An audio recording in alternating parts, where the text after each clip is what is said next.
Notre Dame here. Notice I didn't say root for Ohio State. Root against Notre Dame is I can't stand how Notre Dame acts like they do things right. And they present this holier than thou when they're pretty much just like everybody else. I at least respect Ohio State from just jumping in the portal and shooting their wad to buy a team. And they kind of embrace their dirtiness a little bit. They don't act like they're clean. But it's not dirty anymore. Right. They don't act like they're clean, though. Like Notre They're Dame, self-aware. That's the difference. Ohio State is self-aware. Yes. They don't act like this whole thing like around Notre Dame. Think about it. For Notre Dame. Just BS. You're a bunch of fakes and you're just like everybody else. Notre Dame plays in the Big Ten in hockey. They had the ACC exception in football. They can have it their way at everybody else's expense. They get their own cookie-cutter system for the college football playoff. They had their own cookie-cutter system in the BCS. They are the height of arrogance. I mean, Ohio State embraces a little bit that they are the Big Ten's SEC team, in terms of the dirty tactics. And a lot of that stuff is going away with the way you can move around now in college football. But I've always, at least, I've never really ran into, instead of Ohio State like denying that they're kind of dirty, they just take shots at Michigan instead. Versus, they don't act like they're not dirty. So, yeah, you're right about that part. Let's get some ticket texts and phone calls. 248-539-9797. You guys are overcomplicating this. I like Buckeye tears. That's from Justin. Yeah, you know what? I'm not going to disagree with that one at all. This will be more of a hate watch than it will be a rooting for anybody else. I don't care if it was Ohio State versus ISIS. I hope the Buckeyes lose by 70. I think there's another one Tom didn't bring in. Someone said if it was Satan University, quarterbacked by Osama bin Laden, I'd still pick against Ohio State. So here's the thing about so the last time when they played against Georgia for the title, it was so poetic that as the clock struck midnight, they miss a field goal to lose the national title. If they were able to lose in epic fashion yet again, and we were able to relive the moment of a despondent Ryan Day on the field mouthing the words, "What just happened?" I'd be all in for that. Speaking of Ryan Day, Texter says, I want the Big Ten to win. If Ohio State loses, they might fire Day. Keep him at Ohio State. He can't beat Michigan. See, this is some tremendous mental gymnastics that everyone is going for to figure out how they want to view this game on Monday night. How about this line of thinking? Guys, I'm a Michigan fan. I hate both of these teams. I've decided to root for Notre Dame because I'm part Irish. No other reason. Tim from Ford. This one says, I'm hoping Bain comes back, recreates the scene where the field implodes, the game's canceled, Rudy sucks. William from Stockbridge. And a lot of people saying, let's go, Meteor. Let's go, Meteor. No, meteor shower. This one says, I have to go with the Big Ten because of Notre Dame's arrogance. I hate Ohio State. I'd root for anybody against them. Derek in Brighton. Irish all day. FOSU. That's Sean the mailman. Yeah. Let's get some phone calls in. David in Pontiac, you're on 97.1.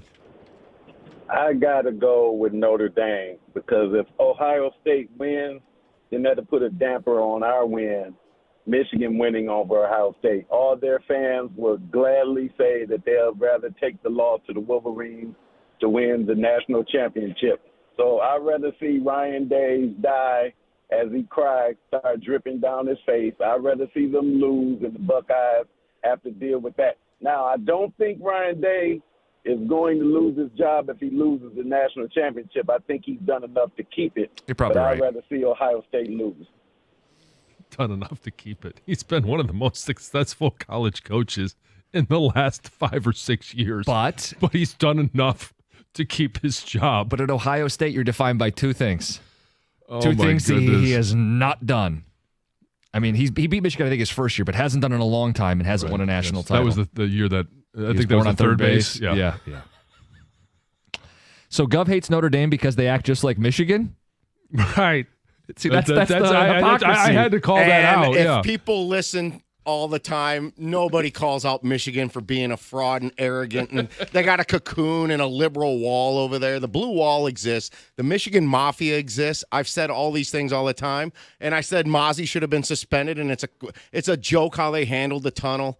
Listen, people, I call Michigan for what it is. I've told you guys I root for the team on the field and the helmet still, and I've even told people at the station off the air, and I'll say it on the air now, I've almost walked away from Michigan because it's a joke the way they act. I'm just saying Notre Dame doesn't get called out for doing the same thing. Better be careful. Am I risking things here? Mafia's That listening. mafia. Is Ward listening? Cement shoes in the Detroit River. Look the other way, Ward. Yeah. No, we would use the Huron. Oh, okay. Yeah. I live close to the Huron River, actually. Oh, no. Yeah. There's a bridge right by me that goes. Yeah. So that's where we'll look first if you go Yeah, missing. but there's a lot of kayakers there, so. That's all right. You can only see so They'll far find down me in the quick. Huron. Yeah. Josh and Spews in the Erie, so I can go to Ohio. Josh and Ypsilanti, good morning. Hey, as a Michigan State alum, I think this is a no-brainer. The enemy of my enemy is my friend. Therefore, Ohio State's the obvious answer. And then on top of that, you've got the fact that MSU has a rivalry against Notre Dame for the megaphone. True. Is it at all different, though, that Notre Dame doesn't commit to the rivalry every year? Like either side. They don't play Michigan every year. They don't play State every year. They're just kind of an occasional Rival. on-field rival. I know you fight with them all the time, but you don't play them all the time, right? Yeah, that's a good point. That's a good question. I'm not sure why they don't have that every year. I think that's a shame because those were always great games. I mean, going back to the fake field goal game and the D'Antonio heart attack, I mean, even when both teams weren't that great or one team was better than the other significantly, they were still pretty close games. And then, of course, the Michigan-Notre Dame rivalry is historic. But, yeah, if you want to talk about Walmart Wolverines, I mean, Notre Dame's right up there. They've got the same amount of people that act the exact same way. Yeah, and they associate with, I mean, if they were to play Michigan or Michigan State on a regular basis, that would be too many Big Ten teams. They would rather associate with one of the lesser Power 4 teams or Power 4 conferences, and that's obviously the ACC. Yeah, that's the weird thing, too. They won't join the Big Ten, which I think we don't like them here for that. Well, they're in the footprint. I mean, I know they should be in. They should join a conference. Like join a conference is another frustration with Notre Dame, and if you are, the Big Ten makes the most sense. Think about this. You know what though? I see. I'm against that. No. Well, first of all, I don't want them in the Big Ten. Second of all, I kind of like some of the nuance that college football has, college athletics, and that's one of the nuances. The other thing I was going to say is they don't play Michigan and Michigan State every year, but they make sure to play USC and Stanford every year. You know what I mean? Like that should kind of bother you too. We're not good enough to be the annual rival, but Stanford is?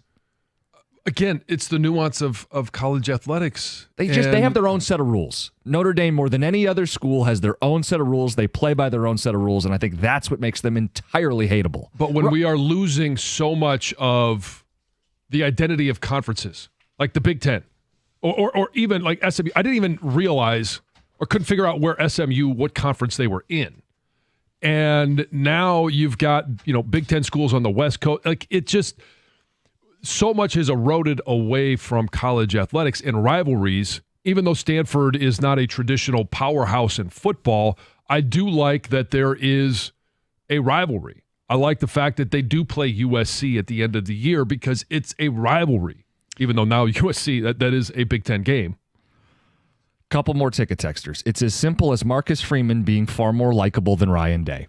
Yeah, I can't fault you if that's because I think he is considerably more likable than Ryan Day. And Ryan Day losing is fun. Whether you're a Michigan fan or not, Ryan Day losing is fun. Texter says, "Whoa, spicy garlic guy is spicy this morning." Oh yeah. Mm-hmm. Ticket texter says, "I'm hoping for a 13-10 Irish victory." Josh and a van. I hate both these MFs. It's a good note to end on. All right, we've got the 2 Grand Slam coming up next. Some Jared Goff disrespect at 7:35. It's 97.1. When it comes to managing your finances, you need a bank that gets you and is genuinely interested in your success. That's why I bank, and I think you should as well, with First Merchants Bank. Whether it's your business banking or day-to-day personal banking, First Merchants Bank is 100% interested in helping you prosper. First Merchants bankers are attentive.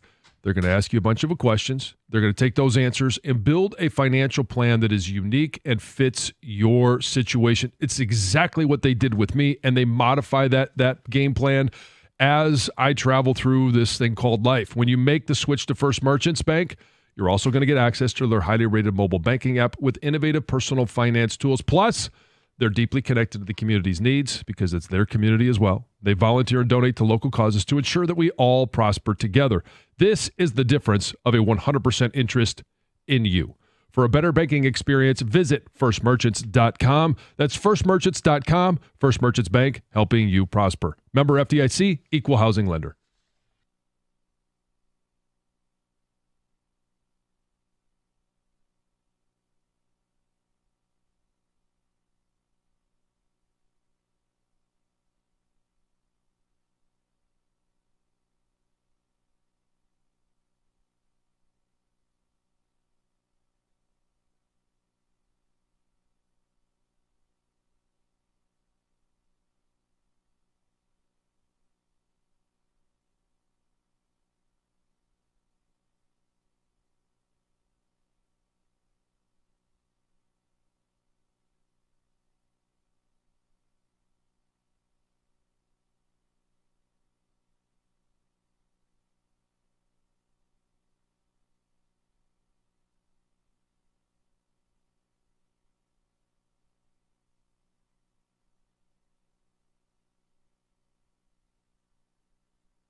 Before the 2 Grand Slam, we've got Heather with the news. All right. Well, police in Ann Arbor are searching for a suspected bank robber. Someone is on the loose. Happened Tuesday afternoon. Police said this man walked into a bank on Plymouth Road, approached the teller's window, demanded cash, said he had a gun, never showed it, but did say he had a weapon. He left the bank with an undisclosed amount of cash, then drove away in a gray GMC Terrain. He was last seen driving southbound on Green Road. And they say he is described as a man wearing a green long-sleeve shirt, black pants, and a camo face covering. Anyone who recognized him should call the Ann Arbor Police Department. I feel like we've had more of these bank robber stories in the past few months. Apparently, he got away with it. For now. Yeah, he won't get away with it. Like but for now, he got out. I don't know if people think they're like in a movie. I mean, what are you going to do with this? I mean, there's cameras everywhere. You're going to get caught. And Somebody's the bills going to are recognize marked, you. And some of them have that dye on it. And then, anyway. Yep, whatever. You guys, 2 people died on Tuesday morning after a wrong-way driver hit another driver head-on in Troy. Police said a 53-year-old Bloomfield Hills man was driving east in the westbound lanes of Long Lake at Northfield Parkway when he hit a Dodge Caravan. Both the wrong-way driver and the driver of the Caravan, a 70-year-old man from Sterling Heights, were pronounced dead at the scene. So far, it's unclear why the at-fault driver was going the wrong way in the first place, but the investigation is ongoing. The FDA is banning red dye number 3 from the nation's food supply. So the dye was banned from cosmetics and non-oral medications decades ago, like almost 35 years ago, because a study showed that it caused cancer when it was consumed by rats. But it did keep appearing in ingredient lists for, really popular, a lot of snack foods, other grocery store products as well, because it remained approved up until now. There's also studies that show, I know when I was teaching, I learned a lot about this, about red dye and how it can affect children. Mm-hmm. There's studies that show it can cause behavioral issues in young kids, trouble focusing, memory problems. Anyway, we're going to start to see this disappear. So you're most likely to see red dye in candies, some snack foods. There are some dairy and frozen food products as well, beverages, medications. So food manufacturers have until January of 2027 to remove the red dye number 3, and then drug makers have until January of 2028 to get rid of it. It's already banned in like Europe and Australia and other places, so it's just long overdue. It's crazy to me that it took nearly 35 years after it was banned in other products to ban it in what we eat. I'm all for it. So. Yeah, makes sense to me. Yep. So that, Eagles fan who was captured on video over the weekend, calling that Packers fan just some vile names, is now speaking out. On Wednesday, Ryan Caldwell released a statement saying that the viral video did not tell the full story. And he insists that what took place just before his vulgar rant was banter between all parties. He then strongly implied that the guy who was filming, the girl's fiance, Alexander Basara, egged him on. And he says, you know what? My actions were provoked, but that does not mean I should have used what I used, those words. He did call his behavior unacceptable. He made a big apology to basically everyone, right? To his wife, his family, to his former employer, to the girl he was talking to Eagles fans. Basically, he just said, I'm sorry to every single person I've ever offended. And he says, you know what? This experience is going to stay with him, and he's certainly paying a personal price. Yeah. And I've seen a lot now more about the guy who filmed it. Really thinking about it, like, you're going to film this when this person is talking about your wife, and then you're going to post it on the internet. It just, all of it, everything is wrong about this situation. I agree. Yes. None of it was handled properly. Somebody says that once, that's the last time you say it about if I'm standing there next to my wife. Oh, that's... yes. And there's no way my husband would post it online afterward just to get attention and clearly get some likes. Yeah. Dangerously cold temperatures aren't actually here. They're more on the way. It's going to get really, really cold next week. So brace yourself. Let's see. A cold outbreak will move in late Saturday into Monday. Then it's going to stick around until Wednesday. And I'm talking with the wind chill. Lows could be -15, -25 from Monday through Wednesday morning. So get ready for your heating bill to go a little higher, and make sure to use those automatic starts. Get boots. Oh, that sounds brutal. I don't have any boots. What? I don't have boots. I need winter boots. I've been looking for a pair of boots. By the time I find some, it's going to be spring. Yeah. Right, because they've got to be cute enough. Well, they just need to be comfortable, but and cute, yes, but. Yeah, I mean, like you would need boots, right, to go outside and play with Emily. And I have boots for that. Like they're like go up to almost galoshes. No, they're like my like shoveling the driveway boots. They go like up my calf, but I can't wear those to work. They're huge. Like they've got fur around. Right, but you're only walking from your car to the door, which is literally like 15 yards. What if something happened to my car and it dies and I'm on the side of the road? And I'm wearing these AAA. shoes with no socks. I mean, so and I you should have my AAA. car's not running. I'm freezing. Yeah, but you should have AAA. It's first of all, stay in your car. Yes. And I would think you'd have AAA on speed dial now because of the keys thing. You would think that I would, but I don't. So there's Heather with the news. All right, 2 Grand Slam.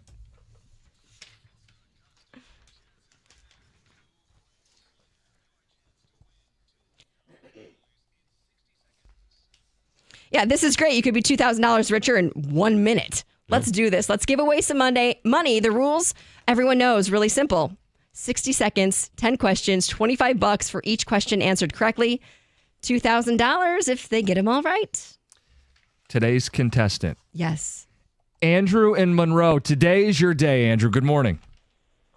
Morning. How you guys doing? Good. Yourself? Well, it's kind of cool I'm on here. It's my birthday today, so Hey, Happy birthday. Happy All birthday. right. Yeah. What year is this for you? 34. All right. There you go. Let's get you a Happy birthday present. Yeah, for sure. All right, Andrew, you know the rules, right? Yep, we certainly do. All right, let's play. Here we go. Who wears jersey number 87 for the Detroit Lions? Pass. Who is the head coach of the Washington Commanders? Dan Quinn. Where did Commanders wide receiver Terry McLaurin play in college? Pass. This Hall of Famer quarterback won 4 Super Bowls with the Steelers. Terry Bradshaw. This federal holiday will be observed next Monday. Martin Luther King Jr. Day. The Lions Commanders game will air on this TV network. Pass. Who voiced Lord Business in the Lego movie? Pass.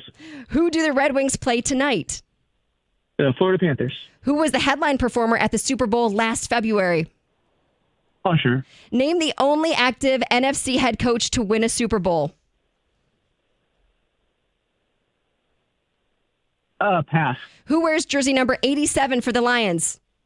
Sam Laporta. Where did Commanders wide receiver Terry McLaurin play in college? Baylor. We got you with 6. Hey, that's not 6, bad. Yeah, I know. Take it, for sure. Yeah, there you go. I mean, happy birthday. That's a great way to start the day for you. $150. Oh, it certainly is. Thanks, guys. Yeah. Thanks for calling. Thanks for listening. Make sure you stay on hold there. Absolutely. Yeah, we'll get you on hold. Make sure you get paid $150. Maybe birthday dinner, birthday present, whatever you want to do with it. That's not bad. And there was a few that we talked about off air that we thought were tough, and he got one of them. I got 2 Right of away. them. 2 of them, thought, actually. Yeah. So let's go through this. Jersey number 87. He got it on the second try. Yeah. Sam Laporta. Yeah, good call.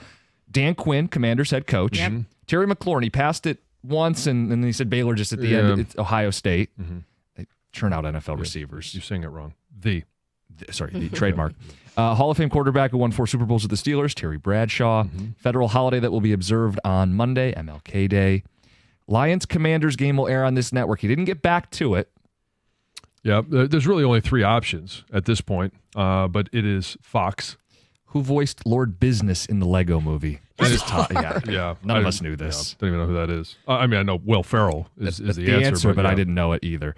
Red Wings play the Panthers tonight. Yeah, I thought that was going to be a tough one. Sneaky, right? Yeah. Who was the headline performer at the Super Bowl last February? Didn't even pause. He nailed it. Oh, he knew it right away. And that's the one we were talking about, that it's, you know it, but it takes sometimes a minute to actually remember. Yeah, I wouldn't be able to tell you. I could tell you some great performances, but I couldn't tell you who it was last year. In fact, we even said, hey, who was it this year? Yep. And we had a hard time pulling Took that one us a from the second. memory We got banks. it, Yeah. but- Yeah, we've been thinking about everything but the halftime show when it comes to the Super Bowl. And the last question, the only active NFC head coach to win a Super Bowl. That would be the little man, Sean McVay. Sean McVay. All right, your next chance to win is next Tuesday at 7:25. Andrew in Monroe on his 34th birthday wins $150. Coming up next, some Jared Goff disrespect from the national media. We'll put a stop to it. It's 97.1.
Reminder, tomorrow is your shot to win Lions playoff tickets with us. Pair of tickets, Saturday night, Lions Commanders. It's courtesy of Bud Light. You got to be listening tomorrow. We'll tell you how to win, but come on now. These tickets are a hot commodity. We're excited to give them to somebody. It's pretty awesome. There's no question. If you get a chance to go to this game, we talked about the cost of them yesterday. You can go for free. Yeah. Probably a value of, I don't know exactly where the seats are, but for two of them. Yeah. I mean, the could be $2,000 in value. Oh, yeah. Could be. Could be more. Could be a little bit less, but yeah. Give or take right around there. Yeah, anyway, it's good stuff.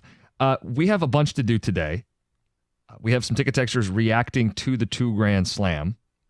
Proud of the job. We've not had great contestants lately. Andrew stepped in there and held his own. The best of the bunch to start the season. For sure. And we also have some stuff to get into in the 8 o'clock hour, including Naked Heather Park. You have a story to share. We'll get to that after we talk a little bit about the Lions. I'm so looking forward to this discussion. So uncomfortable. It really Bet is. you are, John. So uncomfortable. Really I don't is. think you should say you're looking forward to the conversation. Well, it's the uncomfortable nature and just to hear the situation and to hear it out loud. Story time, 8:02. We'll see how this goes. We're going to get to this Jared Goff conversation too, John. I've been saying disrespect from the national media. Why don't we play the audio for people so we understand we're all on the same page? This is from FS1's Breakfast Ball. This is Danny Parkins talking about Jared Goff and Jaden Daniels ahead of the matchup this week.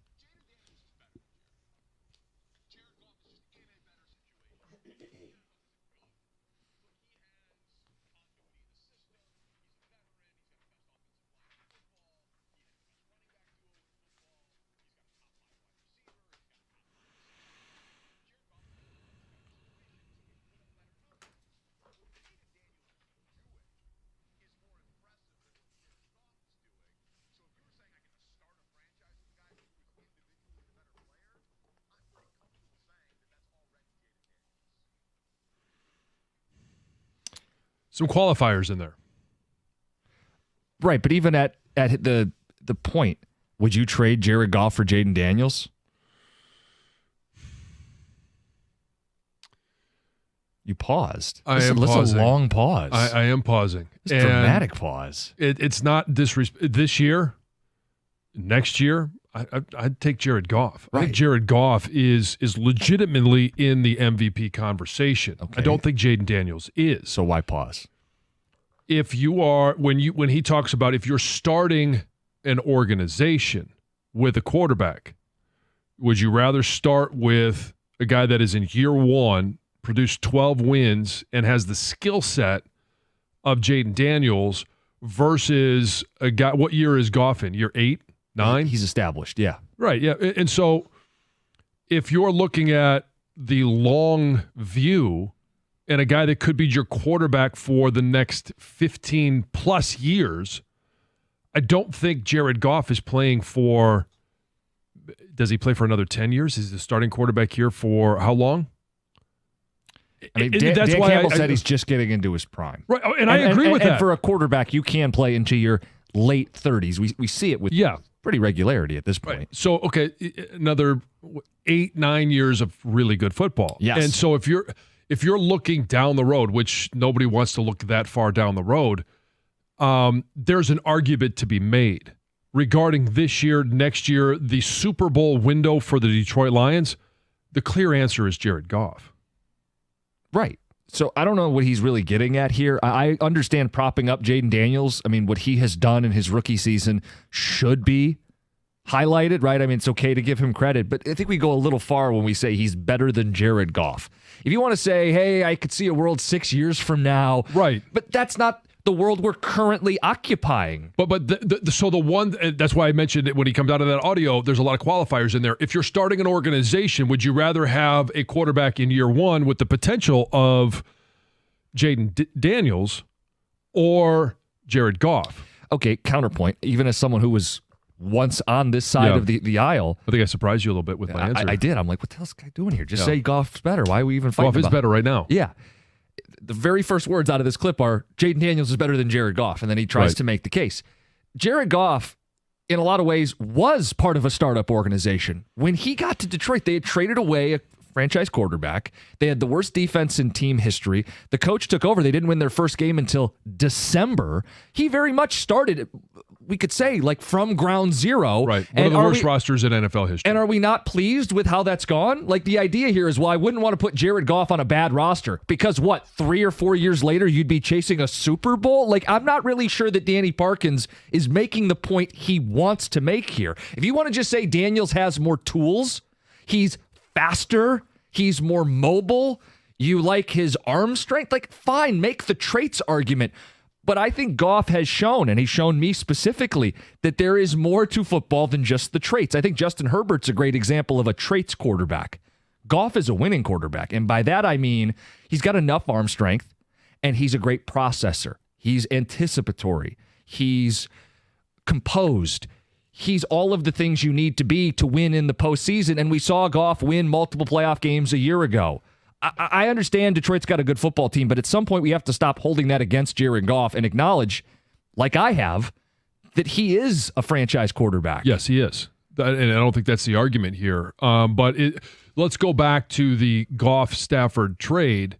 And we were talking at that time about new coach, new GM, worst roster in football, and the steps it was going to take. How long was it going to take to get to where the Lions wanted to get to? Now, I actually think we're a bit ahead of schedule. We're last year for sure in regards to making the NFC Championship game.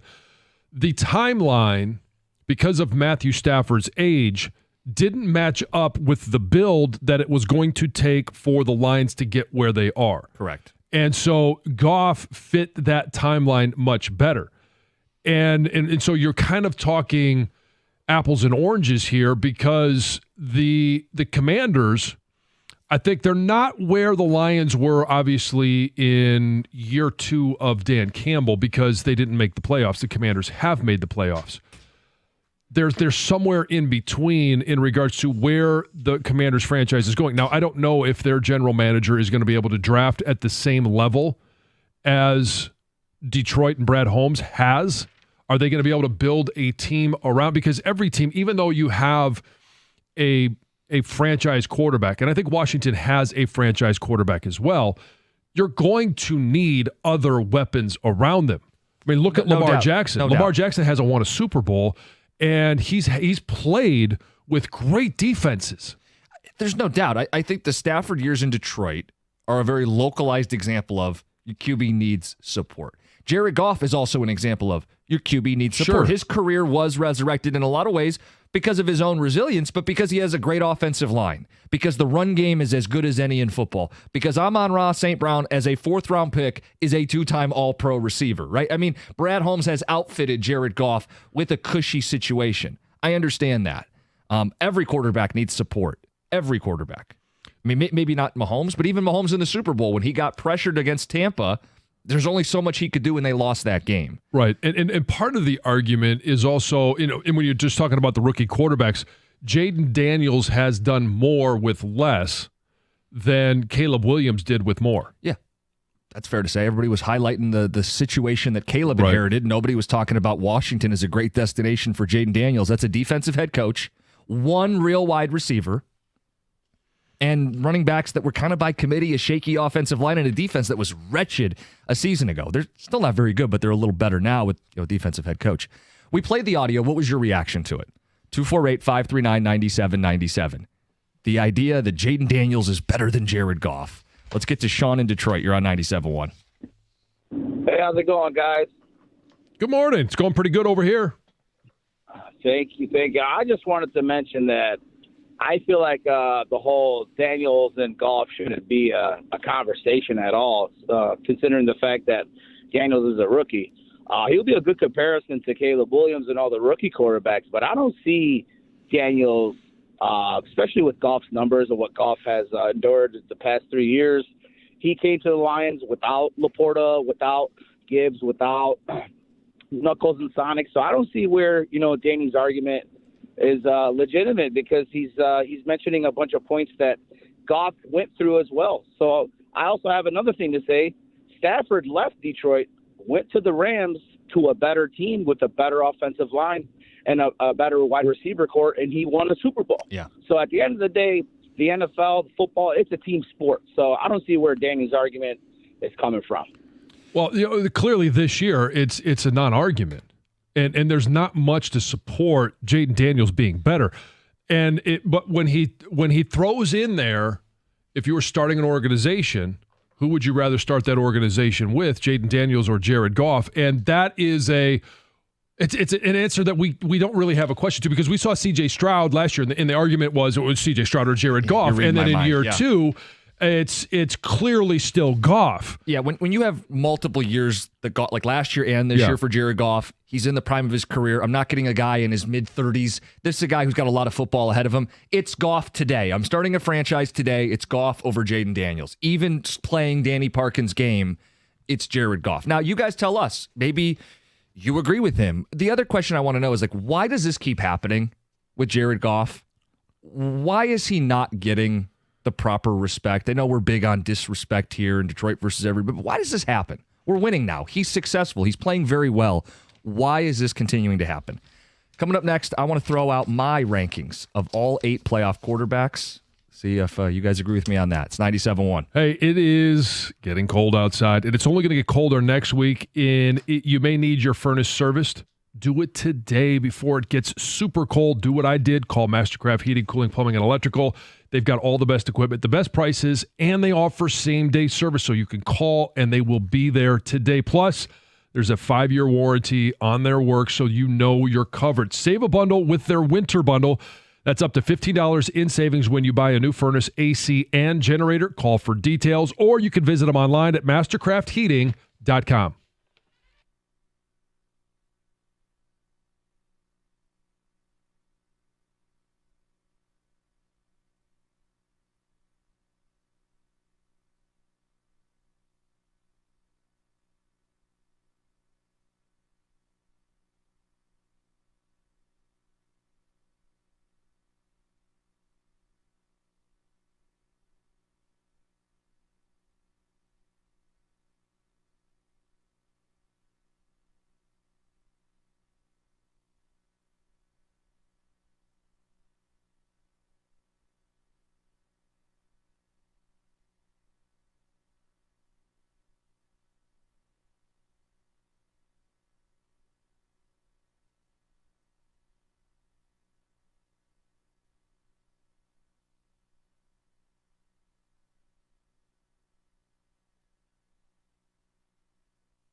Stanley Parkins, FS1, breakfast ball.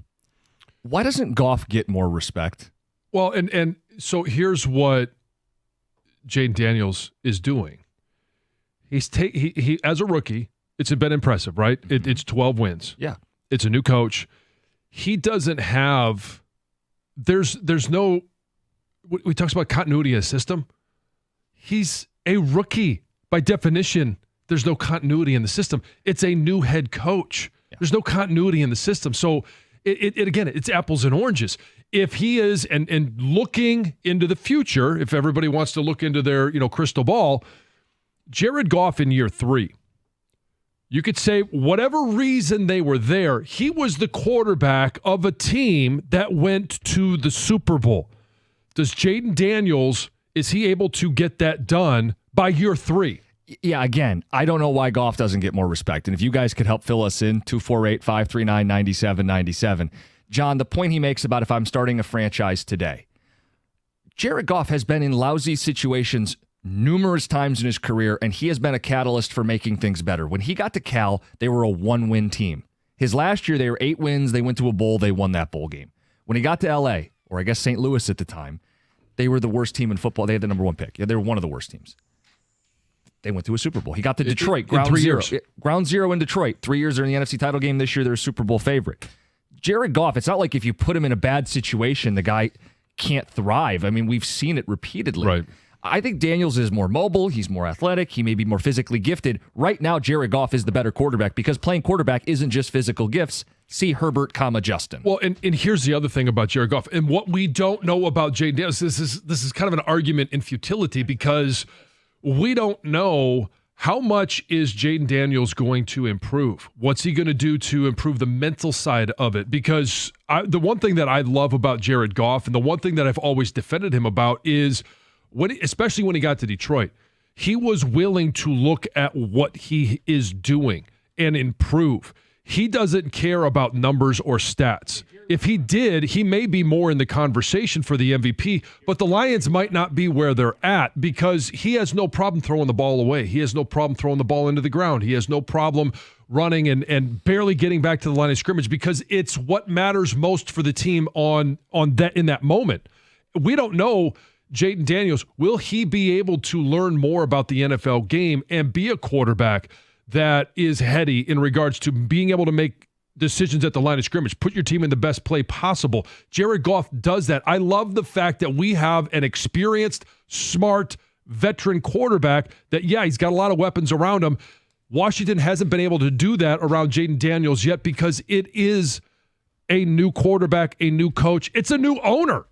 I think an overlooked attribute of quarterbacks is being able to stand in there on 3rd and 7 and get a first. Or how about that 4th down and 5? Was that against the Vikings where he was nearly about getting sacked and he made the pass and he hit the receiver in stride and we got the first down? People fall for hype. I would say this quick and then we get to the calls. I don't know if anybody was ever scapegoated as bad as Jared Goff by Sean McVay.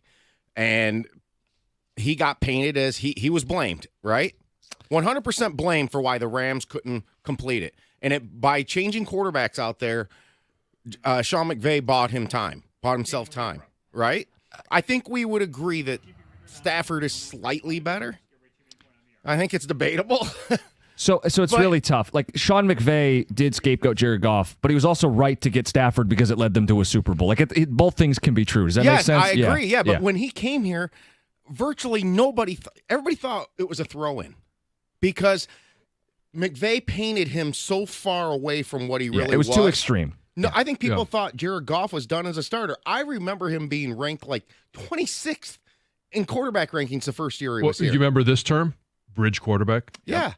And I think we all fell for it. I think fans would admit we fell for a false narrative or fake news, and that's what these outlets do, and then they create hype.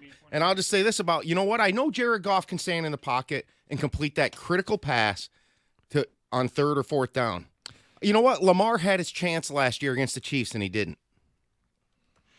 But it's about a guy that just simply wins, right? He's not the sexy pick. He's not the flashy quarterback, and his numbers are always going to be good. Sometimes they might be great. And how many times did we talk about a quarterback with a perfect passer rating this year? It was Jared Goff. But last year, the hot topic at this time of the year was C.J. Stroud. This year, it's Jaden Daniels. What did C.J. Stroud do in year 2? Sophomore slump, step back. Right. Even before Tank Dell got hurt, even before Stephon Diggs got hurt. I do think it'll be an interesting track to follow where Washington goes with Jaden Daniels, because when you look at the two franchises and you look at where the Lions were 3 years ago because of, and I mentioned, in Washington, what do they have going on right now?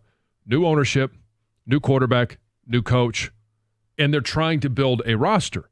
They're starting with a little bit more than Detroit did 4 years ago, but when the Lions started this over, what was it?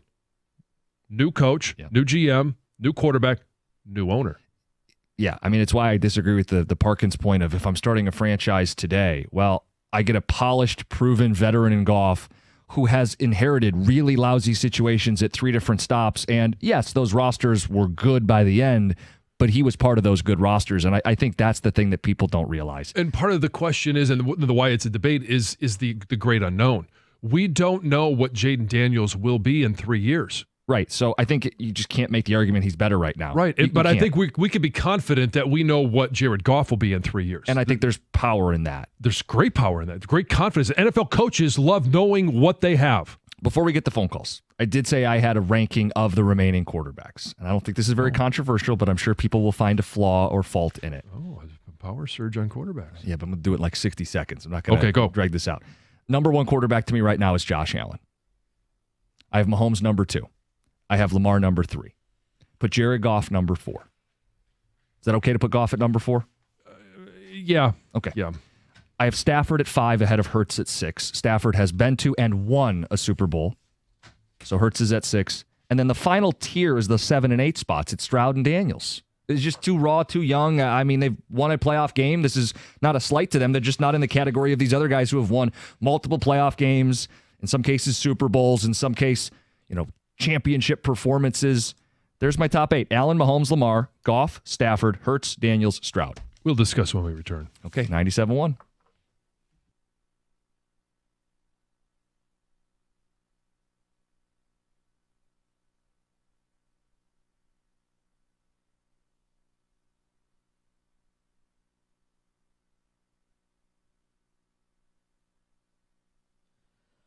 Brought to you by the Michigan Lottery and Club Keno. We are just a pair of days shy of the NFL divisional round in the postseason. Lions taking on the Commanders. Detroit hoping to advance to their second consecutive NFC Championship game. Other games this weekend include the Chiefs battling the Texans, the Rams and Eagles meeting to determine the second half of that NFC Championship game, and a cold one in Buffalo as the Bills host the Ravens. Game time temperature for that one is expected to be 11 degrees with a 50% chance of snow. The Tigers made a move yesterday by signing international prospect 16-year-old Chris Rodriguez. He is number 4 on the list of international prospects, providing great power at 6'4", 200 pounds. His $3.2 million bonus makes him the largest international free agent signing in Tiger history. Red Wings and Pistons both play tonight. The Wings look to be winners for the first time since breaking their 7-game win streak on Tuesday. Detroit still 4 points back of a wild card spot. We'll carry that game here on the tickets.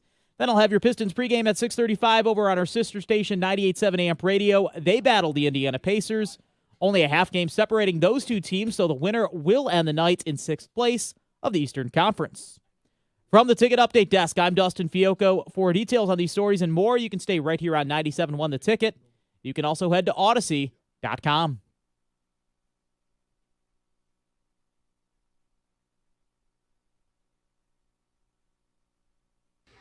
All right, John, you had an issue. We'll get phone calls. Jared Goff, why doesn't he get more respect? We played the FS1 audio. Jaden Daniels is better than him, according to Danny Parkins. I put Goff 4th among playoff quarterbacks. What are your thoughts?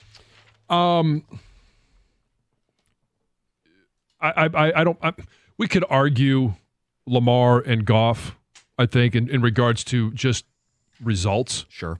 Goff has been to a Super Bowl. Lamar hasn't. Lamar's won 2 MVPs. Goff hasn't. Yeah, and maybe on the precipice of a third. Who knows? Yeah, I don't know. At least runner up. I'm not going to argue anything about about the top 4. Splitting hairs. Okay. When you get to the bottom 4, Stafford, I think, is the biggest threat. And again, I'm going to try and set aside the the qualifier of starting a franchise now, because I mentioned part of that trade with Goff and Stafford was the timeline. Age. And age matters if you're talking about starting a franchise between Matthew Stafford now and Jaden Daniels now. But so I would put probably Stafford fifth as well. When you're talking about Hurts, Stroud, and Jaden Daniels, I think Jaden Daniels, I would put him ahead of Hurts and Stroud. I think his processing, and I'm trying to compare what we saw from C.J. Stroud last year to what we're seeing from Jaden Daniels this year. I think when you are as good as Jaden Daniels has been against pressure and against blitzes, to me, that is, it talks to football IQ. It talks to just reaction, decision-making, and confidence. Not that C.J. Stroud doesn't have those, but I would put Jaden Daniels. If I was choosing between those two quarterbacks, I'd take Jaden Daniels. I really struggled with how much is right now and how much is the pedigree. Like, you could say Mahomes is number one on pedigree, right? Until he gets toppled in the playoffs. I really wrestled Allen and Mahomes at 1 and 2. Allen's playing better right now. It's the same thing with, I put Goff at 4 and Stafford at 5. Like, Stafford would be, more proven, has won a Super Bowl, all the comebacks, all that stuff. But Goff's playing better right now than Stafford. You know what I mean? Like, it's how you want to carve this up. But I definitely have Goff ahead of Jaden Daniels, which is how we got on this conversation to begin with. Why doesn't Goff get more respect? Let's get to the phones. Let's get to Jeff and Shelby. You're on 97.1. Good morning, gentlemen. Hey, I wanted to talk a little bit about Jared versus Jaden Daniels, and John, get your perspective a little bit as a former player. We're talking about the physical traits and the winning, and I wonder about the presence of a quarterback or just a leader in the locker room and how that helps set the tone. Because you look at like a Michael Vick, and he's probably a physical specimen, but was he the best influence on the team, the best leader in the locker room? And I wanted to kind of get your thoughts on Jared's value to the Lions or any team. Well, I think Goff right now, in terms of his leadership, because a lot of it hinges on experience. Jaden Daniels doesn't have the same experience of getting to a Super Bowl and losing, getting to an NFC Championship game and losing, and playing against NFL defenses, high-level NFL defenses for as long as Jaden Daniels. So it's in terms of leadership and what I know about Jaden Daniels in reports from LSU and ASU, but also hearing some of the back channels and talking that I've done with those in Washington, they love his leadership. And I think that they have drafted extremely well in regards to a guy that not only can produce on the field, but is a tremendous leader in the locker room, in the huddle. It's hard to be that guy as a rookie. And I think they actually did a great job of drafting two great leaders on both sides of the ball. And people will say, oh, it's a Michigan guy. Mikey Samerstill, two-time captain at Michigan. And everything I'm hearing from that staff and from the front office is they love his leadership as much as they love him playing on the field. And it's even more so. It's amplified because of what Jaden Daniels can do as a leader. But it's all about the development. He hasn't had that opportunity yet. Jeff? Oh, no more Jeff. All right, Damon, let's get to you. You're next up. You're on 97.1. Good morning. I think Jared Goff is a better quarterback. It's just that he stands in a pocket. Those plays of him standing in a pocket don't make ESPN. But Jaden Daniels and all the other scrambling cornerbacks do. Outside of Patrick Mahomes, what scrambling quarterback has won a Super Bowl? There's been Brady, Stafford, and hopefully this year Jared Goff. It's guys who make winning throws from the pocket on 3rd and 4th down.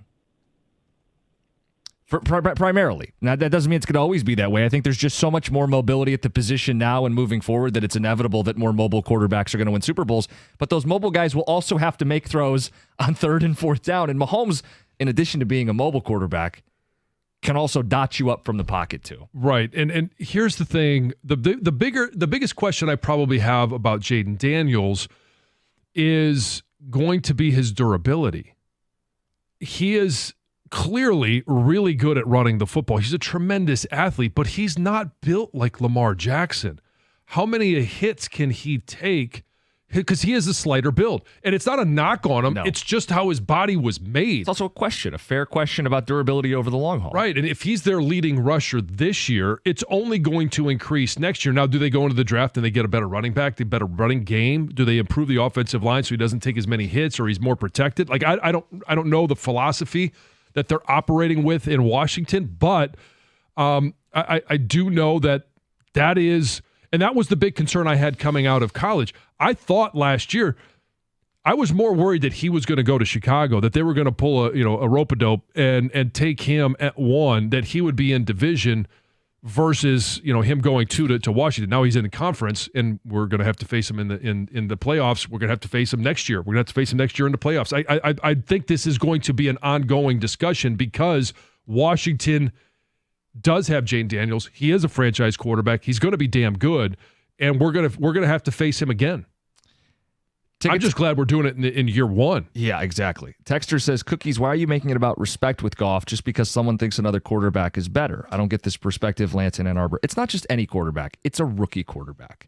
Like, I know we're always excited about the rise of the rookie phenom and the next great quarterback, and Daniels may be that guy. He is not that guy right now. To me, it is disrespect that we have a quarterback who's been to a Super Bowl, been to 2 NFC title games with 2 different franchises, who's coming off of one of the great statistical seasons in the league this year.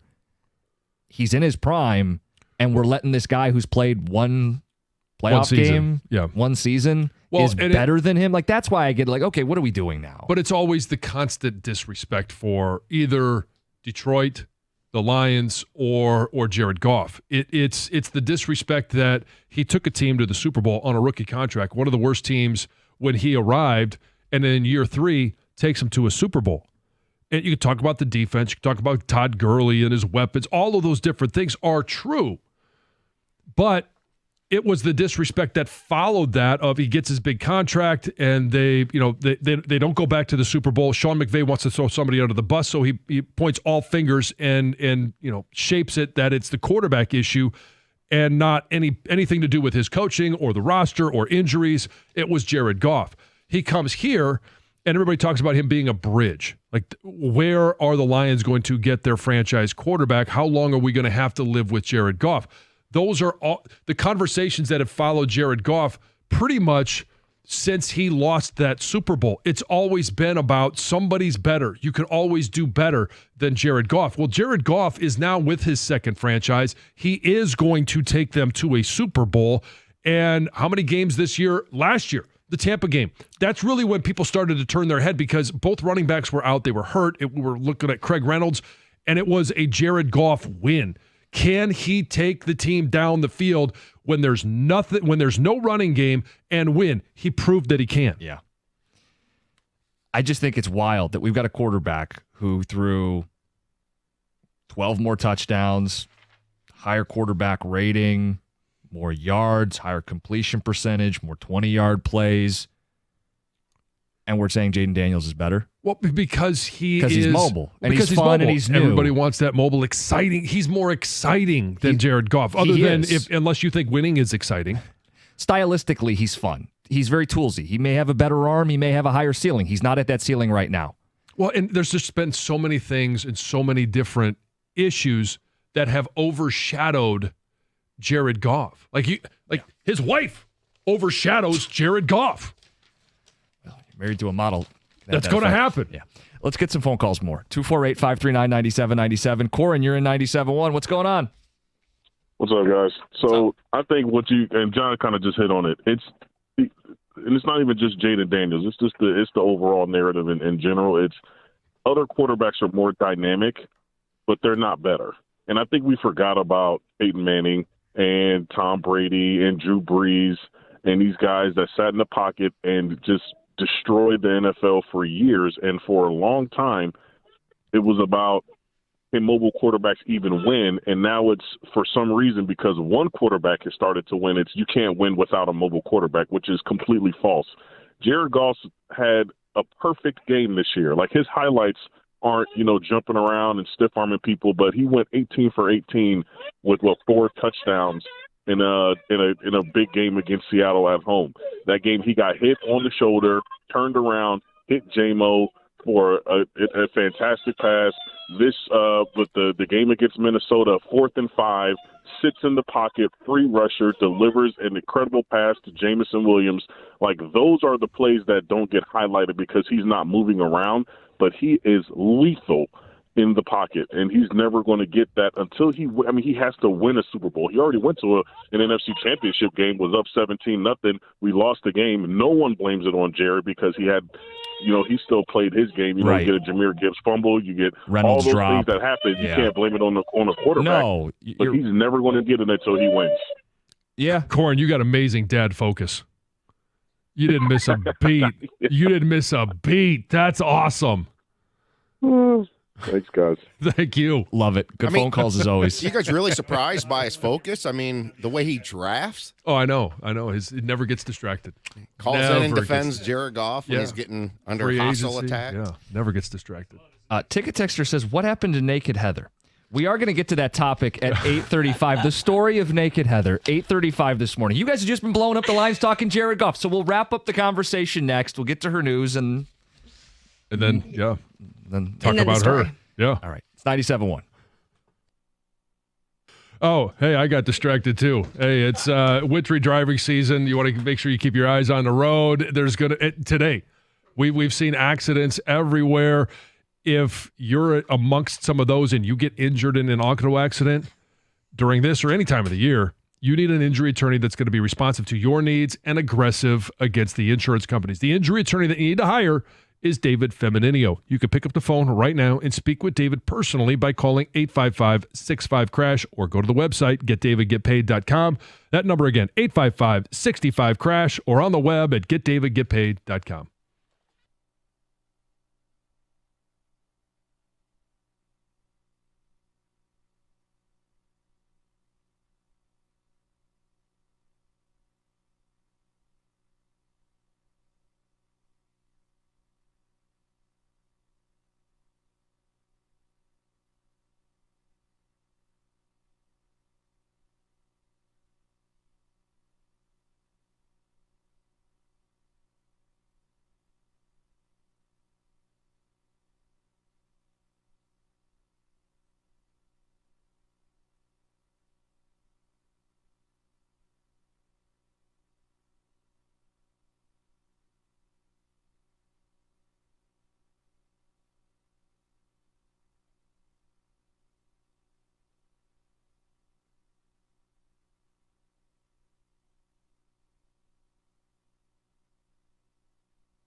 we keep an eye on the TVs in the studio here. We've always got some kind of like talking head show program. Yesterday, I think they were debating who would you rather have 4 minutes to go or fourth quarter game-winning drive. And analysts were saying Jaden Daniels. FS1 yesterday.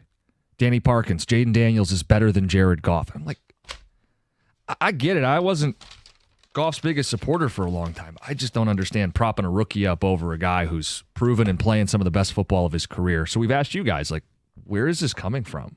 What's Goff got to do? I get it if you tell me he's not Mahomes. He's not Allen. He's not Lamar. He's better than a rookie quarterback. Let's get to the phones. Isaac and Oak Park, you're on 97.1. Hey, guys. So the reason why this keeps happening to Jared Goff is because, he doesn't have any Super Bowls.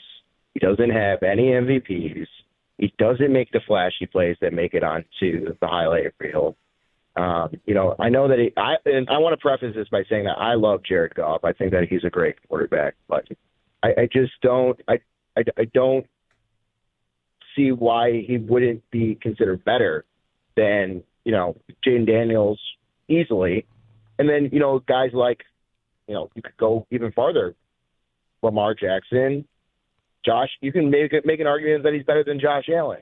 But to compare Jaden Daniels to Jared Goff and say that Jaden Daniels is better than Jared Goff 1 year just because he made a couple game-winning drives because his team is not nearly as good as the Lions, I think it's kind of ridiculous. You could say the same thing about, Jaden Daniels, is he better than Patrick Mahomes? But they wouldn't say that because Patrick Mahomes, he has 3 Super Bowls. He has a couple MVPs to his names. So that's where I stand on that. I think you make some sense. I think he's boring, Jared Goff. As silly as that is, winning shouldn't be boring. Making the big throw on 3rd down, 4th down, red zone, gotta have it. Like his style isn't exciting. Well, no, it's not. Again, it's not. He's not the flashy, sexy, look at me quarterback. He's not gonna. And every time he makes a play with his feet, like we highlight it because it's such a rare occasion. And there's also a little giggle that comes along with it. Like, he just ran for a first down. But he's the quarterback of a team that just went 15-2. The number 1 offense in football. Number 1 seed. They're not doing that in spite of Jared Goff. Right. I know the argument is he's got more support, and he does. He does have more support. But they're not number 1 dragging Jared Goff to the finish line. He's very much a catalyst of what they're doing. It was very much a different conversation about a 14-win Vikings team with Sam Darnold. Yeah. The questions weren't going to be, could Jared Goff get it done? The questions were, will Sam Darnold be able to get it done? And we know the answer to both of those. Yeah, can he handle it? And Goff handled it last year with a couple playoff wins, and wasn't his fault they lost the NFC title game. Let's get to one more phone call. We got to get a lot still today. 902, Dear John, 835, the story of Naked Heather. Last word on this. She shared it via email for the show. No, I know. Hey, let's get to the caller. We got some excitement coming on the show. Okay, let's get to Zach in Oxford. Zach, wrap us up. You're on 97.1. All right, guys. Thanks for having me on. Long-time Redskins, Washington football team, Commanders fan from Montgomery County, Maryland. Been living in Detroit for 7 years now. I've watched every play of every game for Jaden Daniels, and I follow the Lions. My wife's a Lions fan. All I have is if you put Jared Goff on this Redskins, Washington football team, Commanders team, do they go 12-5 and do they win a playoff game? I don't think so. Jaden Daniels, his physical ability, the way he's able to extend plays, he makes all the right decisions. I'm not saying he's better than Jared Goff. I'm just saying in a comparison on this season, I think people put the name rookie next to Jaden Daniels, but the way he plays is not like a rookie. Not your typical rookie, no. No, and this is not a shot at him, but flip it the other way. Are the Lions 15-2 with Jaden Daniels? I don't think they are. When you watch him on Saturday, you'll see that he makes all the right plays. The reason they're even going to be close to maybe in this game is because of Jaden Daniels. Without him, we have a subpar team. We have some good players, but really, we were all thinking we'd be happy to go 6-11 this year as long as we found our franchise quarterback. The fact that we found our Zach, franchise quarterback can you correct me went 12-5 and won a playoff game. Can you correct me if I'm wrong? Jaden Daniels he lost to the Cowboys this season with Cooper Rush at quarterback, right? Correct. He led a game-tying drive where the kicker missed the extra point. Right. But that is true. I just don't know that he would have played as unblemished a football as a rookie that Jared Goff did for a 15-win team. It cuts both ways. Yeah. All right, let's get to Heather with the news, who is fully clothed to present this. Yeah. For sure. Detroit schools are now going to be paying students for perfect attendance. So obviously this is in the fight to improve attendance. The Detroit Public School District is paying students up to $1,000 each for perfect attendance. And they're also going to start holding back students for extremely high rates of chronic absenteeism.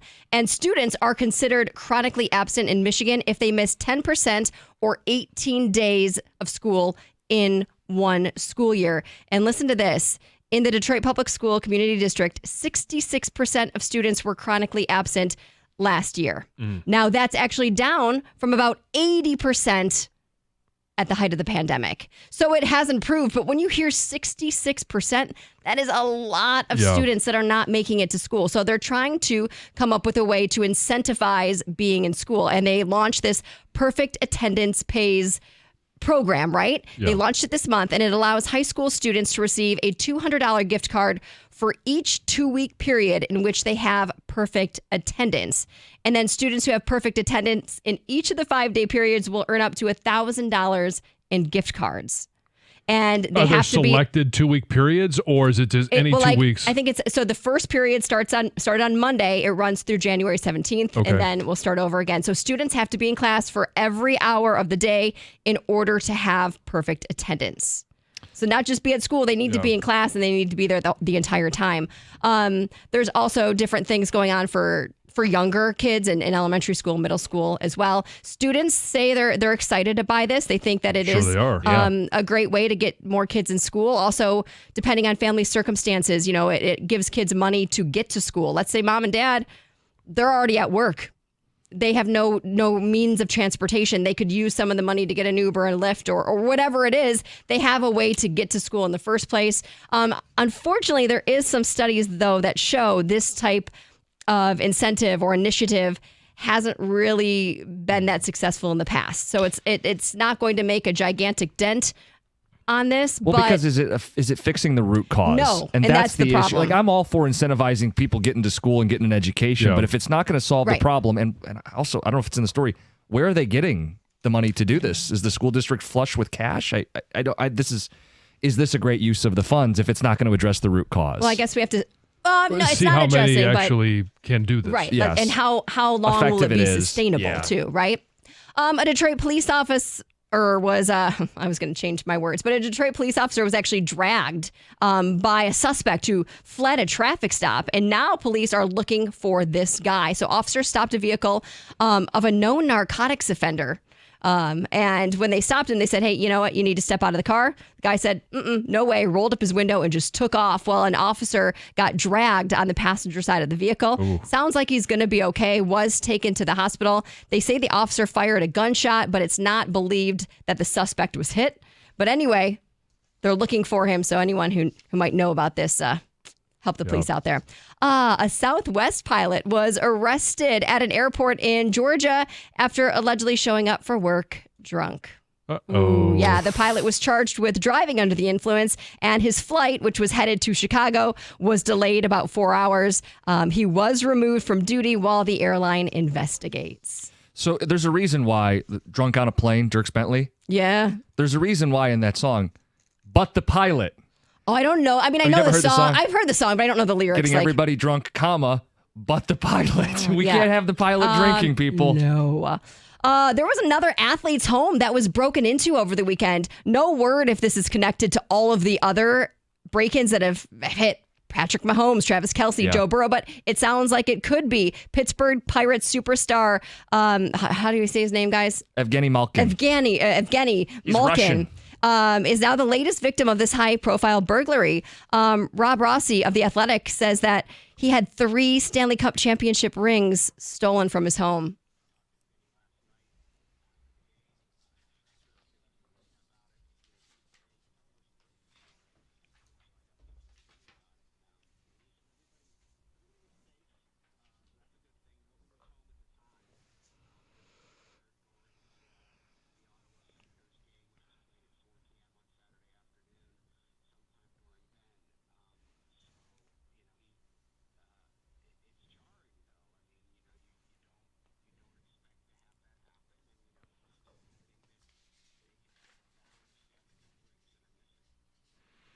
Yeah. It's awful. Yeah. It's awful. And they And say, like, it's a pattern now. and the security cameras that he has, the alarm system were down at the time. That's what they're saying these thieves are doing. They're able to, like, deactivate the security system to get inside of all these celebrities' homes.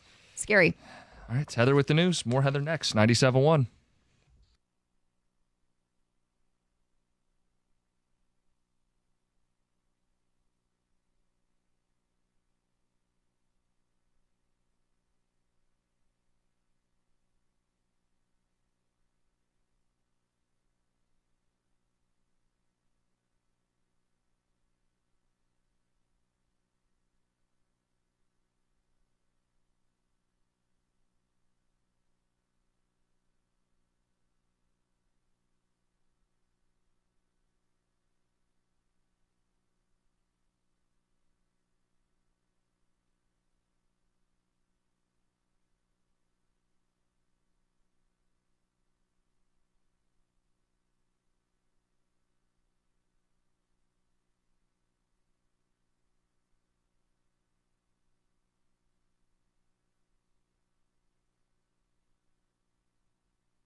All right, story time. Yes, the story everyone that's been listening this morning is waiting for. Because when you say naked Heather Park, people perk up a little bit. They want to know this story. What happened to you yesterday? Okay, well, I don't know if anything happened, but something might have happened. Okay, so right now our house is in full disarray, right? Because we're getting our floors redone, sanding, restained, and we've had contractors in and out of our house for a long time because we had water damage. Yeah. So we have had a ton of things going on and people in and out of our house all the time. And at this point, you just have to live your life while these contractors are at your house, right? You got to get stuff done. And yesterday, now, I know I see these people almost every day, but whatever. Like I was doing my thing. I got home. I did a little workout. I started making kids, prepping some lunch. And then while the food I was making was in the oven, I was like, okay, I got 10 minutes to go take a shower before I've got to come back down and flip what I was making. Anyway, so I'm like, okay, I'm going to rush upstairs, take a shower, which you typically do, right? I got to my bedroom. I shut the door because there's people in my house. Yeah, of course. And so I'm showering, and then all of a sudden I see one of the dogs in the bathroom. And I was like, oh, hey, June. And I was like, oh, okay, because our doors don't shut like a typical door. They're double doors to the bedroom, and they don't stay put. So the dogs can use their nose and pop it open. And pop open the double doors, okay? And then I did not have the bathroom door shut because I thought my bedroom door was shut. Yeah. Didn't really think anything of it. And then during the shower, I really wanted my face wash that was out in the main part of the bathroom. Right. So I got out of the shower to run over there and grab the soap and go back in and whatever, did my thing, getting ready. And I didn't really think anything of it because these guys are all working on the lower level. They're shouldn't be anywhere near the upstairs of the home. So I get ready. I have a towel on. I go out to my bedroom to get dressed.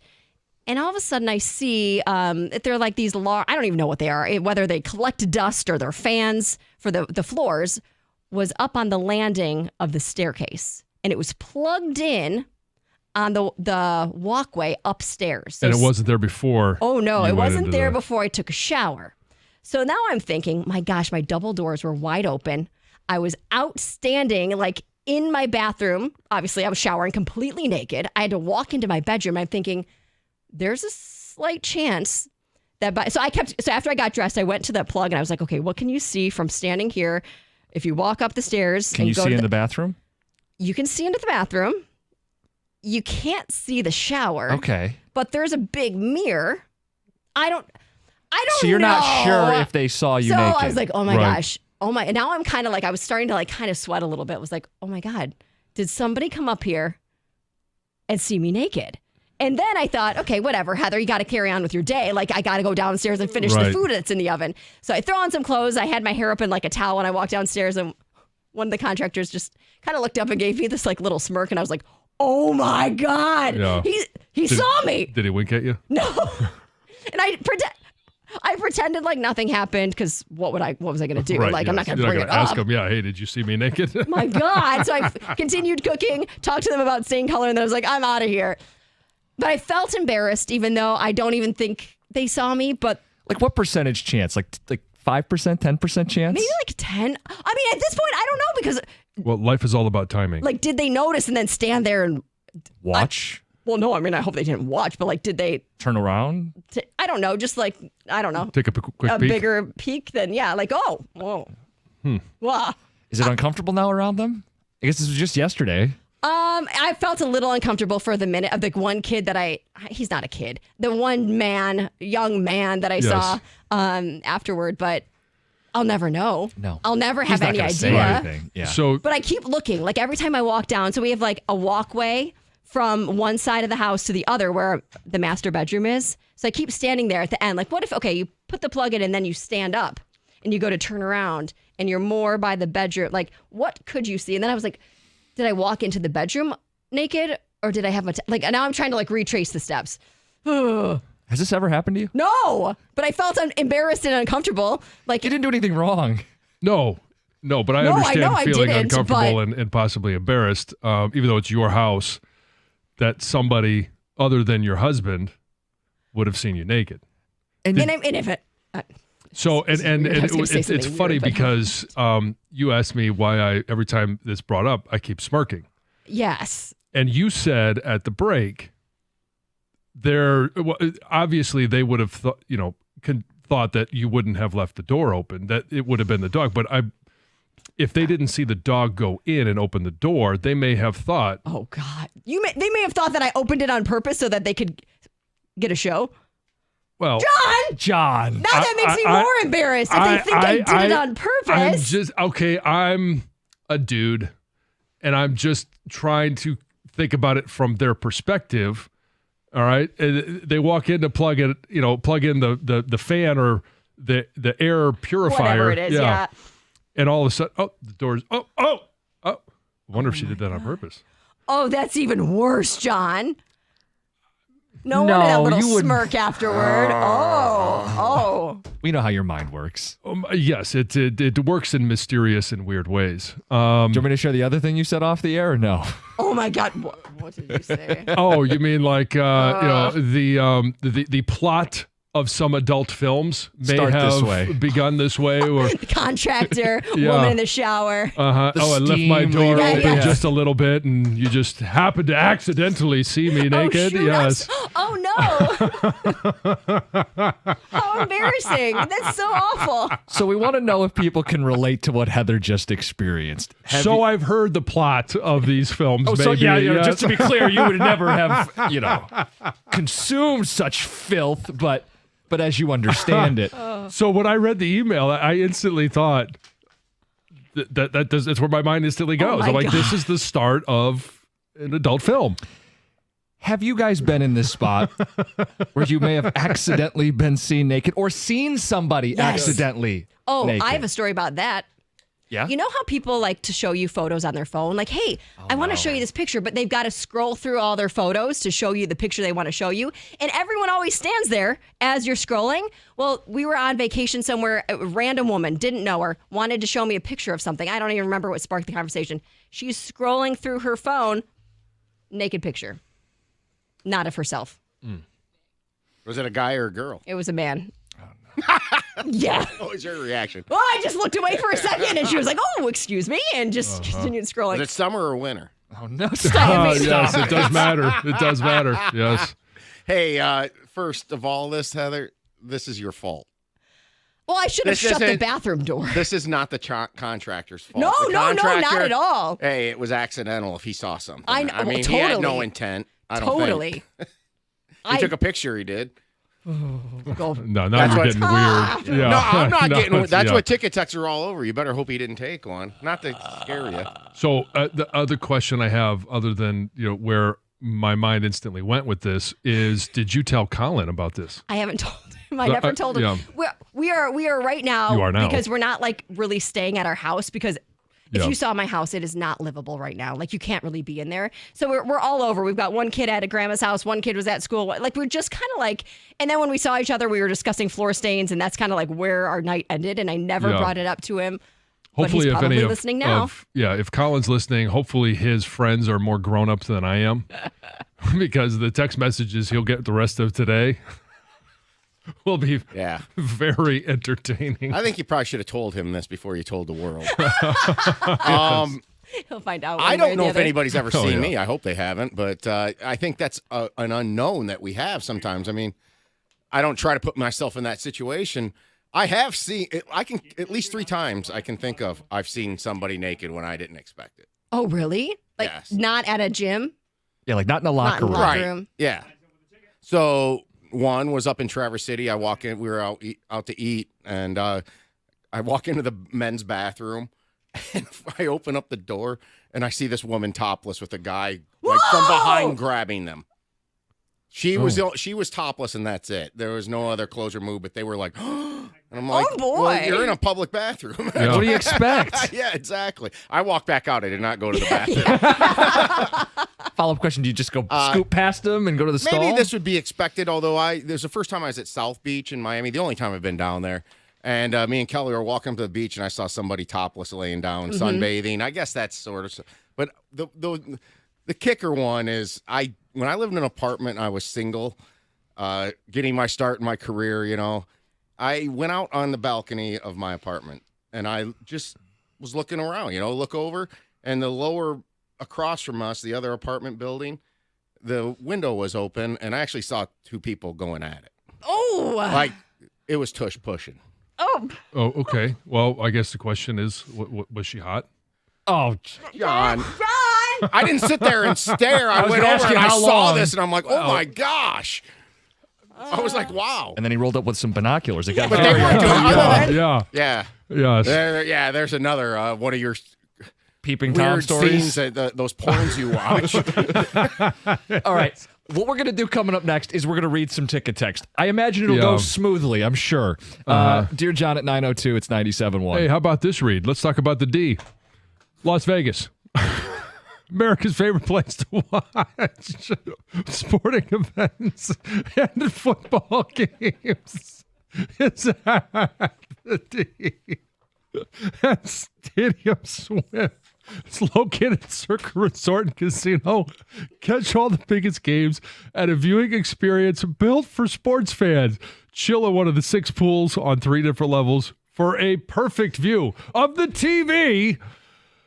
Located at Circa Resort and Casino in downtown Las Vegas on Fremont Street. Stadium Swim. Book your spot today at circalasvegas.com.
I've recomposed. For now. Yeah. I mean, it's sometimes I mentioned life is timing, for the construction workers. Obviously, life is all about timing. And the read. Yes. To have it at that moment was, I have since gained my composure. Chances are I'll lose it here again in the next 8 minutes, but we do have confirmation. We do have confirmation. Yes. This is not breaking news, but something that you've provided before. I did go to social media, and an anonymous texter said, we have confirmation that Heather does not wash her feet in the shower. For people who are just tuning in, Heather's getting some work done at the house. What are you about to say, John? What are you about to say? I love the fact that I worry you so much. Heather's getting some work done at the house. There's contractors. They are primarily on the ground level. Yeah, never.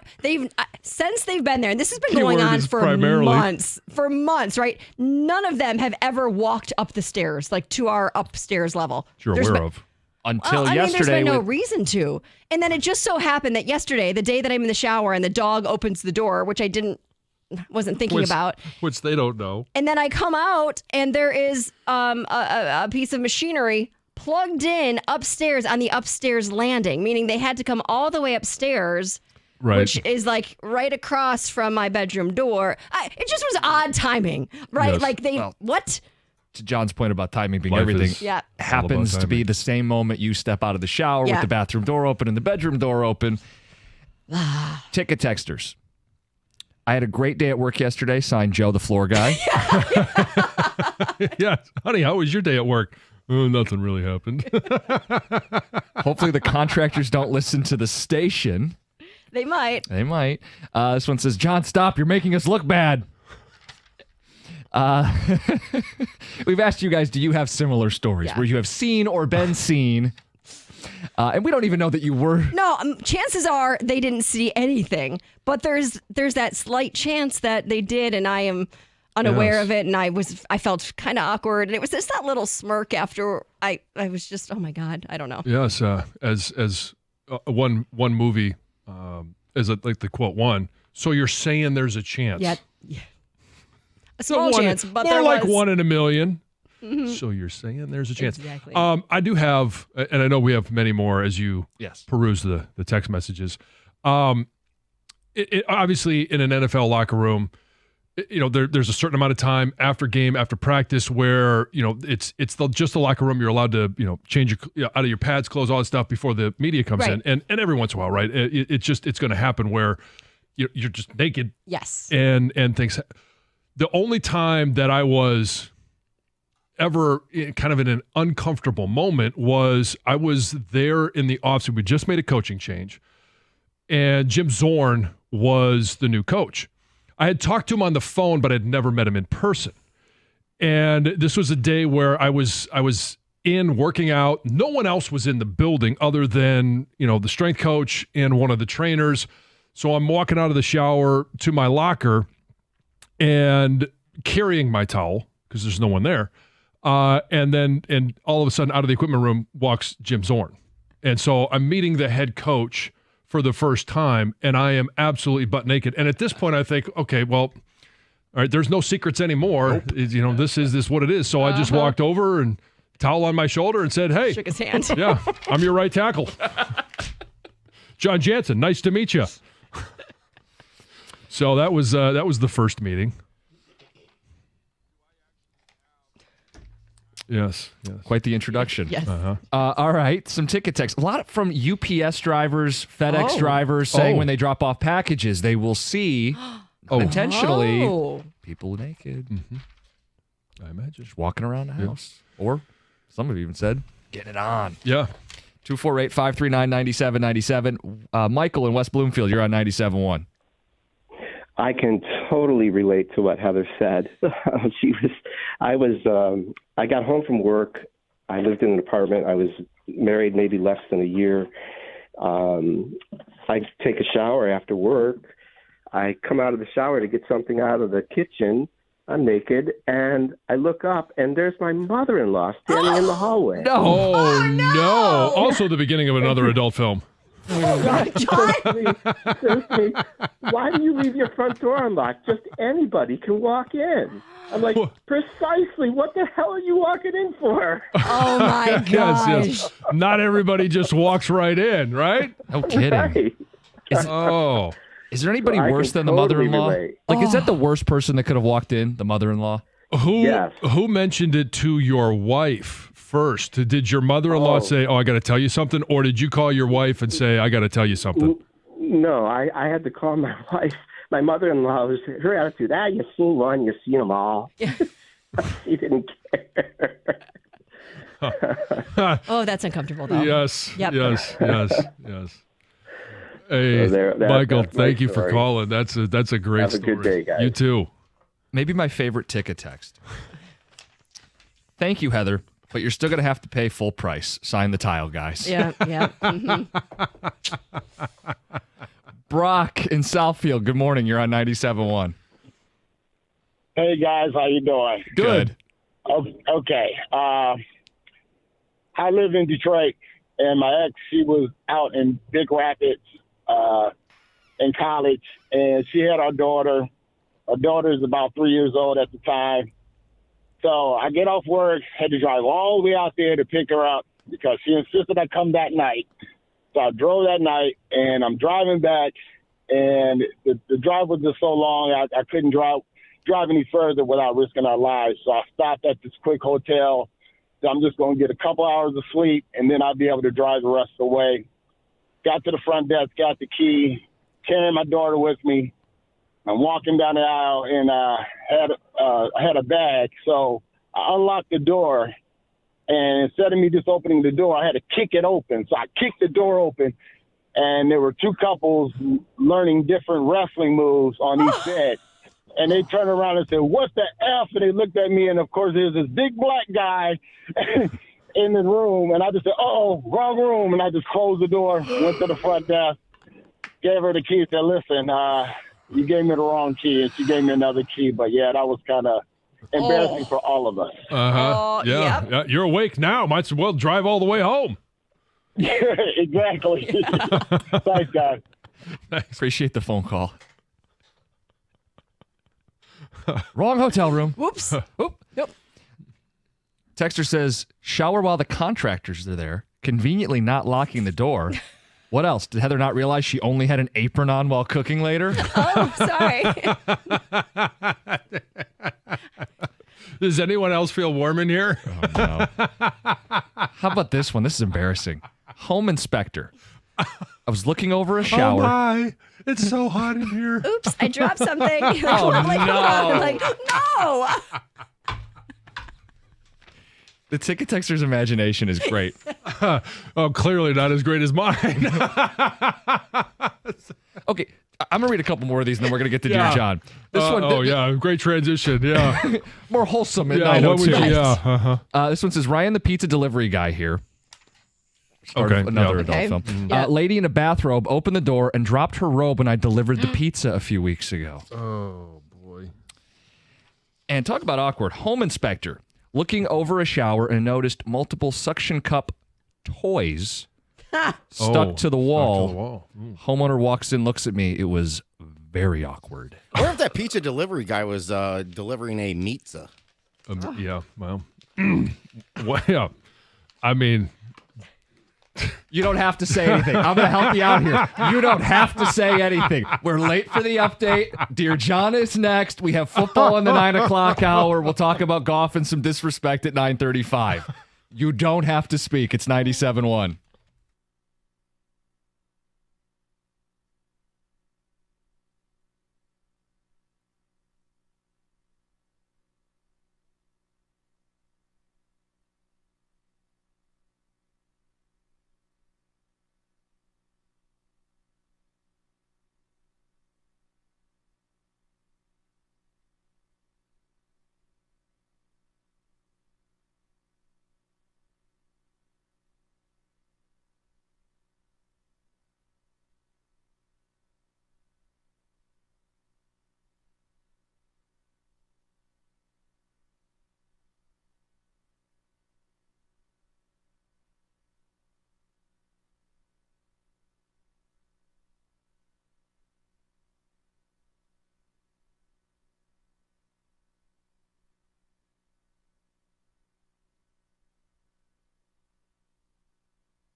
All right. We've got some life advice. We turn to John Jansen. Yeah, I got no teas this time. I'll let you know right now. Here are your choices. Put that one on a tee for you. You're not going to say anything? No, because I think you're going to get where this is going. Okay. This is unintentional, but the topics are wife or best friend. Oh, boy. Valentine's Day and gym-splaining. Okay. We'll start with wife or best friend. Dear John, I'm the luckiest and unluckiest guy around. I've got my hands on a pair of Lions tickets for Saturday night, and I'm keeping them, of course. I'm super pumped. Here's the issue. Both my best friend and my wife have assumed they're going with me. For the backstory, I've known the friend since the first grade. He was my best man. We watch all the Lions game together, and he would take me if he had the tickets. In fact, he did buy us tickets to the Monday night game against the Seahawks earlier this season. My wife is my wife. She doesn't love football, but she's gotten really into the Lions over the last 2 years. Yesterday, she excitedly showed me she purchased an Amon-Ra St. Brown jersey to wear to Saturday night. I'm between a rock and a hard place. Who do I pick? This one's easy. You take your wife. There's no question about it. I mean, if the Lions win, you might win too. I mean, you got to think about. She might leave the shower door open. And I think, especially if your best man, your best friend, knows your wife and knows your relationship. I mean, he's going to be bummed out. He's not going, but I think he would 100% understand. For the rest of your life, he'll hold it over your head, as he should. But you'd rather have him holding it over your head than your wife. That's smart. This one seems easy to me. Heather, I agree with you, but I do think, I'm trying to think if it was me and this was Colin and it happened.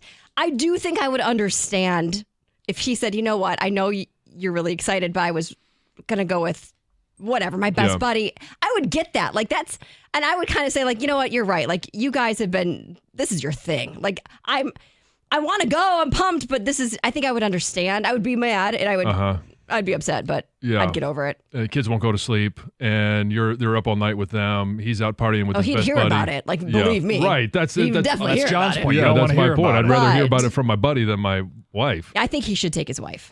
If my wife was excited to go, I would take her. I talked to her about this last night, and she goes, I wouldn't enjoy it enough. I wouldn't appreciate it as much as someone who's a lifelong fan. If you were really between a rock and a hard place and your friend wanted to go, take your friend. Yeah. It depends. Like, how invested is your wife? And in this case, she bought the jersey. I think the decision's been made. Yeah. You're taking your wife. Yeah. She made the decision for you. Yeah. Yeah. The move by the friend is you bow out, and in hopes of the wife hearing it and say, you know what? Sob story. Yeah, you should take your wife, and just make sure you let her know that I bowed out. And then when that story happens, I couldn't do that. Oh, you know what? Hey, that was really nice of him. I think you should take him. He bought you the Monday night tickets. Yeah, you know what? You should take him. Yeah, that's smart. Yep. All right, the next one is gym-splaining. Dear John, my boyfriend set a New Year's resolution to lose 25 pounds in 2025. I've been going to the gym routinely since he's known me. I go 5 times a week and try to stay in shape. I love that he is motivated to do this, and he's been going with me sometimes. But now he's way over the top, giving me tips like some fitness guru saying, you shouldn't squat so deep. It's bad for your knees. Meanwhile, this man just learned what a squat was 2 weeks ago. He's not shy about trying to correct my form, even though he has a long way to go. Should I stop working out with him, or do I need to confront him and bruise his ego? Just confront him and tell him to shut up. Agreed. Like, stop already. You know, hey, I'm going to work out how I want to work out. If you want to keep going with me and you want my support, then just shut up and let's do this together. Have some self-awareness. Yeah. Like, he needs a reality check. You have to confront them. Yes. And maybe I'm just of the mindset where I'm just going to be straight up and straightforward with you. Lisa is the exact same way. She would have no problem telling me to back off, and I would instantly. I mean, it's her boyfriend. It should be easy for her to talk to him and say, you know what?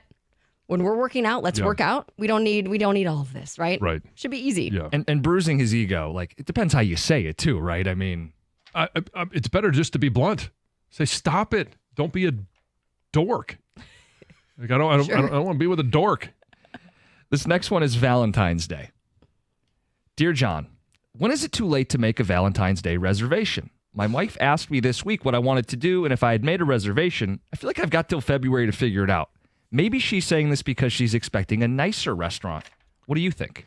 Well, it depends on this is why you got to set the bar low first year, and it allows you to get over it just a little bit every single year. So by the time you hit that 50-year anniversary, that's when you're making the primo reservation. You can still get reservations now, right? Yeah, you can still get reservations up until the day of. It just may not be the restaurant that maybe she wants to go to, or that might not be the top of the line, but it's all when about... do you need to book by, on average? I don't, a week out. I have no idea. I don't. Valentine's Day is not my thing. Yeah, it's not Give me a mine pack either. of Swedish fish. I'm good. Don't take me out. It's a Friday this year. So this one is more about, it should be about, are you able, for my situation, are we able to go out without the kids? Can we, and at that point, it doesn't matter where we go. It's just the fact that we have a couple of hours to actually talk and be together without distractions and just enjoy each other's company. I mean, I talked about that yesterday. I mean, they could figure out a restaurant together. Like, why does it have to be him? I mean, he could say, just say, what? It has to be him? Well, no, it doesn't. Trust me, it does not have to be him. A lot of times, Lisa will make the reservation because she knows where she wants to go. I think she's dropping a hint here. More than a hint. When say, hey, have you made a reservation? Where are we go? Like, she's putting it on his plate to step up and do something, so he does have to pick. I guess. Yeah, but these are the games that I'm not gonna play. I just am not. There's just too much stress in life to have to worry about picking the right restaurant to go to, and if not, is she gonna sit there and be quiet? Oh, I didn't want to go. I really wanted to go to this other restaurant. Why didn't you know? Yeah. Exactly. Stupid. You should have known. I didn't have to say it. Stupid games. The next one is vegan wedding. Dear John, my wife and I got a wedding invite from a friend of our daughter's. They've been best friends since kindergarten and our families are close. The wedding is in August and we're excited to go, but when we went to select a meal, we noticed they're doing all vegan. Everything's vegan. Pasta, risotto, and something called vegan steak. I've been to weddings where they offer a vegan option. Why couldn't they offer something for those who would like actual meat? I know it's their day, but I feel like this isn't accommodating to the guests as most people aren't vegan. Should I say something or just eat beforehand? What would you do? Just eat beforehand. Don't make a big deal of it. It's stupid. And yeah, if somebody, we did it at our wedding. We gave an option that did not have meat. We wanted Doug Karsh to be able to come and feel welcome. But if it's expected for those meat eaters to provide a non-meat option, then it should also be okay for them to provide a meat option. Are they such vegans and such elitists that it grosses them out to see meat on a plate? Like it will limit where they can go in any restaurant for the rest of their lives. Like, just get over yourselves and don't impose your standards on me. I'm not going to impose mine on you. But if they don't want to, then so be it. It's their wedding. But it is their wedding. Yeah, they can do whatever they can. want. And so eat beforehand. Yeah, you don't say anything. No. Yeah. You don't bring it up to them. It's their wedding. They chose to have all vegan options, so be it. Usually you don't. Usually you have, like you said, John, there's one option or a vegetarian option. Even if it's chicken or something. Yeah. Some kind. Yeah, like Stoney called it, vegan breast. Yeah, exactly. Yes. But the whole, hey, we're providing a meat option. It's just a non-meat substitute. That's vomit-inducing. Vegan steak? Yeah. What is vegan steak? It's not. It's like turkey It's like bacon. the Impossible it's not. Burger. Yeah. I would say that if I got this invite, I don't know if I would notice. Like if it was just if you're options, selecting your meal, like pasta, when you're, risotto, you might not. I don't think I would necessarily notice that there wasn't meat. But who doesn't like pasta? Right, because I like There's pasta. a lot of people that won't eat pasta. If why? you're carbs. Yeah. Oh no. Like for example, same thing about meat. I know. All right. I mean, if it just. I know. Yeah, but to Tom, I do get your point. Like if you're picking from the meals, you go 1, 2, 3. What's the best option? Like if I saw what if lasagna was the pasta? Right. Like I would just think there would be meat, and then I would eat it, and I would probably notice, well, there's no meat, but it wouldn't be a big deal because I like lasagna without meat. Sure. Right. Yeah, it's those that are imposing. If you come to our wedding and and you don't want to eat meat, there's going to be a non-meat option. Well, didn't you do this? Somebody here, not food wise, but I'm drink wise, only have like beer as an option, no cocktails. No, well, we did beer and wine, but you could. You can still we get did an open cocktails. bar. Okay. Yeah, I think we did an open Somebody bar. though, I feel like I remember hearing they only offered beer Beer and they and didn't wine. have cocktails. Oh, yeah. Which is like, huh? Kind of lame. Yeah, Right, I mean, if I wanted Jack and Coke, I would assume everybody else would. right. Should let there be an option for those people. Jack and Coke Jerry. Yeah. Those people. All right, that's John with Dear John. It's 97.1. When it comes to an IRS collection or audit, you need a law firm that specializes in the resolution of all types of tax problems. And when dealing with the world's largest civil law enforcement agency, your case could take a lot of twists and turns. Your first call, your only call, should be to an experienced law firm like Abraham and Rose.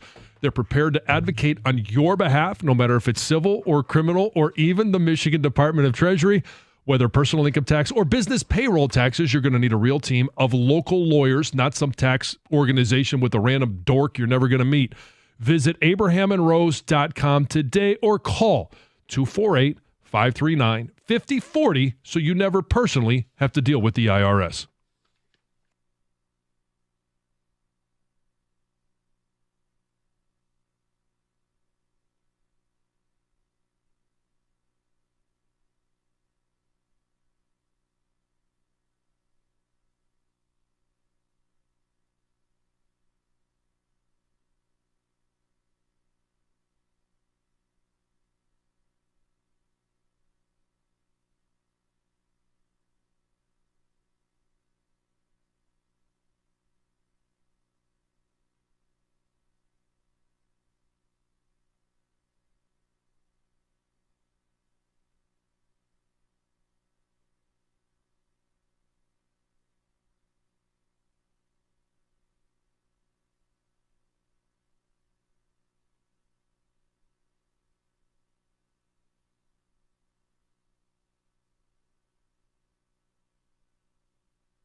Hey, a heads up. Tomorrow, you're going to have a chance to win Lions tickets on this show.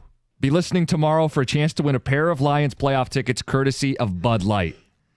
We're going to get to the Lions at 9:35. Some Jared Goff disrespect. Mm-hmm. And it's not one of these national morning shows, but multiple. We got the TVs on. We see stuff. Just a question that we need to get answered. We've got reaction to Dear John. We talked about a vegan wedding and a Lions fan ticket dilemma. Do you take your wife or your best friend? Valentine's Day and all kinds of good stuff.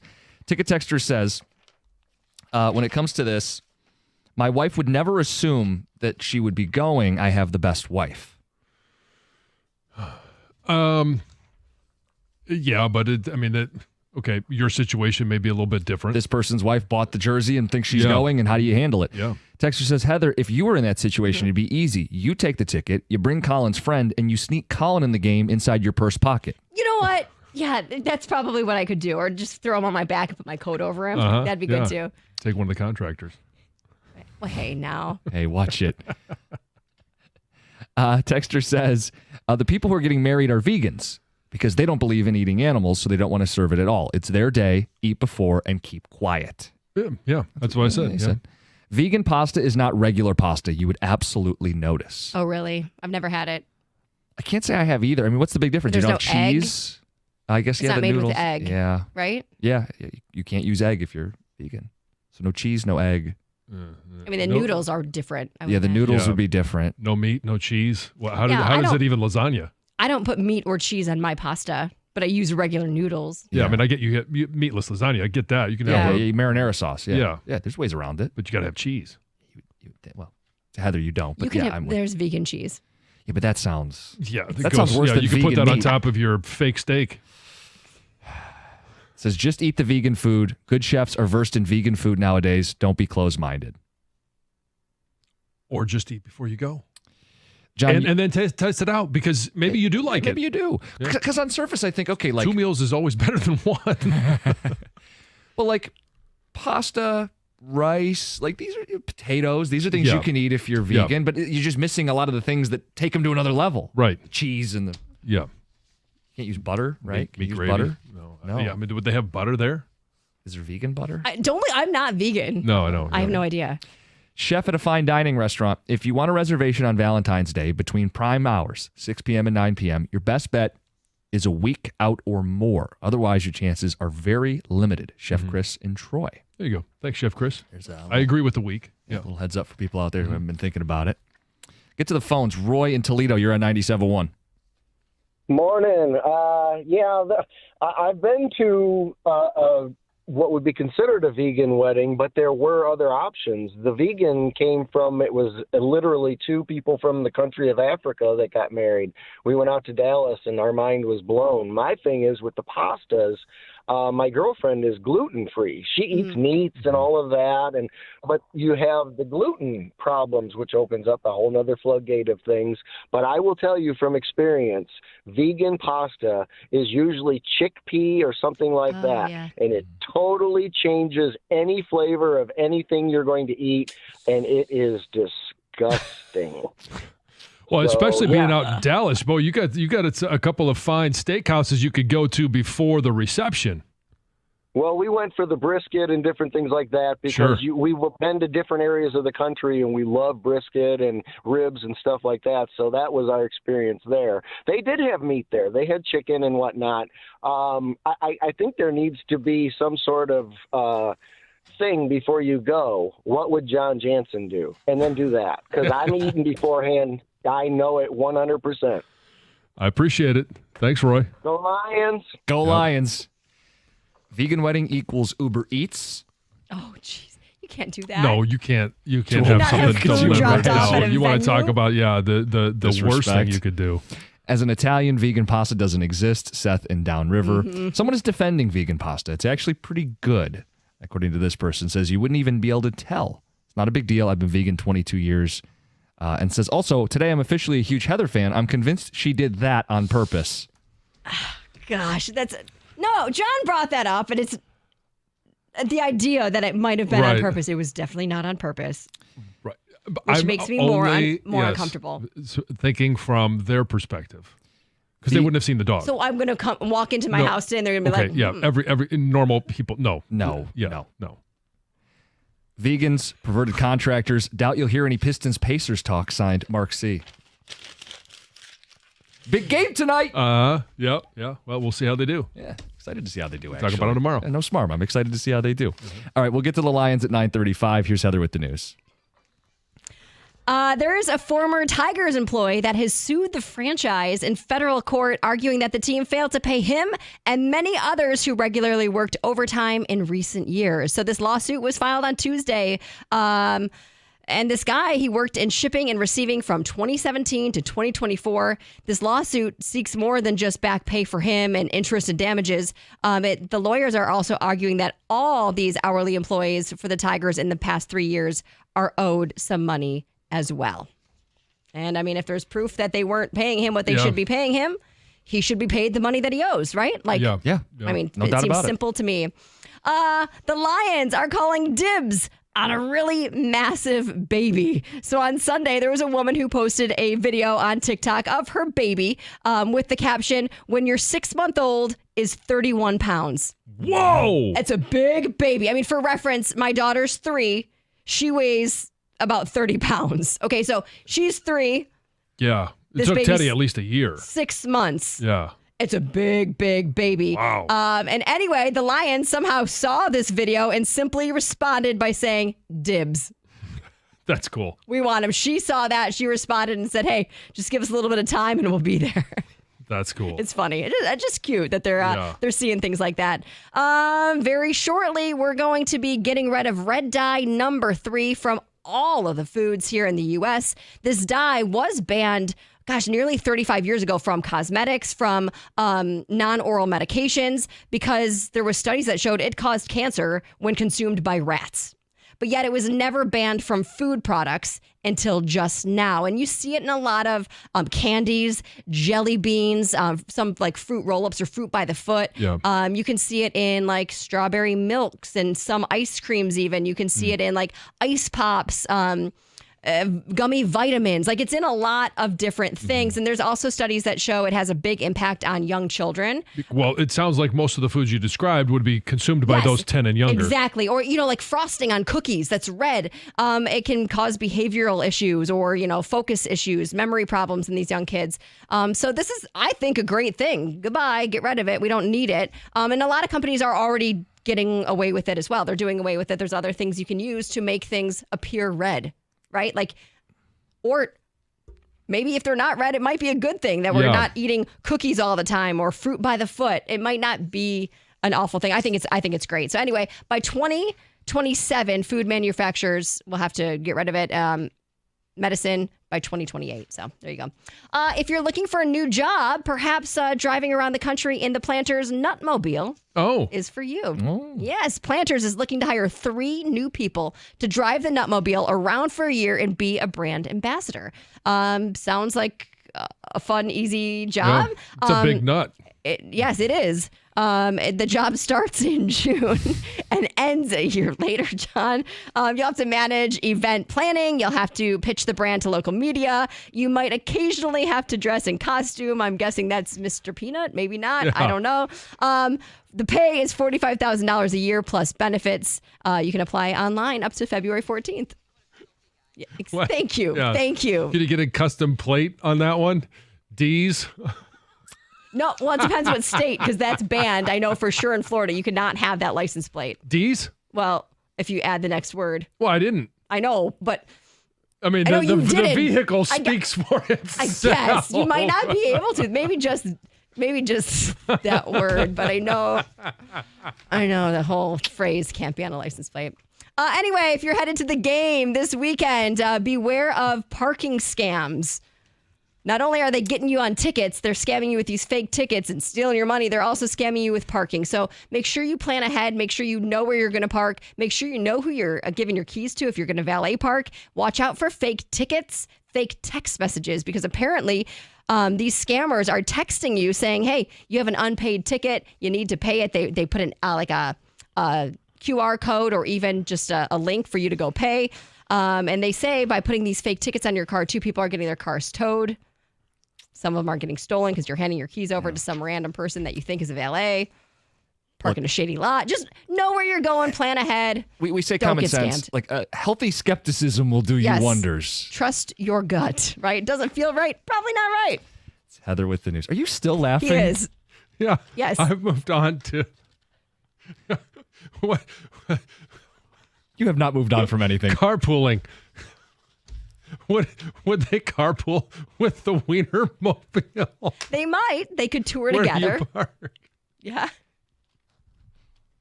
Sorry. Coming up next, something else, 97.1.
Counting down the days to Lions playoff football. 2 days. 1 day away from giving away tickets for you to be there. Be listening tomorrow morning, courtesy of Bud Light, a chance to win a pair of tickets to the Lions and the Commanders. We're going to get to some of what we've seen around us, literally. There's TVs around us, and some of the way that Jared Goff has been discussed this week rubs me the wrong way. Mm-hmm. And I'm a reformed Goff hater, so I think I'm uniquely qualified to speak on to this be topic. the interpreter between what we're seeing here and what we're actually seeing on the field. We open the show with something fun, too, because the Lions are everywhere. Half of Heather's news stories, I feel like, are about local businesses and local phenomenons and different things. And, John, you wondered, have people been upgrading their life because of the Lions? Yeah, I mean, 65,000 people are going to be at Ford Field, give or take a few thousand on Saturday night. Many more are going to be watching on TV, whether it's here in Metro Detroit, across the state of Michigan, or anywhere in the world, and have people upgraded their TV because they want to see more of the Lions. Literally want to see more of the Lions. Or maybe you're having a watch party and it's something that you've been doing, and all of a sudden, hey, you want a new couch. Maybe there's a new grill or smoker or something to, and we always talk about the way that women will rationalize purchases. Oh, well, it was on sale. Mm-hmm. Is this the man's way of rationalizing a purchase? Well, it's for the Lions game, right? It's for everybody coming over. We want to have a better experience, whether it's the TV, the couch, the grill. Like, you got to have the right food. The ways the Lions have upgraded your life. Tom talked about how he sees all those Lions trucks. Yeah. The Ford put out the like specific the special edition. Yeah. Yeah, and we did the very deep dive into the research of how many there are. Only 800. Yeah, 800. And what did somebody text in earlier? Because I've seen the silver is the ones that I've seen. I know there's a black version. Those are the only two, quote unquote, authorized. Official.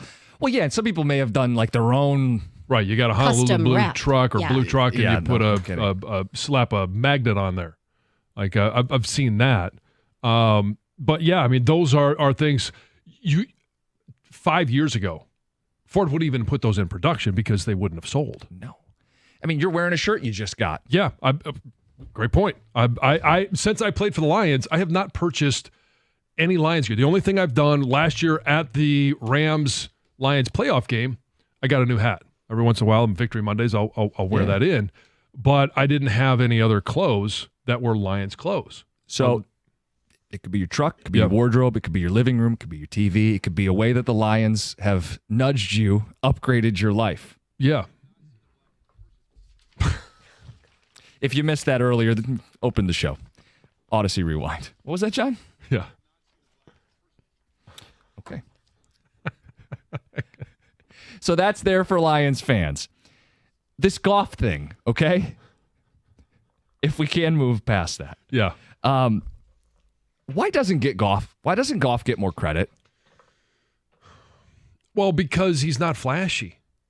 He's not the guy that, is not going to have a whole lot of highlights. The highlights are going to be about J-Mo or about the trick plays. Amon-Ra St. Brown flipping the ball to Jahmyr Gibbs coming across the formation, right? Laporta and the explosive plays that we talked about yesterday, whether it's Montgomery or Gibbs. And like all of that is the conversation surrounding the Detroit Lions. And it's kind of always been that way for Jared Goff. He is, even when you hear him talk, right? He's not the most flamboyant individual. No. And look, there's a different classification of quarterback that I don't think he's in. The Mahomes, Allen, and Lamar tier because of some of their physical gifts. Sure. But I think we've gone too far when we're putting Jaden Daniels ahead of him, which is what I've seen from multiple shows this week. On Get Up yesterday, they asked, who would you trust game-winning drive more? And real people said Jaden Daniels. Yesterday on FS1, Danny Parkins said Jaden Daniels is better than Jared Goff. What?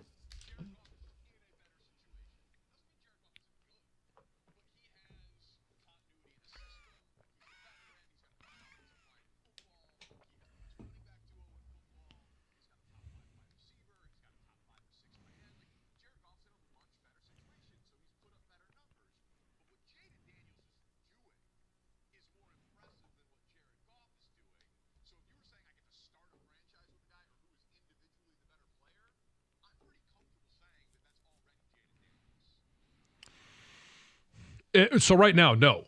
We don't know what Jaden Daniels becomes. I mean, he could be unbelievable. He's had a remarkable rookie season.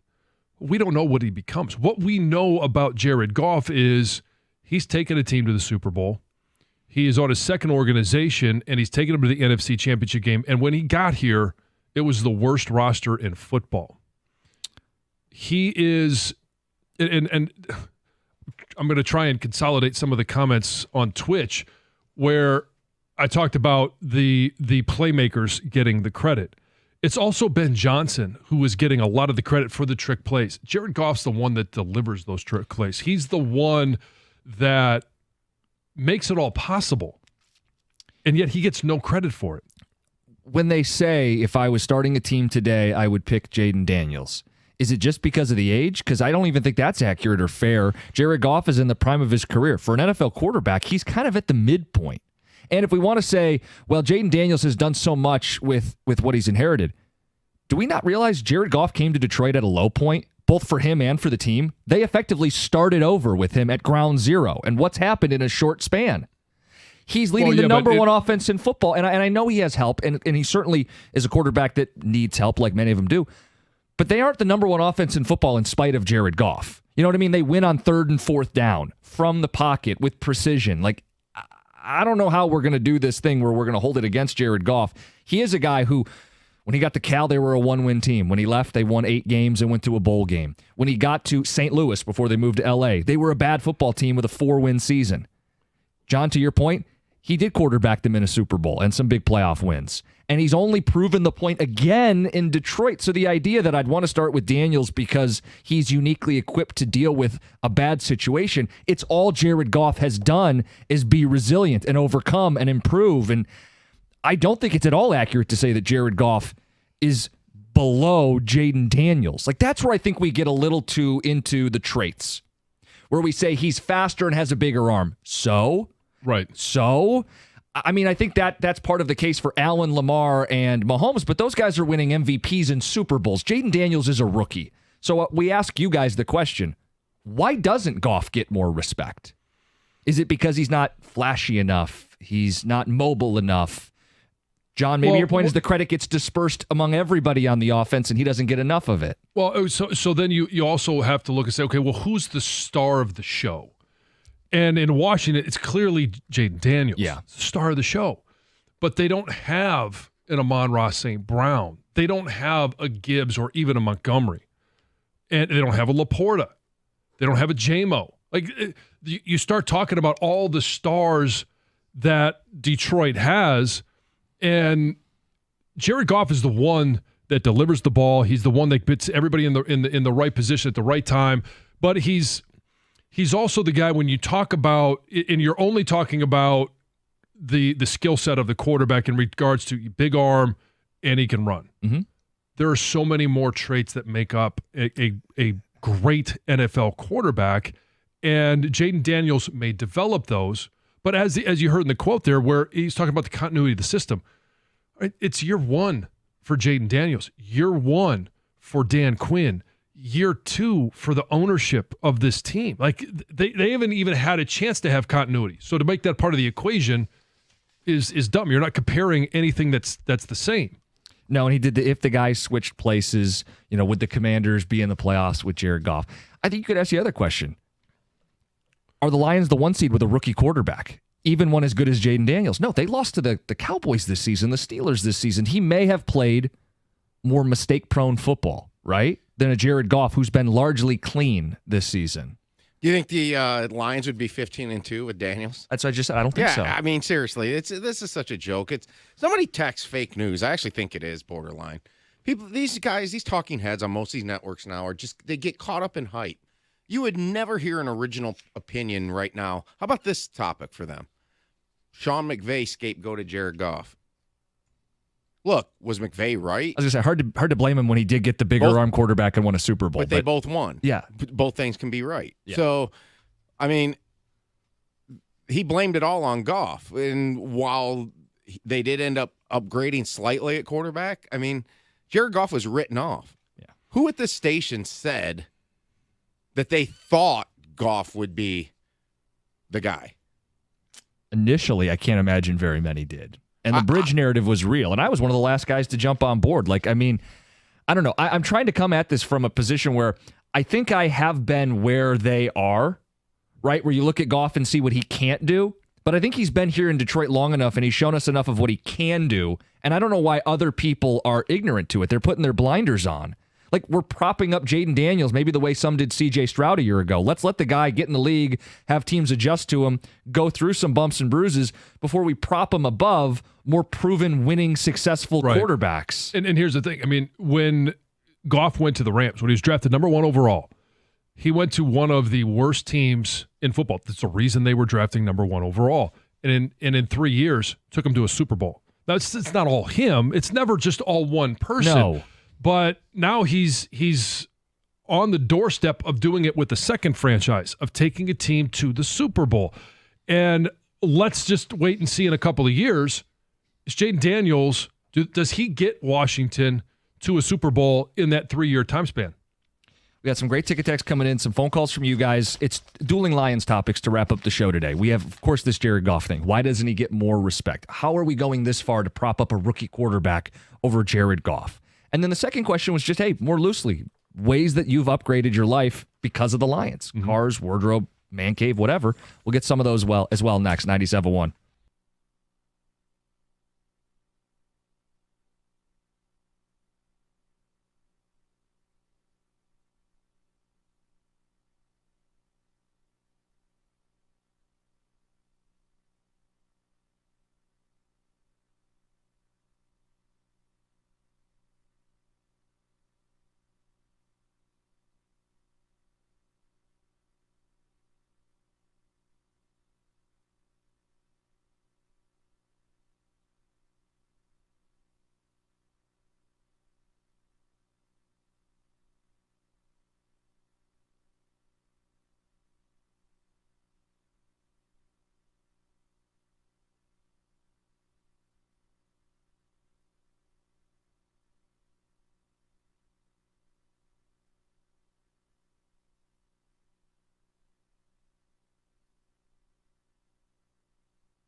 Stanley Parkins, FS1, breakfast ball.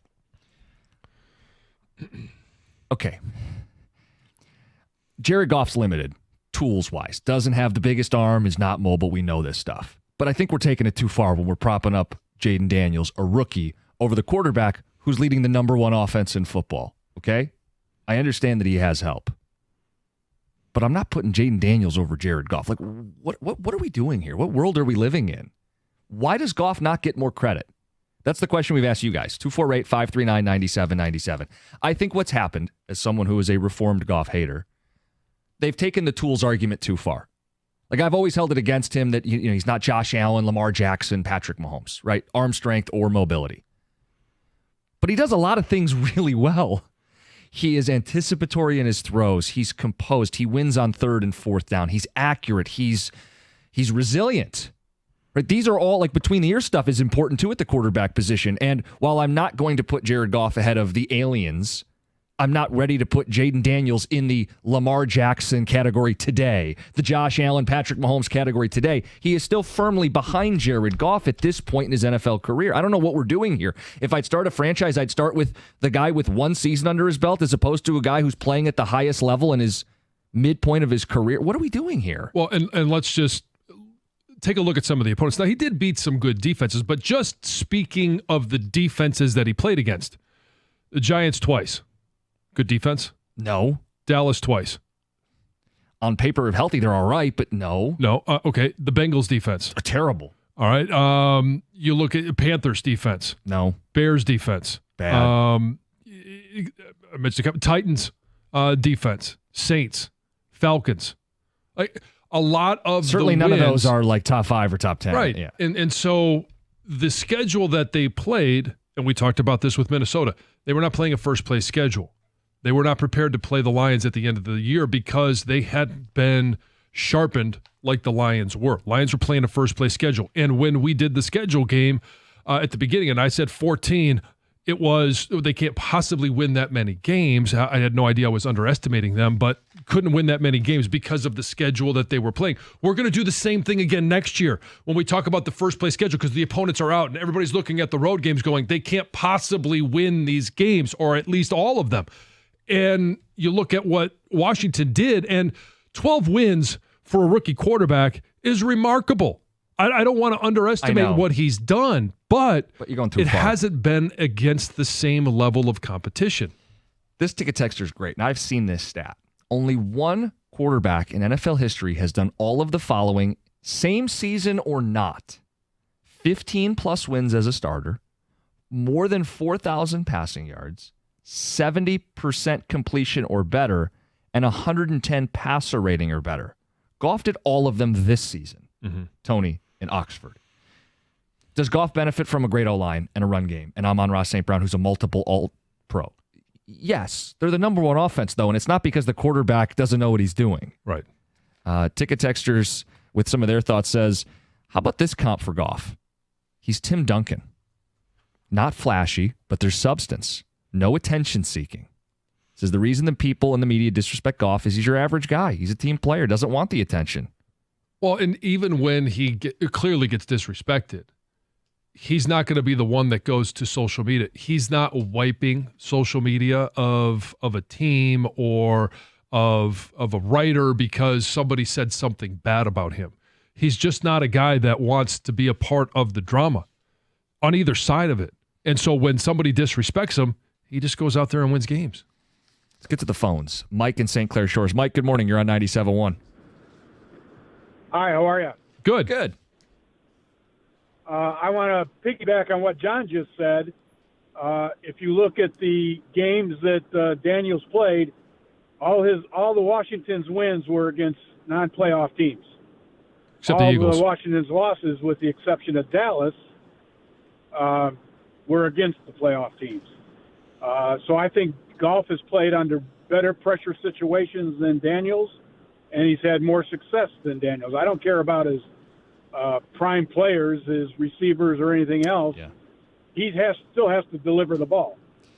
Yeah, that's a great point in terms of the opponents that they played. They did beat the Eagles, and the Eagles obviously are a playoff team. Eagles had Kenny Pickett in the game. Devontae Smith dropped a critical ball late in that game. It technically is still a win over a winning team, but you got to tell the whole story there. Yeah. But all the other wins, as I mentioned, their defenses were not playoff teams. No.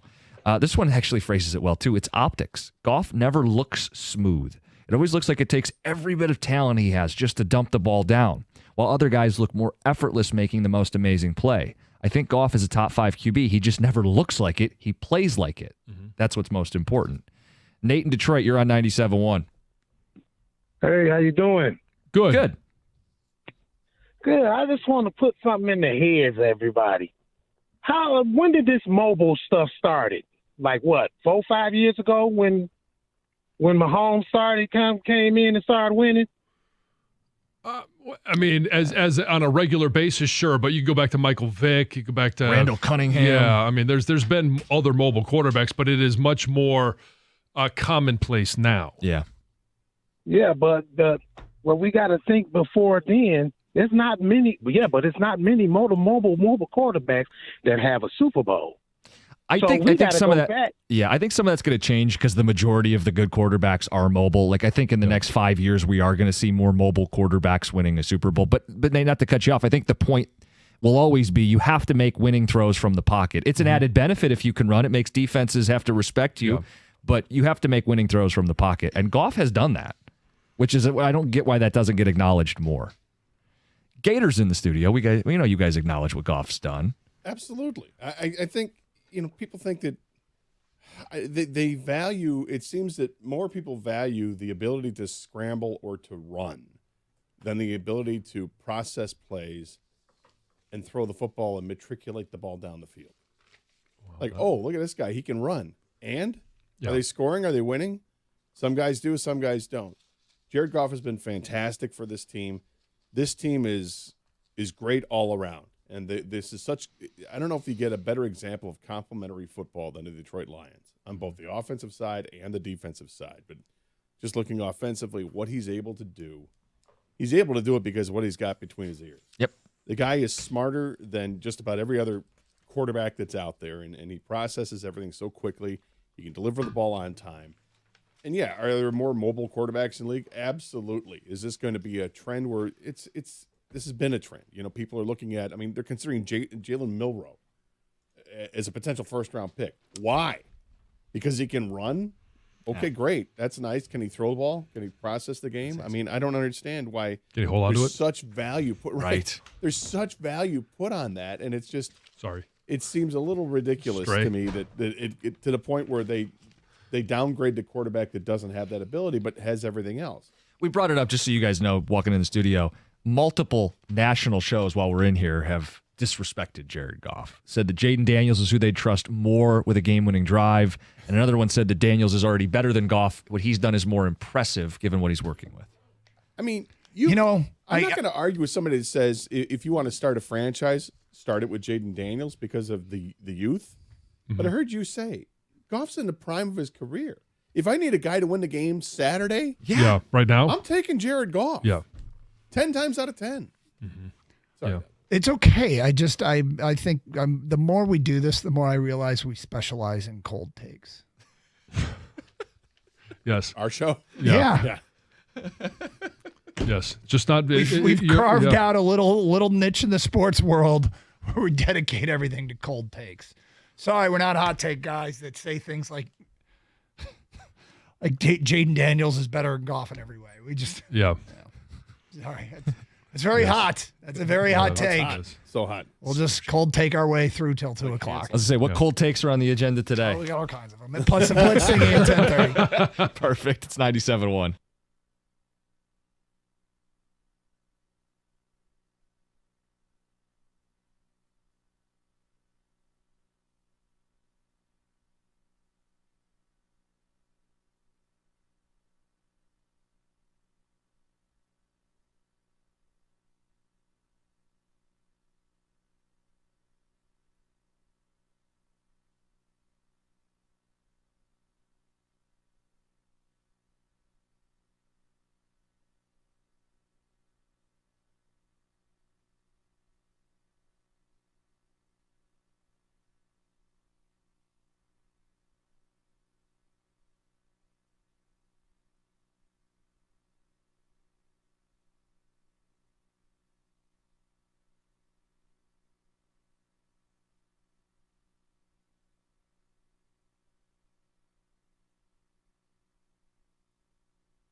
All right, so I'll tell you what we'll do here. Yeah. We will see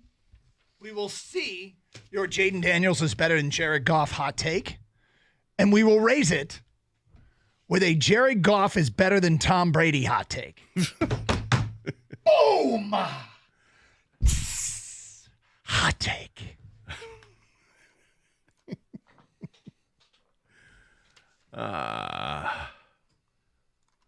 That's spicy.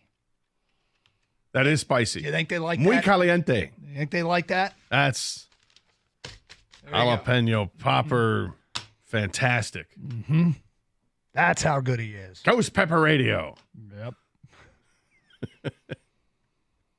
Jared Goff has a higher completion percentage this year than Tom Brady ever had in his career. He must be better. Mm-hmm. You know what? It's funny because I was listening to the discussion and that they were having on the show, and at some point I just went, okay, fine. And look, it's not them; it's other people that are saying it, right? Yep. It's not the Good Morning guys weren't doing the hot take stuff, but they're discussing what other people are. And my reply to what other people say, okay, good, hook them, whatever. Yeah, you like that? That's good. You know what I like? I like 15-2. I like home field advantage. I like the chance to. I like Lions' chances of winning this game on Saturday. I really like Jaden Daniels. I love really Jaden like Jaden. Daniels. Here's the thing about Jaden Daniels, though, because this happened all throughout Matt Stafford's time in Detroit. I'd rather have Sam Bradford than Matt Stafford. I'd rather have Carson Wentz. Yeah, Carson Wentz than Matt Stafford.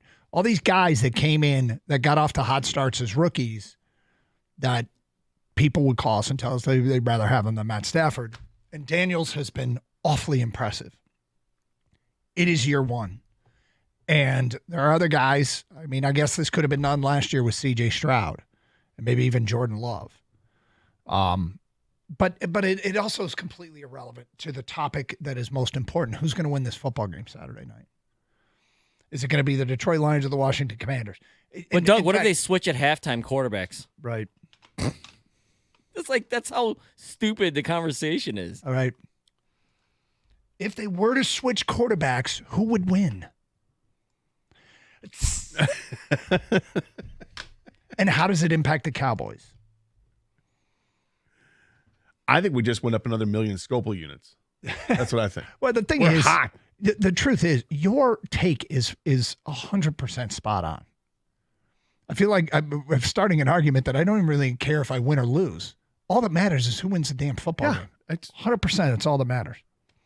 And did you make it into work safely today? Those are the only things that matter.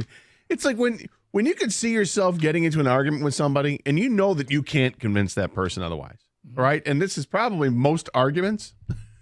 Here's a little tip in trying to get out of it. So you're like, because it's going to be frustrating to you because nobody's going to convince the other way. Just say, oh, okay. Okay. Cool. Good for you. You like that? Okay, huh? cool. Hook 'em is such a great response. But so there you go. We got the Blitz thing coming up today at 10:30. We got a Who's on Top schedule for day. We got Coordinator Sound. We'll hear from the two coordinators who are in the headlines all the time. Did you see the latest? And we'll get to your phone calls. People already want to talk. Remember, it was earlier this week, Kang, wasn't it, that you had the pseudo prediction? Which prediction? I say a lot of things. Yeah, the Vegas Raiders. If Ben Johnson doesn't get the Raiders job, if he doesn't end up in Vegas, you think he's coming back? Yeah, I just had this weird, you called it kind of a weird, maybe bold-ass prediction, but I just thought, you know what? If he doesn't go to Vegas, you think he's it's coming Vegas, back to Detroit. It's Vegas or nothing. Yep, Vegas or bust. Well, in the last 24 hours, Pro Football Talk tweets out the following. For the past 6 days, talk has been intensifying that the Raiders will hire Ben Johnson. At this point, it's looking like Vegas or the status quo for the Lions offensive coordinator. Dun, dun, dun. Kang? Well, I'm hoping it's status quo. Sure. And I did say keep Tom Brady away from Ben Johnson this week. Check King's contacts for Florio. Mike Florio.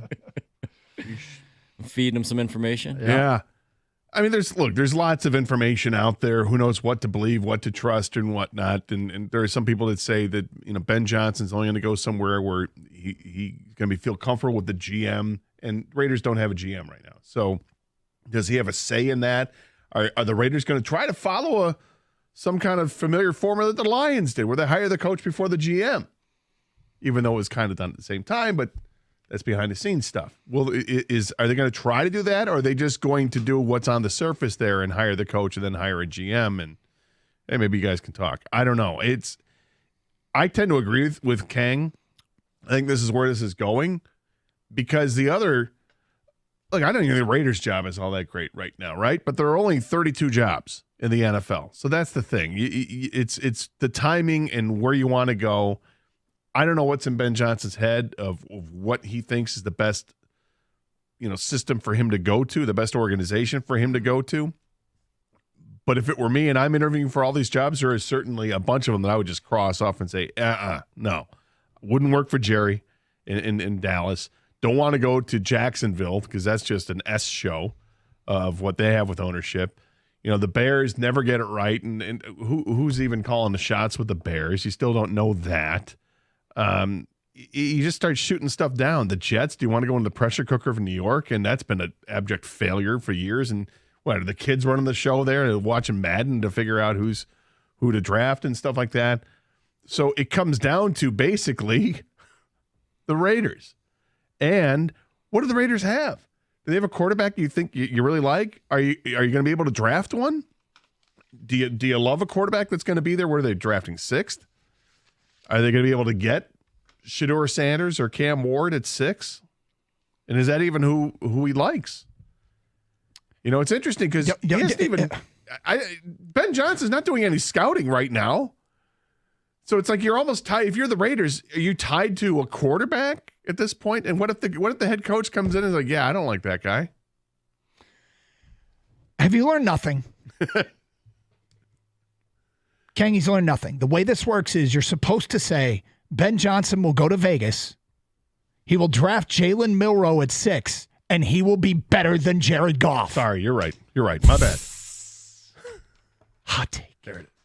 Yeah, but Gator, everything you described is the reason why they're looking for a new head coach. There is no these teams are looking for new head coaches because they're not good, whether it's on the field or off the field.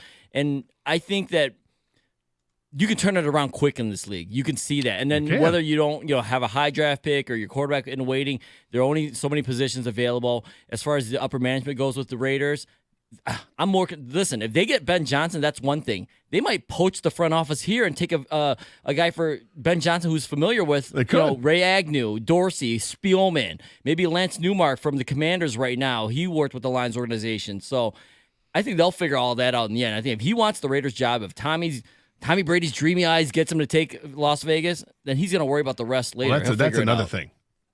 We will get to your phone calls and feedback coming up here on Carson Anderson, and we will continue with the hottest of effing takes you've ever heard. 97.1 The Ticket.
Doug Carr, Scott Anderson, 97 to ticket. Open lines, 248-539-9797. Let's go to Andy on a cellular on 97 to ticket. What's up, Andy? Hey, guys. How you doing? All right, Andy. Good. Thank you. Hey, just wanted somebody to kind of talk me off a cliff that I'm on. It's a Cliff Kingsbury, and I'm a little, I don't know, I think I'm getting happy feet close to the game. I'm a little nervous about what the Commanders are going to bring. More specifically, our rush defense. After watching the Vikings game, we're holding them, we're pressuring Sam Darnold. After watching them play the Rams, I'm thinking more of our pressure was just how bad the Vikings offensive line actually was. And, if we're going to play man-to-man defense against Cliff Kingsbury, who's coming from college, he's played a bunch of man defenses, I'm a little worried about a pass rush getting home, man defense, everybody's looking away from the quarterback, and Jaden Daniels is just going to start running around like crazy. I think the only thing that's making me sleep at night right now is honestly Dan Campbell's record against good-looking young coaches, like LaFleur, Sean McVay, Corrales, all these guys. Kevin O'Connell's not bad looking, but I'm thinking Cliff Kingsbury's just enough good looking so that Dan Campbell's going to make it a personal game. The head coach over there is Dan Quinn, so let's debate his attractiveness.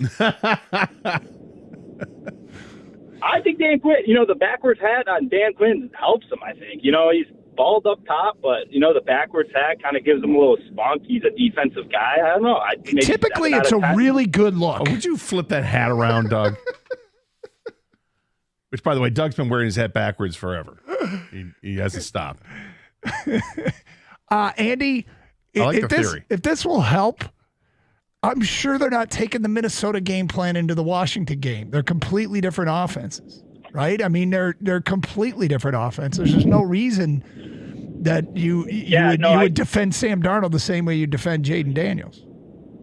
Yeah, no, I definitely think it's going to be a slightly different game plan. But, for the Lions game plan, across almost every week has been man defense, try and get to the passer. I don't see it changing that much. They're still going to bring a lot of heat. They're still going to play man defense. I'm worried about Scary Terry and how fast he is. They call him Scary Terry because he's fast. He makes everybody look not fast. He's probably the second fastest player on the field other than J-Mo. So I'm just a little worried about it. I'm getting kind of happy in the pocket right now. I just need somebody to talk me off the cliff. I've been thinking Lions blowout all week, and now I'm a little nervous, not going to lie. Well, were you worried about Justin Jefferson? Kind of worried about Justin Jefferson. What'd they do? He didn't do too much? No. And they also had Jordan Addison. Was that anything? Any worry? They had T.J. Hawkinson, too. Yeah. I mean, their weapons are probably a running back. Probably significantly better than Washington's. Really, honestly, they are. But by the way, I respect Washington. I don't want to turn this into I have no respect for them. I heard them say in the morning they're doing some comparisons, and somebody said about McLaurin that he's not a top 10 receiver like St. Brown, and I'm like, yeah, he is. Terry McLaurin's outstanding. Terry McLaurin is outstanding. The reason he doesn't get more recognition is because he's playing with a rookie quarterback. But together, those guys are going to rise, just like Nico Collins has with C.J. Stroud. It's a very similar relationship. I respect the hell out of Jaden Daniels. I respect the hell out of Terry McLaurin. I think that Washington's a really good football team. And I think the Lions are way better.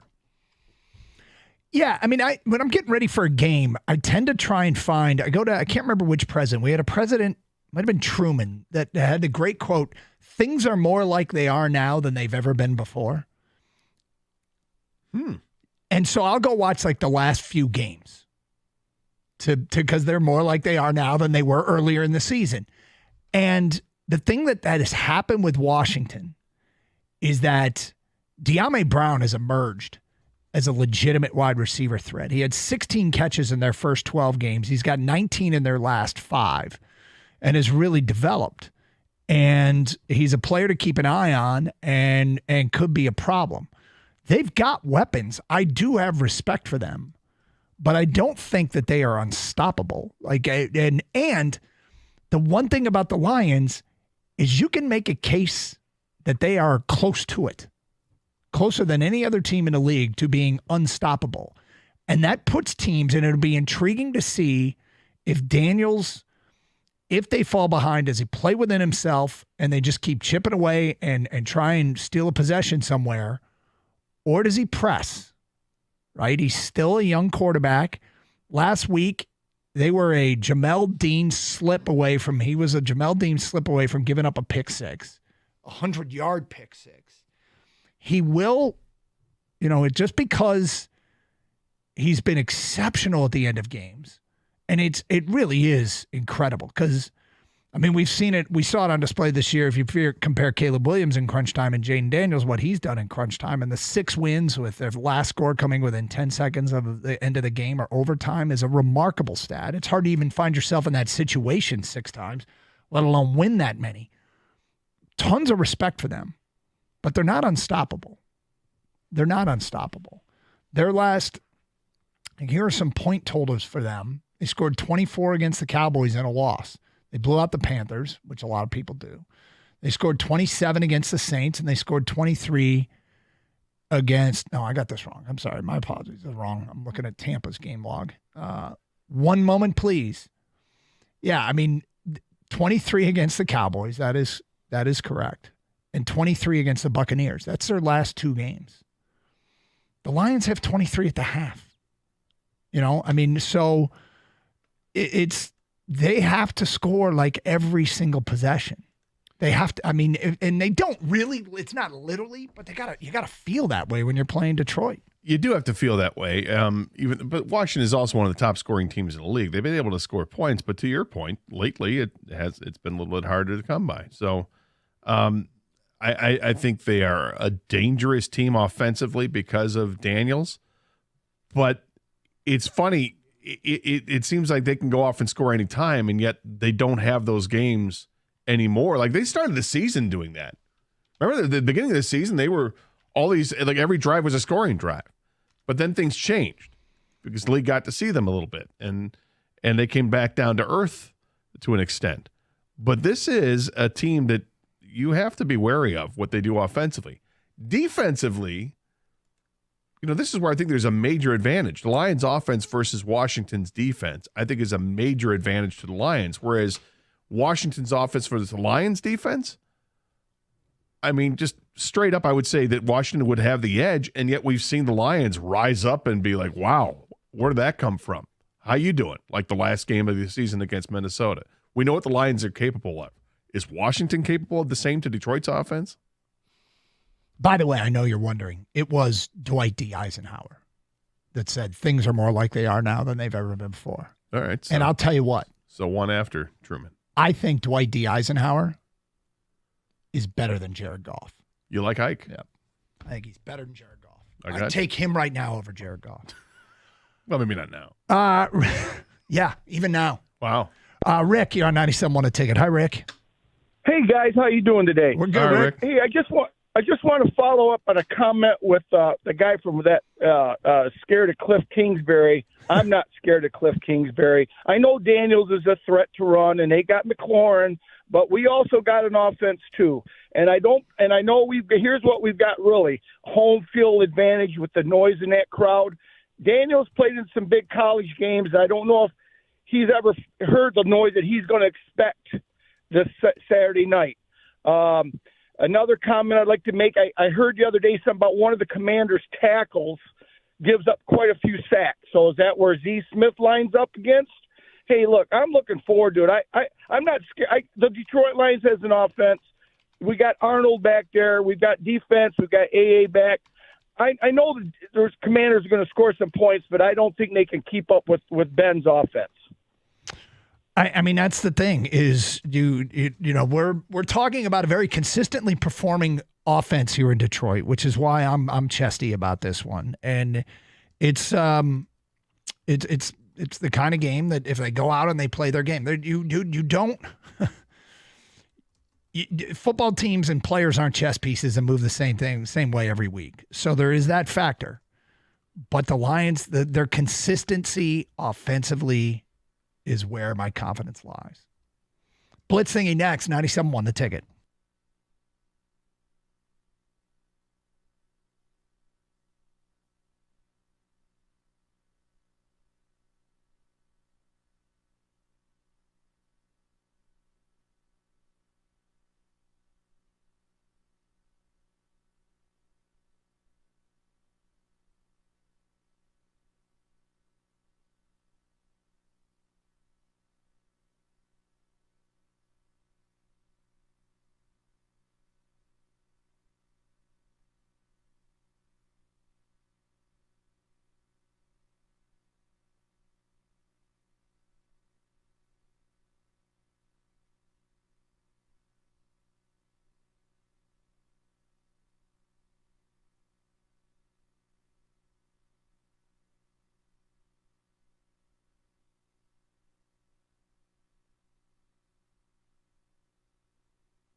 Doug Harsh, Scott Anderson, Kang behind the glass. Every Thursday throughout the NFL season, we do the Blitz thingy.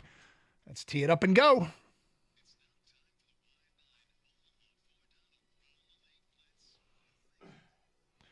Coins in the air. Tails. It is a head. I will receive. Oh, that was a quick call. Yeah, it was a quick He call. wanted No, I want it. the ball. Did you even see the coin flip, Gator? I mean, I did. Oh, you did? Okay, just making Yeah. sure. I felt like he might But have. he was quick to pull it away. He's Exactly. heads. All right. Okay, here we go. All right, I got it. He's throwing the phone in my face. Divisional weekend football questions here. Question number 1. Where does Sam Darnold end up next season? Back in Minnesota on a franchise tag. They have a ton of cap space. And look, they know they got a guy that can make the playoffs with him because they did this year, and somehow they won 14 games. I don't want to take away credit from him completely, but they can't know on JJ yet. JJ needing a second procedure on his knee is a tough break for them because they probably would be able to get a sense and see him practice a little bit before they had to make the decision. But I think it makes the most sense to bring him back on a franchise tag. They got cap space to do it. And let JJ battle for the job, and then they can make a more informed decision 1 year from now. Sam Darnold must do everything within his power to remain in Minnesota. He will not find a better situation that's out there right now. You just don't have it. There's no way you can tell me any of these other open quarterback situations are even half as good as what he's got in Minnesota. The reason he was able to resurrect his career, so to speak, was because of all the offensive weaponry he has at his disposal. That arsenal is amazing, and he did really well with it until the Lions, just smacked him back down, and the Rams did the same thing. Those are the only two teams to beat Minnesota all season long, in the regular season and then in the postseason. It was 2 stretches of 2 losses in a row to Detroit and Los Angeles. I don't believe in Sam Darnold, but he was really good with Minnesota. I think the Vikings would be foolish not to bring him back, like Doug said, at least on a 1-year deal. I don't think I'd franchise him because I don't think you have to franchise him because I don't think any other team is going to give him some sort of long-term, 4-year, $200 million deal that you would give a quarterback. I think you can get him for less than that, and that's the approach I would take if I were Minnesota. We'll bring it back for a year, but it's going to be at a discount. We'll give you like $25 or $30 million. Interesting. You guys both go with the Vikings. I don't think the Vikings want him back. I think they're ready to move on with the J.J. McCarthy era. Thank you for all the memories. You did great. What a run we had, but it's over. I think it's the Raiders, and I think that Sam Darnold is the perfect bridge quarterback. Now, did he lose some money the last couple games that he played? Yes, he did. But overall, he gained money because the whole season you have to look back at it and be like, hey, guess what?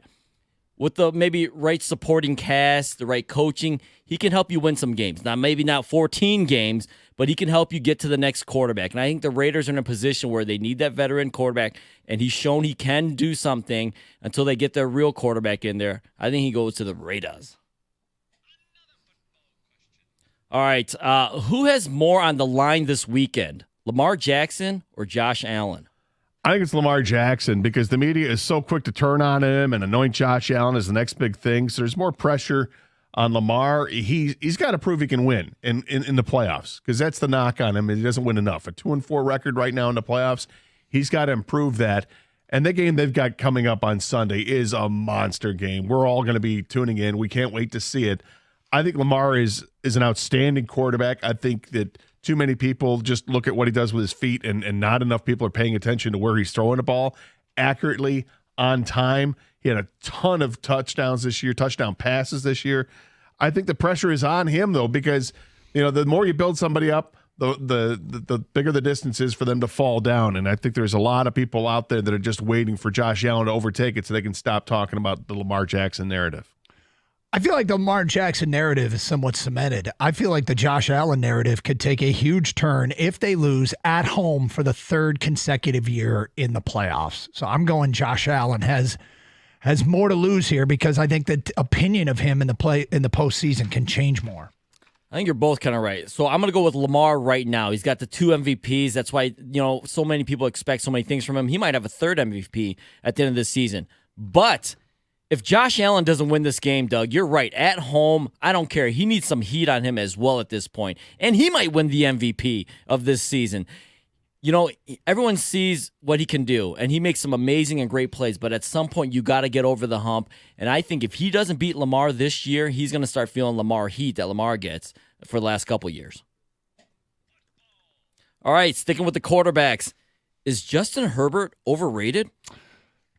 No, I actually think he's properly rated. I don't hear too many people going off on how good he is. I think he is good. He is short of being elite for sure, and I'm not sure he's really good, but I think he's properly rated. He's a quarterback that could really benefit. His reputation could really benefit from a playoff win right now, but the bottom line is here, I don't hear too many people raving about Justin Herbert, so I think he's properly rated. I guess I hear more people raving about Justin Herbert. I think he's overrated. I thought he was overrated in college. I get it. He's got the tools, got a big arm. He's a bigger quarterback. He can move a little bit. He's got all those things. But when it comes to the big game, he doesn't get it done. He's had amazing regular seasons. He's had a 5,000-yard season. He had a season where he just got done throwing for only 3 interceptions in a whole year. That's great. What happened next? Loss. 14 out of 32. 4 interceptions. Come on. I think he is overrated, and I think it's because no one wants to really criticize him, which makes him overrated, I think. I think they see the skill set, kind of like with Josh Allen. He's a big, strong-armed quarterback. He's pretty mobile, not as mobile as Josh Allen, but he's got to win at some point. And I think Jim Harbaugh put him in really good positions this year. I know they didn't have maybe the necessary weapons that he would like to have eventually because they kind of just kept, they dumbed it down for Herbert this year. Kept the turnover rate really low, leaned on the defense. But they were a favorite going into Houston. I know they were the road team, but they were the favorite. And I think the receivers did let Herbert down, but ultimately you're the quarterback of the team. So in the end, I think he is slightly overrated. All right, would Deion Sanders work in Dallas? I don't see how it can work for him in Dallas because I think there's only room for one ego in control in Dallas, and it's Jerry Jones. Deion's got an ego, but I think it's in a good way. And Deion is a control guy, but I think in a good way. He's proven that at Colorado. I think, once he gets going and he gets people to buy into it. And he's a great salesman. I can't wait to see what he does. I hope he stays at Colorado because there's a whole new ball game for him coming in without his kid being the quarterback or having the best player in the country, play every snap on the field. But I don't think it would work out in Dallas. Dallas needs to have somebody, unfortunately, until Jerry changes his ways, and I don't think Jerry's changing his ways anytime soon, they need somebody that's going to be in lockstep with what Jerry wants. I got to tell you, much of what Gator, I completely agree with him. I don't think it'll work because of the clashing egos, and Jerry wants somebody to do his bidding, and I don't think Deion is that kind of guy. I'm rooting for Deion. But as a coach, I think he still needs to prove that he can win without Travis Hunter and Shedeur Sanders and Travis Hunter. Because having those players is one thing. What are you going to do now that they're gone? And so I like him. I'm rooting for him. I think he's a good coach, but doing it without those guys is still important to prove he's a good coach.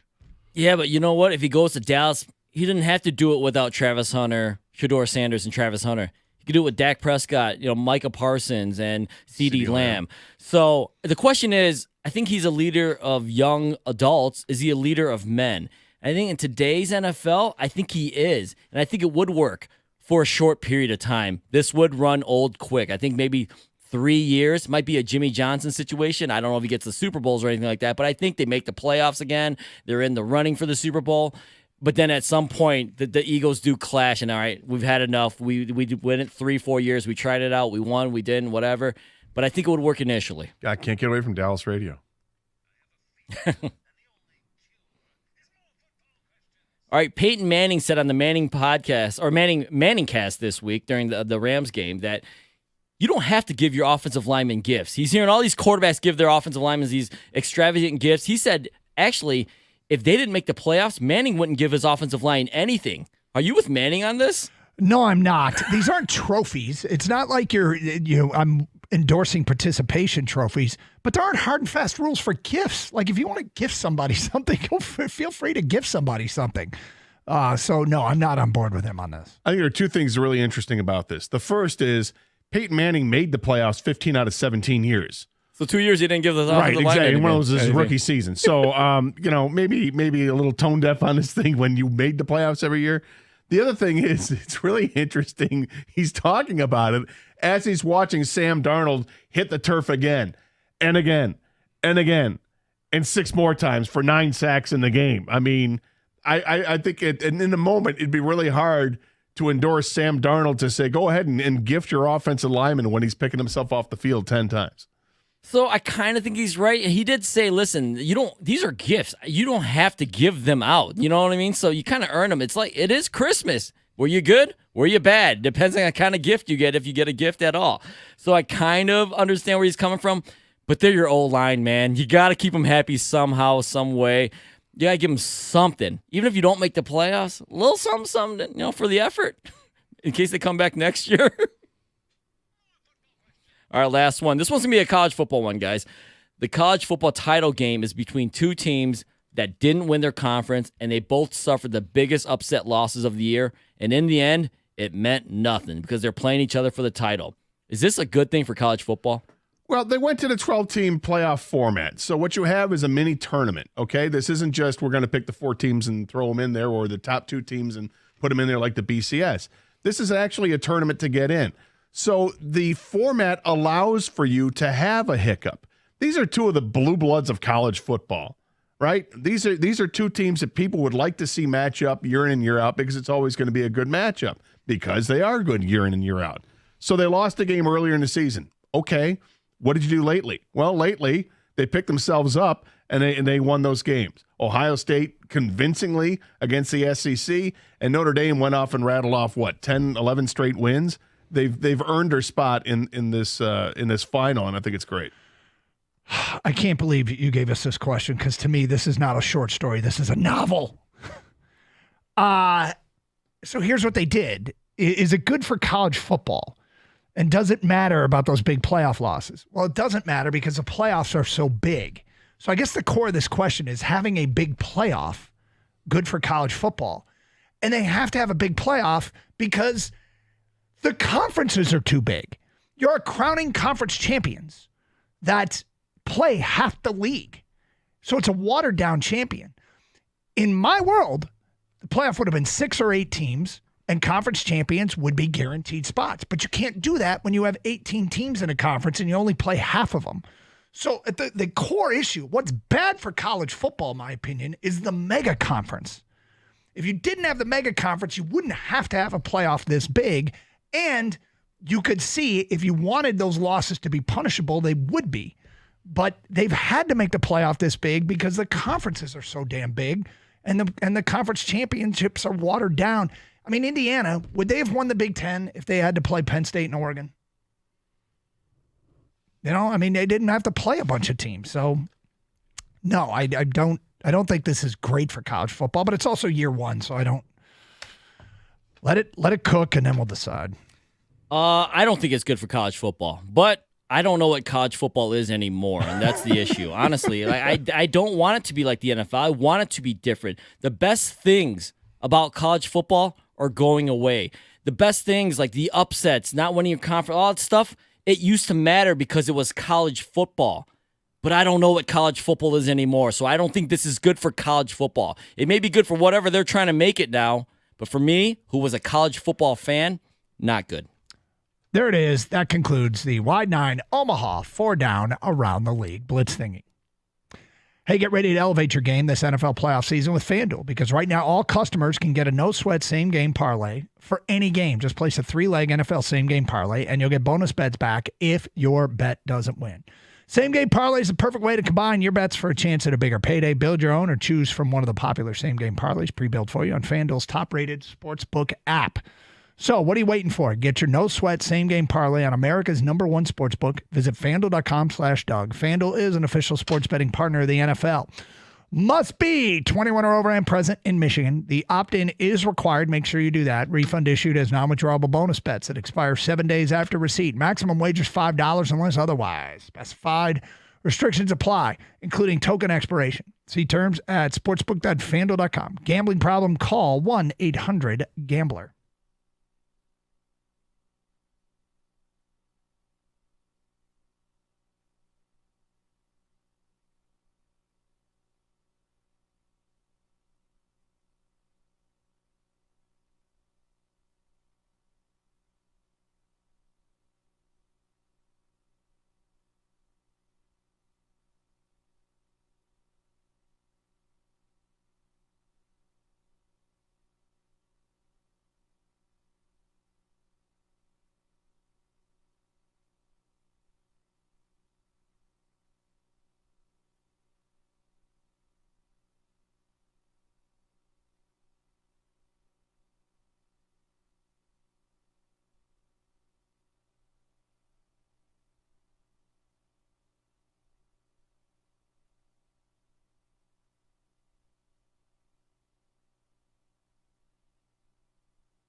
Doug Harsh, Scott Anderson, 97.1 A Ticket.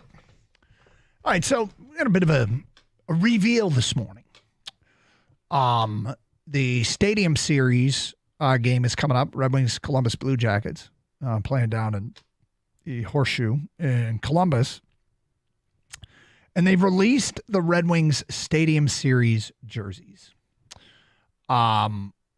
This kind of thing does seem to invoke a bit of a emotional reaction from Red Wing fans. It is hard to mess with what is otherwise considered perfection. The Red Wing logo, the sweater, the iconic Red Wing sweater.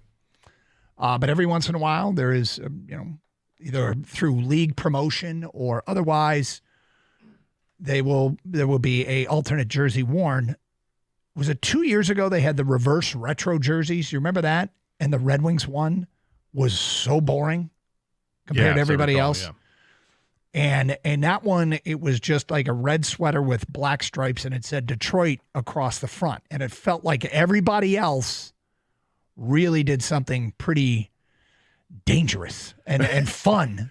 Right, and the Red Wings just literally was like retro. Oh, great! This is from 1920 when there was no creativity at all. Yeah, it just said it was.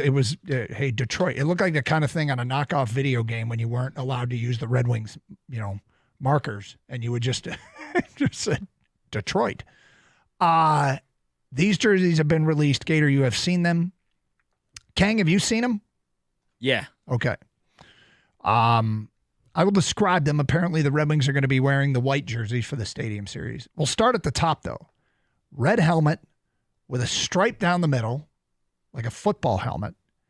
And the Red Wing winged wheel logo is on the side of the helmet. What do you think of the helmet? And it's not the full winged wheel. It's just like the wings. Yeah, it's interesting. I don't hate this jersey. I'm starting it from an area where I think I'm going to grow to like it more, I guess is what I'm saying. I like that it's more the white jersey dominant with this. I like the lacing in the front. Mm-hmm. I do like the helmet. The helmet's different, and I think that's kind of cool. You got like the stripe down the middle, so that's automotive related or whatever, and the wing wheel on the helmet is actually pretty cool. It's more of a football helmet looking helmet than it is a hockey helmet. Yep. And I like that aspect to it. You got the wing wheel up on the shoulder. The script Detroit in the front. It's kind of like automotive script, I guess. Big numbers. So I'm sure the broadcasters will be happy with that. Yeah, I think that's probably the only thing that I don't love about it, and is that the numbers on the sleeves are so big. I would describe it as awkwardly big, but this is not a deal breaker. And, no. And if anybody should be sympathetic to the broadcasters in a football play-by-play booth trying to see the numbers, it's me. But those numbers on the sleeves are massive. But the script Detroit along the front, you mentioned the tie-up in the middle of the jersey is cool. Apparently it's got some octopus googly eyes on it hidden somewhere. Well, on the back hem, I guess, I think Brad Galley had tweeted out a picture of it. Just on the back hem, there's the purple octopus, Stanley. Gotcha. So overall, I give him a thumbs up, and I feel like we're doing talk radio in an era that we've moved beyond outrage. I think there would have been a time that we could be doing this, where if the Red Wings changed their jersey at all for any special occasion, it would be met with outrage. But I think we're over that now. We realize that it's probably not as important as we once thought it was. Probably not. I'm just taking a gander now at what they've done with Columbus and their jersey. Mm-hmm. It's interesting. The logo on the front is a cannon. Yeah. For the Blue Jackets, which is actually kind of cool. But they're fine. They're fine. Like I said, I think they're going to get. I think I'm going to appreciate it more over time as we get closer to the game. There's two things about this. One, way better than the reverse retro jerseys. Yeah. And two, if you're going to mess with the Red Wing jersey, at least keep it in some sort of iconic old school look. I never want the Red Wings to wear a jersey that looks like it might have been worn during that outdoor California roller hockey league. Right. I don't want to like that might work for some teams. Just anything but that in Detroit. Then I might go, okay, you're getting so far away from sort of the concept of an original 6. I could see Detroit having worn. You could see that Detroit might have wore a jersey like this in the early stages before they went with what they went with. I've got a Red Wing kind of like it's kind of like a hoodie pullover jersey sweatshirt that I wear that I love. I think it looks great. I think it's got a big wing wheel on the front. It's got the stitching in the underneath the neck for the, I feel like you've had that jersey since I met you. I haven't, but I've had it probably for like 10 years, I would say, at least. And the other thing I like about it is it's not white; it's like a cream color. Mm-hmm. Columbus has a similar one that they wore. That's also kind of like a cream. I like the cream color in there. If you're going to go with alternate, it's because white is almost like too fresh and too new. This kind of brings it a little bit older, but hey, it's fine. I think it looks all right, but I actually want to get the opinion of our hockey fanatic, Dude, Kenny. Kenny is a resident Red Wing guy here. I like that they went simple with it. It doesn't look like they went too extravagant with the jersey. The wings on the helmet, I know it's a little wink to Michigan, which, I mean, you either like that or you don't. I think that's a little silly, but other than that, I think they did a really nice job. It looks clean. It doesn't look, Doug, like you said, it doesn't look like they're trying to be the California Roller League here. Yeah, like that's where I would put my foot down. I don't put my foot down about much. No, you know. But if I did, it would be that. Red Wing fans, thumbs up or thumbs down on these things. And, of course, they'll be for sale, right? Fanatics? Oh, yeah. They're already – I think they go on sale today, actually. That's Really? Yeah. In fact, I can tell you for sure they've gone on sale today. Fanatics.com. So they're already on sale? Well, there was a press release from the Red Wings. NHL and Fanatics debut uniforms for the Stadium Series. And starting today, the jerseys will be available for pre-order exclusively at all Blue Jackets and Red Wings team store locations. All right. So team store locations.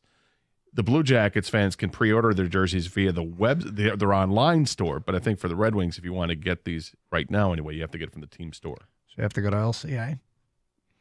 Well, check them out for yourself. They're everywhere on the internet. 248-539-9797. And look, our opinions aren't the only ones that matter. I don't know if there's still the never touch the Red Wing jersey crowd out there. I think that it's probably cooled down a little bit, but I think they're pretty cool. I think they're pretty cool looking, but these things are not. It's not as defined by science. It's everybody's opinion. I do kind of like the stripe down the middle of the helmet. That's pretty cool. Yeah. So it's a good look. It's a good look. 248-539-9797. All right, coming up. There is some reporting on the coaches, and it feels like that's sort of the wheels churning behind the screen there with the Lions getting ready on the marquee. They're taking on Washington, but behind the scenes, all kinds of talk about their assistant coaches getting rated. But it kind of had me thinking today, Gator, how much is on the line?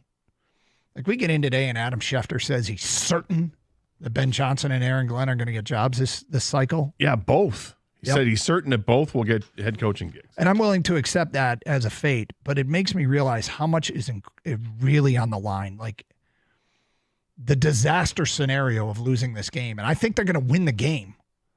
But if they lose this game at home and this time next week, I mean, it would be this time next week. Those guys are probably accepting those jobs. If they were to lose, it can just crash so fast. That I really, really, really, really hope that I'm correct in feeling like they're going to win the game. Yeah, I hear you. I thought briefly about this last night. That I'm like, do I even prepare myself? I don't want to prepare myself for what if. I don't want to go there. No, you don't. I just there's no point in going there at this right now. So I'm confident. I'm chesty. I like their opportunities. But, yeah, if things don't go well, then this point next week we could be talking about the search for 2 new coordinators.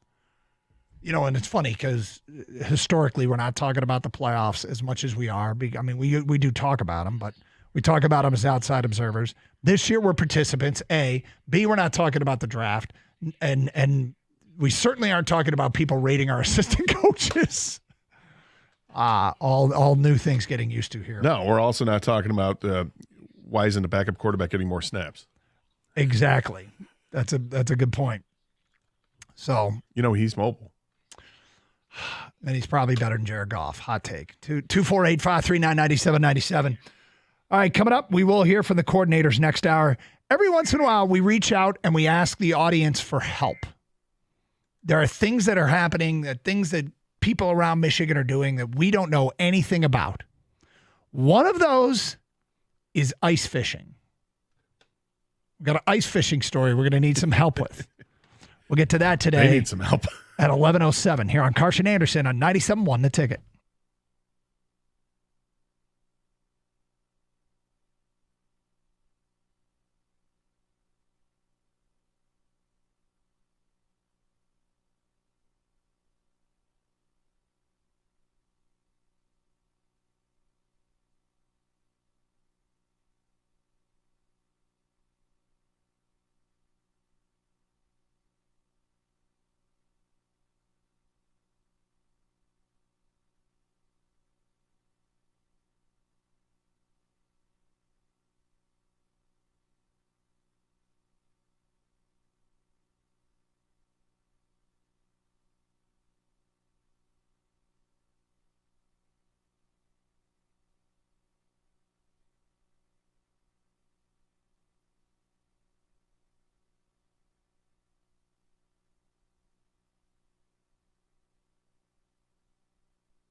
Lions Commanders, Ford Field, Saturday, set for 8 o'clock. We'll get to that coming up a little bit later on this hour. Feedback coming in. Breaking news and hot take. It's a whoa. Jared Goff will run for more touchdowns than Jaden Daniels on Saturday. Love it. Love it. Oh, I wish you signed your text. Come on. Wish you signed your text. That is an awesome hot take. Is Love that, it. is that something you could see Ben Johnson putting into the game plan? Where the goal line situation, here's David Montgomery in the game. All eyes are gonna be on Monty, and then you know what? No, Goff's gonna naked bootleg and run it in untouched, just to show up all the people that want to talk about mobility for a quarterback and all that. I love it. Hasn't happened, and I love it. I really want the Red Wings to embrace the purple and use it in an alternate jersey, please. Oh, the purple for Stanley the Octopus. I think it's a good look. Whatever this thing they put together for the, I guess I hold all alternate jerseys up to the reverse retro one that looked like the Red Wings gave it no thought and creativity from years ago. And I found out that they pretty much gave it very little thought and creativity. Right. This one. It's a good look. I applaud them. Yeah, they definitely did. Like the Detroit script is similar to the Detroit script on the Pistons jerseys that they have. Yep. I think it's the more I looked at it during the commercial break and took closer looks at the up close photos, the more I like it. The numbers and the lettering, it's perforated to resemble upholstery in a vehicle, in a car. Yeah. So there is homages to the automotive industry. They still keep the Red Wing crest on. It's on the shoulder. The helmet's great. The football helmet is just great. This is from an unnamed texter who I also wish signed their text so we can know who to blame. He writes, the Wings need a teal sweater. Stop. Do they? Do they really? Sign the NHL or any sports organization from 1996. Yeah. Brian writes in, Gator predicted that Bregman would be here by Wednesday night. It's Thursday, and I feel like he's getting further away from being a Tiger. I'm hearing Boston and the Cubs more than the Tigers. Yeah, I was kind of hoping to see something. It was a hunch. Now, the thing with the Cubs, there was a story from a guy who works for the Score in Chicago, who's their MLB guy. And he had a source that said that the Cubs had a conversation with Scott Boras. It didn't go very far, but there was a conversation. And that the Cubs would, he deduced that the Cubs would be interested in Bregman if Bregman went the way of what Flaherty and Santander have gone, which is to take a lesser contract in terms of lesser years on the contract. That the Cubs might be interested in something like that where there's outs, the 3-year deal, and there's outs after the first 2 years. Well, yeah, I think you'd get a lot of teams who would be interested in Alex Bregman again if that were the case. So it's, again, is it just negotiating by Scott Boras to get that story out there to try to clinch a 5 or 6 year deal with Detroit or with Boston or Toronto, which were the 3 big teams that are apparently still in it for longer term deals? I don't trust very much that gets, quote, out there when a Boras client is involved. Yeah. I think he is the king of manipulation, of floating stories and rumors, that the whole, it doesn't matter what fact is. What matters is trying to influence the contract for his client and make it a better deal for his client.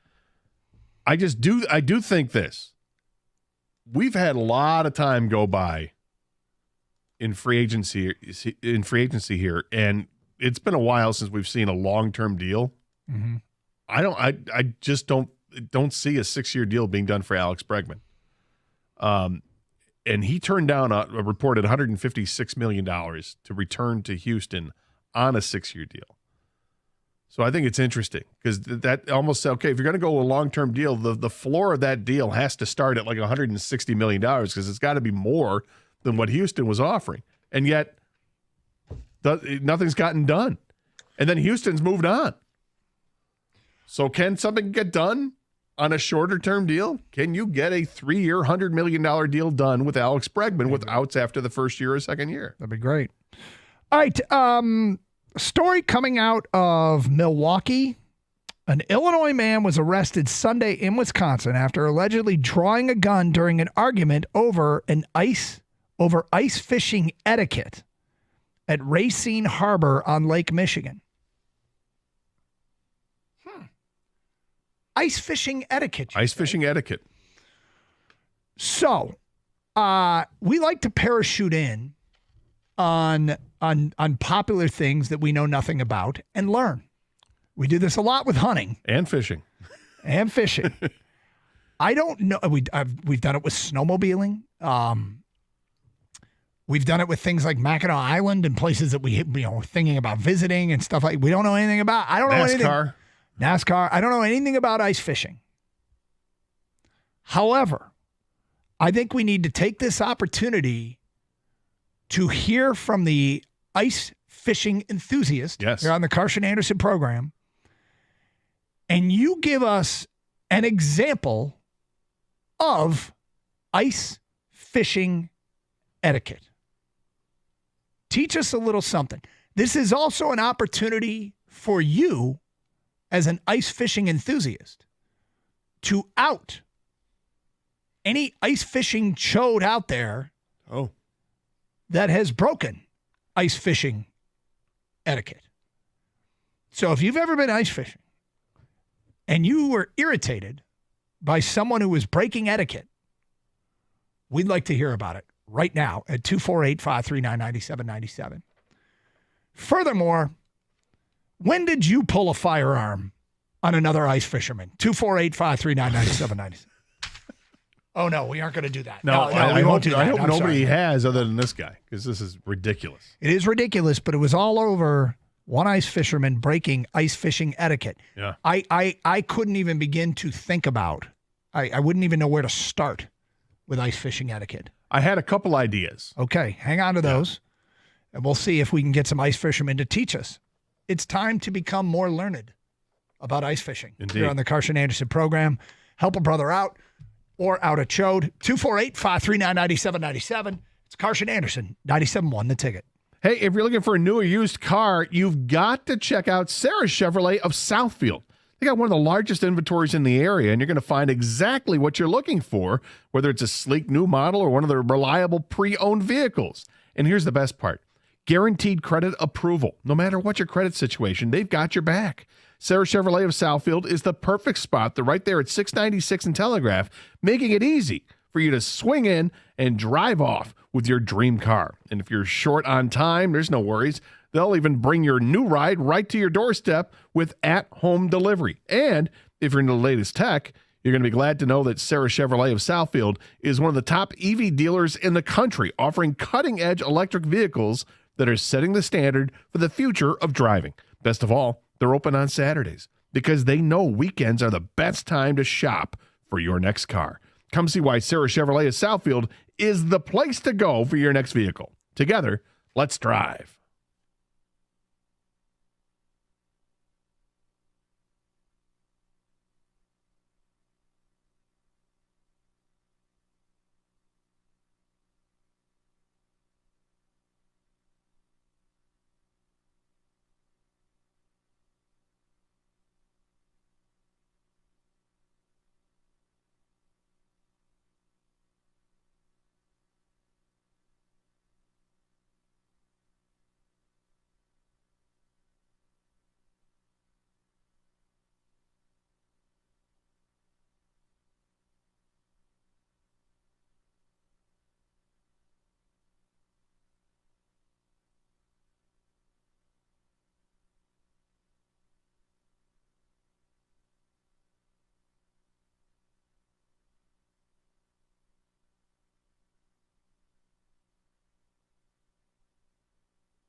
Hey, Ben Johnson, Detroit Lions offensive coordinator. How do you plan on splitting carries between David Montgomery and Jahmyr Gibbs? Here is answer today at 11:50. Here on Carson Anderson on 97.1 The Ticket. David Montgomery, full participant in practice this week. So we got the story out of Wisconsin where there was a incident between two ice fishermen. One of them pulled a gun on the other one. It was an argument over ice fishing etiquette. We didn't really get into the details of the story, but we are looking for ice fishermen to help us understand what are some of the rules. What is ice fishing etiquette? 248-539-9797. You know what? Because I'll tell you what. There's I am not a I don't go to casinos and play cards or roll dice or anything like that. You go to watch. I love the action. I think it looks fantastic. But one of the first things I did when a game was explained to me was break etiquette. And in fact, I've broken etiquette a lot. One is if you walk up to a table to watch and something goes wrong, it's your fault for walking up to the table. I've discovered that. Hey, if you're not going to play, get out of here. Yeah. Stop being a voyeur, Doug. That's one. Two is do not, under any circumstances, bet with the house on the don't pass line. Right. When people are throwing dice. That's right. Even though that's a way to win more. But anyway, I digress. 248, that's breaking etiquette. What are some ice fishing ways that you can break etiquette? Don't play craps on the ice. Bob, you're on 97.1 A Ticket. Hi, Bob. How you doing? Hey, Bob. Can you hear me? Yeah, yes, we do. Gotcha. Go ahead. Okay, well, one thing you don't do is drill a hole within 10 feet of another ice fisherman unless you ask first to get permission. 10 feet seems awfully close. Yes. That's why the guy pulled the gun, maybe. I wonder if you're 20 feet away, is that too close or is that okay? No, I think 20 feet is fine. Okay, interesting. You say you think. Is this agreed upon, a well-known rule by ice fishermen? 10 feet. 10 feet between my hole and your hole.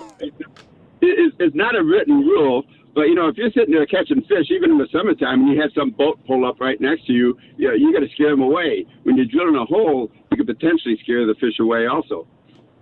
Okay. So proximity to the hole. I'm within 10 feet of your hole, sir.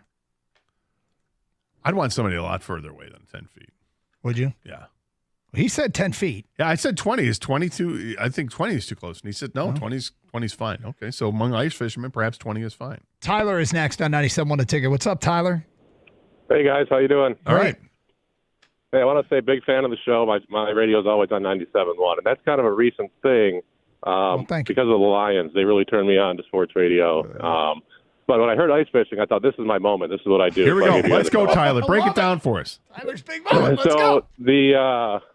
The 10 feet, that's pretty close. I think that if you're on a small lake somewhere or a pond, that might be different. But you go out on Saginaw Bay and you drill a hole within 10 or 20 feet of somebody, you're probably going to hear something about it. Okay. It's a huge piece of water, So proximity to the hole, certainly. Another thing, you don't want to blow a spot up on social media. If you find a good spot, the last thing you want to do is share it with everybody and their brother. And you see that all the time. So that's a big thing. That's a big no-no nowadays. Don't draw people to where the success rate is. Right. And the last thing, I guess, would be when somebody takes you to a spot, you don't go back there without at least inviting them or letting them know, hey, I'm going out to that spot you took me to, your secret hunting hole. You don't want your buddy to find you out in a spot that he took you to that he holds, sacred. So those are kind of my pieces.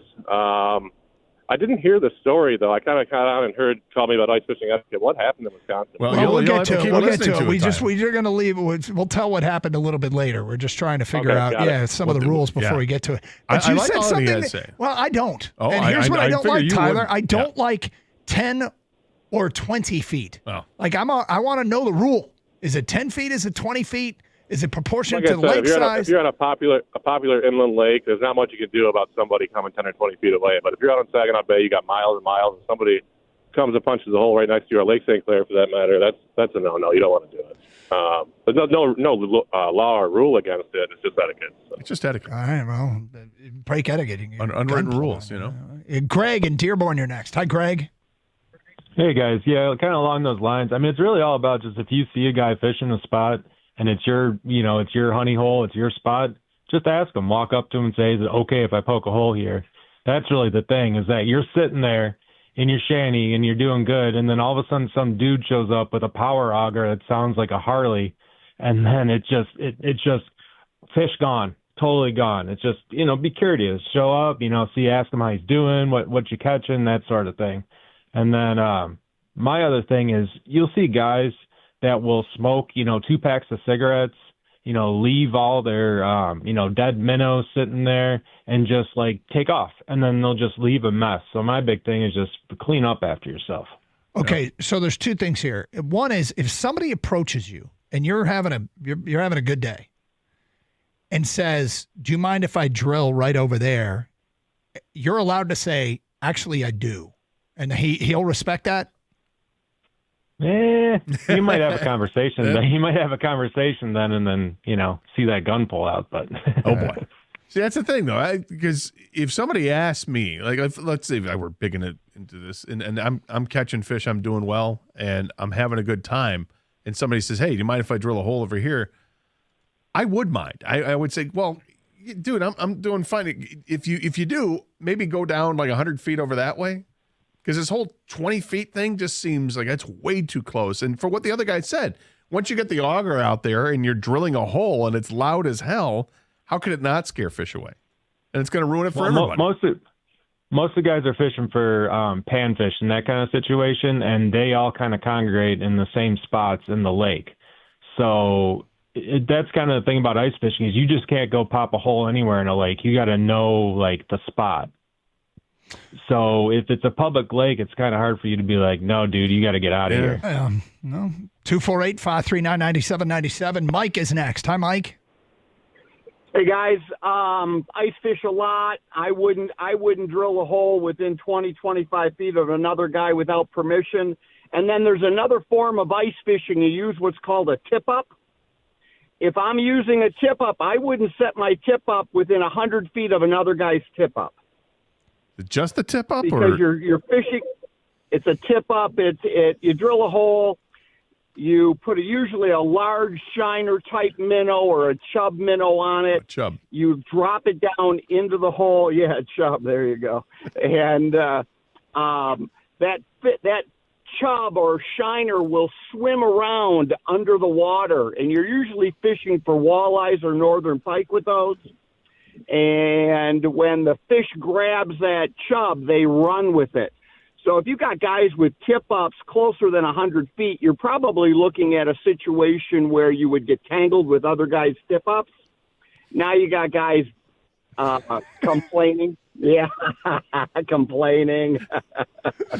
But, you got to ask permission. And you got to remember, all lakes are public. The state owns all of the lakes. You may own the shore around it, but they own the lake. So everybody has the same rights out there. It's just, you got to be nice to one another. You got to be respectful. It's like anything else in life. Okay, I hesitate to ask this question, but I have no idea what you're talking about when you say that someone has a tip-up. What exactly is a tip-up? A tip-up is a device that you set on the ice. It is not a rod. It can be nothing more than a piece of wood with a spool underneath it. Line is attached to the spool. At the end of the line, you would have a hook, and on that hook, you would put a shiner or a chub minnow. Okay. You then can go and set up somewhere else. The tip-ups will usually have a flag on them.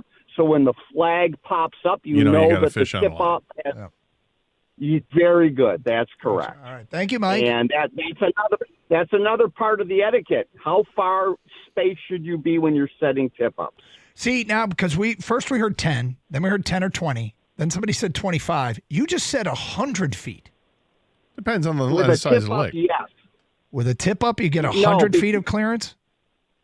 I wouldn't set my tip-ups closer than 100 feet to each other, nor would I set my tip-ups closer than 100 feet to another guy's tip-up, because the minnow is swimming under the surface. you're not sitting there with a rod controlling your Right, line. so you don't want the it. minnow is Gotcha. swimming around. So it can go anywhere. Okay. Yeah, That's okay, right. gotcha. Minnow's got a mind of its own. Learning.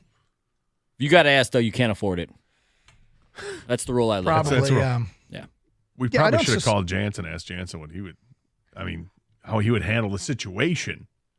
Can you imagine it? Because we have yet to reveal what happened with these two people in Wisconsin. Yes. Can you imagine if somebody starts knocking on a shanty, right, and you answer the shanty, and it's John Jansen, and he's pissed that you're there?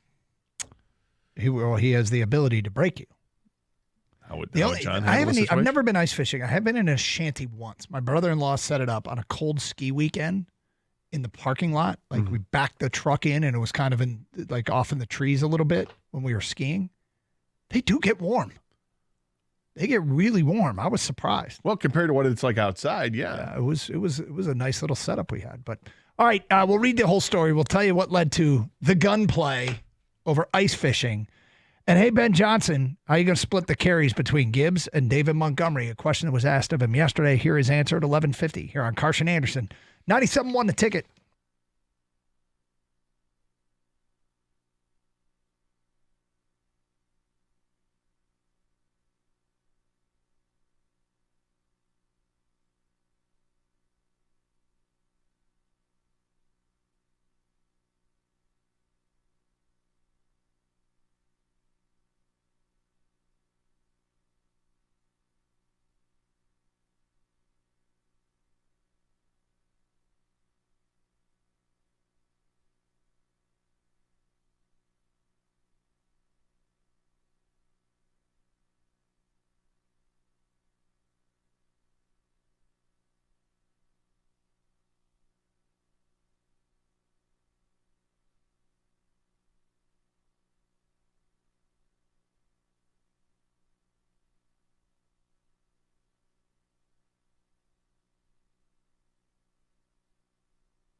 I will tell you what I thought it might have been.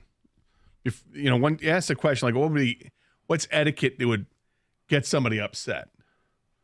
And my first thought was, okay, now people are I think the sport has probably picked up popularity over the years. Yeah. And as the shanties get more and more elaborate and fancy and heaters and all this stuff, that what if somebody's out there and they're playing music and they're just there to set up the shanty and just kind of party and they don't even care about the fishing. They're just there to hang out with their friends. Posers? Well, I don't know if they're posers or not, but they're just out in the lake because they want to get away from whatever they need to get away from. But meanwhile, you got serious fisherman who's next to you, and it's disturbing him. And because the music's loud, so for me it would be a music thing. Is that poor etiquette if you got music going? Or is it just stupid because you're going to be scaring your own fish away? Yeah, I have no idea. There's a good question for ice fishermen. Can the fish hear the music? They feel Are vibrations. They down there? Are they jamming? Yeah. Hey, is that Nelly? I mean, what are the fish here? Wait, is that Shabuzi? It is. Guys, this way. Shabuzi in this shanty. Yeah. Like a good bass line? And by the way, I do you have numbers to back up the ice fishing is more popular now? I just wonder where you pulled that out of. Completely out of my backside. I was going to say, right from back there. Right from back there. Is it more popular? Made it up. Because you know why, Kane? Because we've talked about it a little bit in the last few years. That's why. Okay. That's it. Science. Was that a hot take? I think it was. Yes! Another hot take. That's what we do. Can't say we don't have hot takes. All right, here's the whole story. An Illinois man was arrested Sunday in Wisconsin after allegedly drawing a gun during an argument over ice fishing etiquette at Racine Harbor on Lake Michigan. According to Fox 6 in Milwaukee, the argument broke out when the two men began to set up their shanties just yards from Justin Dilly and his girlfriend. Dilly. It was pre-dawn and the marina was deserted. Dilly told Fox 6 that he approached the men in hopes of persuading them to set up further away. Quote, "It's only us people by ourselves, nobody else out here. I don't know why you guys have to set up this close," Dilly said. I go, "I don't understand you guys." Dilly said that one of the men got into his face while the other began waving a pistol in my direction and all over the place. Dilly called 911 and the officers with the Racine County Sheriff's Office arrived and arrested Luis Herrera, 59, for disorderly conduct and engaging in public safety with a weapon. Endangering public safety with a weapon. The gun was confiscated as evidence. Herrera's from Highland Park, Illinois. Said Dilly, quote, "In my mind, I didn't know what was going to happen. I first thought I was going to get punched, and then I was going to get shot." And there it is. What people referenced. Don't set your hole too close to my hole.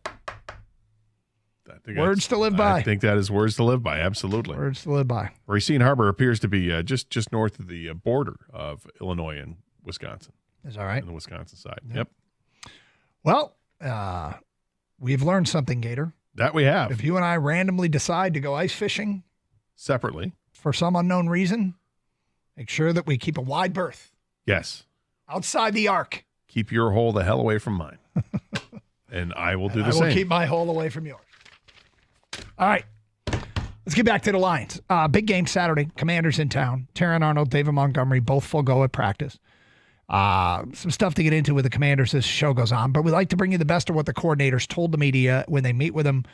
Today in their world is Friday because Saturday in their world is Sunday.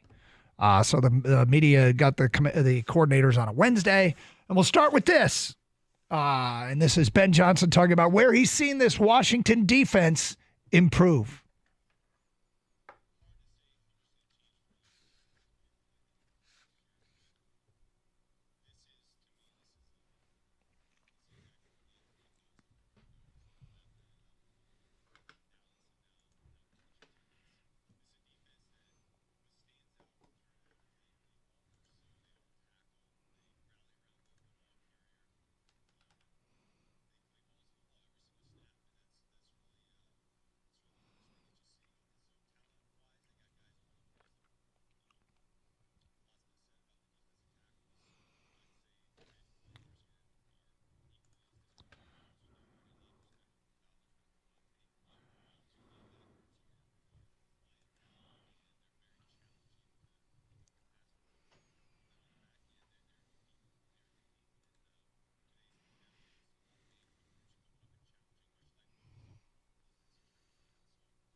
They put a lot of resources into their defensive line over the years, and I think the only one that's left is Jonathan Allen, but their defense has gotten better. Bobby Wagner is questionable, the linebacker, and that could be a big story. He's got a high ankle sprain. He's missed the last couple of days of practice.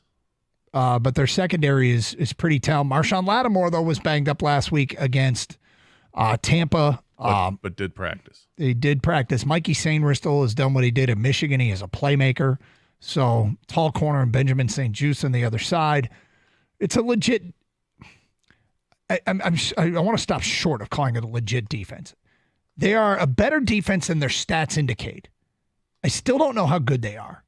They did a great job last week against Bucky Irving and keeping him from killing them out of the backfield. But there were some games late in the year where teams still shredded him on the ground.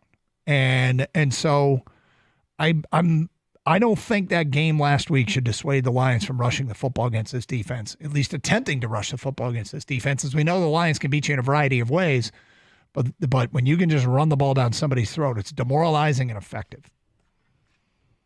It is, and they do have some playmakers. An overall defense, I'm not sure how good it is, but they do have overall playmakers, as you heard Ben Johnson talk about. And Dante Fowler is one of them. The guy had 10.5 sacks this year.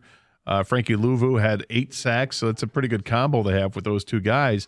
You know, in the middle, I mean, Deron Payne is awfully good at what he does, and yet they're susceptible to the run.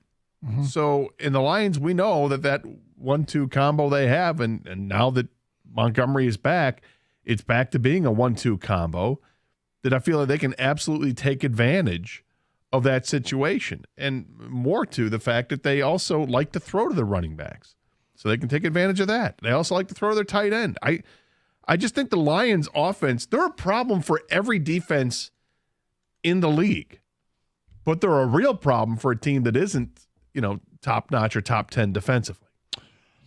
All right, next up, the bye week. There is, some belief that when you come out of the bye week, you can be sluggish. Is there anything that Ben Johnson will do to guard against that? The Lions coming off the bye in the NFL playoffs.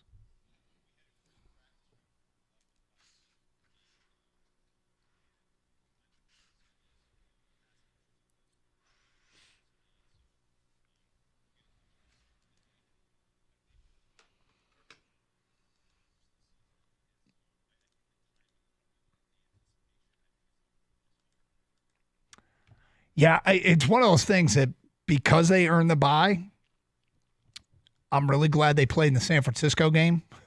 Like they only played one real game in like the better part of a month.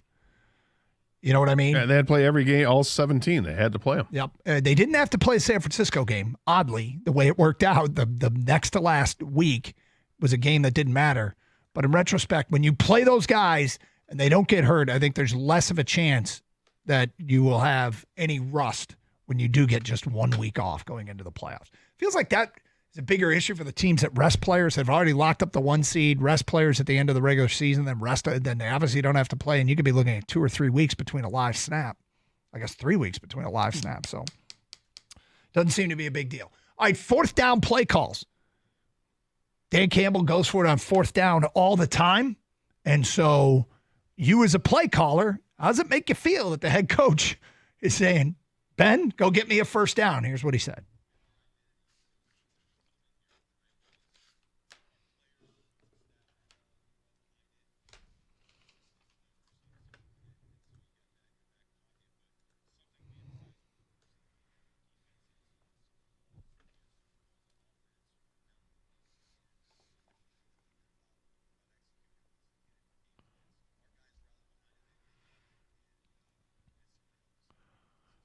Okay, I heard something in there that I want to hear more about.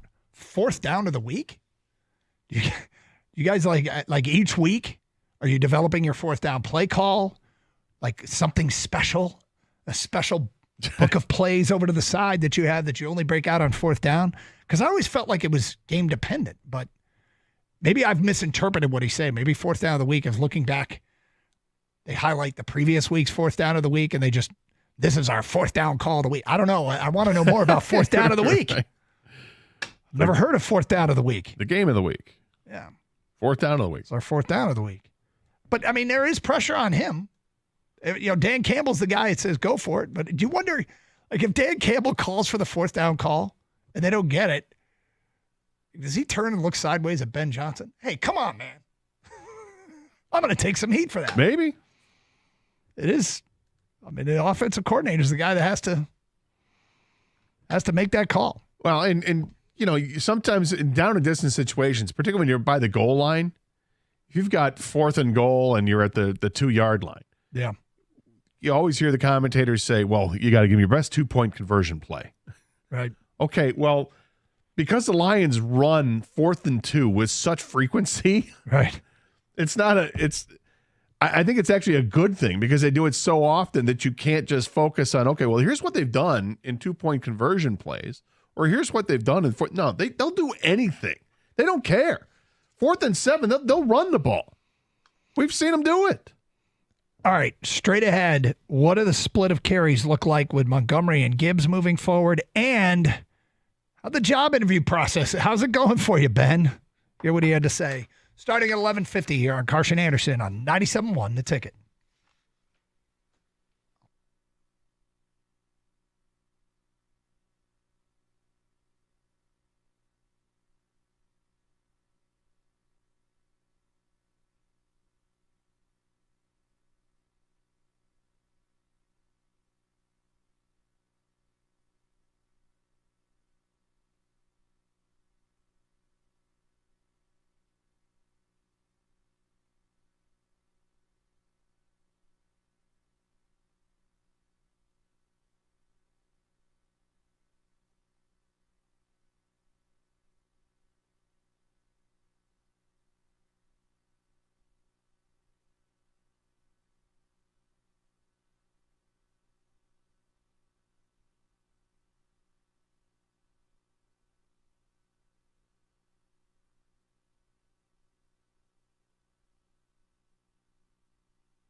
Welcome back to Carson Anderson here on 97.1, taking the calls and texts at 248-539-9797. Kind of excited about what's going to happen on Saturday.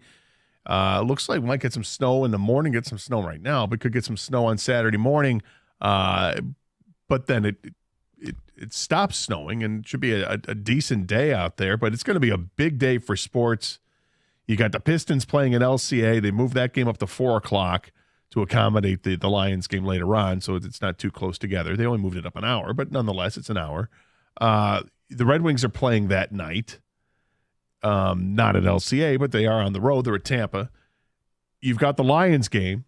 You got Michigan and Michigan State hockey taking place on Saturday night as well. There's a lot going on Saturday regarding sports and Detroit teams, and it's really exciting. But of course, the main course is what's going to take place at Ford Field, and trying to figure out what will happen is it's kind of fun to think about it when you just look at it on paper.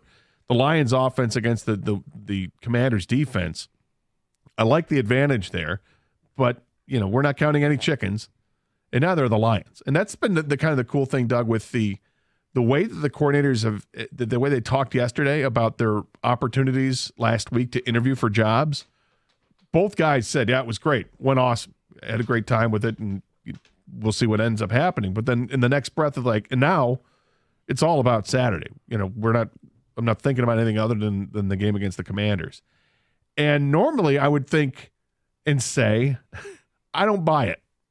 I don't buy it because how can you possibly not think about the next opportunity that you just interviewed for, particularly if maybe there was some promise made, like, hey, man, as soon as your season's done, let's get something done. And if you've agreed to it or whatever, or if you're leaning that way, you got to be thinking about it. And yet the way that the Lions just have done things, I believe that they can compartmentalize it and put it off to the side while they're worried about this week's matchup. Well, I hope so. I mean, it's how much can a person focus on the task at hand when there's distractions, and that is a distraction. And as the years have gone by, Gator, I've gotten better at it, not being distracted by outside noise or be distracted by what's going on in my personal life, because I have a very, very, very rough personal life.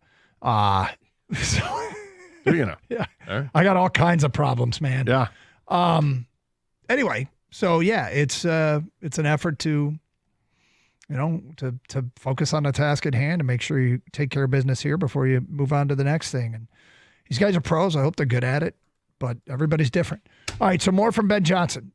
Split of running back carries. How do you see this going? David Montgomery, a full practice. I don't know if that means he's 100%. I don't want to misinterpret him participating in a full practice meeting. He's 100%. But here's what Ben Johnson said when he was asked about how he's going to divvy up the carries and the snaps between the two running backs.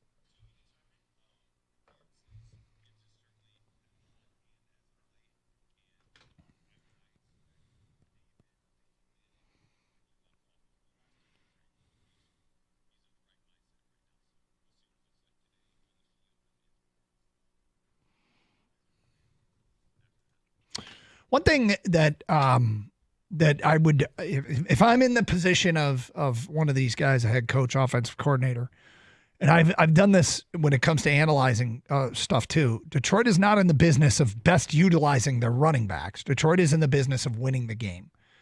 So don't get wrapped up in how are we going to use this guy, how are we going to use that guy, got to get this guy touches, et cetera, et cetera. It's just about winning the game.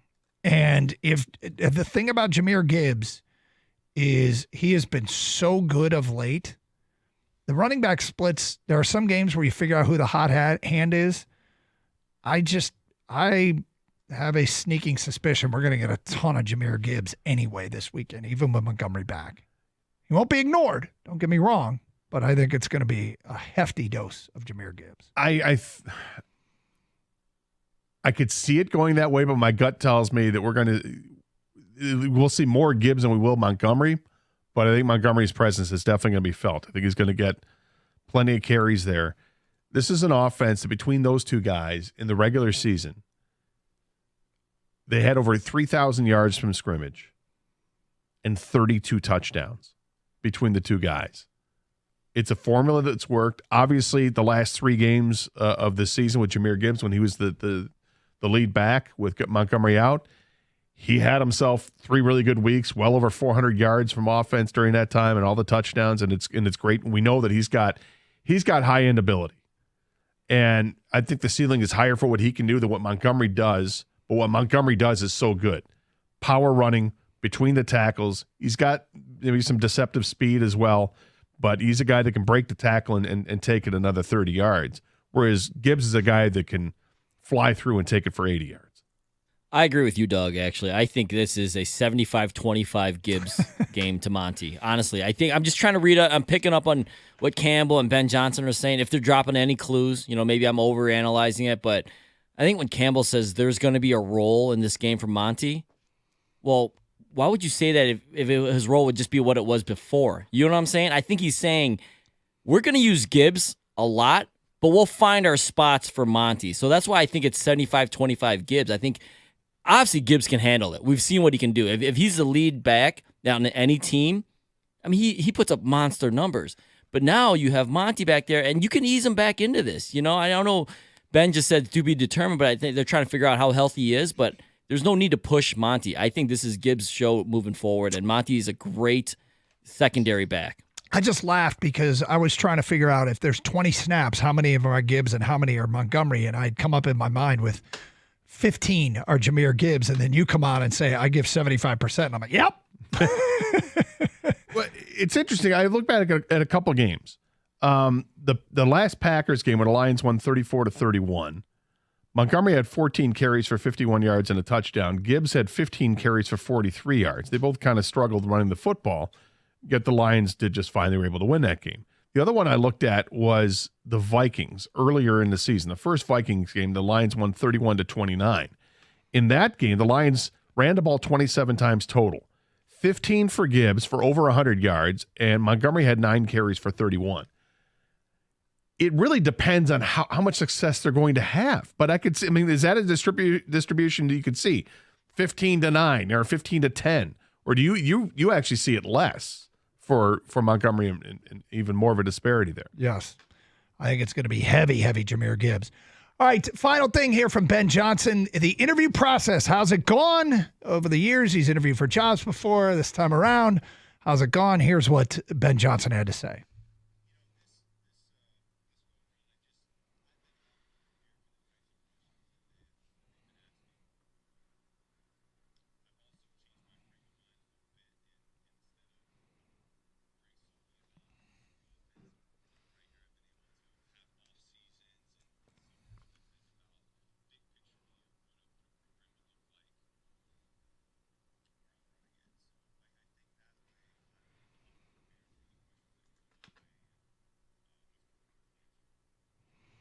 Okay, so there you go. That's where he is right now. It's funny because there was the same answer for Aaron Glenn about Aaron Glenn wants to talk offense.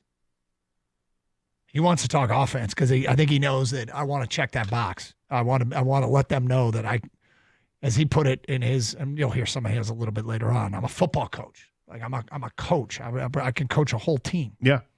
And I think he can coach a whole team. And I think he will coach a whole team once the Lions are done with their quest here this season. The other revelation that came out was that Tom Brady first met with Ben Johnson after the Packers or before the Packers game on the field. And that rubbed me the wrong way. Now, I get that Tom Brady, he's Tom Brady, and he's broadcaster Tom Brady, but he's also part owner of the Raiders, Tom Brady. And I think that the NFL has to be really careful if they allow more of this to take place in the future with former players being partial owners, and particularly if they're going to let them be in the broadcast booth. I think they really need to set a strong precedent. I don't think it's fair that he was able to approach Ben Johnson, talk to him on the field before the game. Well, because it's an advantage. Yeah, I hope this is monitored closely. I hope this is monitored closely this weekend. And I think there's some truth in what you're saying, and I think they need a back off Brady rule. I'm surprised that they're allowing him to continue broadcasting. Right? I really am. I mean, there's a line of delineation there that should be honored. Because a guy who owns a team and a guy who's on TV. Because he's got different rules applied to him as an owner that he does as a broadcaster. It affects how he broadcasts because he's not allowed to be terribly critical of the officiating as an owner. Now, as a broadcaster, you're supposed to offer thank you. You're supposed to offer up your opinion whenever you can. I think there are pitfalls there. It's a conflict of interest. Changing a rule for Brady, again? Yeah, We're doing well, this again? So let's get the back off Brady rule. This time it hurts him, right? Yeah. This rule. Exactly. I mean, would we want?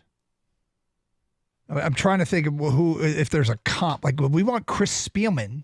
Right, talking to Max Crosby before the game? On talking to Max Crosby, yeah, I would. Of course I would. If the Lions were playing Vegas, would I like the idea of Chris Spielman in a broadcast booth getting a chance to talk to Max Crosby? Hell yeah. But of course that would be limited, if not completely banned and told, no, you can't do that. So I hear you. Tom Brady needs a tether, an electronic tether that lets everybody know where he's at, and it goes off when he gets anywhere near geofencing. There should be geofencing of Ben Johnson this weekend in proximity to Tom Brady. 100% agree with you. Thank you. 248-539-9797. Hey, just a couple things. One, later we'll hear from Aaron Glenn, the Detroit Lions defensive coordinator. Got a Who's on Top schedule for next hour. It's Carson Anderson here on 97.1 A Ticket. Reminder, you can stream the show with the Odyssey app. Download it for your mobile device today. AUDACY. Thing about that is sometime you're going to be outside the Metro Detroit area. And hey, guess what? You're going to want to know what's being said in Detroit.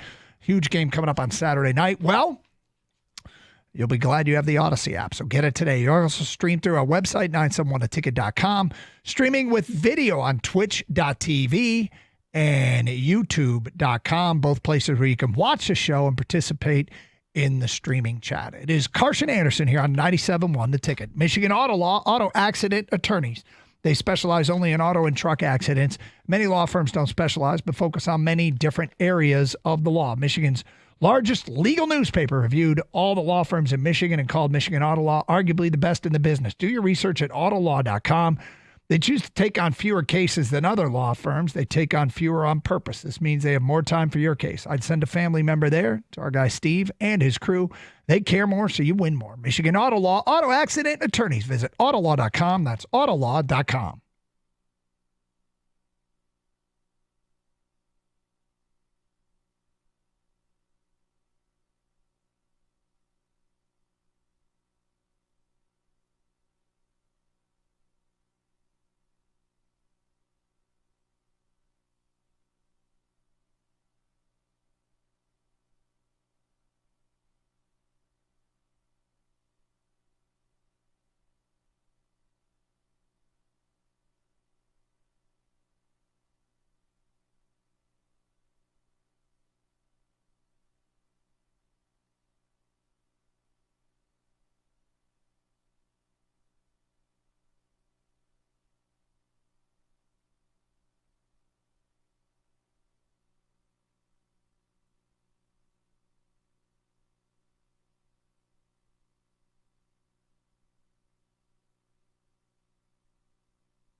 Doug Carr, Scott Anderson, 97.1 A Ticket. Happy lunchtime, everybody. 248-539-9797. Let's get right back to your phone calls. Harrison, you're on 97.1 A Ticket. Hi, Harrison. Hey, I had to laugh about your take about the giant numbers because I used to broadcast college hockey and I was like, there's no way Doug doesn't like giant numbers. You know, the funny thing is, I absolutely love giant numbers now, but as a jersey on the look, now they do this for the Stadium Series games because obviously they're where these aren't great games for viewing. So even the fans in the stands probably appreciate the big numbers. I just think on a jersey they look silly, but I've always thought oversized, like even in college football teams will have those oversized logos. Minnesota's got the giant Goldie the Gopher on the side. I always think those look ridiculous too, but hey, like I said, that's just Doug the fan and Doug the broadcaster are looking at it through two completely different lenses. When you get a sec, go back and look at the ones they wore in Colorado. Those were like comically large. Yeah. But Eater said something that really riled me up and turned me into Game Day Uncensored a few minutes ago. Yeah.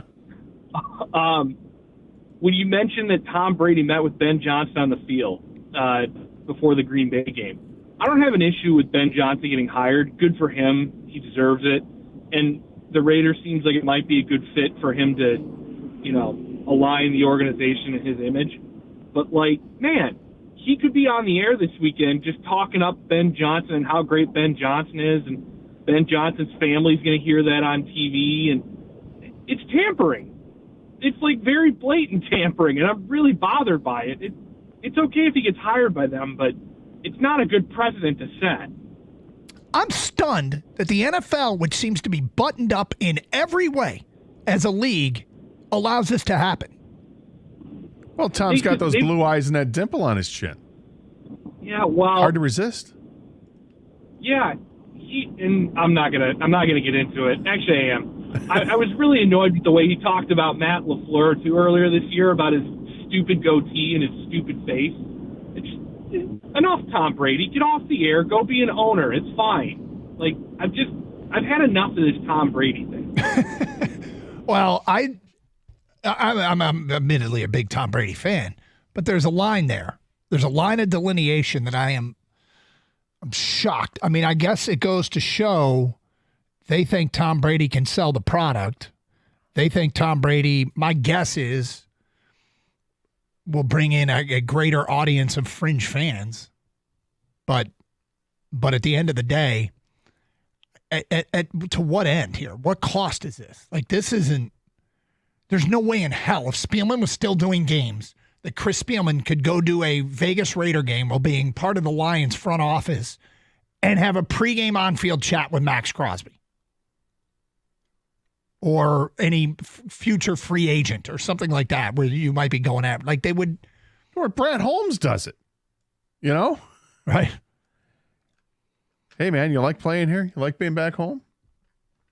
But whatever.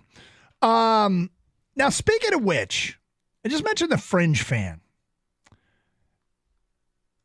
King, I don't know how in depth you want to go. What made us talk about the topic of, but something came up where you're like, how many people don't even care about the Lions? Yeah, I'll bring it up. I mean, obviously right now the Lions are the talk of the town. Regular sports fans, Lions fans know this, but they're being so good and so far along, and football being as popular as it is, you bring on the fringe fan, like you mentioned, Doug, and there's people that honestly couldn't identify a football in a lineup that are now Lions fans, right? They're all of a sudden posting about it on Facebook. Geared up. Where can I get gear, right? All of a sudden, they merch. care. Gotta get merch. It's that comes with the territory of being a really good football team, in a playoff run. Lions fan since 2023. Yeah, exactly. Established 2023. Which would be a funny shirt to have. Exactly, right? But with that being said, there are still people that don't know, don't care, don't even want to, right? They just move on with their lives. Yeah, or don't want them to be successful at this point because maybe it's taking away from other things. No, I'm talking people that don't even care, don't know, Gator.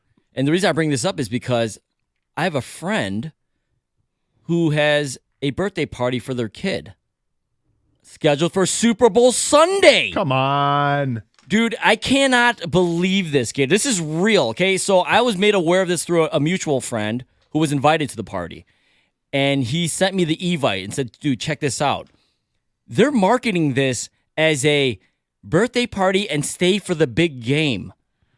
Are you kidding me? Like, first of all, if the Lions are in it, no way. We know what your stance is. I mean, we talked about this. You're not going. But you're watching the game at home. If the Lions are in it, if the last place you want to be, and I have 2 young children, is in a place with a bunch of kids. Well, you said that. I didn't say that. I feel so. I'm saying you it. said that. I did not say that. But you said that. I agree with it. And the only way, we try to rationalize this, guys. Like, how could you do this? And the only thing we can think of is, he just doesn't care. You cannot possibly care about the game. You know the person. Yes. They grew up, they played sports, they like sports. But I don't know. I don't know them. We haven't been in communication that much the last 10 years, but I don't know if he's completely fallen off where he doesn't watch football anymore. Or is he strong-armed by the wife? Dude, no one can be this strong-armed. Are you sure? I'm not sure. But I got to tell you, though, the idea, I think it's like putting some of your friends in awkward positions, but I feel bad for, like, Timmy, who's going to have people not show at his birthday party because it's on Super Bowl Sunday. Right? I mean, are people going to come up with excuses to not be there? Hey, we'll send a gift, but... You don't even have to make an excuse. You just write back, it's the Super Bowl. Right? Yeah. I mean, are they going to open up presents at halftime? But, well, I mean, what was it? Come for the party, stay for the game? Well, I think the party's scheduled for like 4. The game's at 6. Dude, I don't know. That's ridiculous. Yeah, it's absolutely insane. That is tone deaf. It is preposterous that you would even to hit send on the Evite. How do you do that with good conscience? Unless it's the wife. Now, how well you knew this person? You know this person pretty well. Years, yeah, decades. Yeah. And is it a logical conclusion that he doesn't care about football? I think at this point in his life, maybe, you grow out of things in general, right? You grow out of football? Hey, man, not me. We can't fathom it, okay? But I got to imagine there are people that stop watching certain sports as they get older. Let's say that's true. Let's say that you were a football fan, then you get married, you have kids, it's not as important anymore. You start to you watch less and less, and you grow out of football. You know what happens? You grow right back into it when the team's a Super Bowl contender. Like, I cannot believe, because it's a family thing too, right? You watch with your family. So, Ken, you're invited to this, right? No, I'm not. Oh, you're not. Okay, I'm curious to. Good Wouldn't for be going you. anyways. Right. From your friend who was invited. Yeah. I'd be curious to know, because on these Evites, you have to respond. Yep, it's yes like or no, RSVP. yeah. And a lot of people make comments. Oh, can't wait to see you there. Hey, I'll bring so-and-so. Can I bring a dish to pass or whatever? I wonder how many people have responded and say, are you serious? You know that's the Super Bowl, right? Because invariably there'll be that guy who will fly off the handle and show no restraint and just be, you gotta be kidding me. I wonder if anybody's replied like that or said, I mean, we can be there for a little bit. Are you serious button? right? Yes, no, maybe. Are you serious? Or you can't be serious. Oh, that's hysterical. Are you serious? Really, Clark? Well, but look, I mean, if you know someone that doesn't care about football, or maybe even doesn't even know what's going on, like, it's not even on their radar. Like, I don't know if WWJ is going to do this, but I think a news station, if the Lions make it Super Bowl, during the game, they have to send a reporter to, like, Kroger and just ask the person at buying bananas, do you know the Lions are in the Super Bowl right now? You know what I mean? Like, it's like go to a place out, the mall, wherever. Hello, sir. Hello, ma'am. I see you're shopping. Do you know the Lions are in the Super Bowl right now? Oh, is that really? I did not. Because they exist. There's going to be people out. This is true. Yeah, people scrambling to get food for their Super Bowl party. This isn't even like a niche thing either. This is like the most watched thing in the world, right? Like, it's like... And if the Lions play in the Super Bowl, there isn't... I mean, come on. Yeah.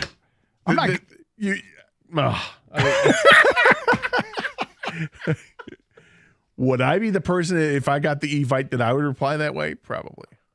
248-539-9797. Back to your open line calls. Nolan's in Rochester, and he's on 97.1. Hi, Nolan. Hi, guys. Thanks for taking the call. Sure. Before I get to my point, I wanted to celebrate. Today is the 1,145th day since Ohio State has beaten Michigan. Aside from that, I wanted to say if Brady is allowed to broadcast, and talk to Ben Johnson at the same time, I think Stallions should be allowed back on the Michigan staff if we're going that far.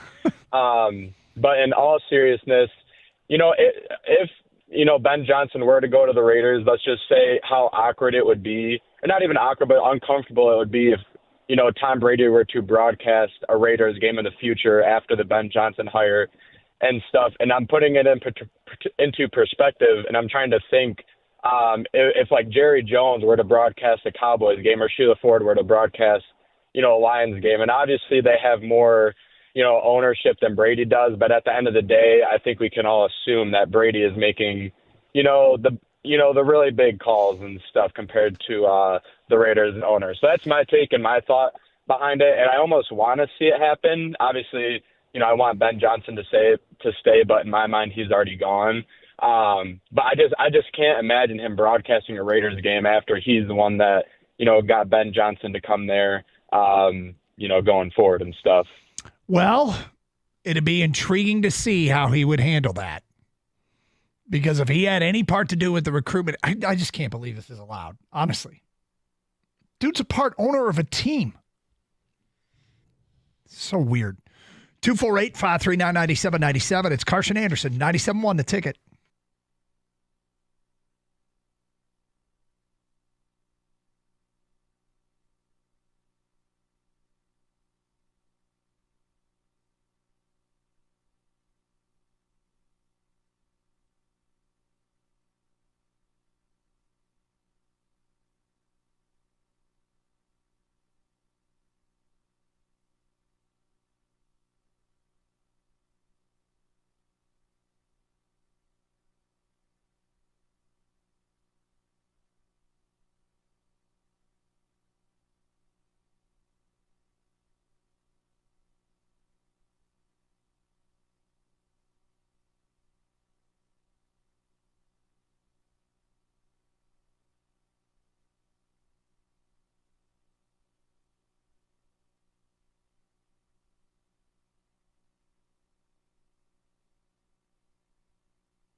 So, Gator, I'm a little late to this party, apparently. But yesterday, I go down to the basement. And a little get a workout in, and I fire up the TV, and I go to Netflix. And I see a show. I'm like, what is this? I'd never seen it. Never heard of it. And I'm like, wonder if Gator knows about this. So I look it up, and I guess it's been out for a while. So I figured you did know about it. The Ones Who Live? Have I heard about this? It sounds familiar. It's the Rick story from The Walking Dead, what happens after the blow up on the bridge. Okay. Have you ever heard of this? With Rick and Michonne? Yeah. Yeah. Okay. Did I watch it? No. So I've cut myself off from The Walking Dead? Yeah, everything. Okay. Even Fear the Walking Dead. I still have a few episodes recorded from Fear the Walking Dead, but I don't watch it. So I'm like, oh, I never even heard of this. And I got away from The Walking Dead because the Negan storyline dragged on and it got ridiculous. Like this guy is torturing their community and they're standing right there with guns and he's right there and they could just shoot him, but they don't. They are trying to talk. It just got absurd. And it kept going on and on and on. I'm like, all right, let's move on. And they never moved on from the Negan storyline. I finally pulled the plug. Fear the Walking Dead interested me for a while, but then I guess I OD'd on Walking Dead. But I was like, okay, this could be interesting. I watched the first episode.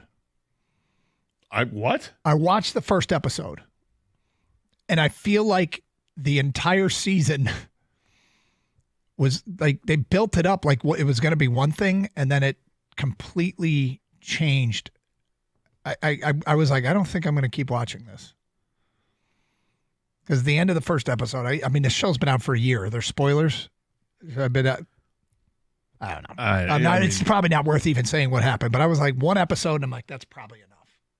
Probably enough. Well, I would have thought that you never even would get into it based on... I thought maybe it could recapture some of the stuff that I liked about The Walking Dead originally, and at first, with the premise, I was like, ooh, I might be able to get into this.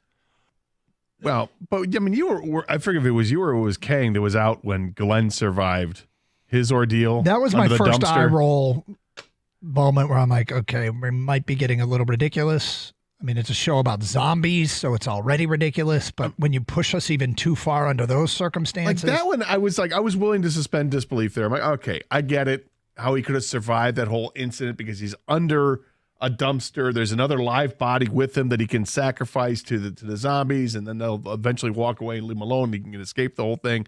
I get it. All right, I don't. It's utterly ridiculous, but it's not as ridiculous as what happened to Rick on the bridge.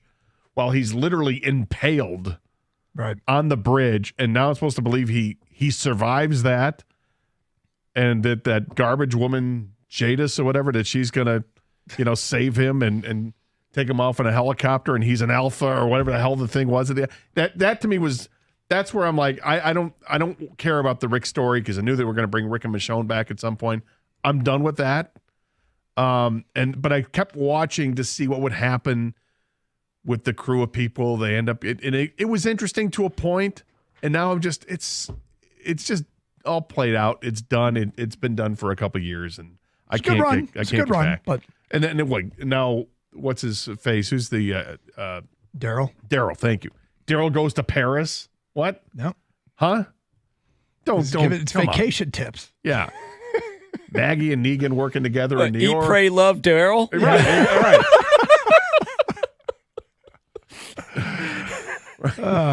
He's gonna find himself or what? I guess.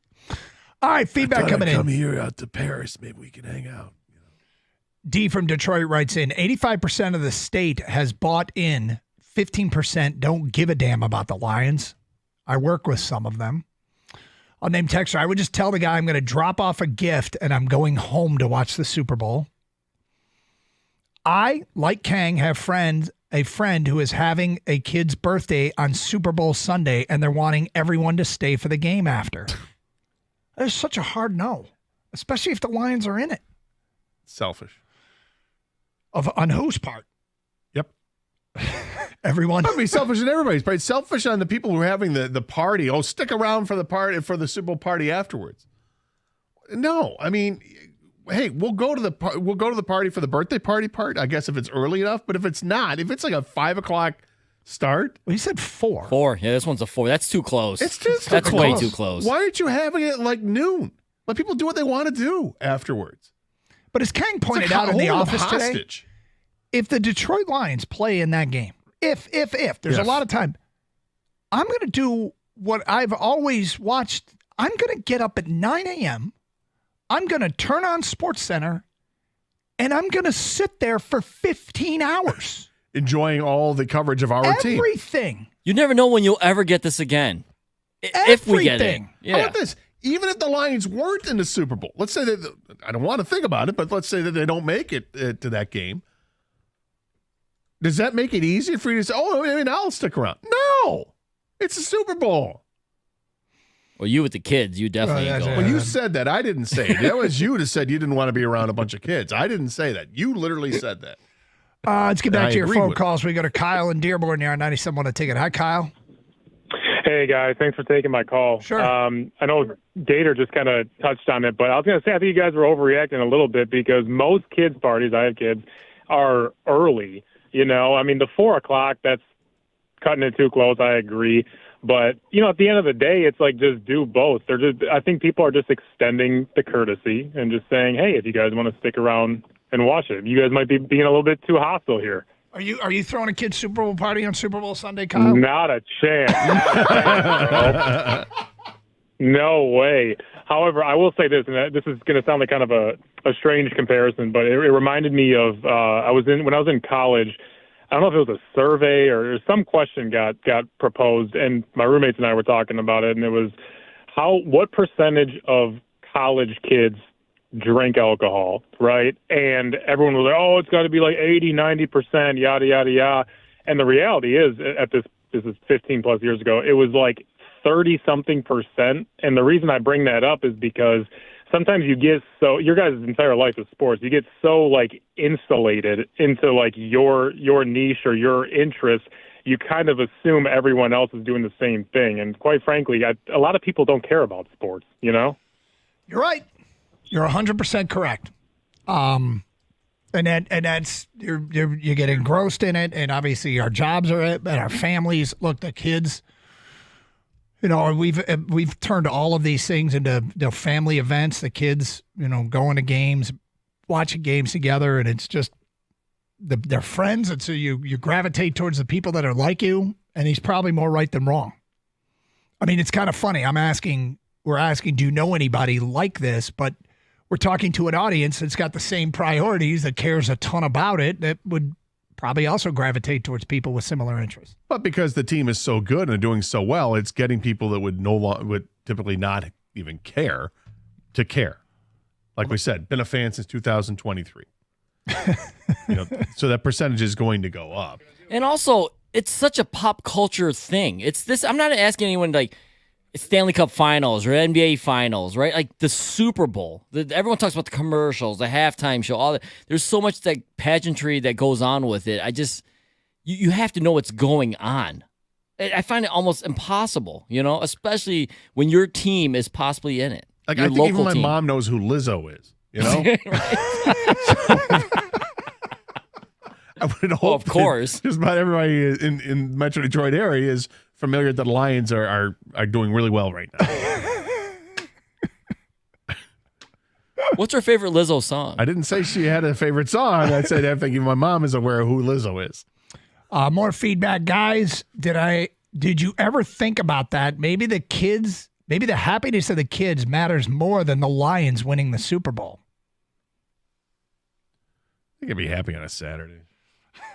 Kids get happy They on can be days happy other at than noon. Sunday. How about they're happy at noon on a Sunday of the Super Bowl? His dad needs to be happy at 6 o'clock. I'm having my 7-year-old boy's birthday party at noon on Super Bowl Sunday. Come for the party until 2 or 3, but you're out the door by 3. There it is. That makes way more sense. Way more sense. Brandon in Rochester says, my in-laws couldn't name a single NFL player, past or present, Now they want to act like they know everything and try and teach my 3-year-old all about football. It's infuriating. Well, maybe it's cute. Is it because of the Lions or because of I think it's because of the Taylor Lions. Swift? Well, it's infuriating if they're wrong. Yeah, and you start hearing misinformation. Yeah, sometimes I'm sitting in the stands at a game. A touchdown is worth 4 points. No. Only when the Chargers do Only it. when the Chargers play. Andrew is next on 97.1. Hi, Andrew. Hey, how's it going, guys? Okay. I just want to say my sister-in-law actually scheduled, so my nephew's birthday is on Super Bowl Sunday. He'll be turning 5. Okay. We're going to pump it up at 1 o'clock in the afternoon, and it's scheduled till 3:30. So that's enough time, but I don't think it's enough time to, get ready and everything. I like to be ready by noon, ready to go. So what are you going to do? I'm 26 years old, so I guess I'm going to be jumping down the slides with a whole bunch of little 5-year-olds. It's his nephew. He's in a terrible spot, man. He's got to go. He's got to pump it up. Pump it up. Right, and then- I have to go. I got to go. Yeah. Yep. Yeah, but you don't got to stay. No, you got to be. It's out of there, right? You are out of there. Right, for sure. Hysterical. Neil is next. Hi, Neil.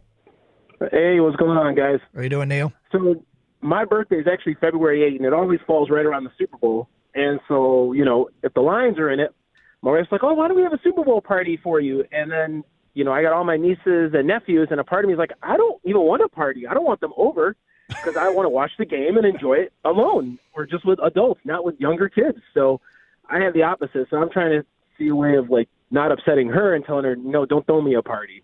So I don't know. We'll see how that works. Look, I'll put it to you like this.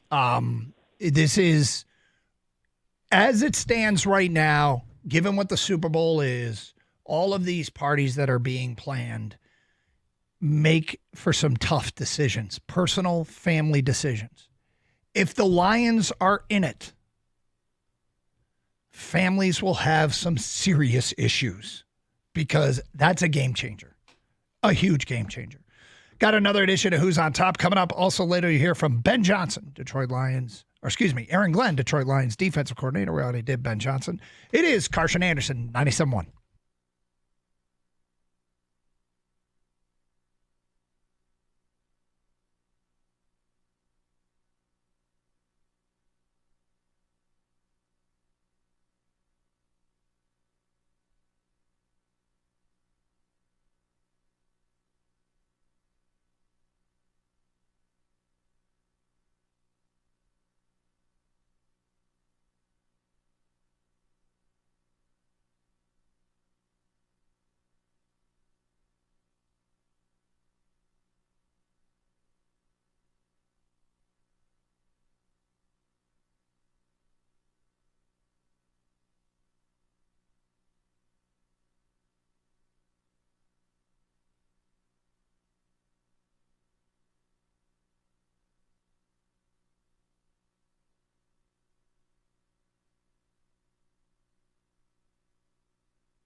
Here's a strange but true fact. This was floating around the internet, and we double-checked it to see if it was true.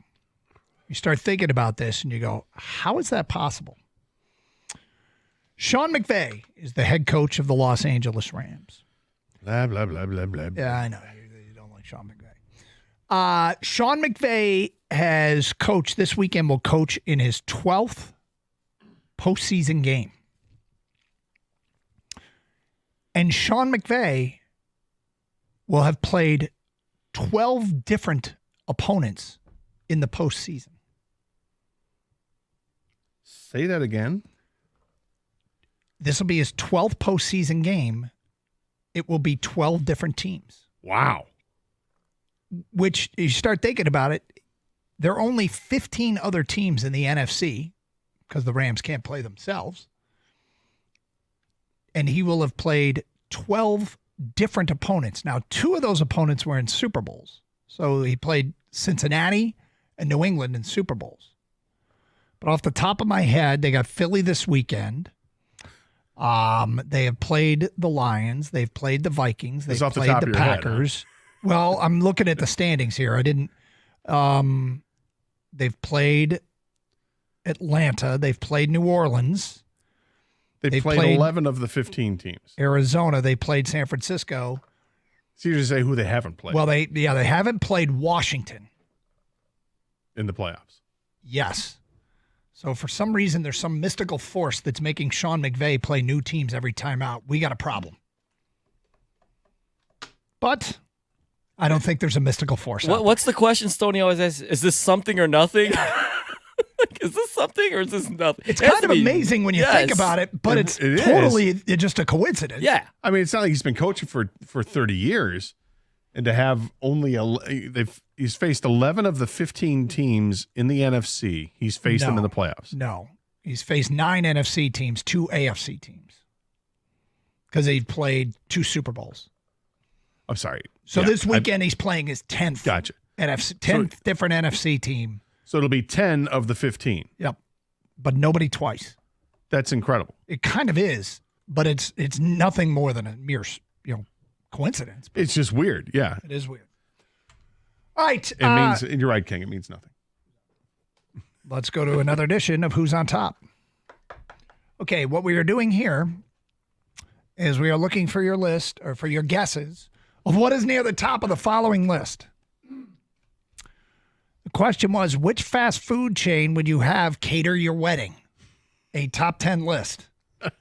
Which fast food chain would you have cater your wedding? So, Gator, do you have any questions before we get started?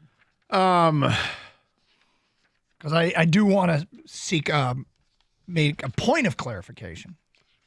I guess, first to kind of want will I have heard of all of these, or is it going to be something obscure? Yes, you have heard of all of these. And I guess I'll just answer a question you didn't ask. Like the casual fast food chain is included. Okay, it is included. Yep. So these are all like national chains. Are they all available in Michigan? Well, let me think here. I don't believe so, but I'm pretty sure you've heard of all of them. So I will say Chipotle, Chick-fil-A. The wedding better not be on Sunday. Right. And lastly, I will say, I want to say Five Guys, and yet I'm going to go with In-N-Out Burger. Okay. That was the one I questioned whether or not it was in Michigan.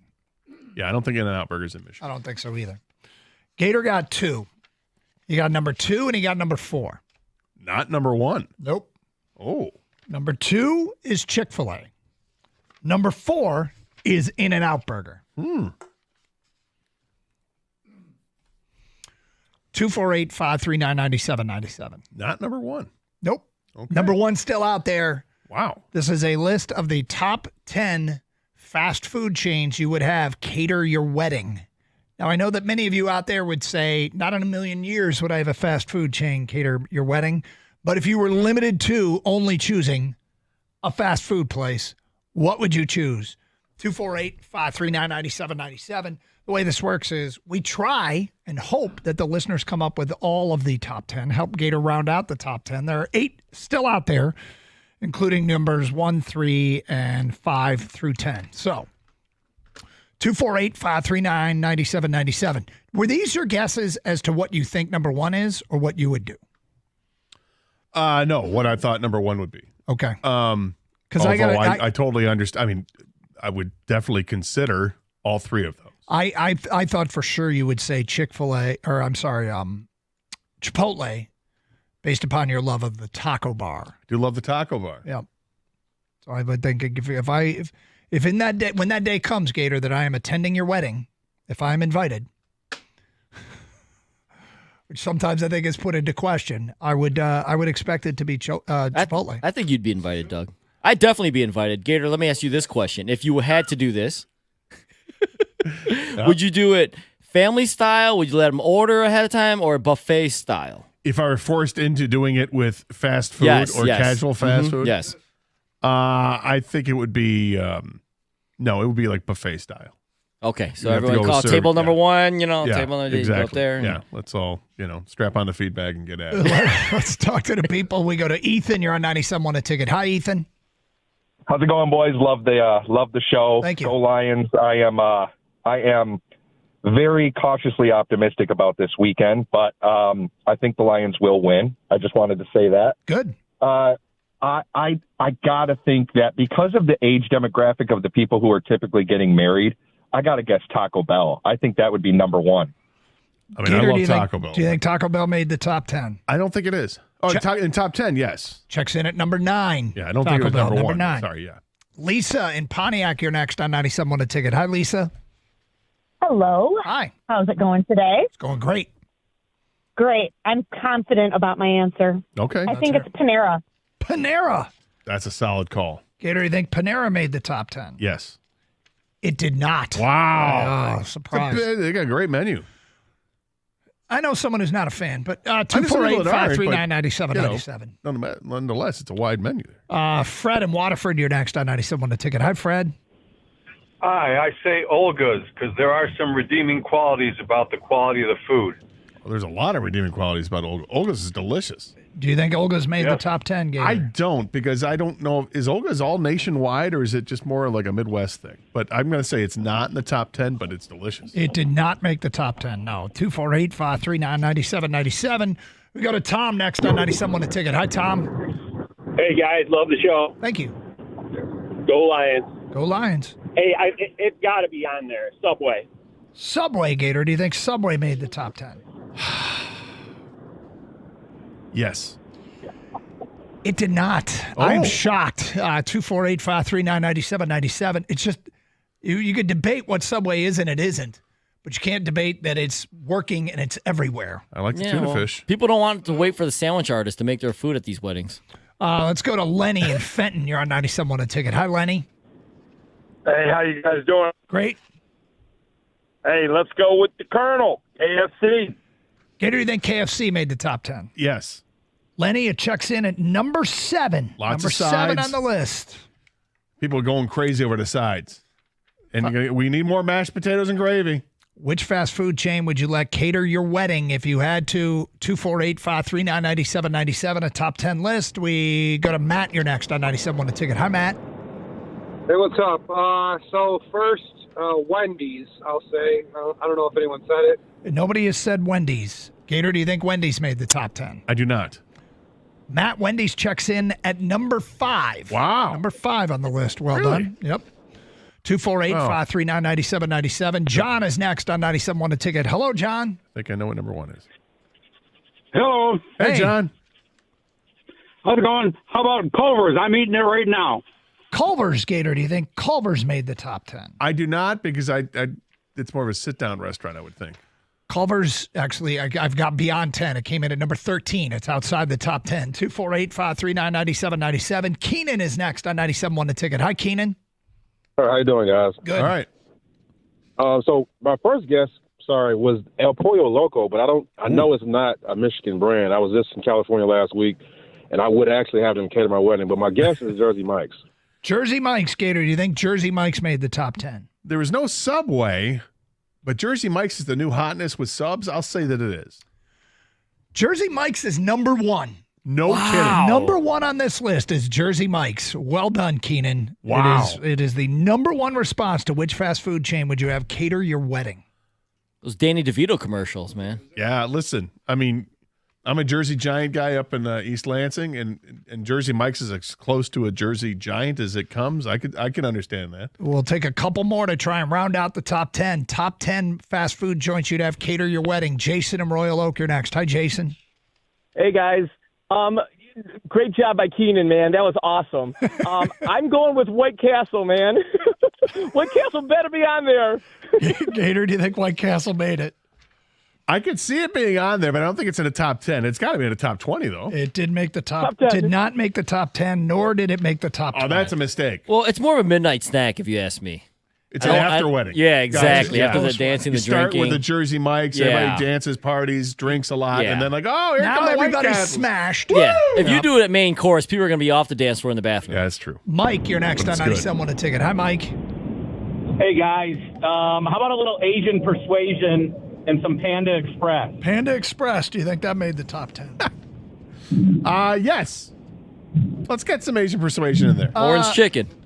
It did not. It is outside the top 10, but I did see it somewhere on the list. My kids, it's number 19. My kids would absolutely have Panda Express. We'll take one more here. Justin, you're on 97 Won a Ticket. Hi, Justin.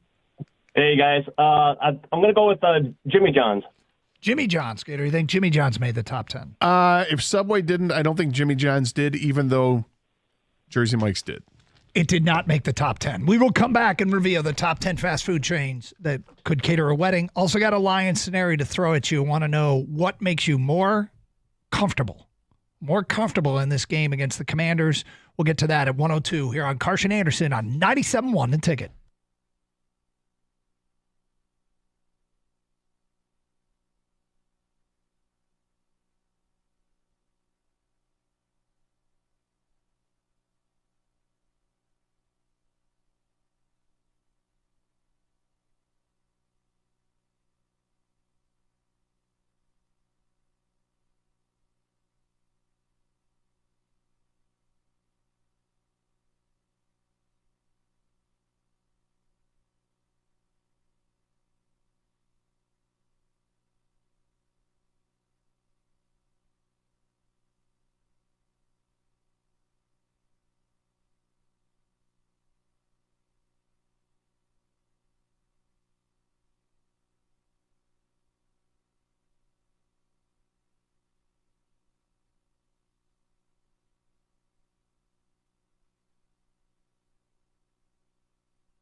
College basketball last night.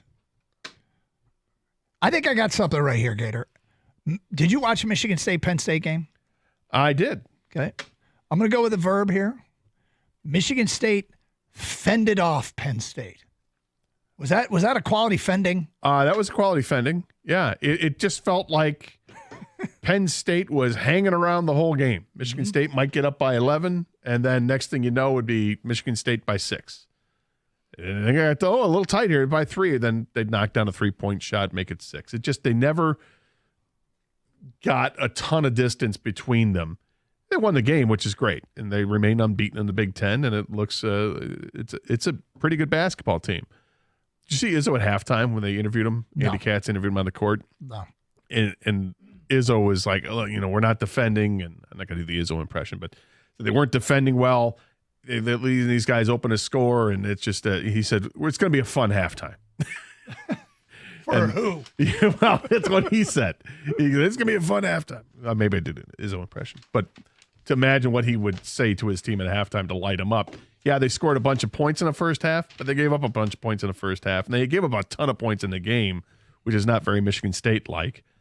But got the win. That's it was a fending. They did fend. It was a fend. Yesterday bereft, and today was fend. Yep. I like it. Yep.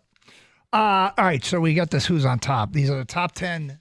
Do you care to venture any more guesses of fast food joints? You didn't hear that top 10 list of fast food joints that people voted to cater their wedding. Well, I know number 1 for catering inauguration would be McDonald's. So is that on the list? It is not. Wendy's is number 5. Yep. But McDonald's didn't make the top 10? It did not. I'm shocked by that. Not that, I think it should be 1 or 2, but to not make the top 10, McDonald's is you know what it is? It's the blue-blooded fast food. Yeah, it's like your favorite ice cream flavor. Everyone picks all these, different flavors, but vanilla is actually number 1. Right. I thought McDonald's would be a staple in this. Right, it's vanilla or chocolate. It's right there.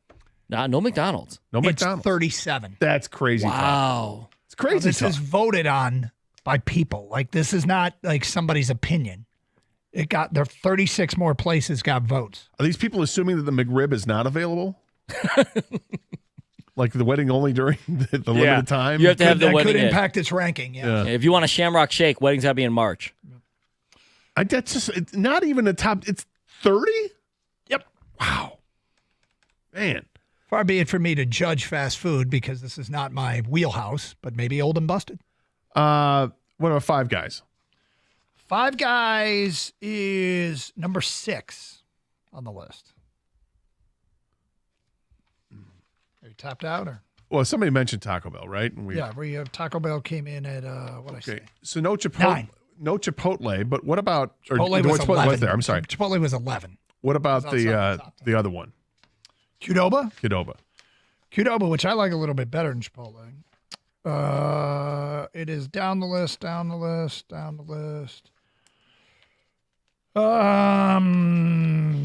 look like you're going down the list. Yeah, I'm way down the list. Yeah, it didn't make it. At all. Oh, Subway checked in at 51, by the way. Oof. And I see no Qdoba. Bunch of my favorite places, because just about everything I like disappears. Country Kale. Because I'm the only one that likes it. Captain Kale. My 2 favorite places. If I could have 2 places Bed Bath open and up. Kale.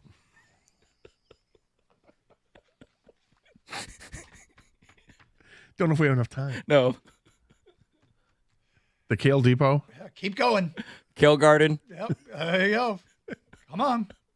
I'm sure there's more. Come on. Kale Louisiana Kitchen. Anything like that? Nothing. Yeah. Popeye's on the list? Kale Express. Kale Queen. Kale Queen. You got Kale Queen. You got Kale King. Einstein Brothers Kale. Einstein Brothers Kale. How about Kale in the Box? Kale in the Box. There you go. I like that one. Step 1. Steak and Kale. Let's go. Steak and Kale is a good one. That's a good one there. Well, you and John could eat there for different reasons. Yeah. I did find Qdoba is 29 on the list. Popeyes? Popeyes checks in at number 8. So the 2. Let me give you the top 10. I'll tell you 2 places. If I could choose 2 places that could open up near my house, not named Chick-fil-A. I guess I'll give you 3. Chick-fil-A is 1. I'll give you the other 2, which seem to be going away. But number 10 is Sonic. Okay. Nobody had that. Number 9, Ethan had Taco Bell. Gator, you just mentioned number 8, Popeyes. Number 7, Lenny got KFC. Number 6, Gator, you mentioned it, Five Guys. Matt had Wendy's at number 5. In-N-Out Burger checks in at number 4. At number 3, Krispy Kreme. What? Yep. Krispy Kreme checked in at number 3. Is that a restaurant or are they just donuts? I don't know, man. But there's nothing that says America more than Krispy Kreme ranking number 3 on the fast food joints that you would have cater your wedding. I mean, cater desserts, I'm all about it. Donuts for dinner? Well, I mean, you know, who among us hasn't? But we're talking Krispy Kreme. I have not. If you're asking the question, I will answer. Who among I have us? not. Right there. Other than Captain Kale over here, right? Number 2, Gator got Chick-fil-A, and number 1, Keenan got Jersey Mike's. So for you, the top, you would consider these two. Checking in on this list at number 23 and number 24. Number 23, I think would be great for catering an event. Boston Market. I loved Boston Market. The word was loved. Yeah, I mean, they're still around. Are they? Yeah, quick Google search. I mean, apparently. I know I drove past one. Even Boston doesn't have a Boston Market. But I get it. I mean, like that's why I thought the Panera would be there, because you think about having a wide variety on your menu to cater an event like this. I think Panera's too expensive. Might be. This is funny. I'm looking at Boston Market, permanently closed. Like a map of Metro Detroit. Permanently closed, but there's one open, and it is on Livernois. Livernois and Margaretta. Wow. Yep. Staying strong. Detroit? It appears to be, yes. All right, and the other one's Quiznos. I love Quiznos. They still exist? I don't know. Like I said, everything I love, everything that Doug loves goes away, and I get it. I have different tastes, but well, it's the toasted sub. That's what Quiznos is all about. Yeah, but did you like Quiznos? No, Quiznos was fine. It was okay. It wasn't my go-to. Okay. But if you wanted a toast, I mean, if you get for me, I really want to have a toasted sub to want to go to Quiznos. What about what's the other one with the toasted sub? Mancino's, or what is it?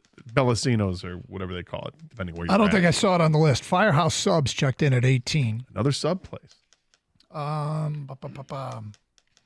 Burger King on there at all? Burger King, I did not see Burger King.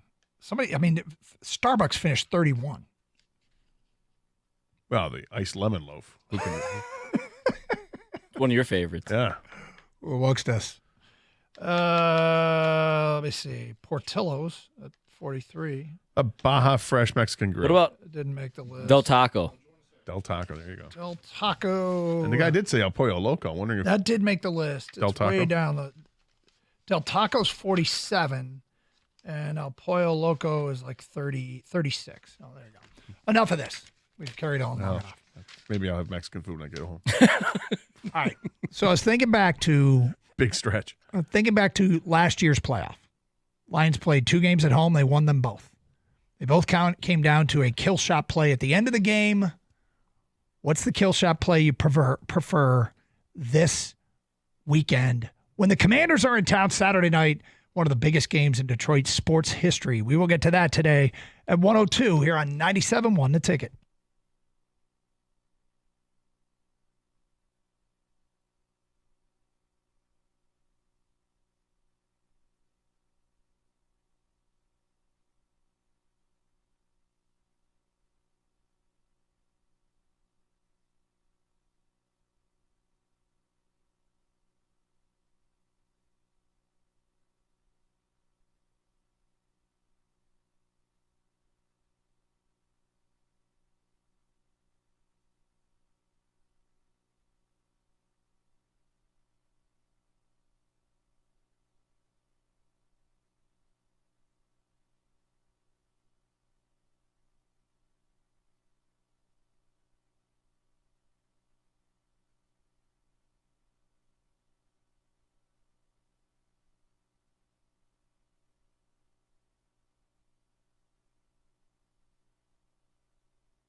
Maybe the question we should be asking about the fast food restaurants is what would be the perfect fast food restaurant that could, in one fell swoop, cater both a kid's birthday party and a Super Bowl party on the same day? Which would be the crossover fast food place?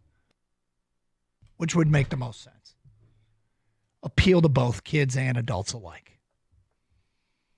I don't even want to think about that type of world. It's Chick-fil-A. Why would it be Chick-fil-A? Because kids like nuggets, right? Some kids, that's all they can eat. Stop. What day is the Super Bowl on? Oh, sorry. My bad. You keep forgetting, man. Come on, dude. That's like the worst place. It's a rookie mistake. Well, this is why the Super Bowl should be on a Saturday. So people can eat Chick-fil-A? So people can get Chick-fil-A. Chick-fil-A really needs to tap into that. For some reason, I don't think they will. No, I don't think it's I don't think they will either. But they really need to start thinking about that. We're missing out on a whole Super Bowl coverage here. Yep. All right. So I was thinking about last year's playoff game. For those that don't know, Chick-fil-A is not open on Sundays. And for those that didn't hear, we did a topic earlier about a friend of Kang's who's having a birthday party on Super Bowl Sunday, which could be a mess. But anyway, last year's playoff game, first game, Lions-Rams. The kill shot was a 2nd and 10 pass from Jared Goff to Amon-Ra St. Brown. Rams couldn't stop the clock. The offense slammed the door. Game over. Then the Lions host Tampa Bay in the second playoff game. And the kill shot was Derek Barnes intercepting Baker Mayfield. And the Lions could take a knee after that. Given the Lions' strength as their offense, and Washington has done an unbelievable job with a rookie quarterback at end-of-game scenarios, I ask you, which scenario Saturday night would you prefer? Lions up 4 with 1:40 to go. Commanders ball on their own 20 with 2 timeouts. Or Lions down 4, 1:40 to go with the football on their own 20 and 2 timeouts. Nope. Do you want me to throw up right now? Which scenario would you prefer? You want the offense on the field down 4, or you want the defense on the field against Jaden Daniels protecting a 4-point? Why? Well, because last year we had one game where the offense had the kill shot, one game where the defense had the kill shot, and believe it or not, there's a chance that this is going to be a close game. And when it's a close game, that means you either have the ball losing or the other team has the ball losing, and it all comes down to one drive. Or what if you had to kick a 60-yard field goal to win? You don't want to answer this question, huh? No, I don't. I feel sick. I honestly feel sick to my stomach thinking about that scenario. Because I was there last year. I know what it's like to have that feeling in both of those games. I felt nauseous. And I'm feeling nauseous right now if you give me a scenario where the game is in the balance in the last 2 minutes of the game. And I don't think the game is going to be in the balance in the last 2 minutes of the game. So we talked about how in this place, 8-point plus favorites in divisional round games, those teams are 12-17 against the spread. So 12 of 29 teams have covered the 8 points, and 8 points happens to be, the whole one possession game thing. So, yeah, I think we need to talk about if this is a close game. I guess we don't need to talk about this exact scenario, but you just don't want to answer which one you'd prefer. No. Kang, which do you prefer? I feel sick. You want the offense on the field down 4 or the defense on the field protecting? This is a ready, set, puke moment, but as crazy as it sounds, I'd rather have the offense, because I just feel more comfortable with the offense. That's the elite side of the ball for the Lions. That's where they have the weapons, the line, Goff, Ben Johnson. Even though if you look at it, I bet you if it's the defense on the field, that winning percentage stat that comes up is in your favor. I bet the Lions would have a greater chance of winning with the defense on the field protecting a 4-point lead. I agree. And if it's the other way, though, you don't have that. It's like, 35% or whatever it's going to be. It's less than 50. Do those those win percentages that they put out there as the games go on, and you see it on ESPN, and sometimes they put them even during the game broadcast, what your win percentage is, are they truly taking into account the specific teams? Or are they just saying every time when this has happened in the past, regardless of teams, the team protecting the league is won 63% of the time? Or are they saying, based upon the metrics of these two teams? And I'm asking. I don't know the answer. You want them to show the work. They're just giving us the answer, but we have no idea how they got. Like, does it matter if it's Goff or Darnold at quarterback, right? All that should matter. It should matter. I mean, I always I've gotten to the point, I feel like I've watched football. We've all watched football enough, so I'm not going to say anything that isn't unique to you guys. I feel like I've watched football enough that I'll take the lead.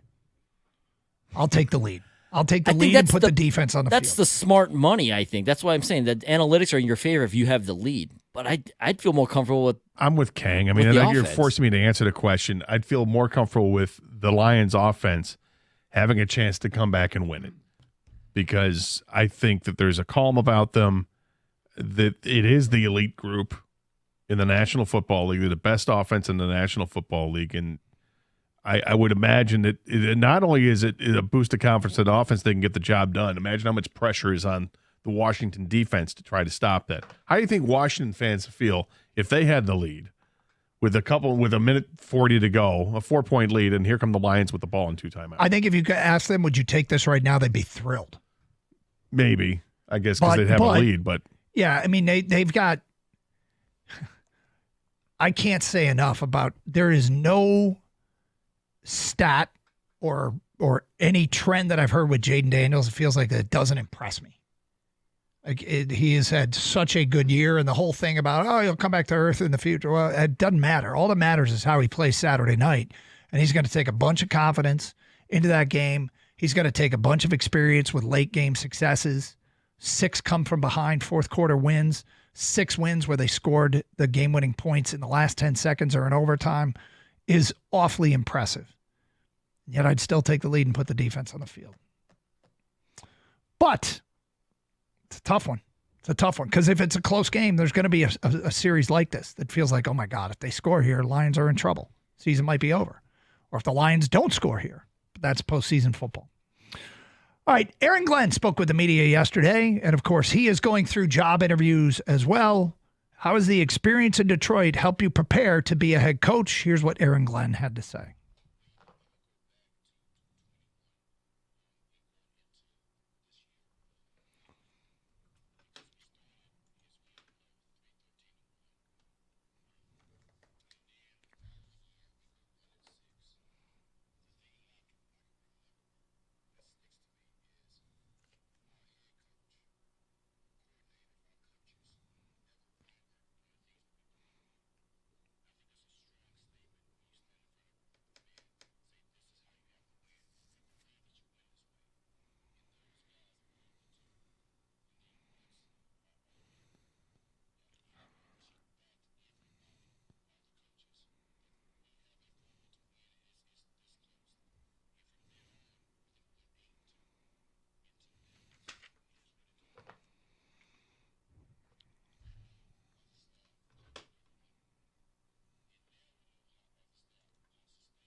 So, interesting. I mean, you do think about that start, 4-19-1, but never wavering, believing in what your plan is.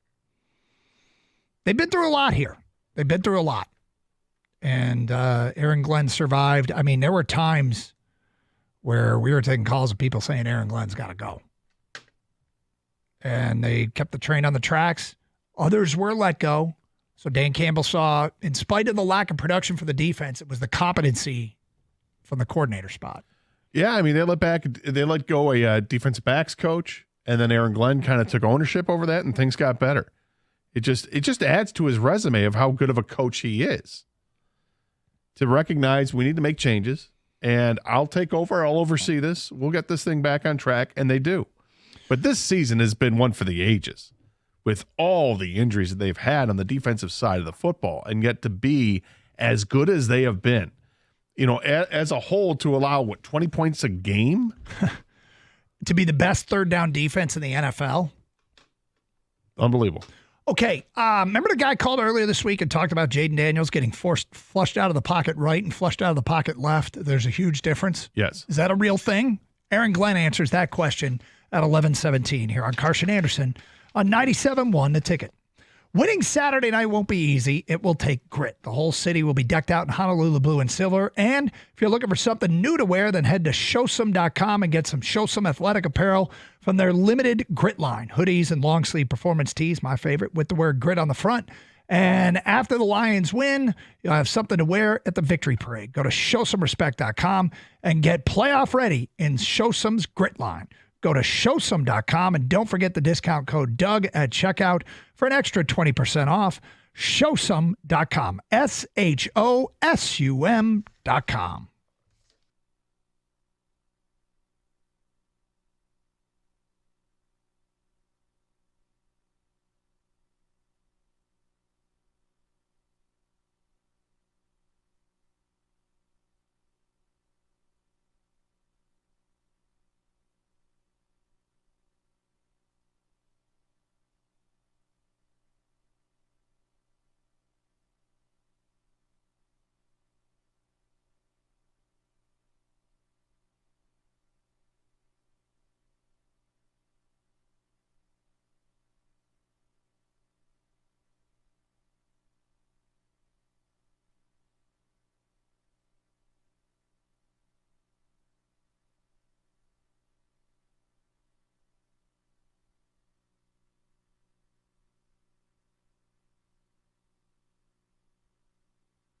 Doug Carr, Scott Anderson, 97.1 The Ticket.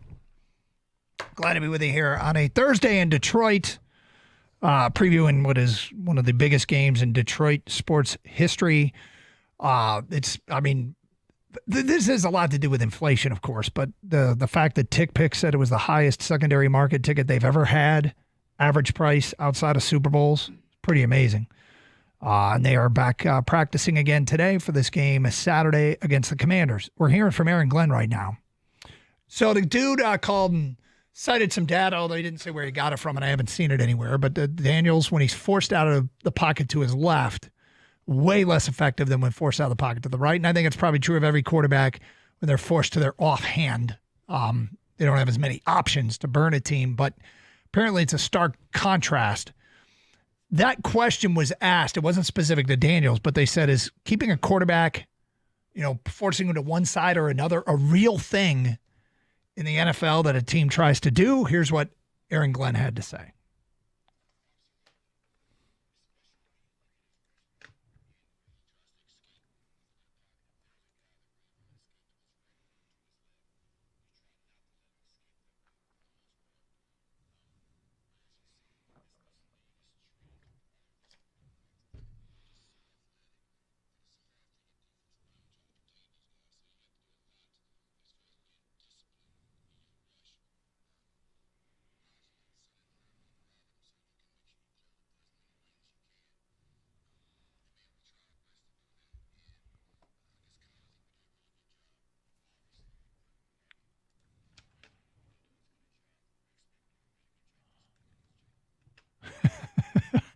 like the way you think. So anyway, it is a real thing. Trying to keep somebody, keep them playing wrong-handed, I guess is a way to put it. I'm preparing for a defense. I'm preparing the defense for an offense that goes for it a lot on fourth down. Usually he's the guy that has the offense that's going for it, but this Washington team, they will go for it on fourth down a ton as well. Does that change your approach at all?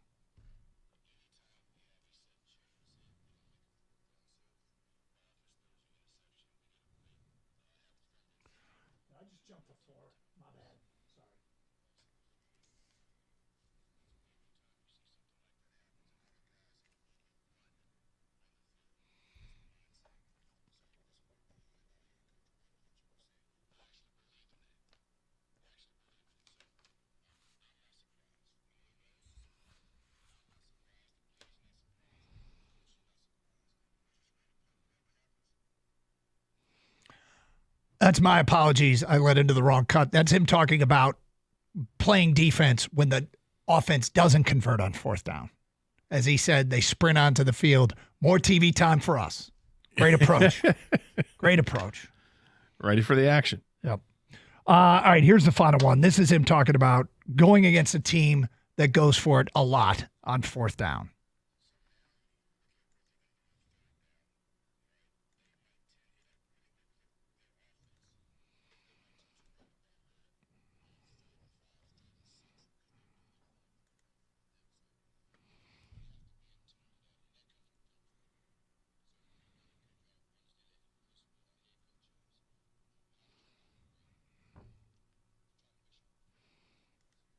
Okay, so we've seen it here in Detroit. A 3rd and 7 handoff is certainly not a capitulation. A 3rd and 7 handoff in Detroit, our running backs can get 7 yards on 3rd and 7. This offensive line can open up a hole on 3rd and 7. But we also know that part of the goal here is to make it 4th and 3. They're not necessarily thinking they're even going to get the 7 yards. They're just trying to make it a 4th and attractive. No, but that's why I love about 4th and tempting. Right.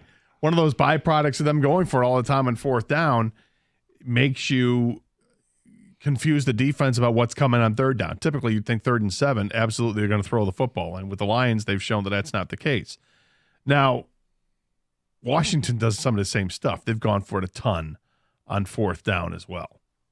So you got to keep that in mind. In fact, when you look at the numbers. Well, that's why we play the cut. Yeah. I mean, Washington does it a lot. Exactly. And they do it. They went for it on fourth down this year 23 times, but they converted it 87% of the time. That's 20% more than the Lions converted. That's how successful they've been. Got to look out for it. Yeah. The thing about the fourth down conversions is you'll see teams that lose do it way more. The Lions have kind of broken that trend. When you're losing, you have to go for it on fourth down. You're forced, to go for it on fourth down a lot. So total number of fourth downs is sometimes reflective. But in the case of the Lions and the Commanders, they're doing it. They're doing it with leads. They're doing it when you don't have to. They're doing it when a punt used to be the thing. And in terms of like how many times teams have gone for it on fourth down this year, the Lions ranked 4th in the league at 33 times. But the league average is probably somewhere around 23, 24 times, which is right where the Commanders are with 23 times. So they're kind of average at it. But the Commanders are very good at converting for first downs. They've done it all season long. Like I said earlier, in the beginning of this season, the Commanders were just running on scoring drives. Or more importantly, they just weren't punting. We know the Lions don't punt much. Well, the Commanders have only punted 4 times more than the Lions have. The Lions lead the NFL in first downs this year with 410. The Commanders are 4th with 380. That offense moves the ball, and they score a lot too. So, formidable. Couple things here, updating the possibility of keeping our coordinators. The Jets, this is betonline.ag, they have taken the Jets off the board due to Aaron Glenn becoming a minus 1,000 favorite. Oh, my. To get that job. So they think Aaron Glenn's going to get the job. Yep. With the Jets. Oh, I feel bad for him. Ben Johnson is now the leading candidate in Vegas to get 2 head coaching jobs. Which would be unconventional. Right. You can't coach 2 teams at once. But two teams think that they have the lead for him. Or Vegas thinks that he could go one of 2 places. Vegas, it's plus 150 that Ben Johnson will be their next head coach. It's minus 200 in Chicago that Ben Johnson will be the next head coach of the Chicago Bears. How do you feel about that, King? What do you mean? Just you've been he's going to go Vegas or return home, and yet the odds are that he takes the Chicago gig. I feel like I don't like it just because he's in division, first of all. Yeah, I don't like that. Because we've had a couple of years to I think about him leaving in general. So that's all right. That's one thing. But to come and stay in the division, that's another. And we had our Birchie kid on the other week, and he said that he couldn't see him going to the Bears, and I hope that's true. I don't know if it's true. I hope it's true. But I'm going to stick with what my bold prediction earlier, Gator. Right. I'm going to say it's the Raiders were bust. And I think that those odds came out because Caleb Williams was just on the St. Brown podcast and talking about how much he loves Ben Johnson. Yep. So that might have moved the line a little bit. Flag planted. You got the flag planted firmly. I'm staying there, my friend. Appreciate that. Something else I want to bring up because I saw this last night and I thought, not a real account. Not a real account. Apparently it's a real account. Lou Holtz. Lou Holtz, who Ryan Day called out. Where's Lou Holtz now? And why did he call him out before? Because Lou Holtz questioned Ohio State's toughness. So Ohio State then proceeded to spend the last few years trying to prove they're tough first and foremost. But after the game, Ryan Day said, where's Lou Holtz now? Lou Holtz is like 86 years old. And whatever. Lou Holtz last night tweeted out the following.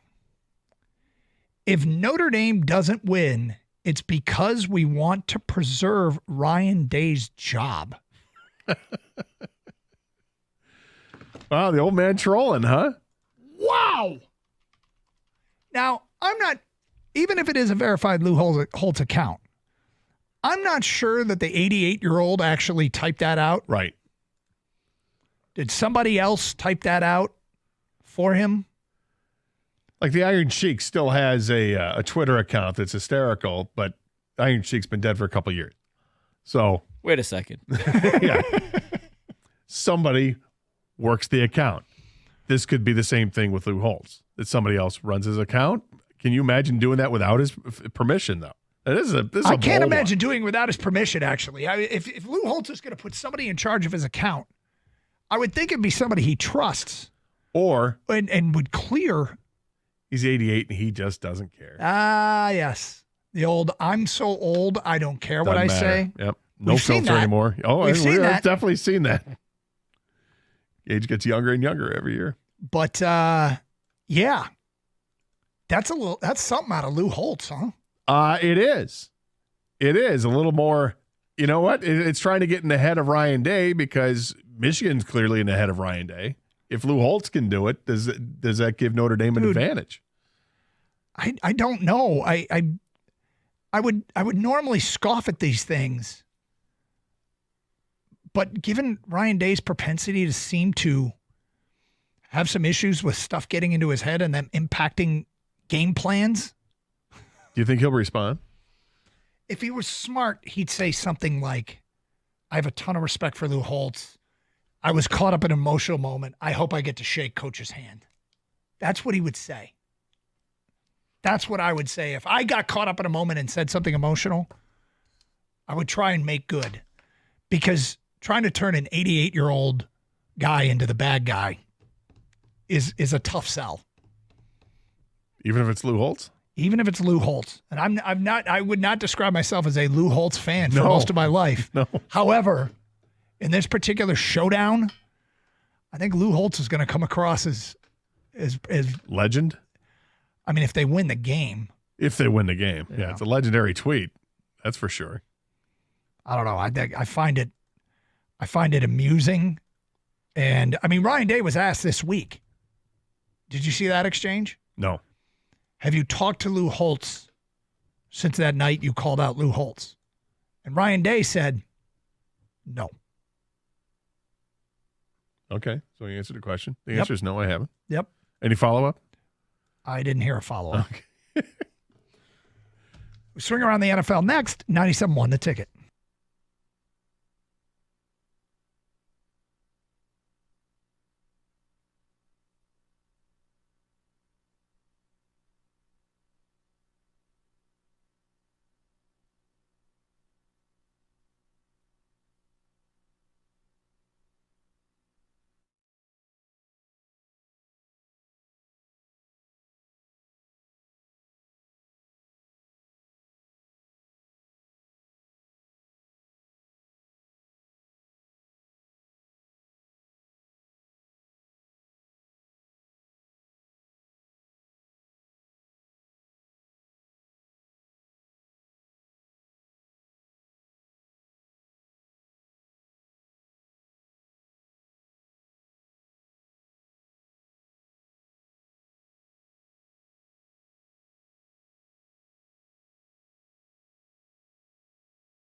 So take a look inside your house right now, or feel what it's like inside your house. If your furnace isn't working the way that it should, or you're concerned about maybe pipes bursting and having plumbing issues, if you've got concerns like that, then you've got to contact those people that are driving around those red, white, and blue trucks that are everywhere. It's the great folks over at Birmingham Plumbing, Heating, and Cooling. They know exactly how to fix the problems that you may have. And if you've got those concerns, please give them a call. I've had them over my house a couple different times over the last several years, and they've been amazing. Incredibly professional, very proficient, and I just couldn't be happier. And don't just take my word for it. You can check out their A+ rating they've got from the Better Business Bureau. Or how about some of those 5-star reviews they have there on Google?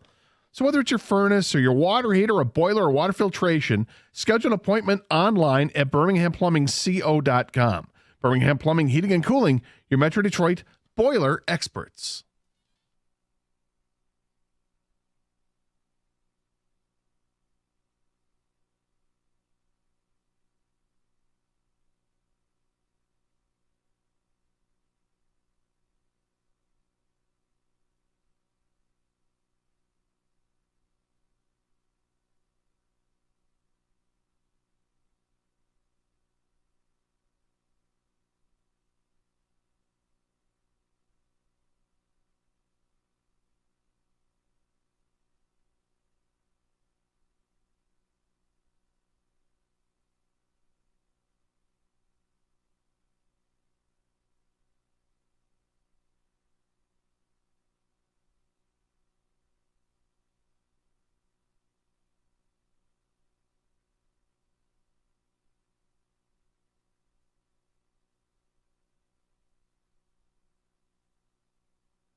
Doug Carr, Scott Anderson, 97 a ticket. I did such a bad job articulating my last point because, first of all, the point wasn't if Indiana played everybody, they wouldn't win the Big Ten. They didn't win the Big Ten. It was that this conference, if they had a schedule, yeah. The absurdity of having this many teams in a conference means you have to have a huge playoff because there's no true conference champion, except maybe like the Ivy League. There's too many games that aren't played. I mean, we may as well vote.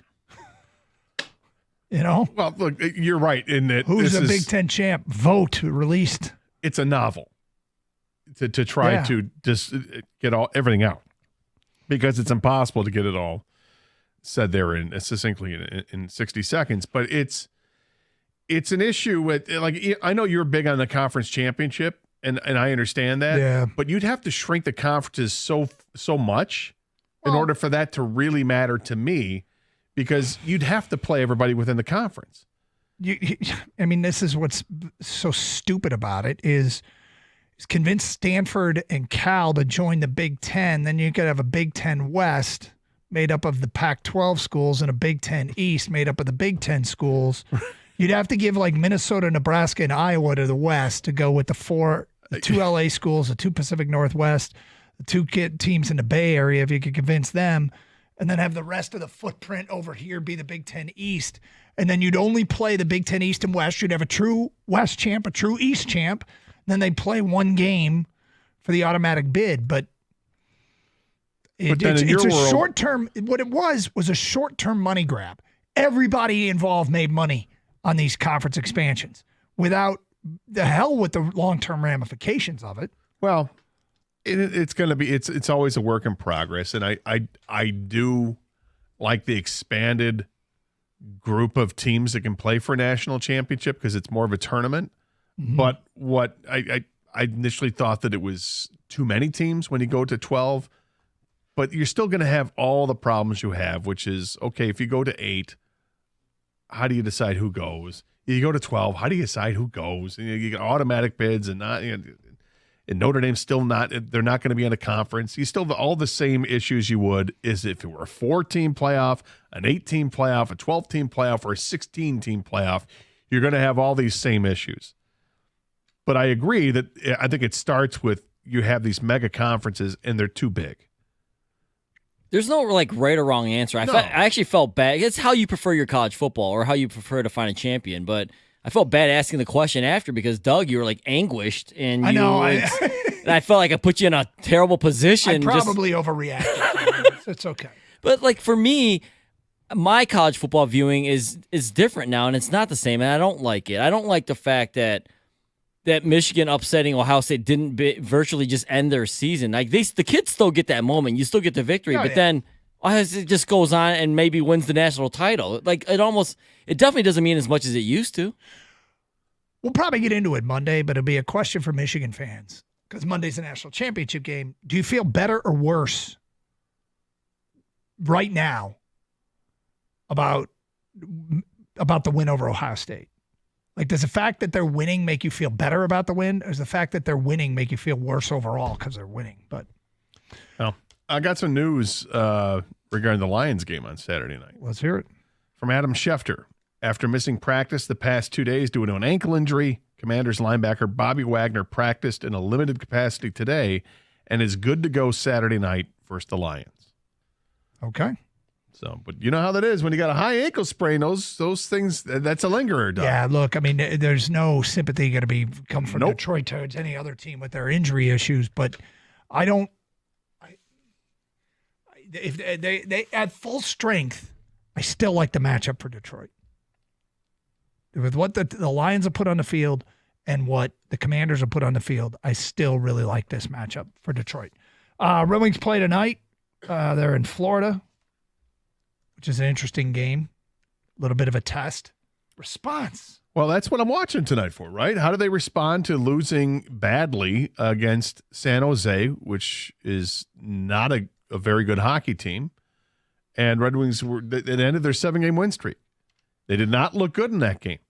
They did not look good defensively. They constantly coughed the puck up, gave amazing scoring opportunities to the Sharks, which they converted on. And coach kind of called the team out, called out Justin Hull specifically, and said he knows he's going to be better. He's got to be a better hockey player than that. And we'll see how not only that Justin Hull responds, but how will the Red Wings respond against one of the better hockey teams in the NHL on the road. Yeah, well, it's a good test. It's always good. Now, look, they weren't going to go undefeated the rest of the way. No, that seemed rather unlikely. So they got a tough schedule here. Yeah. They're playing at Florida tonight. Then they're going to play at Tampa. And then I think what we have here, Florida, Tampa, at Dallas, at Philadelphia. So this 4-game road trip, we'll see. There you go. Here's Mike Valeni joining us in studio. Gentlemen. How are you, sir? Your show, your people, did you see the stunt they're pulling for season 2? Your, not Succession. Severance? Severance. So is it the office setup in Grand Central Station in New York? They're in the glass cube. Dude, I will tell you that the actors that they have playing Mark and Dylan in particular, the ones that I saw, are dead ringers. Yeah. Is that's not Adam Scott, is it? No. And Zach Cherry. I just thought of you. Have you watched episode I saw 1? the first episode. And?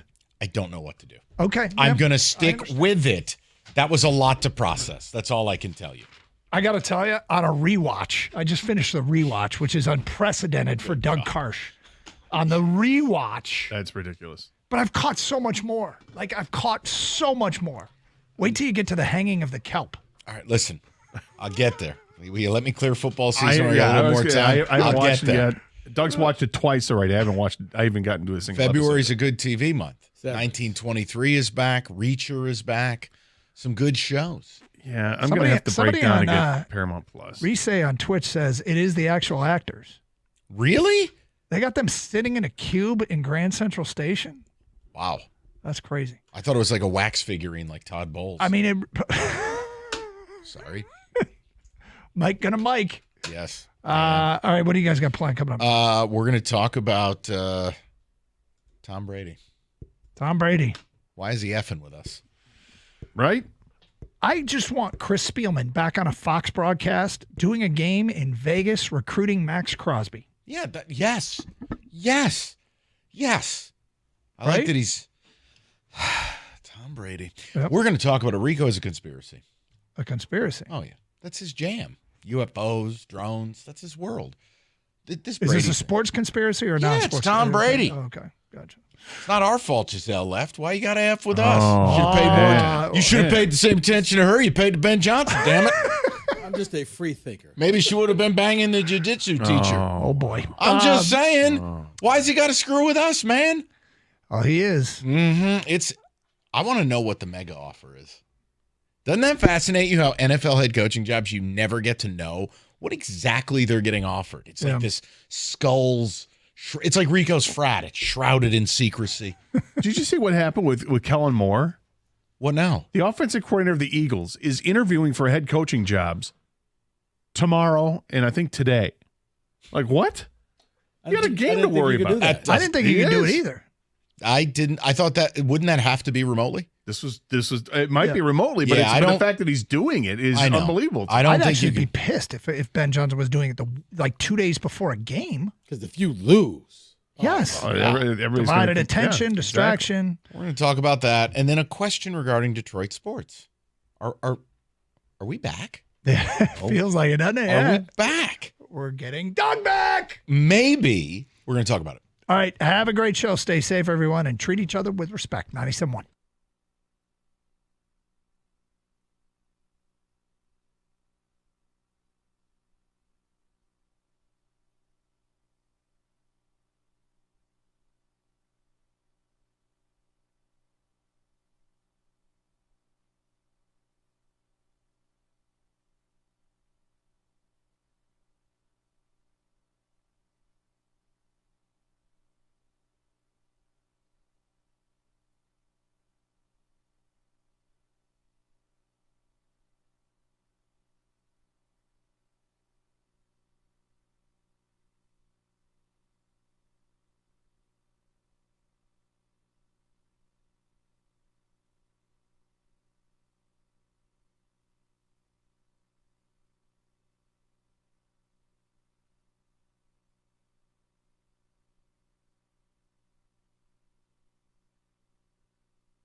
The Lions saw corner Ennis Rakestraw return to practice today, along with Taylor Decker. Offensive guard Gavin Zeitler and D lineman Pat O'Connor also sat out. The Red Wings go from taking on one of the worst teams in the NHL to one of the best today in the Panthers. Right here on 97.1 The Ticket, Jeff Rieger has the pregame at 6:45. Pistons star guard Kate Cunningham is still 7th amongst guards in the fan voting for the All-Star game. LaMelo Ball tops the list, followed by Damian Lillard and Jalen Brunson. Cunningham's Pistons are back on the floor tonight against the Pacers at Little Caesars Arena. Indiana banged up, though. Halliburton and Neesmith are questionable. Bennett Mathurin is suspended after verbally abusing a referee versus Cavaliers. Hear that game tonight over on Alt 98.7. Michigan basketball also in action tonight against Minnesota. Wolverines rolling in at 13-3 and the number 20 team in the nation. Minnesota 8-9 right now. At the Corwell Health Sports Desk, I'm Jeremy Otto. For more, go to 97.1 The Ticket or Odyssey.com.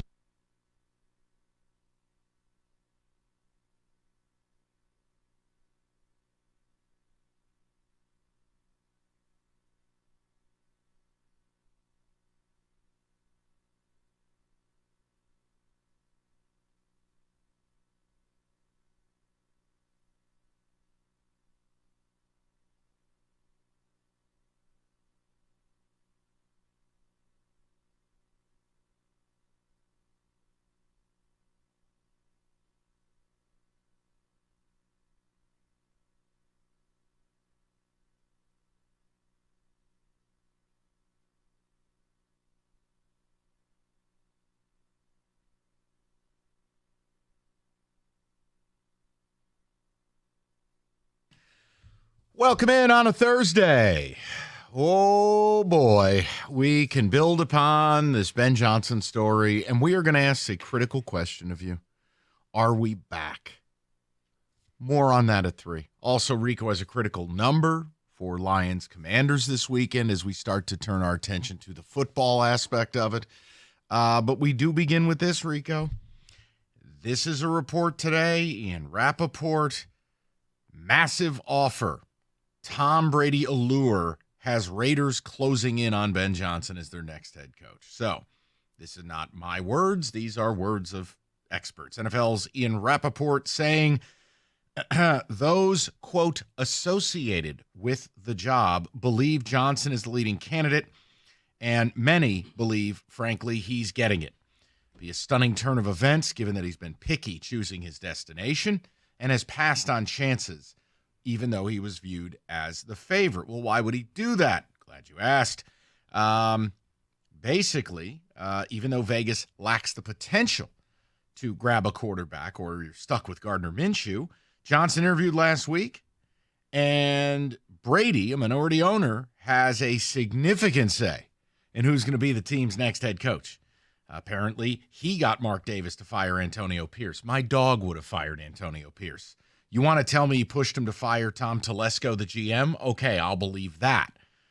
Basically, Dan Patrick has said the allure of Brady has helped the Raiders of landing Ben Johnson. Mm-hmm. Pro Football Talk has reported the Raiders have a, quote, massive offer out to Johnson. Mm-hmm. The Raiders are one of the 6 openings, blah-biddy, blah-biddy, blue, blah. By the way, the most Jets thing of all, the Jets didn't see Ben Johnson as a fit and didn't request an interview. I mean, okay then. So here's my question. I just want to know from you guys, because there are different ways to do this. I don't worry about this. I don't really consider it because, as we've discussed, I go into it expecting both Ben Johnson and Aaron Glenn to be gone. Mm-hmm. But here's my question to you. Does knowing that they're leaving put more pressure on you to get this done? Because the odds will say if both coordinators go, you're taking a step back next year. Uh-oh. Yeah. Time for us to do realistic radio. I know that doesn't fly in propaganda land. But listen, if you don't consider it and it doesn't put more pressure on you, I'm not mad at you. I think it's all about, can you compartmentalize it? We sit here every day talking about stuff, and the Lions are a lot of that stuff. If I know whatever game they lose, if they lose, it's the last time I'm going to have these elite coordinators. Yes, it puts more pressure. Mm-hmm. But if they win the whole chalupa, DGAF. Yep. I don't care. I got what I wanted. I'll pay whatever price it is. Take all the coordinators. Take Disner. Take whoever you like. It's like a wrap party you finished taping shooting The Godfather. It's going to be an epic movie, and goodbye to everybody. It was great working with you, because I do see that, Mike, because, right before the show, got a phone call from the desert, somebody out there close to the Raiders. Apparently, no, it kind of goes to your show topic. Apparently, Brady and Ben Johnson have a mutual affection for each other. Brady sees Ben Johnson as somebody who gets the game the way he gets the game, who loves the game and understands the game and wants to win at the same rate that Brady does. Ben Johnson loves the fact that, hey, this is Tom Brady, and he has that same mutual respect. Like their communication was almost like, oh, wow, you're awesome. No, you're awesome. Can I have your? It was like the jersey swaps you see at the end of a game. These two were just like, wow, enamored with each other. And yeah, looking at probably a $6 year guaranteed north of $60 million. It would have to be. It would have to be north of 10. I think what you said is interesting is if 6 years is on the table, that's a large guarantee. Fully guaranteed. We're not going to bail on you after 3 years. That's 2 extra years that most coaches get. So what now? Why is that relevant? A, it's good intel from Rico, but think about it. We talked about this yesterday briefly. If what Ben Johnson wants to do is a cultural revival, well, bringing in your front office, bringing in a bunch of people from Detroit, and then being given the same time that Brad Holmes and Dan Campbell were given, you're going to need a couple of years. Yeah. And bringing in somebody, looks like John Spytek is the leading candidate for the GM. He's got some ties here. He's at Tampa right now, but looks like they're trying to get that band together, that Spytek will be the general manager of the Raiders. And here's your BOGO for you. You may actually get a second-round pick out of this, too, because they may try to take a certain quarterback who's a backup here with them to the Raiders. If you got a second-round pick for Hendon Hooker, you should be investigated. So that's hilarious. They think that, okay, maybe that's the guy. And I think crack kills. From what I understand, Ben Johnson really likes him. You can like him. A second-round pick? Okay. That one can go on our bingo board of lunches. But think about this. We thought the same thing when Brad Holmes went after Jared Goff, and like, really, Jared Goff ended up working out. Yeah, I know it's the cost. I'm not talking about the player. It's the cost. If the Lions got a second-round pick, you could take Ben Johnson tomorrow. Are you kidding me? That would be robbery for a guy who hasn't played. For a guy who was a third-round pick. Okay, yeah, I'll take second-round pick. David, where are you at with this? Just give me the info that I got. Where are you at with it? Yeah, Ben Johnson's gone. No, don't. Come on. That's what I believe. Okay. That's what I believe. You're going to upset people. I believed it before now, but now with Tom Brady rumors, I think he's gone, and I think the Raiders love him. I'm sorry. Tom Brady loves him to give him whatever he wants to get him to Las Vegas. Well, that's the type of offer it was going to take, right? That's what was reported last year. Yes. Because you know what other organizations aren't offering you? Complete control. Correct. Like, look, you and I believe, okay, go to Chicago. It's the easiest thing to do. You still have bosses. This would be Ben Johnson's opportunity to basically be the boss. But does it add pressure? You guys can answer it whatever way you like. This really is the last dance. You know, Aaron Glenn, it sounds like he's trending to the Jets. Another article today in New York about that. Now, this one was negative, saying that they're going to make a terrible mistake. I don't view it that way. I think Aaron Glenn is a quality candidate, but F the Jets. I actually think he's better than the Jets, but I get it. There's only 32 of these jobs. You got to take what you can take. 248-539-9797. Kenny, you're the one watching the game alone Saturday. Does this put more pressure on you? I think at the beginning of the season, we talked about this team in terms of Super Bowl or bust, right? And now you get to the end of the season, you know for a fact you're probably going to lose both of your coordinators. I'm not under the illusion that that's not going to happen. So I think that it's an elite part of this team, right? If you lose your quarterback, if you lose your offensive line, that's an elite function of your team. The coordinators are no different. They've been operating at such a high level this entire season. Losing them puts all of the pressure on this team right now to get this job done.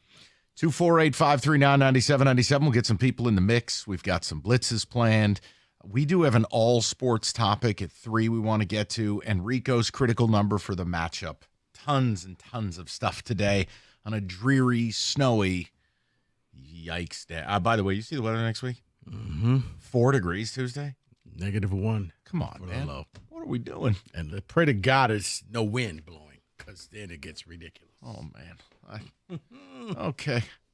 I got the black lung pop. I may not be in Tuesday. 248-539-9797. Right. Be curious. You know what? No, you heard Mike talk about how bad the weather is. Don't worry about it, because even though we're in the middle of winter, doesn't mean you got to wait until spring to get your dream deck built. As a matter of fact, if you want it done, if you got an old deck right now and you're just tired of maintaining it, and then, in the springtime, you got to go ahead and stain it and all of that stuff. No, not anymore. Get in contact with my guys at Coy Construction. It's family owned and operated, and Coy Construction will design and build a deck for you. And believe it or not, even though the weather is crappy, they still work in the wintertime. They got limited spots available. You need to call Coy Construction right now. I promise you, you're going to be thankful that you did come spring and summertime, because while your neighbors are off staining their deck, you will be barbecuing on yours. Give Coy Construction a call. Let their expert team design and build a deck for you and bring your vision to life. Don't wait. Call Coy Construction today and get your winter deck project underway. You'll be glad you did.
One note on this that we didn't discuss. Might be something, might be nothing. I can only tell you how I think. How is it exactly we arrived at a point where an NFL owner is a broadcaster and a broadcaster is an owner. And the broadcaster owner is a part of the decision-making process on a person coaching in a game he's calling. Now, I understand Tom Brady cannot set foot at Rotunda Drive. I understand that Brady can't be in a production meeting. But how, when you just take what I said, Rico, like, are Lion fans supposed to be okay with that? I think it's absurd coaches can interview during the playoffs. I think it's an absurdity. Mm-hmm. I just would like to know. No, Mike, he's calling our game. And he's taking Ben. And you could sit there and say, well, he can't be in the building. He can't do that. I think Kenny put it best yesterday. It's Tom Brady. Yeah, he's been known to adhere to every rule of the game. Okay? I'm quite sure he has found ways to accidentally bump into Ben or somebody who represents Ben Johnson and just whatever, or even just in passing, hey, how you doing? You know, the weather's great in Las Vegas. Just want to let you know that. Well, that's the question. Is that Brady a lure? What does that exactly mean? It's not like you have an allure if you don't talk to someone. It's not like there can be an allure without dialogue. Tom Brady is calling this game. He will be commenting on Ben Johnson's work, who he's actively trying to hire. See, I zoom out and I just look at it as a fan of football. That is, you are fully compromised. Mm-hmm. I don't care what rules they put in place. If Ben Johnson makes a horrific call and the organization that Tom owns a piece of wants to rip that call, yet the organization is actively trying to court this man, hire this guy, pay him $100 million. Can he be honest in that moment? So that's where, you would ask me, we were doing the college football thing the other day, and it's like, why don't I love it anymore? Because, or the NBA. There are elements of sports where it's just gotten gross. Think about it. We have to sit there. Brady is in the group who's actively negotiating with this guy, and he's going to comment on the game. Mm-hmm. And it's okay. And nobody's going to say anything, and everybody's going to be yucks and, well, because, it's inevitable. If Brady wants it, because Tom Brady is that personality that if Brady wants it, people will bend over backwards to make sure he gets it. He's one and done. I will put that on the whiteboard and upgrade the bet to dinner. You can skip right over lunch, pass go, and it's dinner. Brady will call the Super Bowl and will walk away from broadcasting. He knows he blows at it. And this Raider thing, he may own 15% of that franchise, whatever it is. He may as well own 100%. He's the owner. He is the owner. He is the owner. No. I think all things go through him. He doesn't have a office in the building, but everything goes through him. He's probably he's probably got some burner email account that everything goes through.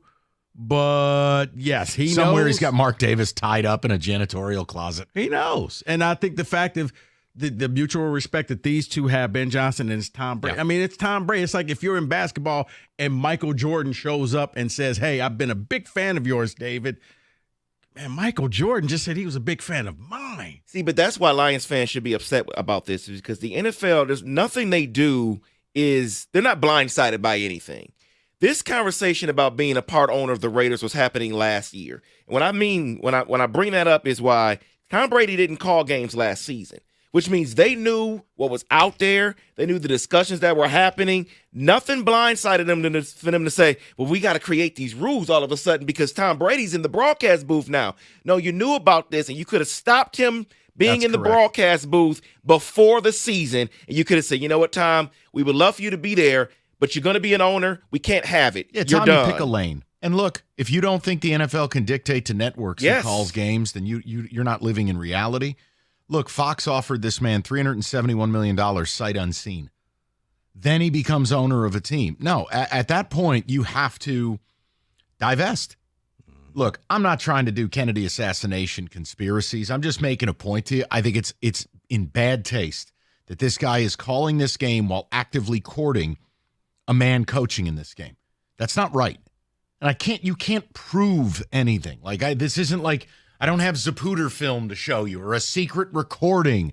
It's just this idea of he won't be able to be honest. Ben Johnson called the worst game of his life Saturday night. He's not going to say a word. That's ridiculous. But the other side of it is, watch how many times he calls Ben Johnson by name and butters his muffin. See, that's the part that I find hilarious. Ben Johnson versus the Lions defensive coordinator. Because Aaron Glenn. Yeah, him. That guy. The black coordinator. The black dude, yeah. But back to Ben Johnson. I can't remember the other guy's name. Isn't Ben just special? I mean, there's something about he reminds me a lot of me. He'll do what he did to LaFleur. Do you know he spends $100 a week on his goatee? You know, I offered Ben some moisturizer. So look, had Ben over to the house. I talked. Dial it back. That's where not having a dump button is probably a problem. Great play. Touchdown. David, tickets. We'll get to the callers in 1 second. What do the ticket texters have, though? This idea of it per report sounds like both Glenn and Johnson are hurtling towards taking jobs. Yeah. Is it just putting it into focus for you? How much is on the line? Look, if they win the Super Bowl, none of us are going to care if you lost your coordinators. But man, if you fall short, you're probably taking a step back next year. Uh-oh. I think it adds a little pressure, a little sizzle. Mike, I think if you fall short, real quick, David, if you fall short, that's where the pressure comes on Dan Campbell. Can you refresh your tree? Because remember, you fired your OC. Before you replaced him with Ben Johnson, you got better. Dan, can you keep this train going? Did they support you, or did you handpick them and you saw something that nobody else did and you encouraged them? I think and to your point, look, you're just not going to bat 1,000. The idea is the next guy that walks into this room. No, you're not. Brad Holmes will end up drafting bad players at some point. No one's ever outrun the percentages of the NFL. Hot 3 or 4 year runs. Yeah, we saw it in Seattle. Remember when they were finding transformers like Cam Chancellor in the 4th round or whatever it was? And then what happened? Uh-oh. You mean you can't beat Vegas? No, you cannot. David, ticket text. Go ahead, buddy. 100% with you guys. Winning it all makes it easier to lose both Glenn and Johnson. If the Lions fail or fall short, these guys, well, they're going to leave and the window won't close entirely, but it will shut a bit. That is from Ryan. It just makes it harder because the guy that comes in here next, there's a 0.01% chance he would have the same relationship with Goff. You're dealing with something very special here. This, in a lot of ways, it's Josh McDaniels with Tom Brady. You're just not going to replace that. BG and AG leaving is completely expected and understood. Definitely adds to needing to finish the job this year, though. That's all our focus should be on. Drew in Waterford. It makes me sick to my stomach that Tom Brady and Ben Johnson are BFFs and basically finish each other's sentences. This is coming from a lifelong Lions fan living close to Foxborough my whole life. Oh, okay. So he hates Brady's what he say. Yeah, well, I said Brady's pony. I don't think that Ben Johnson will be turning down this contract. He won't be telling Brady, turn the plane around. Staying here. Find out if Ben Johnson has any plans to visit Cabo, a la Stafford and McVay. The inevitable departure of BJ and AG has me gravely concerned about our window. These two are not only going to be difficult to replace, but we have to find two folks to fit the team, the culture, with leftover choices. AC from Monroe. I think the interesting part will be as well, who do they take with them? You know, then again, this is something Rico's team has had to deal with. David's, not so much mine because we're gutter trash. But look, it's just one of these things where this is what tests you. Now, do the Lions have a culture and have a structure that they can be more successful at it than others? Sure, I give them a better chance at it. But it's really difficult. You have two really good coordinators. So, yeah, I can't believe that's what the Raiders. I can't believe of all the jobs that is the favorite in the clubhouse right now. That's wild to me. But I think it's only because of Tom Brady. If Brady wasn't there, what does he do? Like, what kind of voodoo does Tom Brady have? It's Tom Brady. He walks in the room. People call him the GOAT. He's the greatest. He's this. He's that. He looks like he's CGI. Right. Brother, you really want to see something? Go look at Brady from the combine photos and videos and Brady now. I don't think he's the same person. But it's like the Will Smith movie with the pasty robots. iRobot? Yeah, that's Tom Brady. He's one of those things. You know who starred in that movie? No. I like that name better for the movie, Pasty Robots. Sorry. Brady's baby mama. She starred in that movie. Sure did. What, Bridget Moynihan? Yeah. Is that the one he left when she was pregnant? Yes. Classy. But he was Tom. So he I'm just making probably a point. asked Derek Jeter, what's the appropriate gift basket? Move it along. Someone says, preach David, he shouldn't be even calling games. The NFL good old boy crap gets on my nerves. It bugs me. And I'm okay if people make fun of me and go, oh, it's nothing. You can't prove any of it. I'm shooting you straight. I don't like it. I don't like these reports coming out. This man is on the air as a representative of the Las Vegas Raiders, a team that's about to pay Ben Johnson somewhere between $60 and $90 million, according to Rico. You're compromised. And any efforts you've made to recruit that guy, either directly or through back channel, you're not just an announcer at that point. You're a representative. I will be shocked if there's not like an open recruitment on air. Oh, my God. Look at Ben Johnson. What a jawline. I mean, Kevin? Honestly, I expect even before the game, you know how they like to go down and watch the quarterbacks warm up and stuff? It'll be a mandatory shot on Fox. There he is talking to Ben Johnson. There's no way. Okay, now that one. That's crazy. If you see that, if you see that visual, or if Brady on air admits to talking to him pregame or something, oh my God, that is an awful look. Because every time they go to some place, there's Brady yucking it up with Hall of Famer. There's Brady with Jerry Rice. There's Brady with this person. There's going to be Brady down on the field. And, did I happen to bump like Ben? Did I just bump into you? I didn't see you standing there. Oh, my God. It was just a cheeseburger. Well, they did learn. He learned from the best. But that's another thing they can't even talk about, really, right? They can't bring up the AG and the Ben Johnson coaching. They can't bring that. How? No. You're an announcer, so therefore, if it's news, right? Burkhardt's going to say, and there's Ben Johnson, the highly coveted. Now, all of a sudden, what's Brady going to do? Hide under the desk? But that's my point. It has to be a part of it, but then you can't because then Imagine if Burkhardt put him on Main Street. Yeah, Tommy, heard your Raiders are really interested. Or bitch. Put him on blast, Kevin. Hey, Tom, where did you disappear to last night? You were gone for a couple hours. You missed the meeting. Woo, that's crazy. Someone else says the NFL's recruiting of coaches is ridiculous. Aaron Glenn should already be hired, and the flirtation between the Raiders and our OC is ridiculous. Oh wow, just chewing on it was your words. It was in caps, so I had to read it like that. And listen, it was the big news, and it builds on yesterday's news. Sounds like a formative offer's been made. It sounds like Brady plays a big role in this. Well, good thing he's going to be on the call Saturday night. What a world we live in.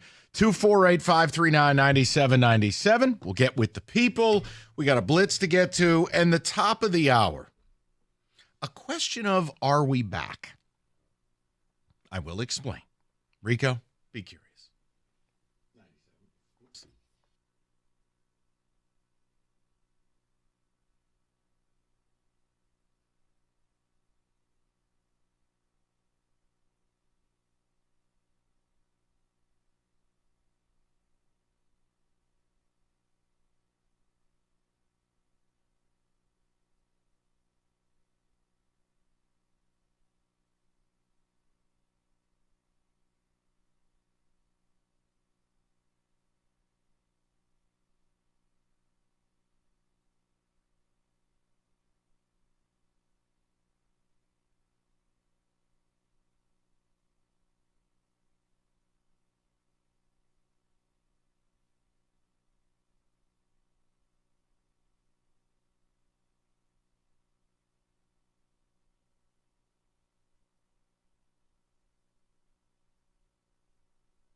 All right, we get to the people. We'll get to a football today. Top of the hour, a question for every fan in this city as we get it moving here on a Thursday. We go to DJ to bat lead off today, 97.1. DJ, what's going on, buddy?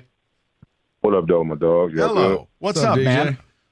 Yeah, you guys. It's an ugly day out here, and it's cold, man. But talking to y'all, making it a little bit better, man. We can talk some sports, man. Have some fun for a second. So I want to touch on two things real quick. Number one, Mike, which I was just talking about, because I want to go full Lions, but unfortunately, man, you know, in society, man, Tom Brady, Michael Jordan, LeBron, Tiger, and those guys, like, they're the stars of superstars of superstars. They're the stars that the superstars actually all idolize and be in awe of.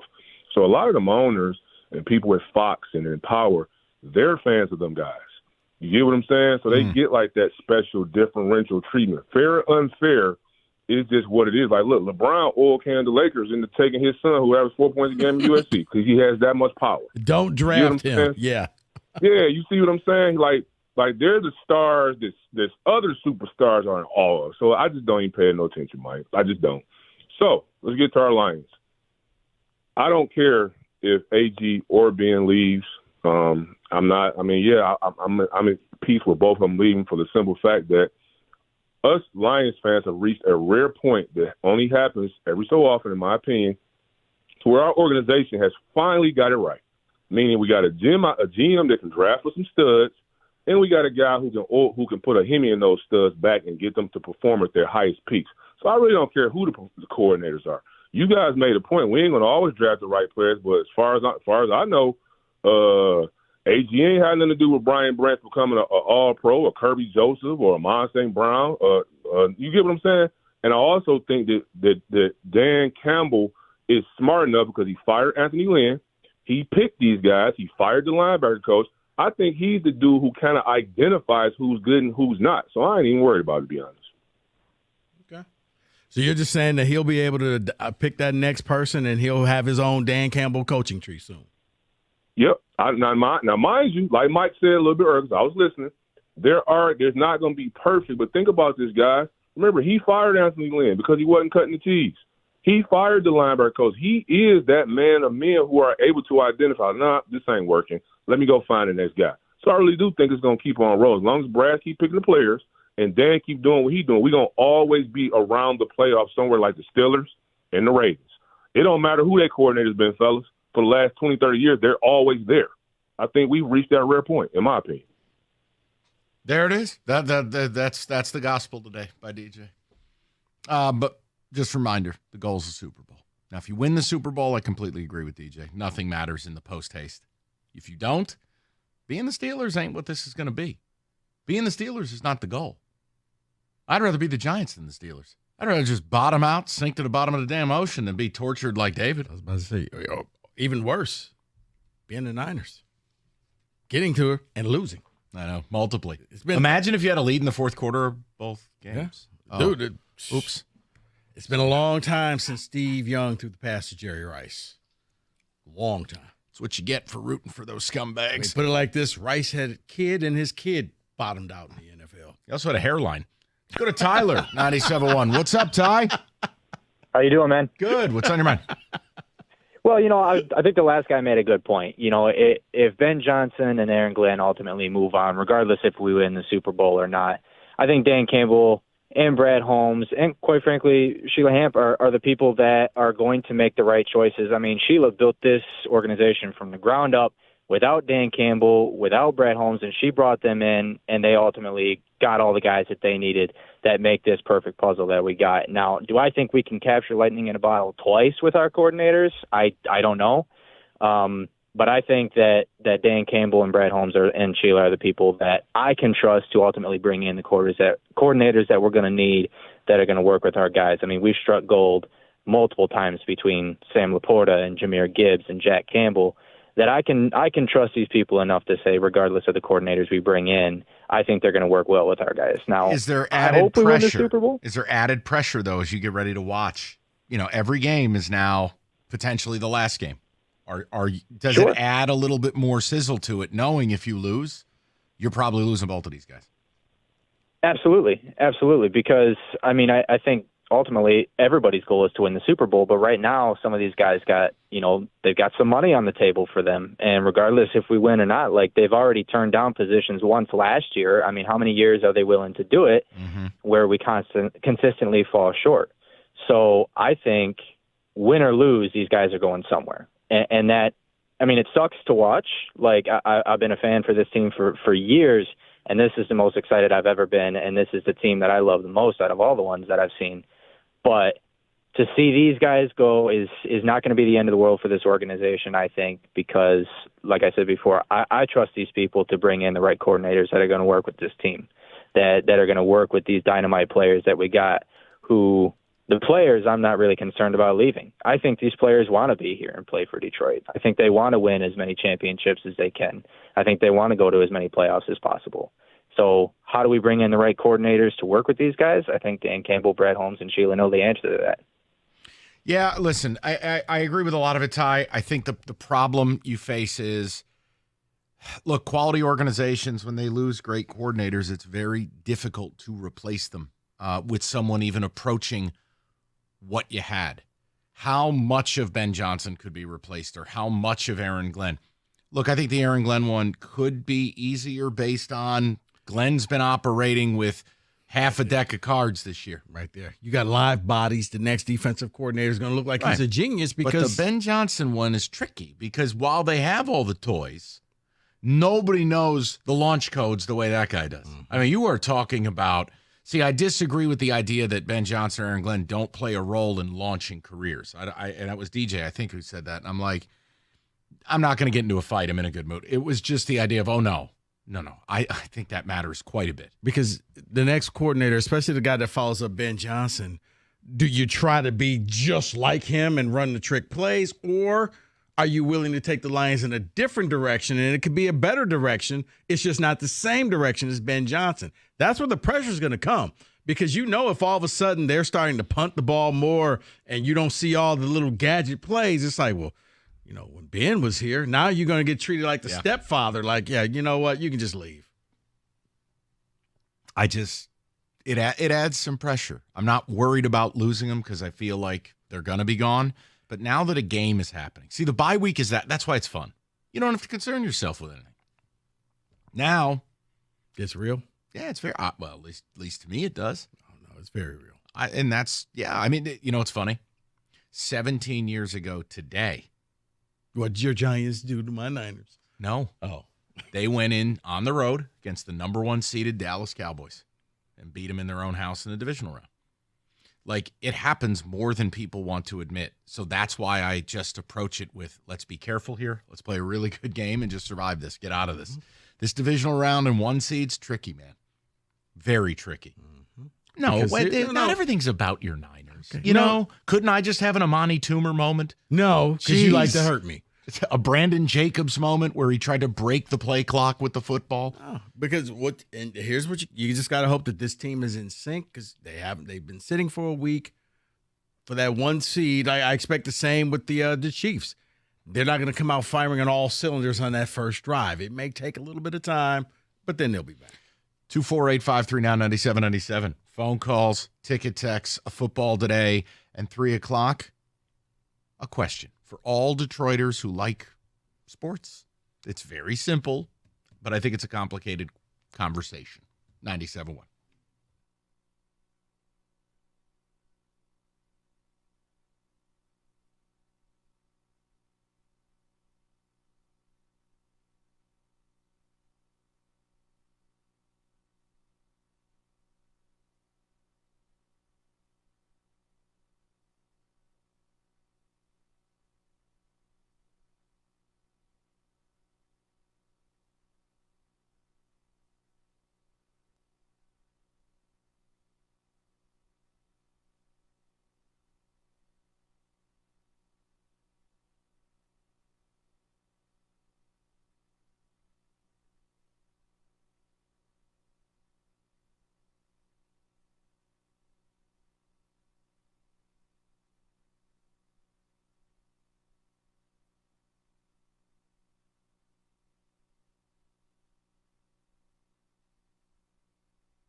All right, playoff football. Lots of other games besides ours. So let's touch the table, get a little weekend preview.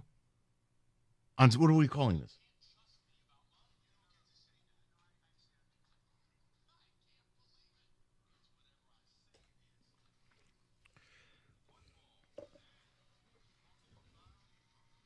So is this like the Disruptor edition? No. This is called Let's Take a Step Back. I know it's all Lions winning the Super Bowl in January and the day, but let's just play a little hypothetical game. Lions are the number 1 seed. They can win the Super Bowl because their offense. We talked about Ben Johnson. They're a highly prolific offense. Mm-hmm. The Chiefs, another number 1 seed. They can win the Super Bowl because, you know what, they're the freaking Chiefs, and they're trying to go back for 3 in a row. They are. That's why.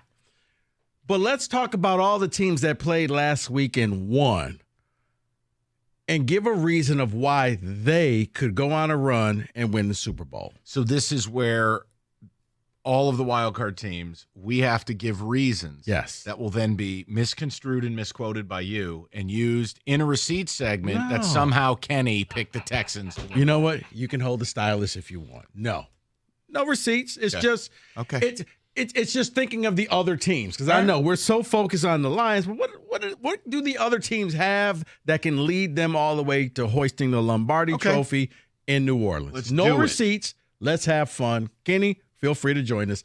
Let's start with the Houston Texans. Kenny? I have David? Okay. Here's what I'll give. Do you want me to be the Huckleberry? CJ Stroud. They got a defense that on its best day can be elite with a pair of edge rushers that just smoked one of the better tackle combinations in the league, and Joe Alt and Rashawn Slater. Yeah. Maybe if Will Anderson and Danielle Hunter go ham and they just cause like 800 fumbles, there. See, Mike, this is supposed to be fun. There's no receipts. Fun. We are just having, like, why is everybody nervous? This is not a pop quiz. You are a note taker. No. Does he have the stylus out right now, Mike? No. Here, Kenny. It's right here. Yeah, put that thing down, all right? It's right here. But Mike is right. It is the defense. Defense led the NFL in completion percentage allowed at 59% and second in interceptions in the regular season. They had 19. So, yeah, it is their defense would be the reason why the Texans can go all the way to win the Super Bowl. I think the defense as well, but also David was about to say Stroud. I think I agree with that as well. If he looks like half of the NFL quarterback that we know he can be. I don't agree with that, Kenny. I was just trying to come up with a reason because my real answer is no, there's nothing that they can do. But that's not part of the it's hype. Okay. Breathe. I want you to breathe. You know what? Let's just take some phone calls. No. I'll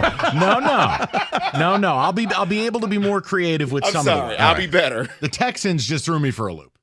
Well, it was the next one, the Baltimore Ravens. Oh, there's a myriad of reasons why they can do it. A, you have Lamar. You have a guy who's a multi-time MVP, who's hyper-motivated, coming off the best regular season of his career, that he doesn't want to be viewed as Dexter Manley of playoff football. I can't read defenses. This is it for him. If he doesn't get it done now, he'll never get it done. They have Derrick Henry, who looks as strong and as fresh as ever.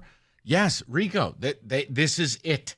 They either do this or I'm convinced it's never happening. Mm-hmm. So they have the playmakers. They have the offense. It's all there. If they don't get it, do you consider maybe we just need to break this thing up? Sort of. Okay. I mean, it's what are you breaking up? Lamar is there. Now, defensively, if you want to tell me they got to retool the secondary a little bit to be a better back there, maybe. But you put 300 yards rushing on David Steelers, that's what Super Bowl teams do. Yeah, you spoke on my reasoning, and it's Derrick Henry. Lamar Jackson, let's just say he's Iron Man, and Derrick Henry is Captain America. That's what they are for each other. But Derrick Henry would be my reason because it's just so difficult to tackle him. And when you get this late in the year, when you're dealing with injuries and you're playing in the cold, the weather, it's tough to tackle a guy like that. Yeah, because that's when you make a business decision. It's 20 degrees outside. That's going to hurt.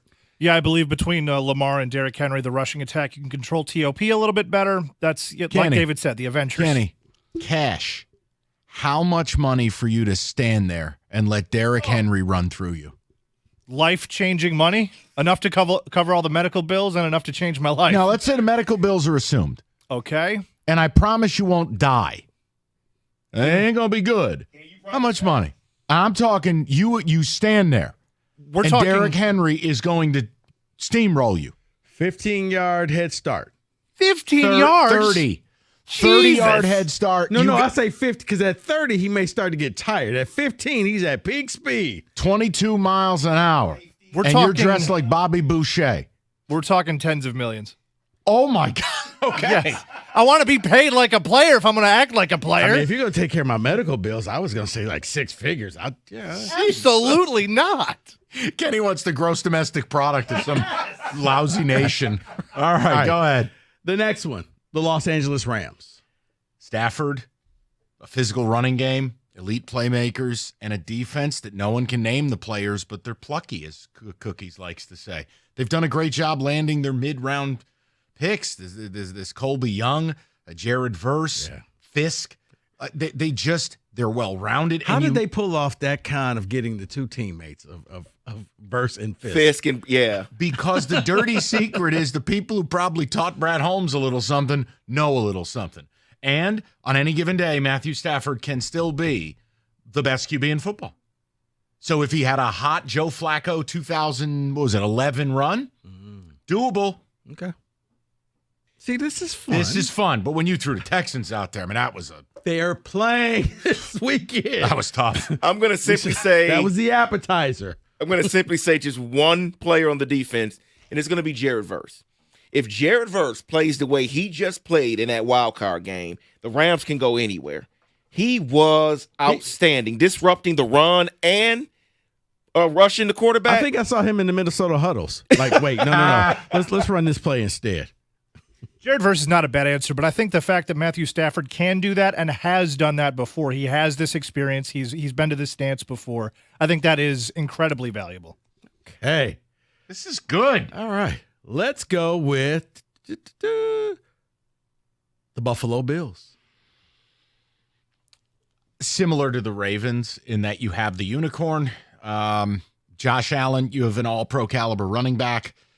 The defense scares me.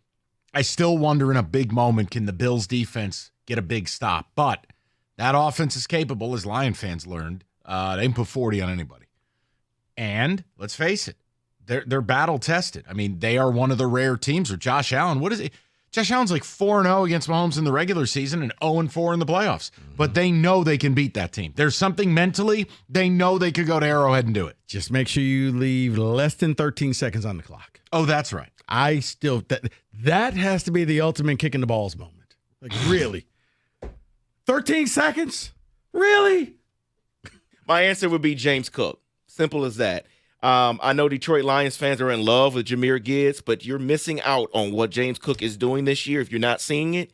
I think they saw it firsthand. Well, fair. But yeah, it would be James Cook for me.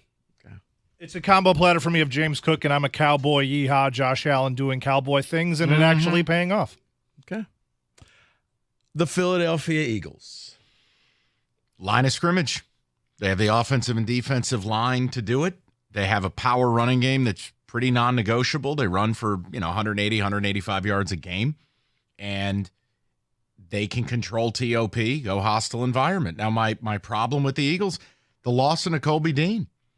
We've got to see how big of a loss that's going to be. I mean, he has become a star with them, and he's out for the year. My fear is their passing game. I need to see them get back to form here because they ain't coming here with being one-dimensional and beating the Lions. I don't see that. They have to get that passing game moving, but they have everything it takes. So I'm going to base this off of who their opponent is this weekend on what I said about Jared Verse. I'm going to say the offensive line. Because Jalen Hurts, while he's struggling, he does hold the ball for a while. He's around the Sam Darnold area.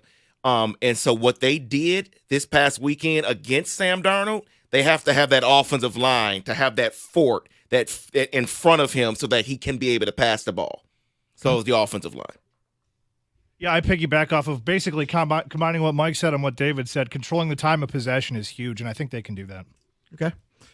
Last but not least, not saying that they will, people, but how do the Washington Commanders go all the way to win the Super Bowl? Prayer. I don't know what David's go-to prayer is, but probably that on a loop 24/7. Look, being frisky and winning a divisional round game, I could work my way to saying, hey, they pulled a miracle. A Super Bowl with a rookie? No.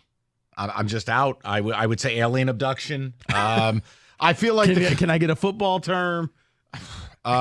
Any football reason that this happens. They go on that. Jaden Daniels is simply the best player on the field by a wide margin, doing Mike Vick things or Kaepernick Young things. Okay. Prayer.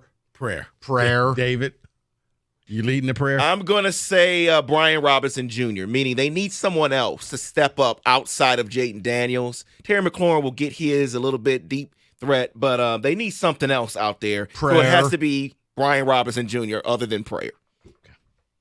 A combination of prayer, injuries, and luck from the other teams. That's what I have. That's like I said. Because I don't have this happening whatsoever. Take away the Lions' bias. A rash of turnovers in your favor. So, outside of the Buffalo Bills, last question, real quick, rapid fire. Outside the Buffalo Bills and the Ravens, of the remaining 3 games, which game has the best possibility of an upset? Rams-Eagles. Yeah, Rams-Eagles for sure. Yeah, 3 for 3. All right. That's your playoff. How do they win the Super Bowl Blitz? Prayer. 97-1.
Brought to you by Lady Jane's. Lions offensive guard Kevin Zeitler missed practice today. Dan Campbell said he's been progressing every day, though. If he can't go, it'll be Christian Mahogany in his spot.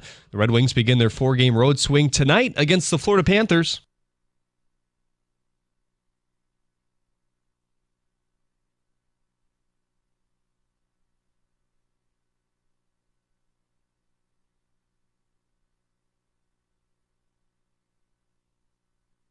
That's Coach Todd McClellan. Here the game tonight, right here on 97.1 The Ticket. Pregame at 6:45. Michigan basketball plays one of the slower-paced teams in the country, according to KenPom. Minnesota has played 500 balls so far this year as well. Here the broadcast over on WWJ, News Radio 950, tip at 7. Meanwhile, the Pistons face the hobbled Pacers tonight. That coverage shifts to Alt 98.7, tip at 7 there as well. Longtime MLB broadcaster Bob Uecker passed away today at the age of 90. He spent 50-plus years with the Brewers, along with an on-and-off Hollywood career, most notably playing Harry Doyle in Major League. His family revealed he had been fighting with lung cancer since 2023. At the Corwell Health Sports Desk, I'm Jeremy Otto. For more, go to 97.1 The Ticket or Odyssey.com.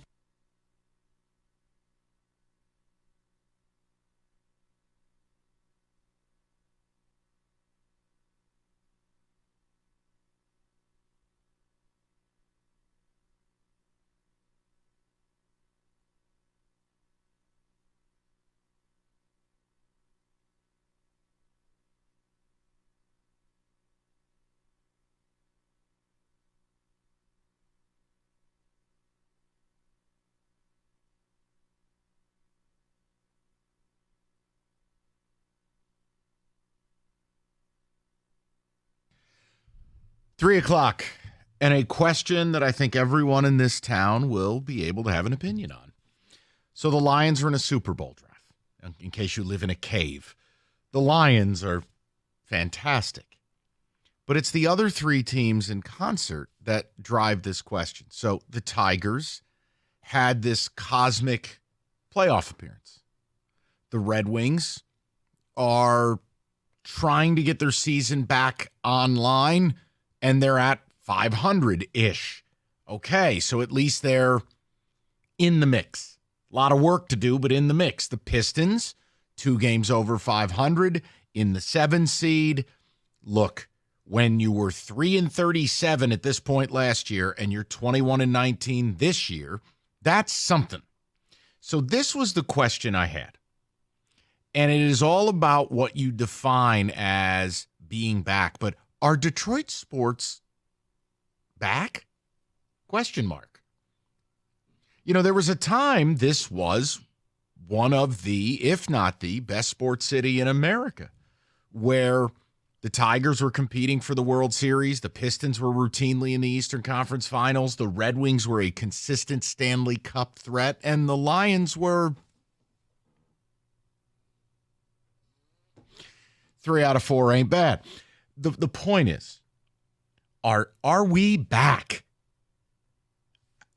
And it's okay if you say no, but I want you to understand the backdrop.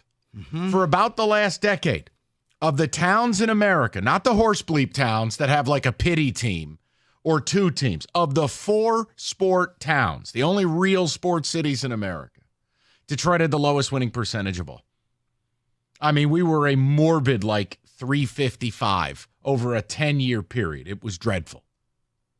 Are we back? And if we're not, what has to happen for you to say it? Now, Rico, while you're in a ponderous state, Kenny Cott is nibbling on the microphone. So I'd like to I'm going to go to him for a moment here. So in my lifetime, when we say, oh, Detroit sports is back, we're here, this is a sports town, everything's great, 3 of the 4 teams have been in the playoffs. Usually the Tigers, the Pistons, the Red Wings, the Lions always miss. No problem. So I think to be back, either the Red Wings or the Pistons have to make the playoffs. Because that would mean in the last calendar year you had the Tigers in the playoffs, you had the Lions making a Super Bowl drive, and you had one of the 2 other winter sports teams in the playoffs. If 3 out of 4 are in the playoffs, Detroit is back. Okay. That's my criteria. That's the Kenny Cott criteria. David, Detroit sports back? Question mark. See, I would already say they're back. 2 is for me. 2 out of 4. We had 2 already. Shocking the pastor with the lowest standards in the room. So I would say that, yes, we are already back because you have the threat of the other teams there. All I needed was 2. 2 made it. We're back. Rico, now we come back to you. Are you still ponderous, or do you want to offer us an opinion? No, while I respect what these two said, I disagree with them. He called you both bitches. No, I did not. not. Man. No, Woo. I would say they're trending that way, but no, they're not back. Because when you look at Detroit sports in the 80s and in the 90s and in the early 2000s, one thing was true in each of those decades: a championship. You don't have one. You can just have playoff teams, but playoffs is just okay. The reasons why Detroit felt like it was one of the better cities, because you can point to the Tigers, to the Wings, to the Pistons. And with the Wings and the Pistons, there were multiple championships. So it wasn't just a one-off type of thing where it was just this glorious 84 Tiger team. They actually had little mini dynasties going on. I hate this that I agree with you on something. Way more fun when we argue. But I think he just called me a bitch. It's plausible. So, hold on. I think I'm even a level above that. Is I need 2 teams that are actually threatening for championships. Now, with the Lions, we all agree. But here's your problem. The Tigers aren't a World Series team. The Pistons, God love them. Like, this is a great story. Come on, man. They ain't beat nobody in playoffs. I hate to break it to you. And the Red Wings, they're probably not going to make it. And if they did, once again, Columbus cannon fodder.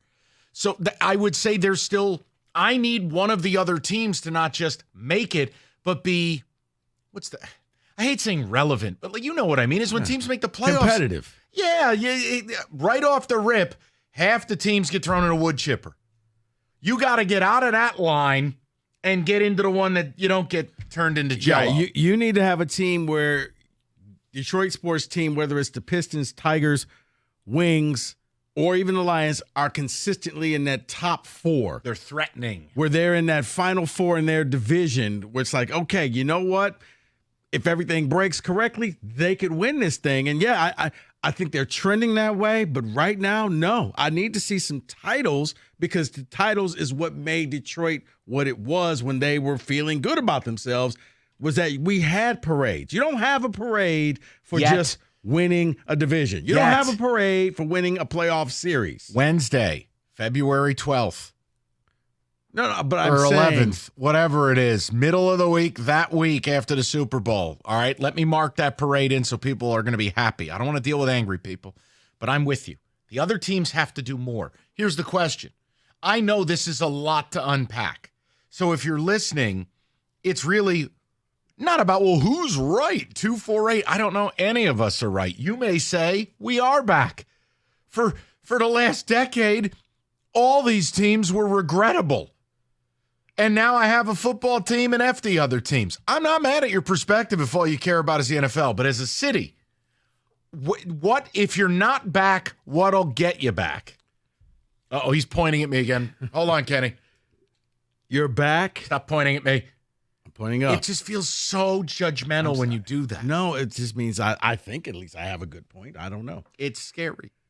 You're back when your expectations for the other 3 teams around are the same that you have for the Lions. That if you don't win it all, it's a you're failure. Disappointed, and it's a failure. Okay. If you're happy about what your team does when they end the season, you're not back. You're back when we didn't win it. Damn it. Yes. All right. So then here's then the way he said it, Kenny. Here's where I'll land my plane. Chasing at least 2 championships, 2 sports, right? Like, I'm chasing championships in 2 of my sports, and at least one of my other whatever teams is making the playoffs. 3 of 4, with 2 of them being legitimately chasing something other than a punch in the face. Yes, Kenneth. I get the feeling, though, that, man, if we win a Super Bowl this year, I'm going to have a real hard time not saying we're back. I know. Just because that has obviously has been something that in my lifetime, everybody's always said that will never happen. Stop dreaming. You're an idiot. They're never going to be a Super Bowl You won't team. have to say it because the world will end. I'm convinced when and it then happens, the meteor comes down. Right. The clock will hit 0, and it's going to be a clip from one of Rico's silly kids movies where some space alien has like a ray gun and ends Earth. See, I think because it's the Lions and because they've never been there and the Tigers have, but it would have that feeling of 84 of, wow, wait, are we really the best team in baseball? Yes, you were. And when the Tigers won, it just seemed like, okay, when's the meteor going to hit? Well, it never did, but they never won another one again. So I get what Kenny is saying. I think for a lot of people, they won't care. But for the city of Detroit, like I said, the beauty of the 90s and the 2000s especially was the Wings and the Pistons kind of were going back and forth. And if they didn't win, they were in the finals or they were in the conference finals. So every year you felt as if— Is that truly what it was in the 90s? Because the 90s started with the Pistons, and then they faded, and then it was the Wings, and it was no other team. Yeah, but the Lions were on an every other year of getting in, So we're and including there were a couple of seasons where they had very high hopes. I understand where you're going. Now, the problem in that was the Tigers. Correct. They gave us nothing. Right. And then it was because what happens is Barty. It just seemed like the city could only support 3 teams. There was always that one team like, could you just do your homework? But no, they didn't. But yes, the early 90s, you had the Isaiah Thomas and those Pistons teams. Then they fell off. Then the Judd Bushler era, which I know you celebrate. Grant Hill. Jerome Williams. No, the alternators. Harry Mills. Don Reed. The alternators. I'm telling you, that's it right there. Yeah, Don Reed. From? Georgetown. Oh, I knew. Not bad, right? Not bad. 248-539-9797. We'll get with the people coming up next. Is Detroit sports back? And if there's more work to do, what is it? 97.1. All right, dead of winter. And you're going, wait a minute, what are you talking about summer beer for? Well, Old Nation does this every year. That just at the peak where you're ready to give up on life because you can't go outside and you're like, I'm just going to stay in on the couch, Old Nation releases their Taste of Summer. Limited run. And one of their most popular beers, the Tangerine B43. Why? Well, because the last I checked, it's 72 and sunny inside your house. So grab some of the limited run for the playoff games this weekend. You don't have to go outside. You can just sit there and pretend it's summer. 21 and up, Old Nation Brewing. Look, always independent, always local. They do it the right way, and they win awards because of it. 21 and up, and please drink responsibly.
asking the question, are Detroit sports back? Pistons are respectable. The Wings are respectable. The Tigers are respectable. The Lions are awesome. But is that enough to say you're back? I say no, because I need teams, plural, competing for championships. And no, I don't think the Wings will make it. I do think the Pistons will, but it's primarily because the East is a garbage heap. But look, I'll take it. It beats the last 10 years. David, Ticket Text, what do people have to say about it? If you define back as relevant, then yes, we're back. If back means championship competition worthy, then no, we're not back. So I would say no. Cue up April in the D, because we are back, baby. That is from Roy. I will never cue that song. No. That song is an affront to music. Detroit sports aren't back. They are just not historically bad. The city needs a title from one of the teams to be back. You know what the problem is, too? It's still very difficult for me, and I don't want to go down this road. Because there's about 8, 10, 12 teams like the Tigers who could be doing more, right? Please, I'm begging you, I promise, I am not going down this road. The Tigers could be doing a lot more. That could be stoking a fire. That could be making them better, and thus far they are choosing not to. Now the problem is they're not alone. That's why the sport of baseball is such a joke. There are teams like Seattle, Minnesota, Kansas City, Boston, just not spending money. And there are players out there and commiserate needs. Like, imagine the vibe around the Tigers right now had they signed, let's say, Bregman on a Chapman-like opt-out deal, right? Opt-out, or brought in Jack Flaherty again, or brought in Santander, brought in the Polar Bear. They're not doing it yet, or maybe at all. That's the problem. You know, with the Pistons, we love what they're doing, but the reality is there's a long way to go for them to become relevant to the power structure of the league. The Wings, I have a bad feeling they're going to lose the next couple, and this 7-game win streak is going to be Stugatz. They would have lost 3 in a row, win 7, lose 3. Accomplish nothing. Kenny, I'm not saying that to bum you out, but you got Florida and Tampa Bay coming up, and you just lost to the Sharks. Yeah, that felt like a look ahead, the Sharks game. Now we're going to Florida road trip. That's not great. Plus, you have a back-to-back with the Lightning and the Stars. The Stars are no joke. Yeah, I don't like the direction of that. Okay, so I'm not being unfair. No, you're not. It's just frustrating to me when you had a chance to round it out with a nice 8-game win streak before. Kenny, you maybe want to split this one. Yeah. Kenny, you just don't want to hear this. That's all. Right? Yeah, that's correct. I do not want to hear this. Yeah, no, that's what society is now, though. Oh, you're saying something I don't like. Well, I'm not going to listen to that. Okay, then. I'm sorry, what? They're going to win 38 games in a row. David, go ahead. The Tigers generating so much traction and excitement, and with the Pistons' young talent and new management, I'm excited. Yes, we are back.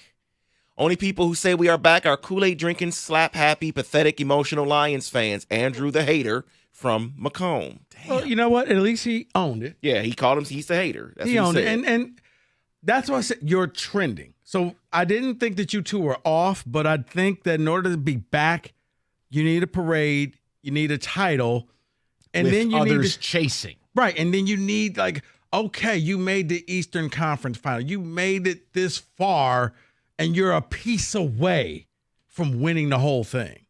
Yeah, someone says we're not back until we get like Boston was a few years ago, we're championship contender in all 4 sports. Yeah, 2 out of 4 would suffice. What Boston was doing was historical. Just 2 out of 4. I mean, the mayor literally had to just go ahead and put parades on the calendar. Set them up. Let's go to Mike in Detroit, 97.1. Mikey, what's going on, buddy? Hey, guys, how's it going? Good. Hey, look, man, I just have a lower, like, I say we're back, but I don't say, hey, baby, we're back. I'm more or less, yeah, we're back. And my definition is not championships. That's something way up. I'm answering the question based on what the condition of our sports environment has been. So if I'm answering the question based on the fact that for the last period, we've stunk. We've completely stunk. So to me, being back is when the other teams that you play don't take you as a joke. They have to get up, gear for that game. They don't just put a L there, but they're like, okay, we gotta do something. That to me has to be the foundation of being back, because if you don't have that, you don't even get to the other part. So I'm looking at it from where we've been. So that's my definition. So I say we're back with certain connotations, but not, we're back. But yes, we're not the joke anymore. I think I'm right there with you, Mike. I think it's well said. Okay. I'm there. I can We've respect gotten that. up off the mat, but we're not. See, I would say in that case, you're relevant. You're not back, but you're relevant. Okay. Yeah, that's good verbiage. I'm not bad at that. Steve, 97.1. Stevie, what's going on, buddy? Yeah, I have to agree with the word respect. I think the word is respect, especially with everything that's going on with happening downtown this Saturday. I think it's good to see, we're not at that level yet, but it's good to see us going through the trials and tribulations and getting here and see everything come to fruition. Like I said, this Saturday will probably be a good time for downtown Detroit, backing off of the draft and everything like that. So yeah, I think you can't just put an L on us. Yeah, you got to respect us. Yeah, Steve, you doing much what I had. Steve, you doing the double dip this weekend? Oh man, I'm staying away from it. I don't like crowds like that, man. I'm with you, Mike. Is that you? I'll be chilled out. I'll be chilled out with some gummies, and I'll be as will David. I'll watch the game. That's right, Yes, Steve. As will our resident pastor. Oh, and just one more thing. I'm not worried about Ben Johnson leaving. I mean, I am worried about Ben Johnson leaving because what coordinator you're going to have to come in that's going to have to set up a passing play for our offensive tackle. So that's going to be pretty hard. So that's pretty much what I had. Yeah, appreciate it, Stevie. And by the way, that was the big announcement yesterday. David Hull is going to begin using weed gummies to aid in sleep. That's tremendous. Now, also breaking news today, David's been excommunicated from his church. Did you get any blowback from that yesterday? No. Okay, good. No one has reached out to me and said a word. Nor should they. Nor should they. He said... What? Yeah, because you're excommunicated. Nobody's talking to you. Yeah, no wonder your phone doesn't ring. David, they've changed the locks at Greater Life. He's like, yeah, everything's good. Phone's still not ringing. Honey, could you call? Make sure this works. Honey? David gets a call. Why are they hosting a memorial service for you? Why are you packing up? Where are you going? Just kicking me out. Yep, you're done. Before we get to a football today, I have got a story that makes me so thankful that the Lions are good and we don't have to deal with crap like this. Do you remember the other day when I said, look, the NFL has a little bit of a problem, is that some of their, like it's always been referred to, like the original six in hockey or in the NFL, the term like a Tiffany franchise, like this, some of the signature franchises are just not serious operations anymore. Giants, Jets, Bears, Cowboys. Oh, boy, do I have something that I think all Detroiters, we can just kick back, relax, and delight. It's watching the world burn from a good, safe distance. I want to read something to you. I like that. Can I do that next? Yes. And I want everyone to just kick their feet up. David, pop a gummy. And I want you to just sit back, relax, and it'll make you feel so good about being a Lions fan. Even better. You're not going to believe what I read. I like this. I can't believe I'm reading it. But it just shows you what a joke some of these big-time franchises have become. Okay. But Rico's going to be curious first. Yes. I'm going to tell you about Planet Fitness, home of the judgment-free zone. You said at the beginning of the year, you know what? I need to get into the gym. I want to become a better me. Planet Fitness heard you, and right now, well, the sale is going to go on, and it's going to end today. You need to head into your local Planet Fitness today. $1 down, $15 a month. Get you started on the new you. Planet Fitness is the home of the judgment-free zone.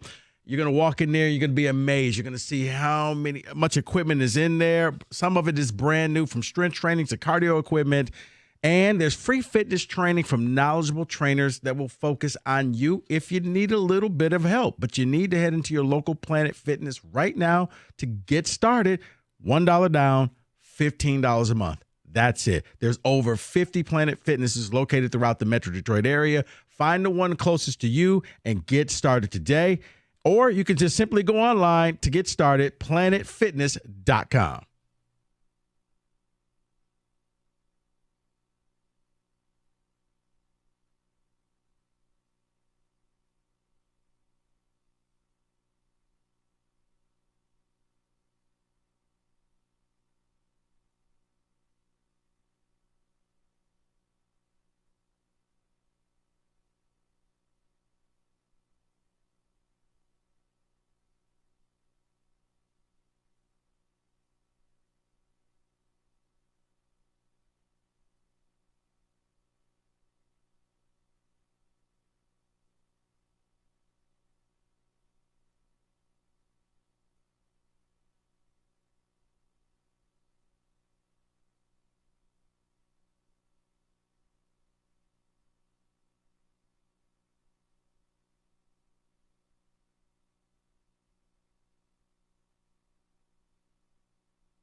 that Brian Baldinger spot might be the worst thing I've ever heard.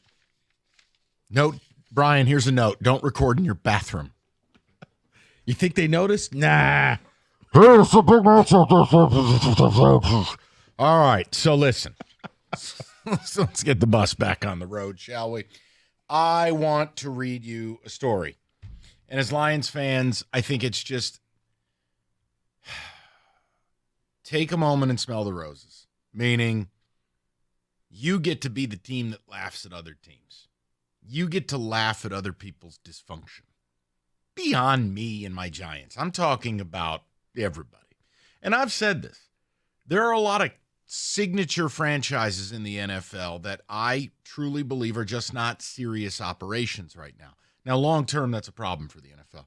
Like the Pittsburgh Steelers. It's a small little family business run like a lemonade stand. That doesn't work. The problem is no one cares about Pittsburgh. But in cities like New York, Chicago, Dallas, these are not real franchises anymore. They're jokes. Well, the Dallas Cowboys may have just taken the Burger King crown. Are you ready? Whopper. Double Whopper, Junior Double Triple. Oh, my God. Ed Werder has entered the chat, a 30-year veteran covering this team.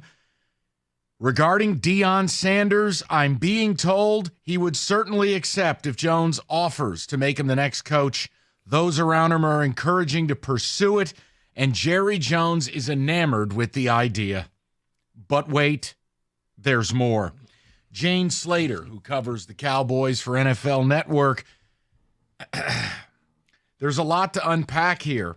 Been on the phone nonstop. Here's what I've gathered. From Deion to Jason Witten to Kellen Moore, Jerry Jones is on a solo mission. He's gone rogue, people. No official interviews or calls, even placed to some. Whoa. He shut everybody out. But the idea, and Jane Slater with a straight face wrote this. Half joking, but not really. If Deion and Jerry happened, make no, in all caps, mistake, Jerry's pitching a show to Netflix and recouping and gaining any money that he wouldn't normally pay a coach and staff. At the very least, it's a marketing success. Tell me you're not serious as an organization without just coming out and saying it. The Cowboys would be better off writing the word unserious on their helmets and replacing the star with some form of pro combat edition. Deion Sanders, an owner going rogue, and a reporter who is widely respected saying, kidding, not kidding, TV show and things. I know the weather blows here. No. I know it's cold. Just pinch yourself, because this used to be you. This used to be, Matt Millen swindling the old man at a dinner for an extension. Or what member of the Ford family is going to get their turn running the team? Guys, there's no Marty Morningwig motorcycle. There's no Rod Marinelli telling you stories how he was walking to school nude. Steve Mariucci. There's no nonsense. There's just winning. Rico is in disbelief at this. Because I believe it. Because I see it happening. Because Jerry Jones has placed value over television and marketing himself rather than winning a Super Bowl. Like, honestly, if I could go back in time and say the man who bought the Cowboys back in the 90s would turn into this, I wouldn't believe it. Because at that time, man, I thought Dallas was going to win Super Bowl after Super Bowl after Super Bowl. Like, he put the league on notice. And now, this goes back to what I said before. I understand that Dallas is one of the blue bloods of somebody's got to do a wellness check. Somebody needs to step in there and say, don't do that. Hey, guys, last year you forgot about free agency. You just forgot. It wasn't on your calendar. Do you remember when you used to do the ads, and at one point you started about crime, and you're like, no. Have you ever considered a career in Deion should teach a master class in how to grift your way up in life? remarkable. Yeah. If he ends up getting the Dallas Cowboys head coaching job. That is a master class. Like, you could sell it next to Gordon Ramsay teaching you how to cook. Deion, grifter's going to grift. And just... I mean, he would be on the Mount Rushmore of grifters. Jaden Rashada would be on there. Because I've yet seen him play. He put Lane Kiffin to shame. I mean, seriously. Yeah. But, Kiffin just falls up. Like, he does stuff, but he doesn't deserve the promotions. But here are your head coaches for the Cowboys right now. Okay, mind you, you're good. You got Dan Campbell, and I know it's scary. If you missed our conversation about Ben Johnson, the reports, Odyssey.com rewind. I'm sure there'll be a YouTube video for that. You can like and subscribe if you so choose. Deion Sanders, Jason Witten, Kellen Moore. And reports are Jerry's not looping anyone in the organization in. He's gone rogue. He's not even doing anything officially. It's just back channel. And I thought that maybe the Deion thing was a joke because I saw reports that Robert Saleh wasn't going to get in. I was like, okay, all right. Here's the real stuff. Okay. Now that we're done, you know what? He woke up and was like, wait, did I hire him? No. Oh, thank God. Okay. Let's actually go after a real coaching search. But to value this and to get a TV series, I mean, the lines are blurred. It's like Tom Brady. Like, there's no separation of church and state. It's like you say that I ruined college football. No, the NFL is showing you, no. They're telling me, wait, I can ruin a sport. I think Watch this. It gives you more faith in Sheila, more faith in Brad, more faith. Look, running an NFL organization, here's what the comp would be, right? Obviously not in seriousness. The comp I'm giving you is the utmost respect I have in this earth is for our military. But, like, if you're in SEAL training, buds, part of that is 6-man crew with one guy, and they got to guide this dinghy, and they train out in Coronado, and they do it in the winter. And it's ice cold, midnight swims, but part of the testing on a daily basis is they got to paddle their way through 8 to 10 foot surge. Brutally difficult. How do you do it? Everyone has to be rowing in the same direction at the exact same pace at the exact same time. Good way of putting it. That's what it takes to win in the NFL. You can't have an owner go rogue. You can't have weak links. Every department, everyone. Now, what do the Lions have? They're all rowing at the same pace. It works so well, Mike, if you think about it. It's why Ben Johnson is like, no, I've seen what success looks like. Right. And unless you can promise me we all go in the same direction. Right. Telling the Chicago Bears, I need you to confess your sins and say how bad you are so we can move forward. Basically, you get the woman out there with the shame bell. Shame. Ryan down Poles Michigan Avenue. nude? Yes. Do we get Ryan Poles nude down Shame. Michigan Avenue? Shame. So, yeah, when you wonder why franchises continue to fall on their face, and yet the Lions have been able to ascend, it's not mysticism. It's not this luck or magic. It's that everyone, think about this, from Sheila to Chris Spielman to Brad Holmes to Dan Campbell, staff, players, unified. There's a synchronicity to it. Because you know why, Mike? Sheila got it. Her dad didn't. Let's just call it what it is. Her mom didn't. Dad would. It was the coaching graveyard. Elephant graveyard. You would come coach the Lions and you would never coach again. Because there'd be a lot of politics with the hires. Yeah, you know that. You know, Matt Millen, well, he was a good guy, and I would like for him to be my son. He charmed Dad at dinner. Okay, but, you know, you took somebody right out the booth. He never coached. Yeah, but, you know. And then gave him an extension. But no, that was all.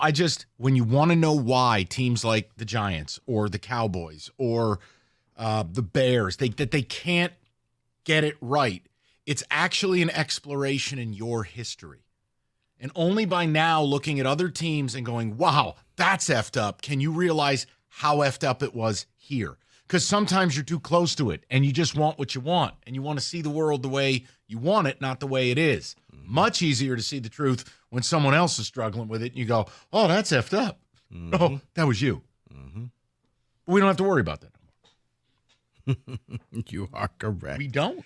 But no, yeah, Jerry, you just keep do you, man. Dude, I do think that they got to have an intervention. Maybe there's your TV show where you do an intervention with they load Giants. Jerry into a conversion van. With the Giants and the Jets and the Cowboys and all of these teams. Like, hey guys, this is rehab. Get your life together. No, you'd have an easier time fixing Jerry Jones and John Mara. They don't do spinal replacement. I just got a rich old jellyfish running my franchise. Oh, golly gee, I won't sleep well if Saquon, No, this is the thing, though.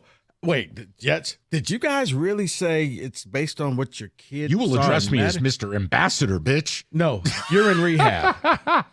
We will call you what you want. You're in rehab. Woody Johnson. Oh, by the way, hey, Lion fans, the Jets didn't think Ben Johnson was a fit. Didn't call him. I quit. If I were a Jet fan, I would quit. You have to be clinically insane to say Ben Johnson. What, you don't like the touchdown play? All right, that's if all. I'm AG, I don't know if I'm insulted by that. Like, wait, so you didn't interview my boy? Just take the money. If you're AG, just take that $40 million. Make sure you get as much as you can guaranteed, because the beauty of it is you'll get another job someplace else. Winter can be brutal on your roof. Victor's Home Solutions can fix that. Look, next week's going to set some serious cold front, maybe some damn records. It's going to be negative out. If you're wondering you have a problem with your roof, well, Mother Nature's about to show you. Let Victor's get out there and give you the answers. Open 52 weeks a year, no matter the weather. They could be at your home within 24 hours. They'll do a 21-point video roof inspection as well. Then they get to work. No, they don't do the sick day stuff. They'll be out there, rain or shine, and they put a 50-year leak-free guarantee on everything they do. If something goes wrong, they fix it, and for free. So make sure your roof is ready and take on that winter. Schedule that 21-point roof inspection today, 734-773-1100, or make that appointment online anytime at victors.com.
All right. We will get to a football today, top of the hour. I want to check in on ticket text. If you missed anything, Odyssey.com, rewind. If you want video, Evan and John do an incredible job with the Valenti Show and Rico YouTube, which is separate from the station. If you would subscribe, we'd appreciate it because it's free. It can't be that big of a pain in the ass. So, ticket text first, and then I've been made aware of something. And I don't know if David wants this out there, but I have to do it. I owe it to the listeners. It's out there now. No, that's known. Ticket text first, please. From Noah, the media plays a big role in those cities. That's why some of these big market teams have struggled for years. The media is not calling them out for their troubles. Hold on. You can't say that in Chicago. You sure as hell can't say it in New York. Hey, New York's awful soft on these teams. Yeah, you know it. Now, Dallas, I can't speak to. I have spent no time down there. I don't. He I don't, owns the station. Well, then that's going to be a no. Remember when he got angry? I can get you guys I own fired. you or something. He said, yeah. Oh no, I'm sorry. That was Sterling. That said I own you. My bad. God, Jesus. Someone says food and clothes. I'm sorry. He didn't quite say that. You. Ben Johnson's Madden rating wasn't good enough for the Jets, so that's why he didn't interview there. Someone else says, scratch a liar, find a thief. I told people Deion wasn't real when he said God led him to Colorado and not the $6 million salary. Yeah, right, and God led Reggie White to Green Bay, or the biggest free agent contract in history. Oh, my gosh. Someone says that Dallas story is ridiculous. I cannot believe they're truly considering Deion Sanders for the job. They aren't. Jerry is, and it should make you, as a Lions fan, it's just a great reference point for how far you've come. Mm-hmm. That's all.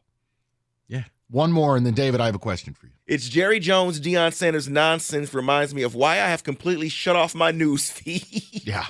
And I live in my own world. That is wild. So if you missed yesterday's show, we're only going to spend a couple minutes on this, but yesterday's show, David said he hadn't been sleeping well for about 6 months. And he asked me, because I take weed gummies to go to sleep and just get better sleep. I don't want a prescription. I don't want Ambien. I don't want any of that crap. And I don't like melatonin. I don't react well to it. I wake up feeling like a complete zombie. So, yeah, indica gummies to go to sleep, fabulous. So David asked the question. I'm like, well, here's the deal. Here's what you do. Well, Evan came running. Evan was like one of Rico's comic book characters. I mean, he may as well have appeared out of the clouds with fire behind him. Evan showed up. Straight from the Bifrost. Right. And delivered gummies to David. I said to David, I'll give you some on Friday. Because he did just appear. Because I was like, is that... If you know how the bat signal and all of a sudden Batman is there for Commissioner Gordon? Mm-hmm. You talk weed, Evan's there. So I said to David, look, try it Friday night. You know, I don't know how you'll react to it. I know you got the kids. You got to get up for school. Oh, no, David couldn't wait. I've been told, David, you started your journey last night. I sure did. What's the review? Because before you give the review, I was like, David, you were supposed to wait till the weekend because you don't really know how you're going to react to this. But I should have known something the way he answered the phone today. Well, let's just say I did sit on the edge of my bed.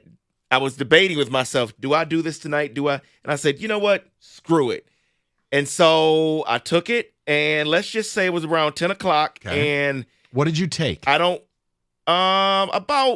was told to cut them in quarters is what I was told to do. Okay, I said a third. You went with a very low, so about 5 milligrams. Well, I didn't quite take just 1 quarter. I took 2, but basically a half. You took 10? Basically, I took a half. Off the rip? Yeah, off rip. Because David, the first one didn't kick in enough? No, it wasn't that. I just did it off rip. All right, I'll tell you right now, I don't know how this worked out, but I'll bet you $1 he went into a coma. No, I did not. I actually, like I said, I did it around 10, and I really don't remember anything past that, which is good. Because I went straight to sleep. I was gone. It worked. It did work, and it was around the time I have to wake up. My alarm went off. My son was waking me up so I could take him to school. 6 a.m. I was like, yes, this is beautiful. I got sleep. See, I thought you were still asleep because I called David this morning and like, David normally answers the phone. Huh. I was getting myself together. Yeah. Sorry. Kenny. Missed that call. I'm still asleep. Kenny, he started. The world's first cannabis pastor. He started. And excommunicated, just like that. Oh, his uncle? Forget about it. It's over. But, Kenny, how about David going 10 milligrams just off the bench? He started at 10? Yeah. Wow. Right off the bench. That's an aggressive move. But I was desperate for sleep, man. So I was hoping I woke up. David, whatever you do, stay at that level for a while Yeah, now. okay. I won't go above 10. Can you go backwards? You can. What I wouldn't do Don't jump is start forward? taking more. Oh. I would not do that. But David, you got the better part 40 of it. milligrams. But it worked in that I told did. you, It you're did. not going to wake. You're just going to sleep. And it's not this artificial, people have described Ambien. It feels like someone's pushing your head like, down a flight of stairs. You're just being forced into It's it. just yeah. not organic. It's not. This is more natural. And how long did it take to take hold? Were you like me, where it's like 10 minutes you're out? That's what it felt like, because I took it and All then right. I kind of laid there and I leaned over and I felt my eyes going and I was gone. It was great. Now, what did your wife say to this? Because she is a very classy woman. She is. I don't know why she's with you. She is very classy. No. I mean, Kenny, I've had the privilege of meeting Mrs. Hatchett a multitude of times. Lovely woman. She is. Classy. Enters a room and classes it up. And then she's with this trash bag. But my well, you are. You're phony. I mean, you're not a pastor. It's Stop it. Yes, she is. The She's first lovely. time she walked up to me, was like, I'm David's wife, and blah, blah, blah. Like, you're David's wife? I want to apologize for his actions. Oh. I'm tired of him constantly trying to get me pregnant. Blink twice. No. Blink twice if I need to call somebody. But it was just fine. What was her reaction? Judgmental? No, not at all. Okay. Not at all. Just whatever works is basically what it was. If it works, fine. It worked. It worked. I'm thrilled. I'm so happy for you. I got to try the other side of it that everybody was giving me advice on. What's that? Well, the other bedroom. No. Huh? The other And I'm bedroom not talking benefits. fourth quarter. I'm not talking fourth quarter. No. No. Oh, I can't confirm that. No. I can't That's confirm. the other side of the. I thought that was what you were talking I'm about. not going to do that, but I want to. How the hell are you going to stay awake? I don't know. They say it's for that, but I don't know. All right. Because I was gone, so I don't understand how people. And Rico putting 4 fingers there. That ain't for the fourth quarter. Right. So I know what you're referring to. With him, he'll have triplets. You know what's going to happen. He'll have an oopsie, but it's going to be twins. And then he's going to have to drive one of those Sprinter vans. Yeah, I'm afraid. I'm afraid of that. Woo!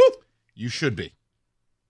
Well, I got to tell you, I am thrilled.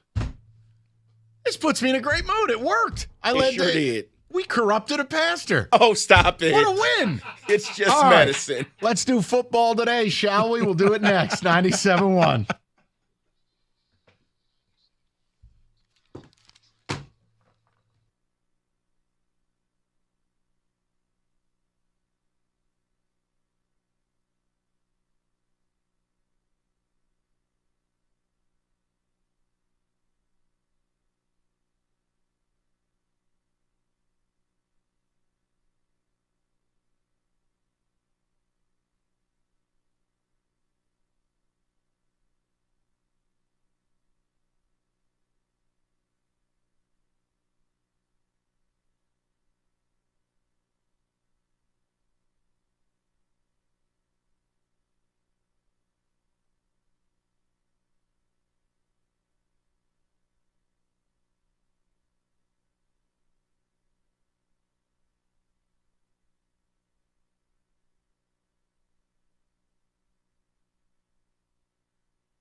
Brought to you by National Benefit Plans. The Red Wings are back in action tonight against the Florida Panthers. Last year's Stanley Cup champs have won just 3 games in their last 10, but the Wings saw their winning streak come to a close against a bad Sharks team last game. Here how this one goes, right here on 97.1 The Ticket at 7. Lions coach Dan Campbell talked about how the Commanders may be impacted by the atmosphere on Saturday.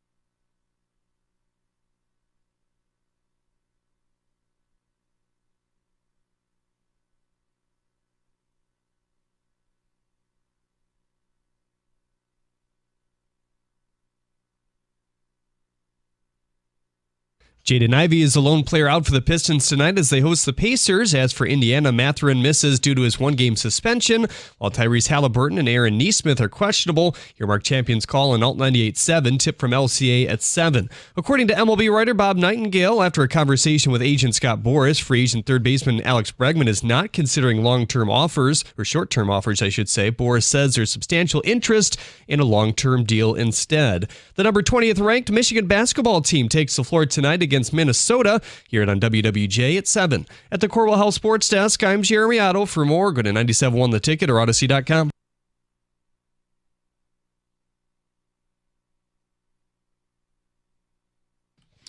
All right, let's touch table on some football. David has been doing these match games all week. New faces, new places. Hit the music.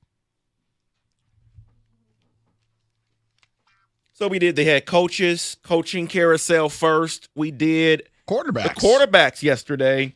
So now let's go around and talk about the potential free agents and where they should go. Let's start with your linebacker, Rico, Dre Greenlaw.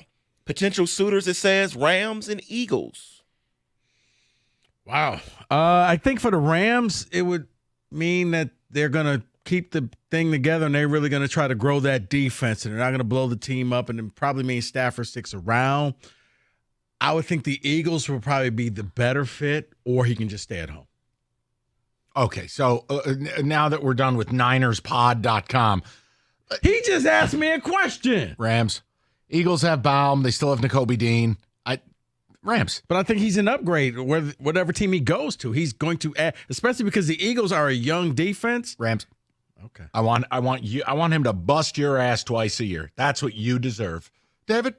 This next one may be a little questionable here because he didn't show up for most of the all of the offseason, and they had to come out with a deal for him to eventually show up for the New York Jets. That is edge rusher Hassan Reddick. Potential suitors, Cardinals and Falcons. Well, the problem is he already was in Arizona, so I'll just say you can't go home twice. Okay. Atlanta's got a new DC.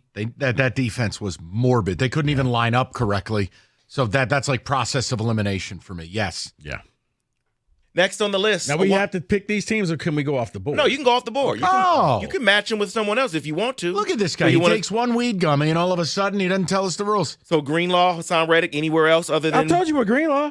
Home. Keep your house. Right there. It burnt down. It's San Francisco. He's fine. Not the same part. Oh, no. That whole state's a hellhole. Something else will burn soon, yes. Dre, there's better places to live. Get the hell out of there. You're fine. Wide receiver, Buffalo Bills, Amari Cooper. Now, I can give you the suitors, but who are you thinking? Who are your suitors? The Patriots and the Titans.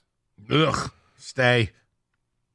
Do whatever you can. Duct tape yourself to Josh Allen. I was about to say, if he's got a good relationship with Josh Allen, yeah, why go anywhere if this works? If not, maybe you go out to the Chargers. Justin Herbert, you could be their guy out there if the state's still around. I'm just, why does anyone live in California? Why? Taxes, natural disasters, terrible government. They say how beautiful it is. It doesn't matter. And you got the beach. You bleed out of your eyeballs to live there. And your house might burn down, and the insurance companies might not insure you. No. But the beach. And the Hollywood You know sign. what? Here's a picture of a beach. At least, you know what? Our weather may be miserable, but at least when I go home, at least I know my house won't be on fire. And Hollywood and celebrities. Oh, yeah. You could drive down the street and is that Nicolas Cage? Yeah, let's live near that collection of unholy buttheads. Yeah, right, exactly. Let's go to the next player, another 49er, Charvarius Ward, potential suitors, Vikings, and Commanders. And before you say it, Rico, everything, it sounds like he doesn't want to come home. There's a lot of things that happened with him this year. He's not going back. He's not going back. So you said Vikings and Commanders. Vikings. I think both of those would be a great spot for him. Ooh, you're right, though. Commanders, he could be opposite Lattimore. I would say Commanders because at least I know we have our quarterback. For the Vikings, you don't know offensively where they're going and what they're going to look like. Good call. But I would go Commanders because Rico offense wins. is set. He wins. Hey, by the way, isn't this fun? None of these are the Giants. Thanks a lot, pothead. Hold on. Here you go. I'll give you this one. Javon Hollins, safety, Miami Dolphins, potential suitors, Bears, Giants. Who cares? Really? I gave you a Giants one. We just used a second-round pick on a safety. That's what I get? And Next. you let one walk to the Packers. Yeah, I'm aware. His name is Xavier McKinney. He's an all-pro. Yep. Bob Marley. Well, he wasn't that good. I'm going to put these offensive. See your pain. I'm going to put these offensive linemen together. It's the best tackle that's going to be available and probably the best guard. Start with the tackle, Ronnie Stanley, currently with the Ravens, potential suitors, Bears, Jags. I think you understand protect the quarterback, Caleb Williams, and I think if you're the Bears, you make that happen because if you're really going to pull off this con that is Caleb Williams, you got to keep him upright. And then the guard is Trey Smith, the Chiefs guard. He's awesome. Suitor, Cardinals, Bears. Again, I'm with Rico. Yeah. If the Bears went out and spent the better part of $40 million on 2 linemen, I wouldn't complain. You've got to go all in and make sure that offense is top 5 in the league. Yeah. And build from there. Get those two, and then I would even draft another tackle and just kind of start all over again with that. That offensive line was horrible. Cornerback here, that's probably the best one that's going to be in the market. DJ Reed from the Jets, potential suitors, Vikings and Steelers. Hard pass. I hate this guy. And he's a walking penalty. I don't like him at all. You know what? I'd like to hit the portal on this question. I hope he lands retired. I don't like him. I would probably say the Vikings. You would hope that here's where iron sharpens iron. You're going to go up against some of the best wide receivers. You're going up against the Justin Jeffersons. Maybe he'll make you a better player in practice. Let me give you a couple Detroit-related ones. One is leaving. One could join. The one that is leaving on the list could be Carlton Davis, and it says potential suitors for him would also be the Vikings. Look, Davis is going to get paid. I mean, the injury is not a knee or an ankle or a Liz Frank. He broke his jaw. He had a very nice season for this team. The problem, this will be the, 3rd or 4th straight year he missed at least 4 games. Availability is a skill, so it'll temper the market a little bit. Lions drafted Arnold. They drafted Rakestraw. Are they going to make a big commitment to an aging corner? And I was about to say, I guess not. How much money is he going to be commanding? Yeah, there's no prediction on this yet. So we'll see. The one that is connected to coming to Detroit is Khalil Mack. Detroit Lions.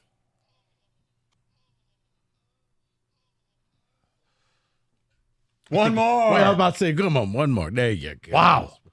Love. That'd be incredible.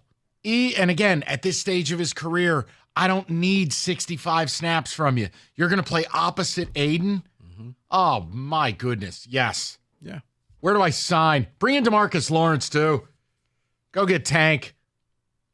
All right, now I have a series of receivers here to close this out. Clowney? Pet shelter. Clowney. Let's start with Steph Diggs. It says connection. Calgary. Suitor, Ravens. No, thank you. Look, he's already proven he's not reliable. He's not stable. His mood swings are wild. His antics, I want nothing to do with him. I thought he was going to do something down with the Texans. I really did. I'm like, okay, you know what? Maybe he'll do something when he either gets it together or matures. I don't know what he's got going on. I'm not his doctor. I'll just tell you, I can't rely on the cat. I don't want nothing to do with him. You realize that miracle in Minnesota when he was fast and productive 7 years ago? Yeah. He ain't coming back. He would need to be around a quarterback that really, like a veteran quarterback, and, well, he ain't going back to Buffalo. And Chris Godwin. Did you say Calgary? I did. Calgary. Stampeders could really use him. Chris Godwin? Chris Godwin, it says Patriots. Knees sold separately. I'm not paying this kid. Yeah, he goes to the Patriots, but his knees go to Cleveland. Yeah. The knees are on back order. I can't pay this guy. I love him as a player, but he always gets hurt. This is where I see like the Bears doing something stupid and they bring him in there Like instead of drafting going a Dunze at 9 instead of a getting an lineman? offensive lineman. Yeah. And your poor guy. You know what? He's trying to make the best of a bad situation. Okay. I think he's like Sauce Gardner. He has a countdown clock till free agency. When it's time to leave. Can I get a receiver to the Giants, please? There is no receiver to the Giants. You know this what? is the final receiver on my list. Okay. You got a receiver. Oh God. You got little neighbors. Yes, and the rest of them aren't you tall know enough what? to ride the rides at the county fair. Here we go. Steph Diggs. No. To the Giants. No. Oh, no. You want a receiver? Yeah, but not an insane one. They're all insane. That's actually not a terrible point. Yes, David. The final player on this list, and he is a receiver. He is not going to the Giants. It is T. Higgins. And they say potential suitors, Steelers and Titans. No. But that's not right in my mind. No, Chargers is destination 1A to me if he's not going back to Cincy. You get with Herbert, you become the number 1. McConkey's your 2. That's a legitimate framework for success. Titans? Are you kidding me? I would love the Steelers, but I don't think that's happening either. I guess with the Titans, you don't even know who your quarterback's going to be. Will Levis? Mayo Days, Okay. be happy. Mayo, go to hell. Honestly. I hate him. Yeah, it makes no sense. The Titans are on this list a few times for David, receivers. honestly, that's all I get out of this. That's all I get. That's no Giants. Okay, I'm sorry. Saquon Barkley. Oh. I'm not doing this. That is all not. I can tell you, hell is hot. I've heard. I got a glass of ice water reserved for you. Y'all crazy, man. Piece That of is garbage. that is Looking the match. good, Mike. The match game wide Feeling good, receiver Lewis. free agency edition 97.1. America's favorite place to watch football, Stadium Swim at Circa Resort and Casino. Biggest games, best experience. Built for you, the fans. 6 pools, 3 levels, and a perfect view of the big screen right in the heart of Las Vegas. Book your spot today at circalasvegas.com.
All right. We have the injury report, and I think there's a notable player who will not be playing. There's no radio tease. We're just going right to David, and then I do have something for Kenny regarding the Wings, and I want to know whether it's something or nothing. Yeah, I'll give you the Lions side of the injury report right now. Pat O'Connor, out. Enos Rakestraw, questionable. Arnold, Decker, Montgomery, they're good to go. Kevin Zeitler, out. See, to me, and again, the guard depth has been good. Mahogany's been good. You know, TJ's Hero, Coyote, Shody Bodie, or whatever his name is. They've been good. But Zeitler is very good. No, that's not some doomsday scenario. It's just that's a loss. Your offensive line's your biggest weapon. And if Mahogany were so good, he'd play over Zeitler. So don't just miss me with that. And you saw it at the end of the game against the Vikings. He pulled up lame. Pulled his hamstring. I thought he'd be back. So it's just one player, but it just keep your eye on that because what's Washington's strength? Their D tackles with Deron Payne and Jonathan Allen. He is not on the injury report anymore. So they sewed his finger back up. Apparently so. You see that when he was coming off the field? Yeah. That thing was in 7 directions. Mm-hmm. But just something to keep your eye on. Now, Kenny, I had something for you. And I understand that you can't hold the sins of the past against the current roster. But are you aware of what the Panthers have done to the Red Wings in the last 13 games? So I was thinking about this last night, actually, looking at the look-ahead schedule here. And do you remember last year when we realized that they were going to win the Stanley Cup, the Panthers, when we played them and they just put bullets in us? Wasn't it 7-1 or something? It was something like that, and it didn't even look like they were the same, like we were in the same league. But I'm sure it's a very atrocious record. The Panthers are really good. The Wings haven't been. How about 12-0-1? Jesus. Do you like goal differential? Yeah, sure. In that 12-0-1 span, the Florida Panthers have outscored the Wings 50-20. Oh, jeez. No. I mean, so national TV tonight. You know, Pistons are going to play a big game. Wings are going to play a big game. I think Pistons have a much better shot because it sounds like Halliburton is questionable. Mm-hmm. Bernard Mathurin is suspended. I don't even care. Pistons have been bad for so long. Just win. And they play hard and they guard. So, but Kenny, I need to ask you that. Like, how much of that am I allowed to factor in where teams just got your number? I think you can factor it into a point, but I mean, when you're talking about a new head coach and a new system, and they've been playing a lot better hockey up until the San Jose game, I think. What happened against San Jose? I think what happened in San Jose was San Jose came into town and we're like, all right, we have one of the worst teams in the league in our own barn, and we're looking ahead to Florida, Tampa, Dallas, the Flyers. That's the road trip that they have ahead of them. I think that was a look-ahead spot for them and a test that they just failed. They need 2-2 to keep momentum going. I agree. Is that they fair? need to split those 4 games, and then you will have no complaints from me. Okay. Well, you're going to have to steal a couple of those games because outside of the Flyers, who are pretty mid, I mean, Dallas is a really good hockey team. Florida, obviously, defending Stanley Cup champions. Tampa, Tampa. Okay. 50-20. 12-0-1. You haven't beaten the Panthers since the Reagan administration. That's unbelievable. But yeah, Zeitler out. It's something. I'm not going to overdo it, but no, that hurts. David, take a text. What do you got, buddy? Ticket text here says, we're very close to being back. I don't think we're fully back yet. That's going back to the topic we were talking about if Detroit is back or not. Got it. Someone else is saying here that, David, I'm so glad that you are now Bob Marley. Glad that you had your sleep, but I'm not Bob Marley. No, but yeah, listen, there shouldn't be a stigma. They're weed gummies to go to sleep. It's not like you're out of your partying. It's not like you're going to go through a Wendy's drive-thru naked like the old Lions assistant. I mean, relax. You're going to sleep. Regarding Khalil Mack. You remember that story? Oh, my God. The Joe Color? Yeah, I think so.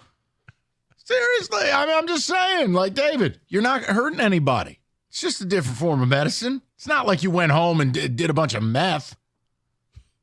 No, I did not do that. Someone is saying, regarding Khalil Mack, as he was on the list there, to come to Detroit, someone says, Mack has been done for years. No thank you on him. Oh, okay. I quit. Yeah. That's only one. That's only one. Well, there's always one. You're right. Don't bother. Don't inquire. Do nothing. And go sign another Davenport who's going to die. Regarding the Red Wings, someone says, we just played down to their level. That was the problem. We didn't take them seriously. You agree with that, Kenny? Kenny's calling for a bounce-back performance tonight. I mean, I'd really like to see one. This is a defending Stanley Cup champion, though. I mean, these guys are built to assassinate people. Let me give you the positive. Do you know how many goals does Lucas Raymond have in his last 21 games? 15? 16. All right. Good on you. Second most in the league in that span. There's your positivity. Yeah, he's turning into a star before our eyes, guys. Well, thank God, because Lord knows they don't really have anybody else. David, go ahead. Yeah, Kenny, that's not slander. It's kind of true. He just didn't want to hear it. Oh, I forgot. Gummies are great for sleep. Wait till you have to wake up to use the bathroom. You will feel drunk, David. Trevor from Grand Rapids. Not accurate. Yeah, I don't think I'll have that problem. Someone says, yes, take a smaller dose of Evans Disco gummies and you'll have an outstanding time. I'm telling you. Now, here's my question. Why are we getting more ticket texts on that about David taking gummies to go to sleep than the cornucopia of sports we have offered? You know what this town needs? They need kickoff. They need Saturday. They need Saturday at 8. They need a game to happen. Yep. To answer the question about Detroit and if we're back, someone says we need to be feared or respected in at least 3 of the 4 respective leagues. I'm with you. And look, we just asked the question. You know, the Lions are Super Bowl contenders. The Tigers, yes, it may have been cosmic or fake, depending on your perspective. They made the playoffs. The Pistons might be able to get this thing home. And again, I stand by it. I still believe a lot of that has to do that they'll just be one of the last teams not tanking, and they'll get in. Mm-hmm. Are they improved? Of course they are. But it is more than one thing can be true. The Wings, look, factually and from the Vegas odds, they're still a big, long shot to get in. But they're respectable-ish. But none of these teams are threatening to win a championship outside of the Lions. And that's the difference. I can't say we're fully back. Yeah. You need multiple teams chasing the ultimate prize. I said it before. I'll say it again. You're back when if you don't win a title, you're disappointed, and you'll say the season's a failure. That's when you know you're back. I agree with you. David. I mean, as long as you can watch the games, you're not cringing, and they're enjoyable, and you're having fun. Yes, I believe the Detroit sports is back in my eyes. Joey from White Lake. The problem is then you're lowering the bar that as long as you're not an eyesore, you're back. That's not the standard that this town has set. That's not the standard for what great 4-sport towns have been. No, it can't just be, hey, we're not the worst. I mean, that's participation trophy logic. Nothing on Zeitler, by the way, too. These people, I'm they're not fascinated. scared at all. I don't understand this. Nothing. You don't need to be scared to identify that is a loss. Zeitler's been a hammer for this team. That's another guy the Giants let go. Nice job, guys. Thank you. But again, it's something because now, the way my mind always works, now you're one injury from a real problem. Mm-hmm. And Zeitler has been excellent. But it's not going to seem like a problem to anybody here because, as I said, this team's almost NFL proof where even when bad things happen, doesn't matter. You still win. You know, it's funny. I did an interview in D.C. with our sister station over there to preview the game. I go, sure, I'll do whatever you want. And they were like, geez, we're noticing the tickets are awfully expensive. And I'm like, guys, you are aware the Lions fans have been starved for 70 years. They're like, yeah, our fans are trying to go, but it's very expensive. I'm like, yeah, here's my advice. Don't go. You will not be there in any numbers, and you'll go broke. Mm-hmm. Like, people around the league are like, how is this the most expensive game? It's the equivalent if the Cleveland Browns were Super Bowl good. You're not getting into that stadium. You're not getting into Ford Field. Good call. And newsflash, for the Commanders, if they host a playoff game next year, it will be the same thing. People have gone a lifetime without the Redskins being good, or Commanders, or football team, or whatever they're going to be called next year. The whole point is, it's not surprising to us. And on that note, the Lions are making more tickets available for this game. Where? The ceiling? It says available seats are in various sections in Ford Field, and the cheapest Least expensive one is in the 300 level, starting at $450. Okay. They're making them available. That's what the store I've says. always questionable when they come up with new seats. That's probably a folding chair. Just saying. That is. Bob, wheel that chair out your office. There you go. Here's my question. And it doesn't matter. People are going to get upset. Why would anybody pay $500 to sit in the worst seat in the house? Versus you're at home. Your toilet, your food, your guest list. You're not out $1,000 from buying 2 of those because what sociopath goes to a game alone? Like, if I'm not begrudging anyone who decides like they just want to party. I'm saying if watching the game matters to you, that's an awful expenditure of $500. Or is that me just being elitist? Well, $1,000 because you're not going by yourself. It's not you being elitist. It is FOMO. You got to be there. You have to be in the house. Well, if you win the game, it means you get another game. I know, but at least I can say I was there. Yeah, I got to be in the house, my house. No. Just think about it. It's everybody who had to be at that Viking game. Okay. And how do you feel about that? Because now you got another game. And then if you win that game, it's next week. So it's the FOMO. If they had $500 tickets, I could make a case you got to be in the building if the Lions go to the Super Bowl. Like the NFC title game, as that clock counts down, you will see an outpouring of emotion that is, it's you can't duplicate it. You can't fake 70 years of pain and the personal connections and the family connections that people have for the people who aren't here anymore to see it. That, if you sold me, all right, $450 and you get in the building to the NFC title game, I actually could understand that, but not this. I'm with you. This isn't the game. If they win, it's expected. If they lose, you'd prefer not to be there and be out $1,000. But go ahead. They've just released tickets. Go snap them up. Do whatever you guys want to do. 248-539-9797. Rico? The action is heating up. The playoff action is here, and ESPN Bet Sportsbook is here for you. It allows you to set up your own parlay. So we talked about the Lions game where you could take an Amon-Ra anytime touchdown, or Gibbs anytime touchdown, and the Lions on the money line plus 500. New ESPN Sportsbook customers can bet $10 to get $100 in bonus bet and unlock 30 days of ESPN Plus. Download the app and sign up with promo code Radio100 to get started today. Odds and lines subject to change. You got to be 21 years or older. Gambling problem? Call 1-800-GAMBLER. Terms and conditions apply. See app for detail.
Okay, so I wanted to update you guys on the latest on Ben Johnson.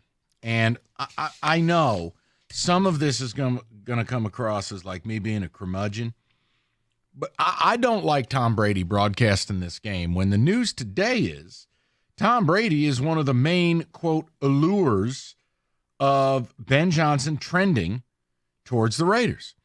And you think about this, you go, wait a second. So on some level, they've spoken. On some level, he's a big part of this. In the New York Post piece today, and there are quotes from Ian Rappaport in here, he said that it's simple. Those associated with the Raiders job believe Johnson's absolutely the leading candidate, and there are many who think, frankly, he's getting it, close quote. They go on to talk about, despite the job's shortcomings of not having a young quarterback that is immediately there, that the allure of Brady is part of the draw, along with a massive offer where, Rico, you talked to somebody out in Vegas saying it was 6 guaranteed seasons. Yes. But then there was a wide range where it could be 10 a year, 15 a year. Whatever it is, he's getting a massive contract. Enough that he's not going to say turn the plane around. Correct. So, look, it sounds like, and another article was in the papers today of Aaron Glenn trending towards the Jets. Does it put more, I don't know, does it become more real to you that as long as you win this, no one cares? But both these guys are leaving. Now, the Raiders thing, the Brady thing, here's what upsets me. Brady is a part owner of the Raiders. Fine. He's also a broadcaster. Not fine. He's covering Ben Johnson. This guy is trying to take this guy from our team, but yet he gets to walk into our living room. And the other problem I have is you're watching the game. What is this going to be, an opening recruiting pitch for Ben Johnson? Because here's what's not going to happen. If Ben Johnson calls some terrible stuff and he calls like a pitchy woo-woo on 4th and inches and it loses 23 yards, is Tom Brady going to critique the guy he's trying to hand $100 million to? No. He's $90 million to 80, whatever? No, he'll defend it and be like, well, this is the reason why it didn't work. My point is Brady shouldn't be an announcer. You want to own a team, go own a team. You want to call the game, call the game. And I know he can't come to Rotunda Drive and he can't sit on production meetings. But this irks me. I don't like this. No, but if nobody does anything, it's like being an offensive coordinator for a high school recruit. And just understand, we don't love the idea of Ben Johnson going to Vegas, but it's never been about us or what you guys want. The allure probably is, A, the contract Rico talked about, but the ability as well to create a power vacuum. The Raiders are the only team that has fired their general manager and their coach. And it creates an ability for Ben Johnson to surround himself with people that understand the culture that has been built here. And presumably, I don't think it's a wild presumption, he will take people from Detroit and he will be given the time to build essentially what he has sat here and watched be built. Do I think it's the best job? No. But I also don't think it's a great idea to go to Chicago, work for Ryan Poles, and a year from now, Poles gets whacked. But I also think it's Brady, and it's because it's Tom Brady. It's Brady is that player, like caller DJ call. He's the player that stars are like, wow, that's Tom Brady. Or karate coaches. That's Tom Brady. So when Tom Brady says, hey, I'm a big fan of yours, I think that has a lot of cachet. That has a lot of weight. He gets to walk here, do the game, and he's going to kiss Ben Johnson's ass all night long as a part of a recruiting pitch. Dude, I can't know that it's. I got a feeling that pregame they get to do the little walk around, and he's gonna somehow bump. Hey, how you doing there, Ben? He's gonna offer Ben Johnson cheek filler and avocado ice cream. I don't like it. Get this man. This man's an incel. Get him out of here. He should not be allowed here. Nah, but he's a saboteur. Yes, but it's the reason. Because it's Tom Brady, because Mike, think about it. Brady is just doing all of this stuff, and we all know he's breaking rules left and right. You shouldn't be here. You shouldn't be on TV. Can't prove it, but we feel it. Right. Allegedly. Feels like, looks like. Sounds like. He pushes the envelope, and everybody just kind of winks and says, yeah, allegedly. Okay, it's Tom. It almost feels like we need to get a court order to get the phone records for Tom Brady to see what he's doing. Text messages, phone calls to Ben Johnson. It feels that we should do that. I just don't like it. It leaves a bad taste in your mouth when you're watching this game as a Lions fan, and the guy calling the game is a part of a team offering Ben Johnson a Godfather offer, recruiting him, and the guy calling the game, how would you create an allure? Look, Ben Johnson is a hyper-intelligent man, okay? The idea that you want me to believe that Ben Johnson, it's like a, oh, yeah, he's got a poster on his wall of Tom Brady, and that's why he likes him. That's insulting to Ben Johnson. No, conversations had to be had, period. Otherwise, you're just insulting Ben Johnson's intelligence, and I'm not doing that. So now, this guy that's had those conversations, I got to sit there and watch him and kiss. Watch. Lions will have no points. He'll be like, well, Ben Johnson, this is the greatest game plan I've ever seen. Oh, just wait for that trick play. This is the creativity I love. I don't think the NFL is ready for this type of a genius. And that's where if Burkhardt had a spine, he'd turn to him and go, is that why you're offering him $80 million?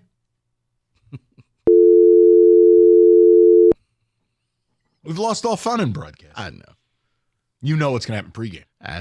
This is where you need Greg Olson on the sideline. So, Tom, he's going to look good in that Raiders black and silver. You know pregame. There's going to be a production meeting. You say a word, we'll throw your ass in the gulag. Like, you are not to bring up the Raiders. You are not to bring you. And how pathetic is that? Because my thing with all of this, first of all, I hated the idea of Tom Brady with no training and no ability. Hey, let's hand him $370 million. I think Brady ends up calling the Super Bowl and walking away. Because this power vacuum he's got in Vegas, he's running the team. It's not Mark Davis. Mark Davis isn't he ready to have a baby with a 25-year-old? Yeah, but Brady is a smart businessman, which means if you're going to pay me to pull off this grift, okay, sure. Let's keep this party going. Just hate that he's here doing it. It just almost feels like, and I know plenty of people have watched shows like this, Law and Order, whatever it is, when you got that lawyer sitting right there with you in that room, and they're saying, nope, you don't say anything. It almost feels like Brady's going to be doing that in the booth. His lawyer's going to be right next to him. Nope, you cannot speak on Ben Johnson. But the NFL created this problem. Thank you. This man who makes $37 million a year to be a D- broadcaster is now going to be provided cover as he is openly trying to poach someone that is on the field of play of the game he is covering. Mm-hmm. That is the height of conflict of interest. Yeah, but they'll say, well, he didn't really do anything detrimental or like, really? Because he's here. He's going after him. He's not, and that's just it. Because he really has no title, you can't get upset because he's an owner. But he's a minority owner, which means that he doesn't really have any say. So he's like Jay-Z with the Nets. He's like, well, yes, he is, but he's not really. Funny? That whole remember the Jay-Z thing like 15 years ago when he did that? Mm-hmm.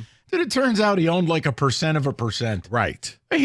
He owned nothing. Right. It was ridiculous. So they're going to try to peddle it like, well, it's just a figurehead saying he's an owner, but he's not calling. He's calling the shots. 100% he is. And he owns an actual chunk of that team. Unlike. But he's promised to not criticize the refs. He's promised to say only good things about the NFL. Truly remarkable. All right, we'll get to a football today momentarily, and then Rico has a critical number for the Lions and Commanders that will assure the Lions of comfortable victory. We'll get to that at 5 o'clock. All right, Detroit, planning your football night. Look, unless you're spending thousands on tickets, you're going to be home, relaxing. Hungry Howie's has got you covered for your playoff action, the mix and match, any two items starting at just $6.99. And it's never been easier to do because the whole menu's available. From the apps, pizzas, salads, subs, you name it. Mix and match starting at $6.99 and get your game day menu in order, whether it's for the Lions game or otherwise. Do it with Hungry Howie's. Limited time only on that mix and match menu tonight.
Brought to you by Hamilton Chevrolet. The Lions have released a select number of tickets to the game on Saturday. Tickets are available for the 100 and 200 level beginning at $600. The 300 level will cost you $450 before fees as well. The final injury report was released today for the team. Prior to their game, D lineman Pat O'Connor is out along with guard Kevin Zeitler, and it's Rakestraw questionable. Terrion Arnold and David Montgomery are good to play. Dan Campbell really impressed with the body of work by Al-Quadin Mohammed so far.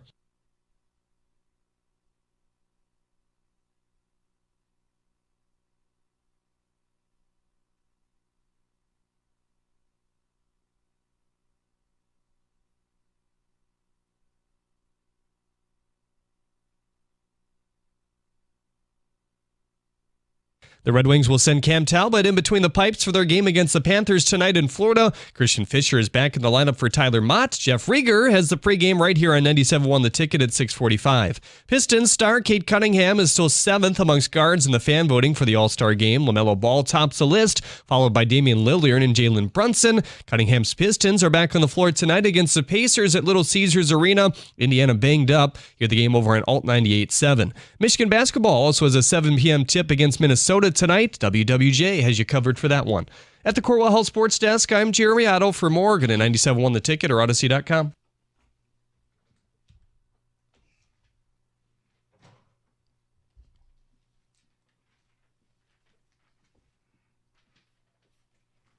All right, 5 o'clock. We've covered everything today. Odyssey.com rewind. You missed anything. Also, subscribe to our YouTube, Lenny and Rico. It is separate from the station, so hit it up, subscribe, and make Evan's life easier. So we've given you the latest on Ben Johnson. We've given you why you should feel so good about being a Lions fan. Cutscene, Jerry Jones, insanity. We've talked about Pistons, Wings, and how it relates to is this town back. But this is what I'm excited about. Rico and his stylists and a number.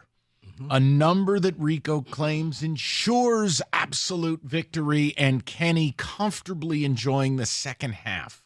You, the people, comfortably enjoying the second half. Yes. This is data, people. David Fizdale data. I need you to bless this. Just because I'm going to take out week 1 of the rookie, okay? I can live with that. Okay? Outside of that, the magical number for Jaden Daniels is 7. 7, meaning 7 rush attempts. 7 times he escaped the pocket on a design run or anything like that. In those games that he rushed for 7 times or less, they've lost. All of them? All of them. All of them. Yep. So, Kenny, he's speaking in absolutes over here. This is the data. 7 times or less, they've lost. Now, he was hurt in 2 games. Once again, doesn't count because he got hurt and he was injured in the Carolina game and the final game of the season against the Cowboys. I don't think he even played that much. But during the regular season, 7 times or less, if the Lions keep him in the pocket and make him beat them with his arm, he's beatable. You allow him to rush for 8 or more, you're in trouble. And what's the record when he gets at least 8 rushes? When he gets at least 8 rushes, you're looking at 11-0. What? Well, no, because he had the first game, so you're looking at 10-1. Oh my dear Lord. Huh. 10-1. All right. So hold on. Kenny is looking at you lovingly. So how much stock do you put in that, Kenny? I think it's a little bit of column A, column B, because I don't think they're exactly. I don't think we can operate in absolutes like that. But at the same time, the data means something. Well, what if Rico layers it? Let me backtrack. 8-1 because he didn't play in the final game and he got hurt in the game. All right. So 8-1. 8-1 when he rushes for 8 or more attempts. Okay. This past season, they won. What about, is there a yardage barrier? The yardage barrier was, and it still is, 27, except for the Dallas game as the outlier. He rushed for 74 yards in that game. 7 rushes for 74 yards. But in the other games, it was 7 rushes for 18 yards, 6 rushes for 22 yards, and 3 rushes for 5 yards against your Steelers, David. So you contain him, you keep him in pocket, and if you can keep him below 30 yards, for 27 yards, beatable. It really says one thing. Your Aaron Glenn, your blitz packages have to work, and you stay in your lane. You do not deviate. You do not freelance. Don't chase. If he's not there, it's almost like back in the day when you had to guard against Barry Sanders. You don't chase him because you just wait. He'll be back. Same with the Lions. With Jaden Daniels. Keep him to 7 or less rushing attempts, and you got him. Because now he has to beat you with his arm. He's got a strong arm, but they don't have the greatest running game. He's part of that running game. So that's the magical number. See, this is the problem. All right. When I look at it, I said it earlier in the week, and this kind of backs it up, is he's going to have a Michael Vick 2002 at Lambeau kind of game, or Kaepernick at Lambeau in 2012, where it's a young quarterback, it's a unicorn. And I mean, like, he had a game earlier this year, I think, against Atlanta, where he had like a zillion rushing yards. He's going to have to break a half a dozen plays. Yeah. That's 16 attempts for 127 yards. Okay, so there you go. And I mean, that's, look, you can't predict that. I'd like to think the Lions will do good at that, better at that. But here's the problem. The Lions rank bottom 3 in the league against rushing quarterbacks. Now, again, I'm not going to go crazy on this. But, like, yeah, have they given up? I think they're 31st in the league in yards allowed. Mm-hmm. I think they're either 30th or 31st in yards per carry by quarterbacks at 6.2. And I think they're dead last in the league in touchdowns surrendered. How much of that do I put into it? I don't know. How much of it is situational? How many of those runs really mattered, et cetera? Right, because how many times were they ahead where the quarterback just, you know what, they can't run. They got to pass. Yes. So, look, I like your numbers. How you do it, I'm going to be fascinated to see what Aaron Glenn decides to do, because we have now, since the Minnesota game, kind of accepted, actually since the fourth quarter of the Niners game, where they just turned the blitz packages to level 10. And it started to work. And it worked against Sam Darnold. Is that the approach here? Because I'll tell you what I don't like. And this is my entire life watching football. I hate spying a quarterback. When you spy a quarterback, guys, well, okay, funny guy. Well, if he gets out, who's going to tackle him if you don't spy him? Do you know what doesn't work? Guys standing still in open field against people like Jaden Daniels. He's flat-footed because the only way you get Jaden, you have to have a running start. Because if it's Anzalone and you miss, and it's going to be like at the end of the NFC Championship game when Brock Purdy juked him, picked up that first down, except for Jaden Daniels a lot faster. So if you're the Lions, shrink that pocket down, get the sack. If you got to give him the Sam Darnold treatment, fine. Do not let him break containment and keep him under 7 attempts of rushing. He got sacked 50 times this year. So I've always been a big believer in you put a fence up.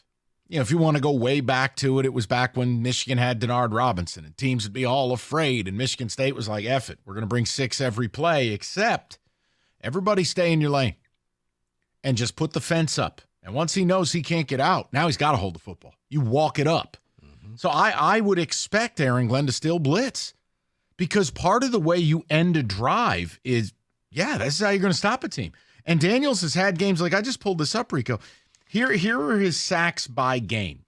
4, 5, 1, 8, 2, 4, 3, 3, 3, 2, 3, 3, 2, 5, 2.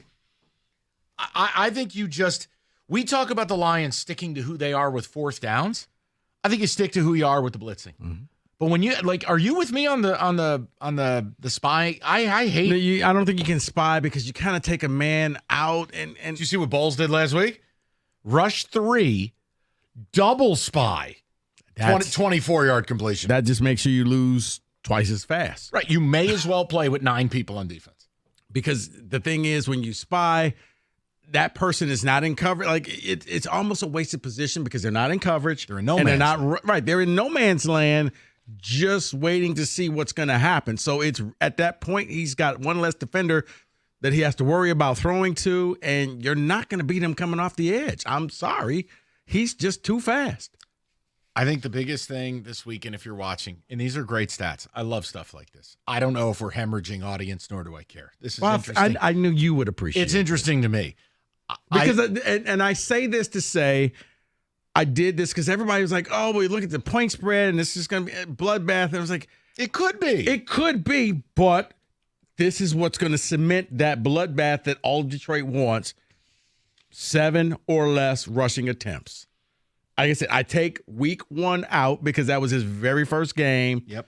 And he was new to the NFL. After that, 7 or less rushing attempts equaled a loss unless he was injured in the game. Yeah, I think if you're the Lions, you want to keep him under 30, 35 rushing yards. Mm-hmm. You can do that if you can limit how often he's taken off. If I'm Washington, it's the opposite. I'm going to run him 15, 20 times. Yeah, I'm going to make him no apart. hyperbole. I'm going to make him, like towards the end of their playoff game, and I'm a loser. I watched all of it. He was the entire offense. Every play was either Jaden throwing or Jaden running. Or it was going to be this RPO action where he got to decide, choose your adventure. Mm-hmm. But bottom line, like their season's on the line. My guess is it's all going to be on him. Mm-hmm. So I'm hoping the Lions just stayed true to who they are. Bring the heat. Don't let him get out the back door. Don't be over eager. Don't chase. Because if you do, you end up like Elijah Cansey. You just get the towel. And he's gone. 248-539-9797. Get some of the ticket text in the mix. Got a football today to get to as well. Elevate your game during the NFL playoffs with FanDuel. Right now, all customers get a no-sweat same-game parlay for any of the playoff games. Just place a 3-leg NFL same-game parlay. You get bonus bets back if your bet doesn't win.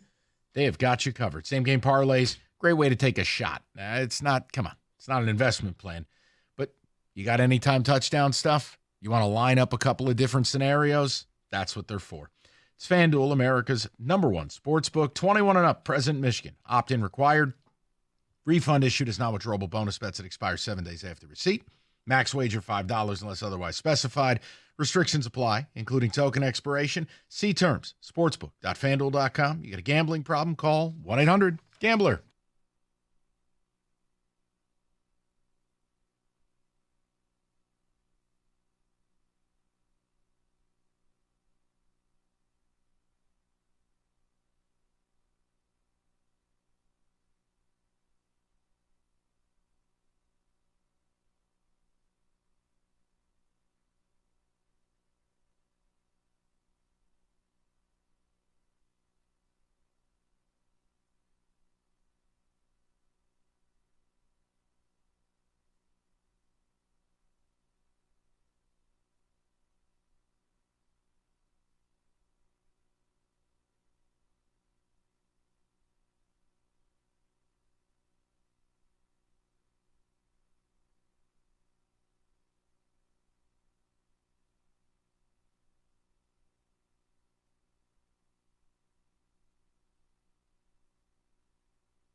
97.1, nice to have you with us. We'll get to the people here in a second. David, check in on the ticket text. If you want the latest on the Ben Johnson thing, Odyssey.com rewind.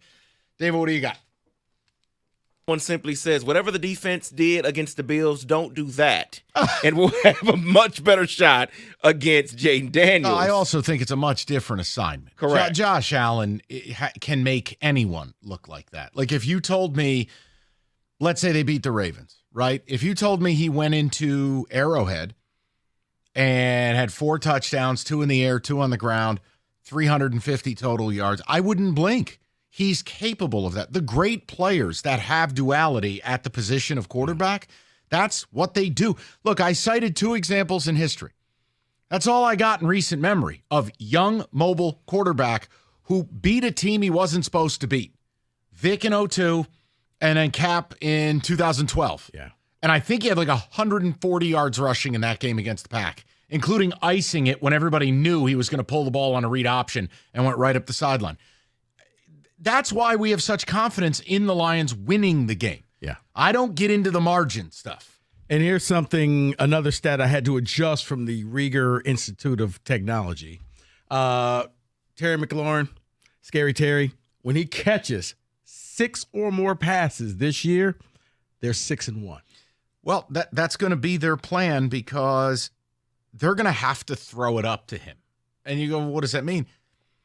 He's the best 50-50 receiver in the game this year by metric. Look, this is how Washington's going to have to beat the Lions. Mm-hmm. There's going to have to be these 5, 7, 8 splash plays, big moments. That's their only way out. I think the Lions are capable of just being consistently better. Do I think the Zeitler news hurts? Of course it does. But they're a better football team. But you're going to have to be better. But they're going to have these 4, 5, 6, 7 critical 4th downs for both teams. That can flip a game. Rico's numbers can flip a game. I think there's truth in some of these. Yeah. So, no, it's good stuff, man. I like stuff like this. So, by the way, you mentioned Institute of Technology. Mm-hmm. Can I just offer you one quick note? Yeah. Hey, Kenny, I got a bingo board headline. So, there's a kid named A.J. Lopez. Plays for the Maine Black Bears, right? Low-level college basketball. He hits a 3 to put Maine up by 13.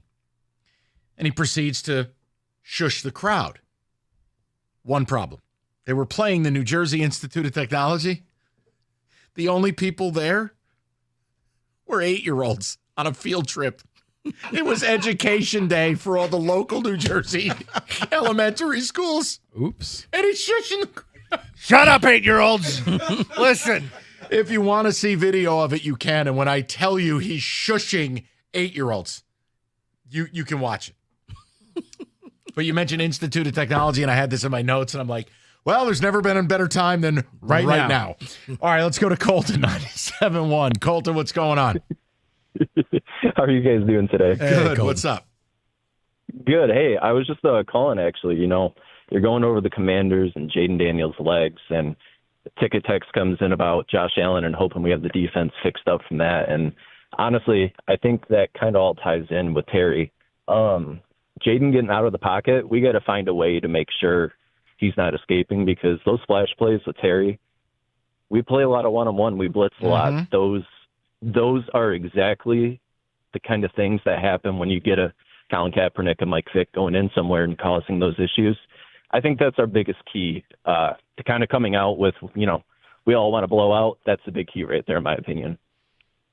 Yeah, and listen, they're going to have to live that way. Like, the Lions are going to be able to operate their offense, do what they do. I don't think there's anything off script or anything crazy. For Washington, when you're trying to build that case, Colton, that's why I said what I said. Football is all white noise except for half a dozen plays a game. And what you just talked about, if he escapes the pocket, breaks 2 tackles, hurls it 40 yards down the field on a 3rd and 9, and there's Terry McLaurin to bring it down, that's a play that can turn a game. So, no, exactly what you're saying. Yeah, so that's my big thing is I just really hope that we have somebody out there, you know. Well, you got the best safety duo in the league. So. Yeah, and look, you've got the playmakers, but I do think heating him up in a hostile environment, this is not Tampa Bay and their stupid little pirate ship. This is going to be something where it could spiral. Like, I've never denied there's a chance they could wax this team. But I don't predict stuff like that. And I like building pathways into, okay, here's what you should look for, and here's how it could end up being a really tough game. And if they end up blowing the team out, cool. Ain't nobody going to be mad at that. No. But, yeah, it was just the numbers, Scary Terry, and, watch out for Jaden Daniels, because you got to contain. You can't chase.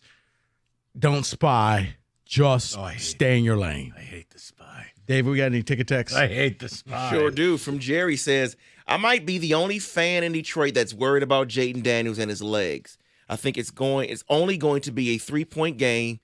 Lions pull it out 28-25, but Jaden Daniels is going to give us fits. I think the interesting thing will be, too, is Jaden Daniels at this point in the year, is he still a rookie? He's been so clutch in so many late spots for them that he operates like he's not. But there's still a part of me that goes, all right, well, historically, I think only two rookie quarterbacks have won a divisional round game, and only one in the modern format of actual like wild cards and stuff, and it was Mark Sanchez. He went to Indy and won.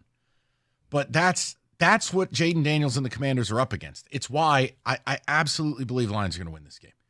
But I do get nervous because I have watched. First of all, there have been seemingly a lot of these 1 seeds who come off that bye week and get dumped at home. A little rusty. I mean, Aaron Rodgers, not the last year where you beat him. The 2 previous years, they were the 1 seed off the bye week at home and lost. We talked about, I think it was 17 years ago today, the number 1 seed, Dallas Cowboys, lost to my rat-ass Giants in Dallas. Hi, Tony Romo. But, like, it does happen. So I always try to just take it serious. But no, of course I expect the Lions to win. Yeah, but and it's maybe in a blessing in disguise was the whole Viking game. Everything was on the line because they had to play everybody. They didn't rest them the way the Chiefs, because I'm going to be very interested to see how the Chiefs look, because they haven't played, it seems like, in a long time. They sat out week 18, they sat out last week, and now they're going to be back. A little bit of a rust factor kicks in. I think Chiefs are going to look like they've looked all year. Ugly. I think it's going to be a slow start, and I think this is going to be a game where they pull ahead in the second half. 21-13. Yeah. Burp. Yeah.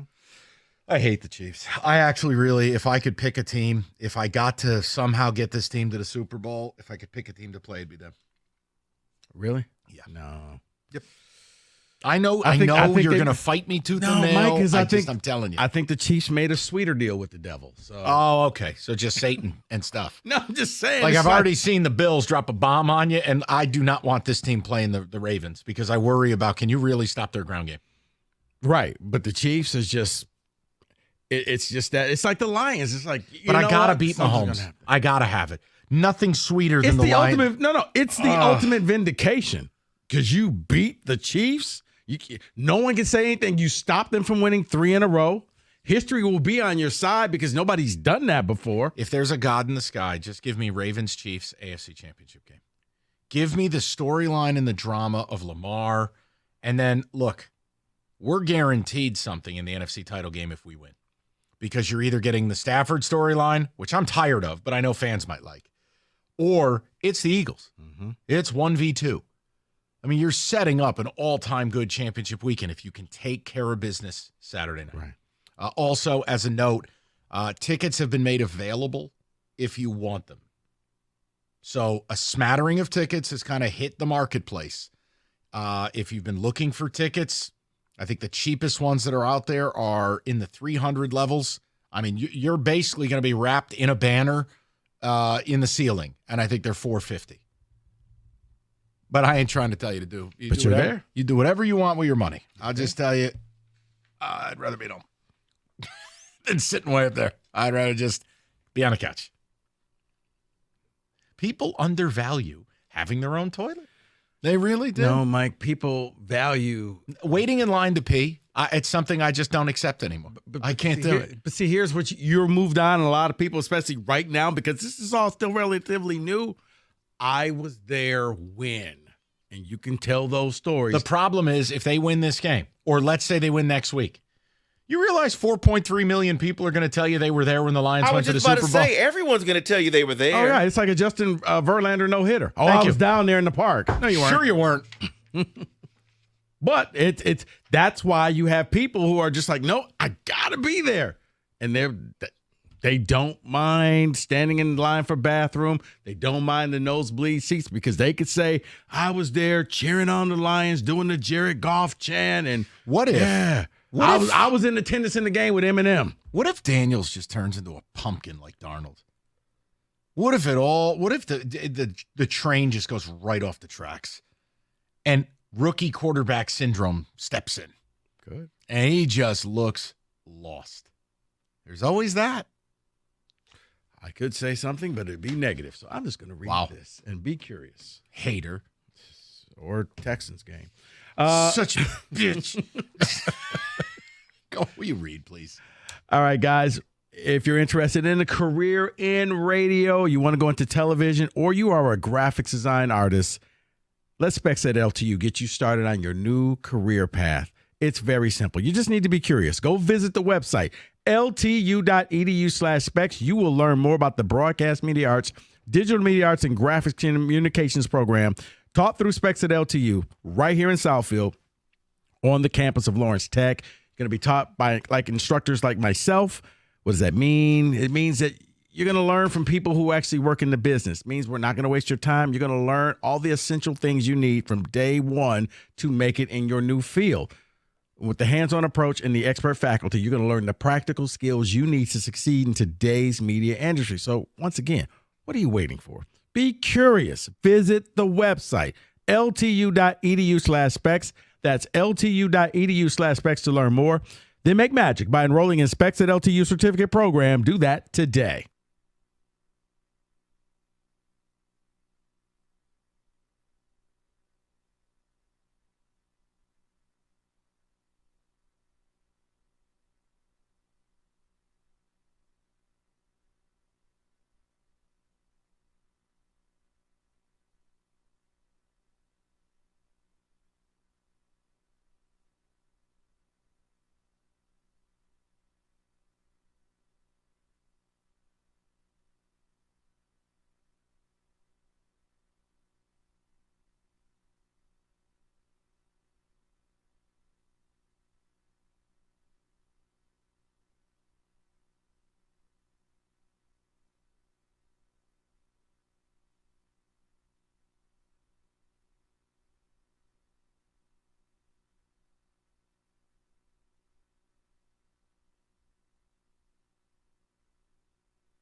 Winter driving season and reckless drivers are everywhere. Believe me, they're everywhere. And bottom line, if you're injured in an auto accident, I'll give you the one call you need to make. Save your time, money, and headaches. You call David Feminino, Injury Attorney Deluxe. You call, he answers. And he'll answer personally at 855-65-CRASH. Or go to that website, getdavidgetpaid.com.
All right, Odyssey.com Rewind. You missed anything? If you'd be so kind, subscribe to our YouTube. Why? It's free. Next time you're dropping a grumpy, maybe you want to watch a video. Just help us out. It'll help Evan out. We need more money to buy David gummies because this man is a pothead now, and it's very exciting. Okay, Pookie. You're calling me. It's funny because Kenny had some Lifesaver gummies here, and he looked at me and says, "These are regular. These are not these are normal. Have as many as you want. You'll just get a sugar rush." Yeah, those are legal in all 50 states. Someone says, wrapped up in a banner in a ceiling 450. LOL. Give Mike a raise for that line. That is a great line. But you know what I mean. It's like if you just want to be there, next week is the game. If you want to sell your soul to the devil and you want the worst seat in the house just so you can be there, God willing, they win this weekend. That if that moment happens, the only thing I would compare it to in my life, yes, 2007, I took my dad to Lambeau and the Giants sent Brett Favre packing and went to the Super Bowl. But the most special one was still 2013, Big Ten championship game. You still had PTSD from 2011 and the way it ended against Russell Wilson. Seeing MSU, the moment Jeremy Langford splits the safeties, and you know you're going to the Rose Bowl. Mm-hmm. Be there for that. I'm not telling you what to do. I'm just saying if you're going to spend $1,000 on 2 tickets that in my world aren't worth $10, if you're intent on watching football, not Tic Tacs in tiny hats, do it next week. Because that's the lifetime memory thing. And there won't be a dry eye in the house. I don't care who you are. You could be Conan the Barbarian. There will not be a dry eye in that house if this team wins and goes to the Super Bowl. Or should there be? I don't think it's going to be a dry eye in the house regardless. Amen. Win or lose. Okay. Yeah. Rico wins. Washington had the ball 1st and goal on the 1. Cliff Kingsbury caught it. Brian Robinson run, 3 incomplete passes. Then the Bucks fumbled 4 plays later and bailed him out. Cliff Kingsbury love is a joke. Okay, that's not coming from this show. No, it is not. I don't think we've mentioned Kingsbury at all. I think he's a boob who should have stayed in Thailand. Yeah. So the idea that people are trying to hire him again, it's like, wait, have you forgotten how this went? If he wants to be an OC, let him be an OC, and he has. He's done a very nice job with the rookie quarterback. Guys, no offense, no OC is going to call perfect sequencing every time. This is week 20 or 21? Yeah, even the great Ben Week Johnson did not convert on 11 fourth down plays. How about 4th and inches? Ben Johnson try to pitchy woo-woo. It's like, dude, that's football. It's okay. Not everyone's perfect. Riggs? What's going on, guys? You're yelling again. What are we all fired up about? What's going on? Nothing. We've said it all. This game does have a feeling like, just get me there. Just get me to Saturday. This town needs Saturday night, and then these fans are going to let the lion out of the cage. And, yes, I believe this team will win. I'm not going to – could there be a blowout? Yeah, I mean, if Jaden comes out and bleeps down his leg and he becomes a rookie QB, oh, yeah. It's a possibility. There's also Big a chance stage. you're going to be in this thing, and it's going to be a little nerve-wracking. So we've just tried to paint a pathway to here's what to look for. It seems like it's going to be one of those games where I don't want to say like Minnesota because obviously Washington will score. They're not going to be stalled at the red zone. But that was a close game at the half. I kind of feel this will be a close game at the half, too. And then the Lions probably, score a couple touchdowns in the second half and win it by double digits. But I think for the majority of the game, it could be a little anxious. A little bit. That's the beauty of it. If I knew, I wouldn't work for a living. Good point. Yeah, we'd all put money on it and win. The big question is then who do people want next, Philly or Stafford? Let's go. You can have that. I don't care. That's for you. I'll take on all comers. They got to come here. Look, I want to watch that game to give you an answer. Like if Philly's passing game is going to look neutered the way it has, right? Give me Philly. They're not walking in here one-dimensional and winning. I wouldn't think so. And the Rams thing, look, I'm tired of the Stafford storyline. Maybe fans aren't. I think they are. The Rams are very dangerous. I picked them last week. I'm probably going to take the 6 points this week. I think the Rams are dangerous, man.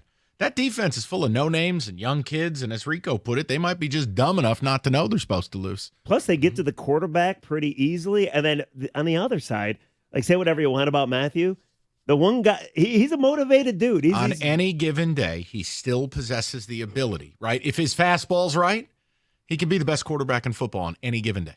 And they have the weapons and the play calling and the infrastructure to do it. How nice would it be to beat him to go to the Super Bowl? It'd be great to beat him to go to the Super Bowl. It would take an unbelievable, unthinkable moment and ratchet it up by like 20 times. It would be Rico's greatest week ever. It would be so great. And I would go to, instead of like being in the Lions locker room, I'd go talk to him. Okay. Matthew, how'd that feel? What are you doing next? We're going to have Kelly Stafford on. No, I'm kidding. The Lions... I like when you roll your eyes like that. The Lions make an announcement today that they released a bunch of new tickets for the game on Saturday. And I look at the prices, and I have one question for the listening public. Actually, 2 questions, but one specific question about would you actually do it for Saturday night. So we'll get into it, then we'll get you up to Red Wing hockey, Wings and Panthers as they try to start a new winning streak. We will be back for a Football Friday tomorrow. Have a good night, everybody. Talk to you too. 97.